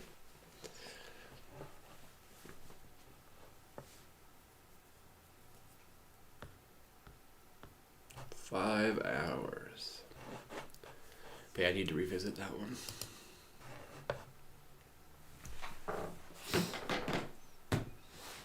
Where's our render at? 246. 246. Let's just double check we're not going through the floor again, because I definitely am not attentive, or haven't been attentive. A little squirrely. But after that, we're hitting render and we're shutting her down.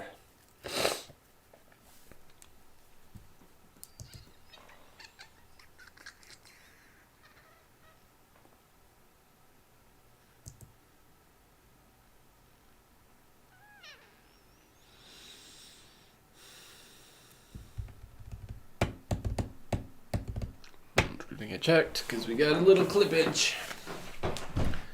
We got a little clippage.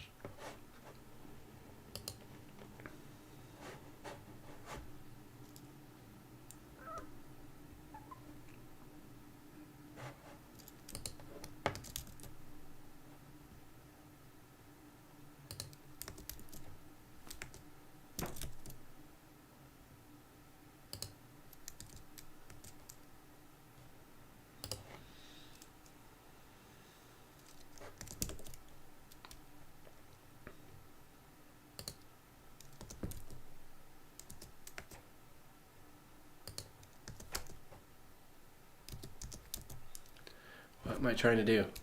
There's only one button left. See, there we go.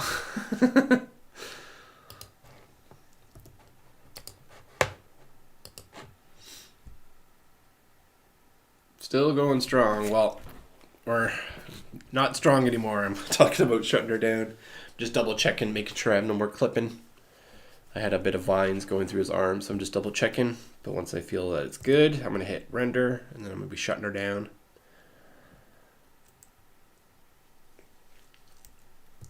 Could be the next 2 minutes, could be the next 10 minutes, could be the next 2 hours. One thing leads to another.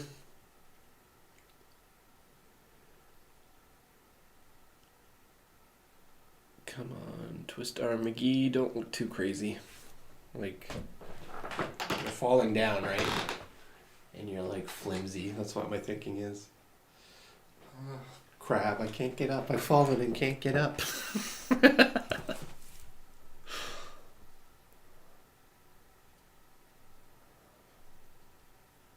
You hope it's the 2 hours? I'm definitely fading. It's not going to be too entertaining to just be seeing me yawning, mouth breathing on camera.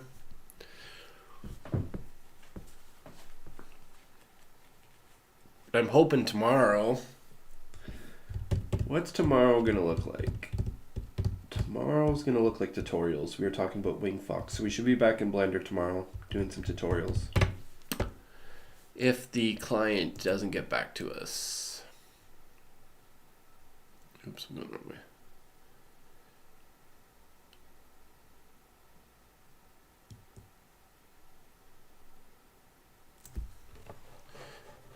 Finish off a couple of those smaller to-dos. I know those tutorials are going to take a day or two to do. I know they say 5 hours, but stop, go, stop, go.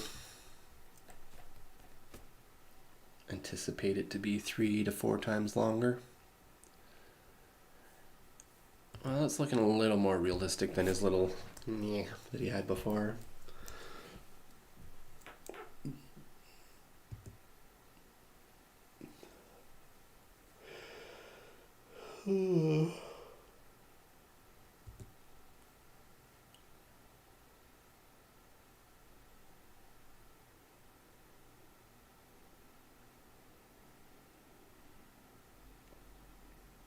Oh, I wonder if I should fix the flickering of the light.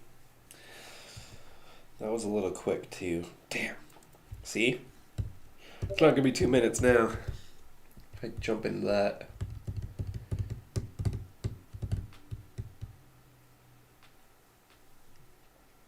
It's gonna be more than 2 minutes if I jump into that.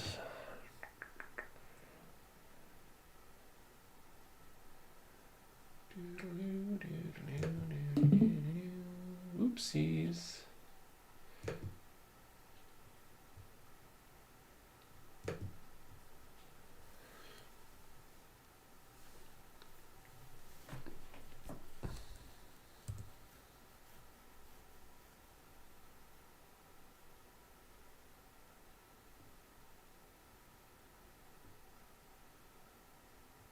Oh, actually, we might have some overlay clipping here. Oh, game of whack-a-mole. Yeah, we've got some cross clippage going.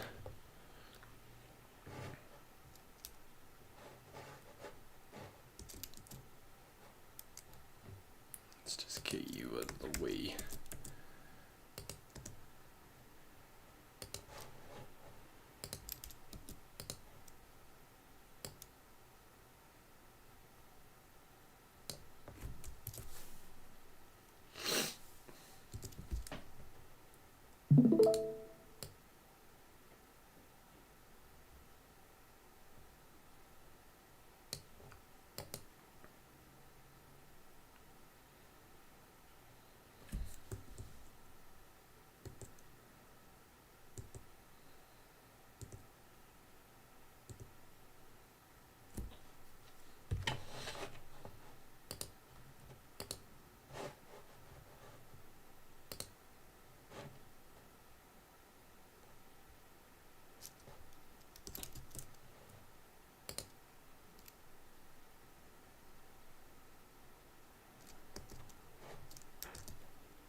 Oh yeah, those guys. Yeah, I got you.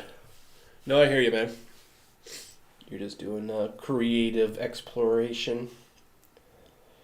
You gotta create a villain.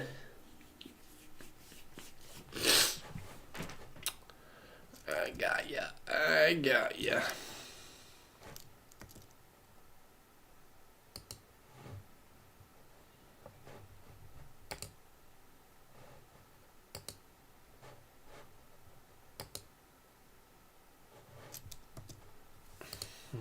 Well,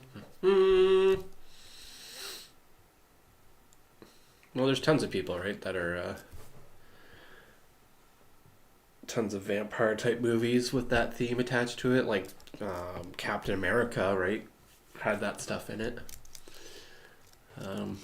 Hopefully they don't support it, but I'd assume that's the same thing, right? They're using it for a creative, explorative process.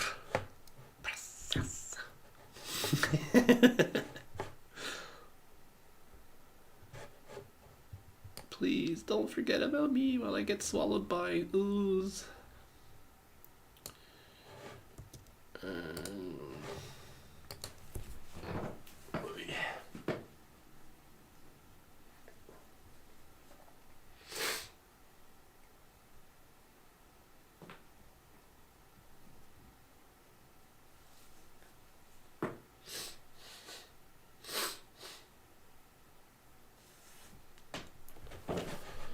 Okie dokie. Flashing light, flashing light, flashing light. What do we want to do about that? Maybe we just expand the keyframes.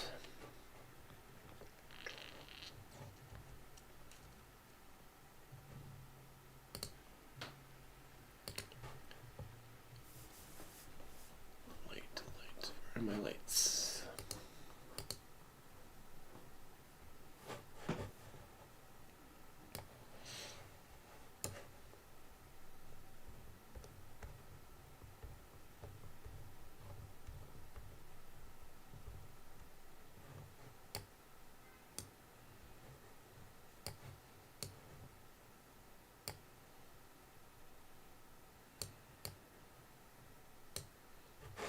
I'm in pose mode, that's why I can't move my keyframes.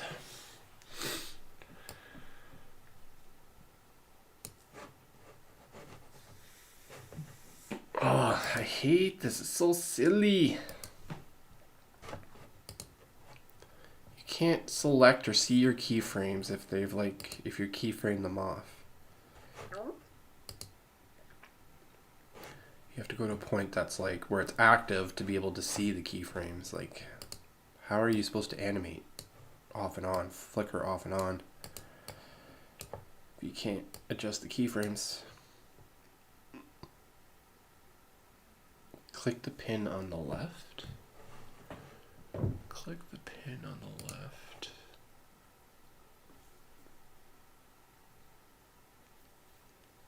Yeah, I believe Captain America had it in it. I think that's what the first one was about, was maybe they were called a different organization, but I thought they were the Nazis. The pin beside XYZ.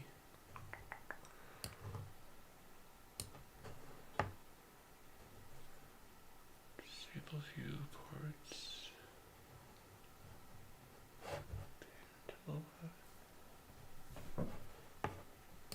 Captain Redface or Captain Red Skull, whatever his name was. And then that little nerdy guy, I think you even see him later on in one of the Avenger movies. And hate to break everybody's spirit, but I think Captain America was even working for them. I think it came out in the comics that he was, this whole time, was a part of the organization.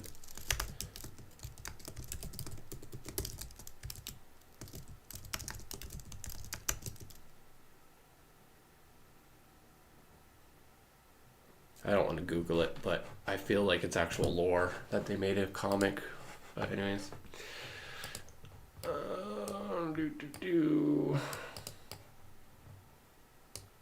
Look at share, sorry. Yeah, that's probably better than me trying to figure out the pin. Okay, see the pin yet? So you click on the pin. And you can just always see your keyframes if you click the pin.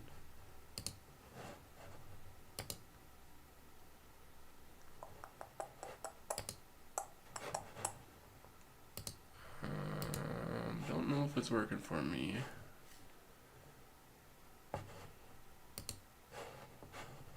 Pin this. Yeah. There are 2 pins. 2 pins. Click the one above. Sorry, derping. Click the one above that I can't see. There's 2. Because of cam.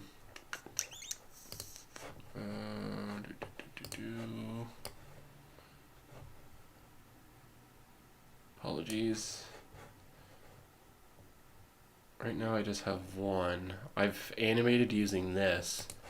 So my problem is if I go to the start, all my stuff disappears, so I can no longer keyframe because technically that keyframe is off. And then I go back to here and they don't reveal, then I have to click this and I have to click that to get it come back. Go to the graph editor. The graph editor is here. Graph editor. Okay, there's two here. So if I click this,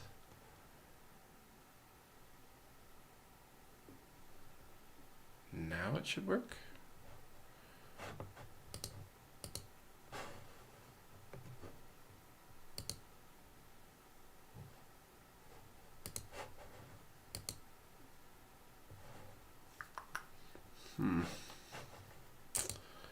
Still seem to be missing something.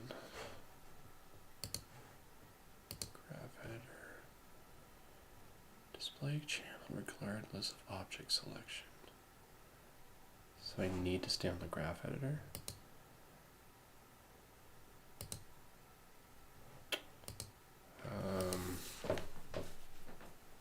Yeah, like what I've done is I've keyframed this stuff up here. These the viewport and the render, so that way instead of rendering, well, it's a flashlight. I'm switching flashlight, so I'm going from the spot to the wide so that we can see oily better. So I'm turning one off on the render, turning the other one on in between those flashes. That's what I've done with the simulation, is instead of having the simulation or the phone cord animate from the beginning of my timeline, it's starting at 650. Like I was trying to figure out how to do your in and out points.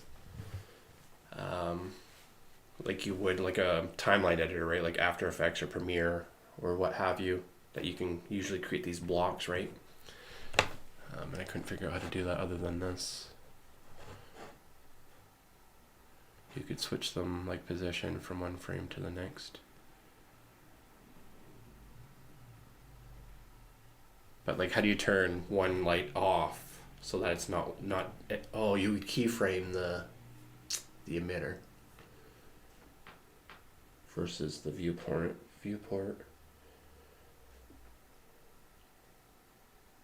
I guess that would be the other way of doing it. And then that way I wouldn't have this issue that I'm dealing with. I'm only having this issue is because of having to keyframe the render and viewport. Yeah, I'm looking at your screen yet.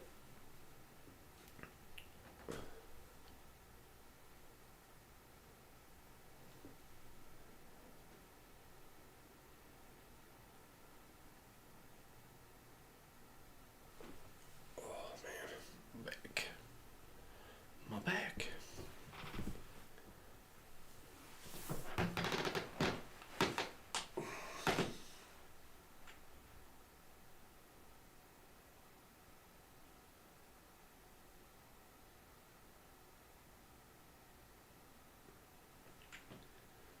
Visibility.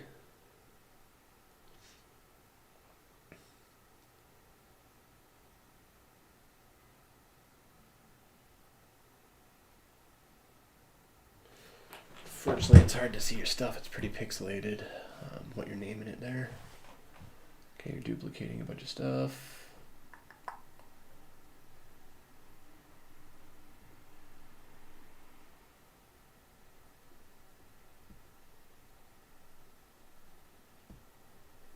So yeah, if you want to flicker between the two objects off and on.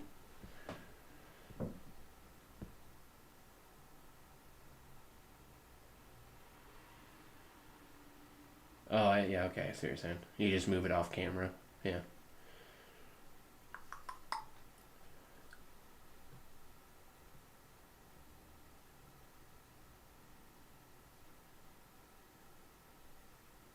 I got you. But I feel like both of those are rendering, right? The culling thing that we were talking about before. So if you want to cull one of them, I feel like the only way I've been able to figure out how to kill that bottom one underneath the floor is by keyframing the render off and on. If it doesn't show. Yeah, I still need to wrap my head around that. Because I'm back to what's the difference between the, man, I can't remember the name of that word. Oops. Blender. Frustrum. The frustrum. What's the difference between the frustrums and culling? To me, it seems like they're the same now. But anyways, not your problem. I can definitely tutorial it. You've already tried to explain it to me. It's just that my monkey brain isn't quite picking it up right, but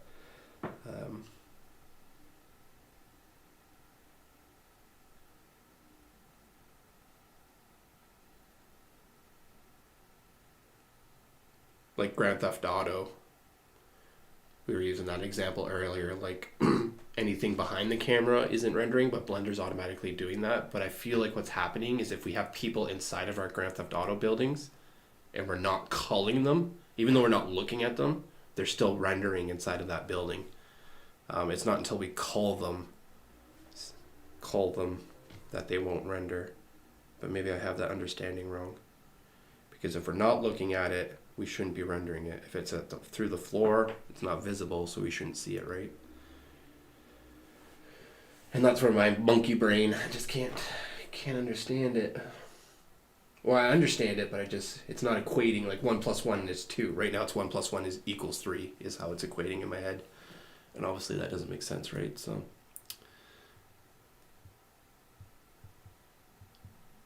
yeah, I think it's one of those things where it's like, have faith, hands off the wheel, that Blender has your back.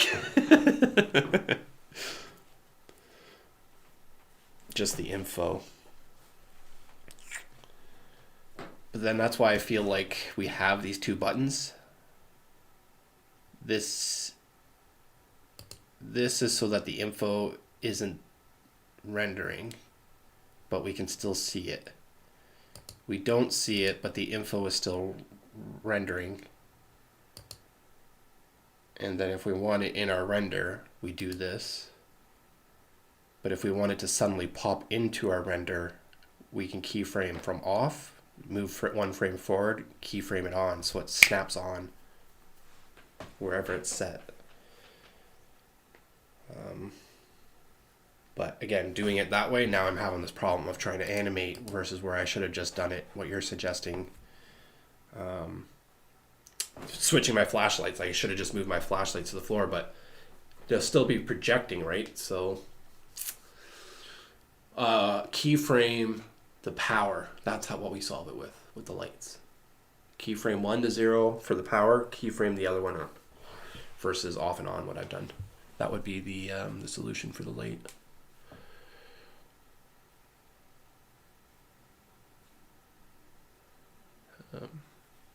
Yeah, I think that would solve it versus this baloney I have to deal with clicking on to see my keyframes.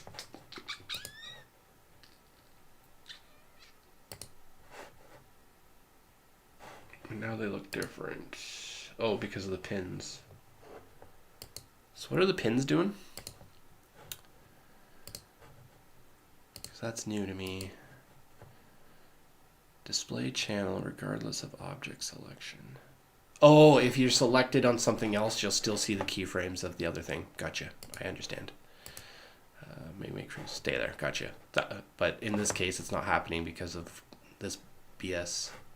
But if it was any other process, we would still see those power keyframes. If I was doing the power emitter of the lights, we would still see them. I gotcha. I get it. Now, I think.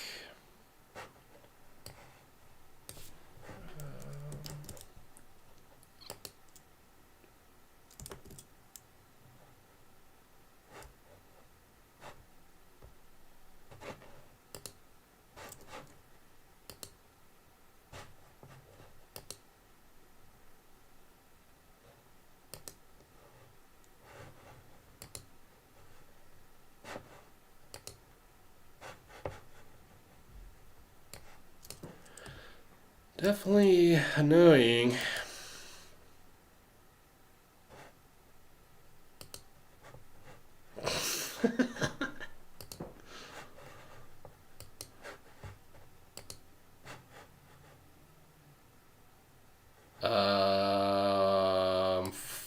Flickering, right? You were doing something with the lights earlier.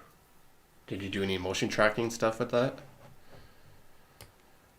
I'm just adding some more flicker. If you play it back, it just flickers too quick. So I was gonna delay. I added a couple frames so that it doesn't flash as fast. And then I added an extension so it's twice as long. So yeah, sorry, apologies. I should have asked if that was gonna mess up with the color grade. I wasn't thinking. Because I can undo all this. Like I haven't really done a whole lot. Your color grade work is a priority for sure. I don't want to undo anything that you just did. When I can, like the light flickers, whatever, right? Yeah, I'm taking a look.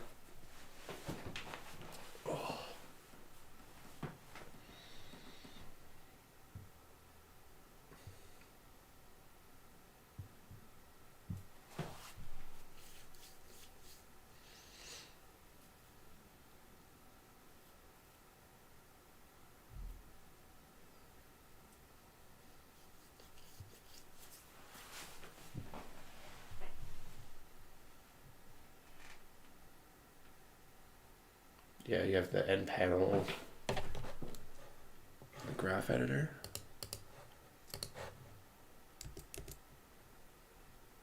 Oh, the tabs on the side. I forgot about that. Add modifier.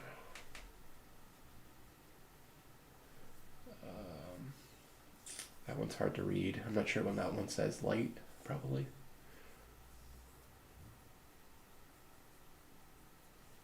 Noise, okay, noise, sorry.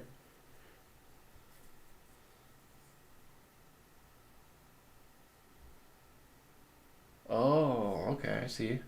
It's getting a little speculousness on them.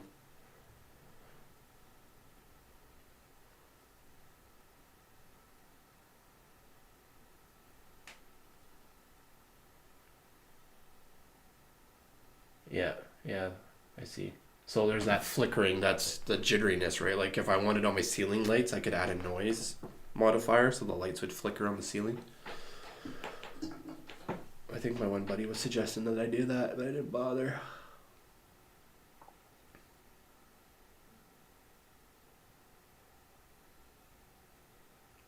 Yeah, and then you can change the scale. Yeah, that's a good idea.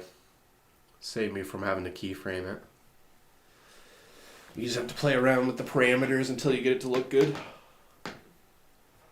Oh, sorry, National. Sorry, I'm getting shown something, getting taught myself. But I can hop over quick here. Oh, cool. Yeah, I see what you're saying. Doing a little bit of Risk. The good guys versus the bad guys.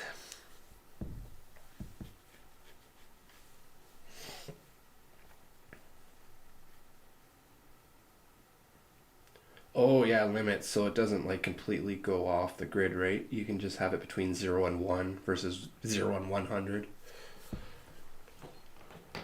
And then the delay, yeah. Yeah, that would be something for the ceiling lights. For sure. And I can do that on anything, right? It doesn't have to be a light, it can be material, where I can add that noise. Because that's what my lights are on my ceiling. They're material. They're not actually lights. Though I did add a bunch of spotlights, so if we add this noise modifier to that one spotlight, then it'll update on all of them. Because I've already set it up that way. So yeah, I can turn your spotlight, just replace it. Because it looks like you flipped me the Blender project file, I think. Or no, just a picture. Cool. Yeah, I'll take a look at that for sure. I'm learning. Yay.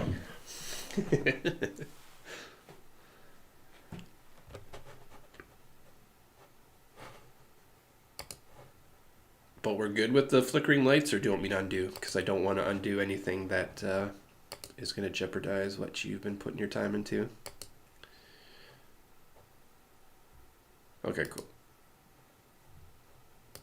Sweet. Yeah, next time I'll try to be more mindful. Because that happened to me. It happens to me all the time. The last time I was working with a DaVinci, yeah, sorry, apologies. I should have been more attentive. We were doing a video project 3 days before the delivery. Boss wanted to send it off to a colorist in DaVinci Resolve, but I still had to do work on it. Tried to explain, hey, if I change out the video clip, he's going to have to recolor grade it. So yeah, did all those changes, and then yeah, it was madness. Madness. It was like 20 times longer to get the edit done than it should have been. Because the edit wasn't done, and I was still making changes, and the client wanted changes still, and yeah, it was just insane. Hence why I don't want to do video work anymore, because nobody wants to listen to me and save us all time and headaches. But here I am making the same mistakes again, to put it on you. That's funny. Shit rolls downhill, my friend. That's the saying. But in this case, you're showing off that you're better than me at the moment, so shit's gonna roll back uphill my way soon.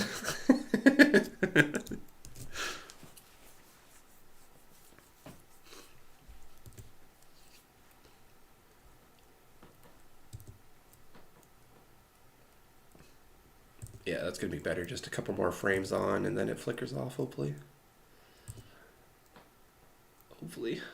Or is this the transition, the final transition? No. Yeah, I think that'll look better, hopefully. Hopefully. Okay. I think we are done. I don't know if it's been another 2 hours or not, since we had that chat about 2 minutes, 20 minutes, or 2 hours, but I'll do a final render check. Then we'll render on the video and shut down the stream for the night. And hope that this will get done for tomorrow. And that upload finishes tonight. Yeah, we got some few moving pieces here. I like it. I like it.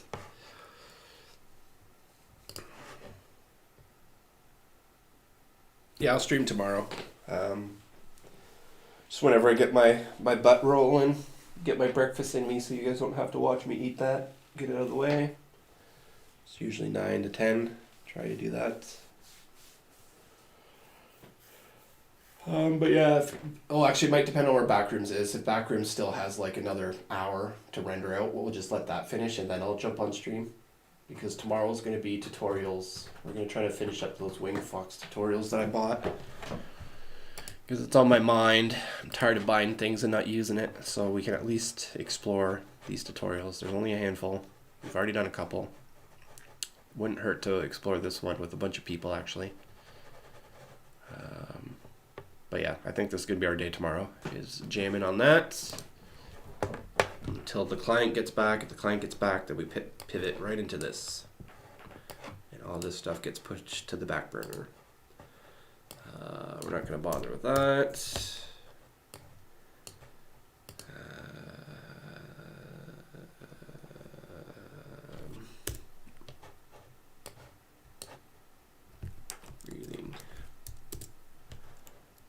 Breathing and optimizing, we're going to have to learn for the next one.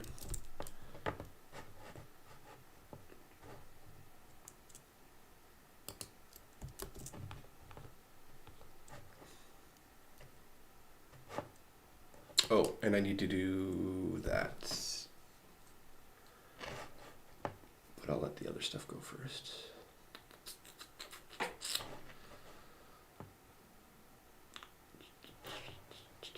Okay, where are we at?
I was just wondering if there's a way to actually turn off the viewport, because I feel like we talked about this yesterday, that having this on takes up rendering power. At least kicking it out of that mode will help.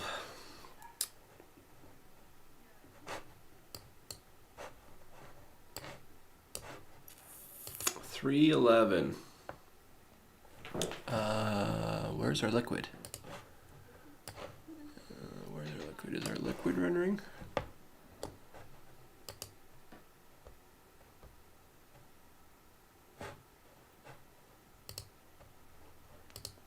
Oh, right, I can just do that, right? And then it should render. Oh, those dogs. Every time they go out, they just barking their faces off. Okay, yeah, there we go. Maybe that might speed her up. At least save my computer from having to do the viewport plus the render. She's definitely toasty. Oh, I know. I'm grandpa. I'm old grandpa. But they're the ones that are like the curly hairs and they're tiny and they're just like... And they like bite at your heels. Like, I don't know why people like those dogs. Not Chihuahuas, but the ones with the white curly. I'm totally a grandpa. What are you talking about? Get off my damn lawn, kids. I'm doing that all the time. Poodle. I don't think they're poodles. They're kind of like this. Yeah, they're like more like this, but they're white and they're old. Very old. Pretty sure they're all blind. Maybe that's why they're barking all the time. But yeah, these things, man, they just like, they think they're so tough and they just like nip at your heels. And I'm like, no. I'm the alpha. What do I look? Oh yeah, that looks good, dude. It's definitely not washed out. And we have more color contrast. How do you feel about the mask? I think you got the mask going on. I think that kind of looks cool. Sorry, we're looking at my backrooms that Lumavox has color graded for me.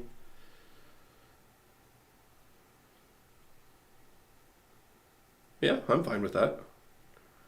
Like his hands kind of have like a tint to it, but that's like the filter, right? Yeah, I think it all matches. As long as it all matches, it looks good to me.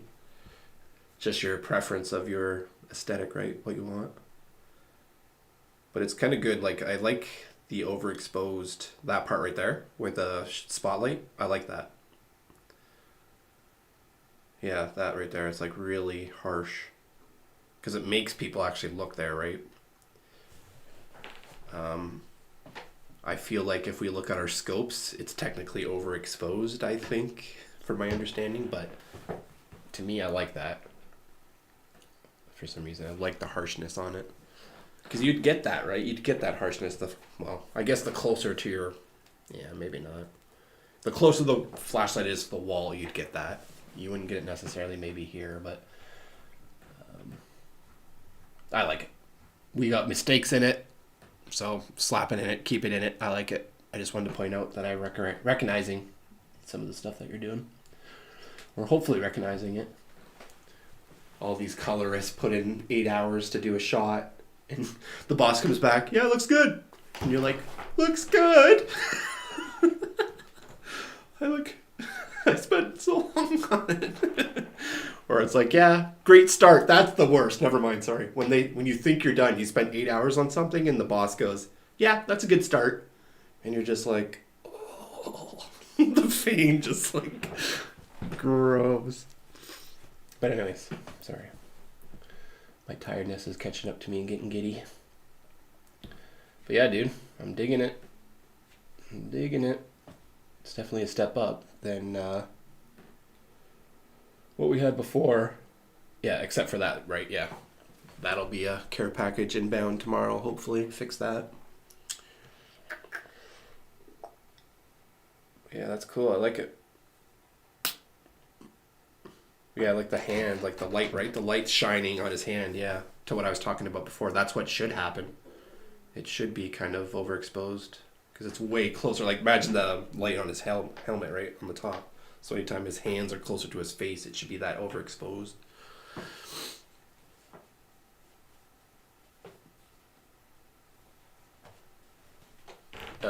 Yeah, sorry, National. I'll be streaming tomorrow at some point.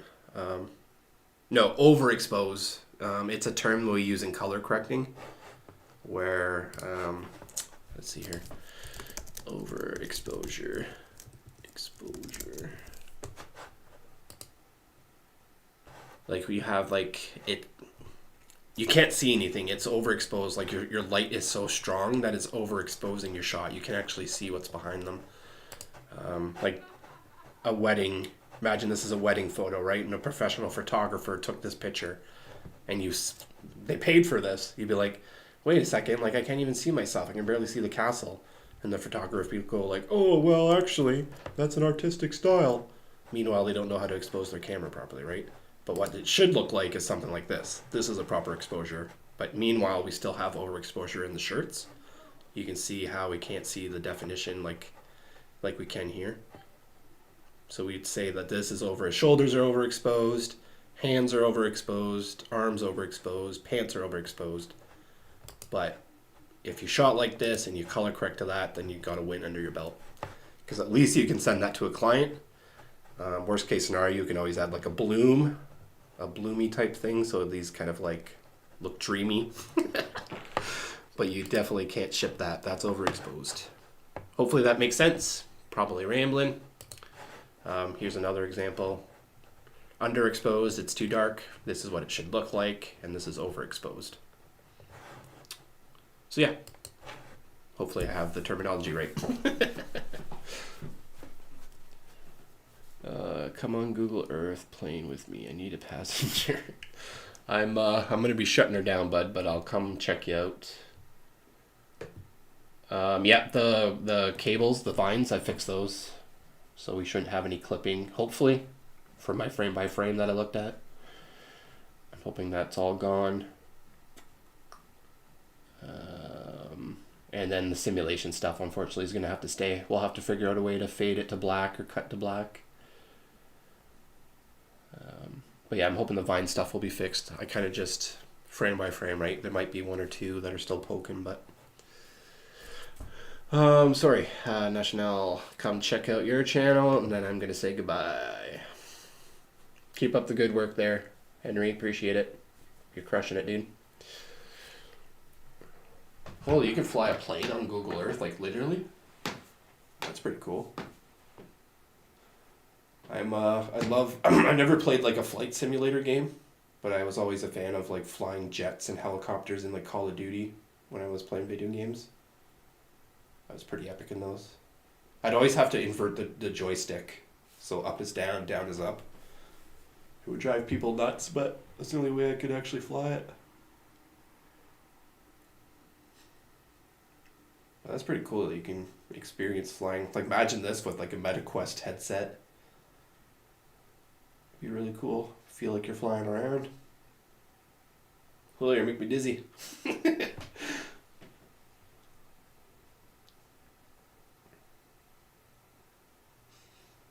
Actually, I was watching a couple people on YouTube that have like rigs, like their chair is like an actual simulator. They have like the whole cockpit set up, and they're like dog fighting other people.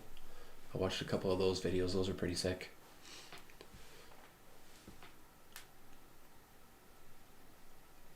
But yeah, let's go, man. Didn't know you could do that. But yeah, I think I might take this time to call it on the stream. Appreciate everybody that's hung out today and jammed. Oh, sorry. I'll wait 1 second before you bounce. Before I bounce.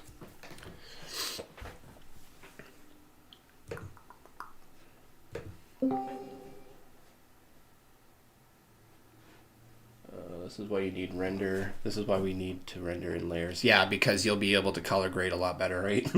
Versus using all flats or a flat layer, right? The 10 different things all put together. That's what this tutorial, I think, is gonna refresh me on. Goes through a bunch of stuff, and then the compositor node and how to like set up your shadows, your lights, your like my cheat sheet here. I did do the tutorial, but obviously none of it's retaining. But I do have a section here. Shading.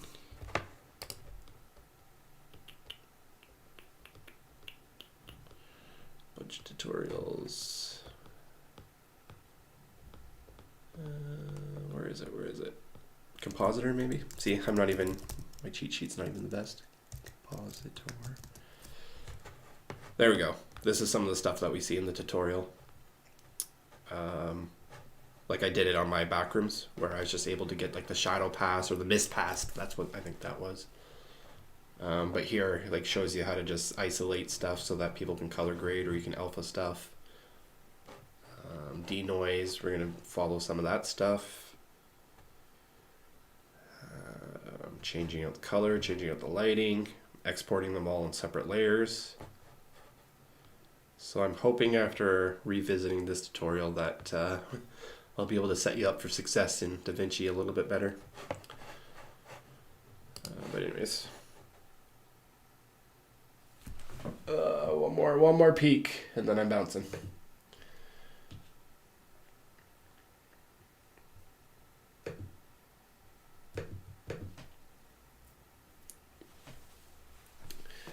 Yeah, well, thank you for having to deal with the not proper settings. Like my frustration working with people, it's like, why can't you give me illustrative files with alpha channels? Why do I have to go in and cut stuff around, right?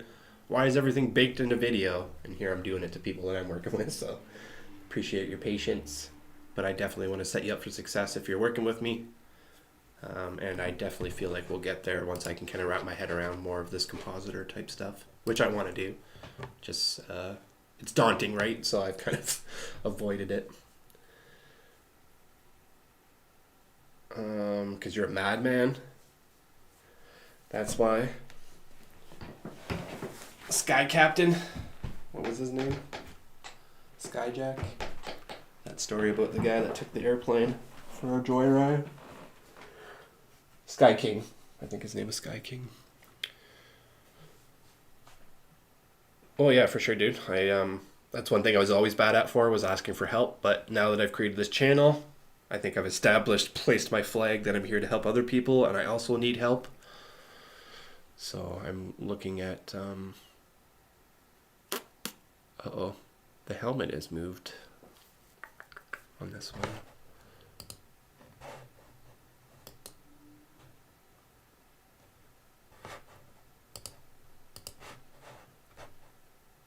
Well, either way, I'm going to export it because I have no more energy, even if that is off. No, maybe it's just that part that jerks a little bit. But anyways, yeah, I will make sure to keep in contact and make sure that if there's anything that comes about, but I also want to make sure, try to compensate you guys for your time when I can. I'm not in a position to do that, but that's the plan. We'll see how we can get there. At least at a minimum, if we're working together, you can use it on your resume, portfolio. At least that way there is some kind of win-win, hopefully that way. Oh yeah, garbage day. Gotta do garbage. But yeah, I'll be back on probably 10-ish tomorrow. We'll do some tutorials. Unless the client comes in. But yeah, I hope you guys have a good night. Don't stay up too late working on that. Hey Henry, I want you to take time for yourself too. Don't get too caught up in it. But see you guys later. Appreciate you. Have a good night. And we'll catch ya on the flip side. Yeah, go to sleep. Sleepy times.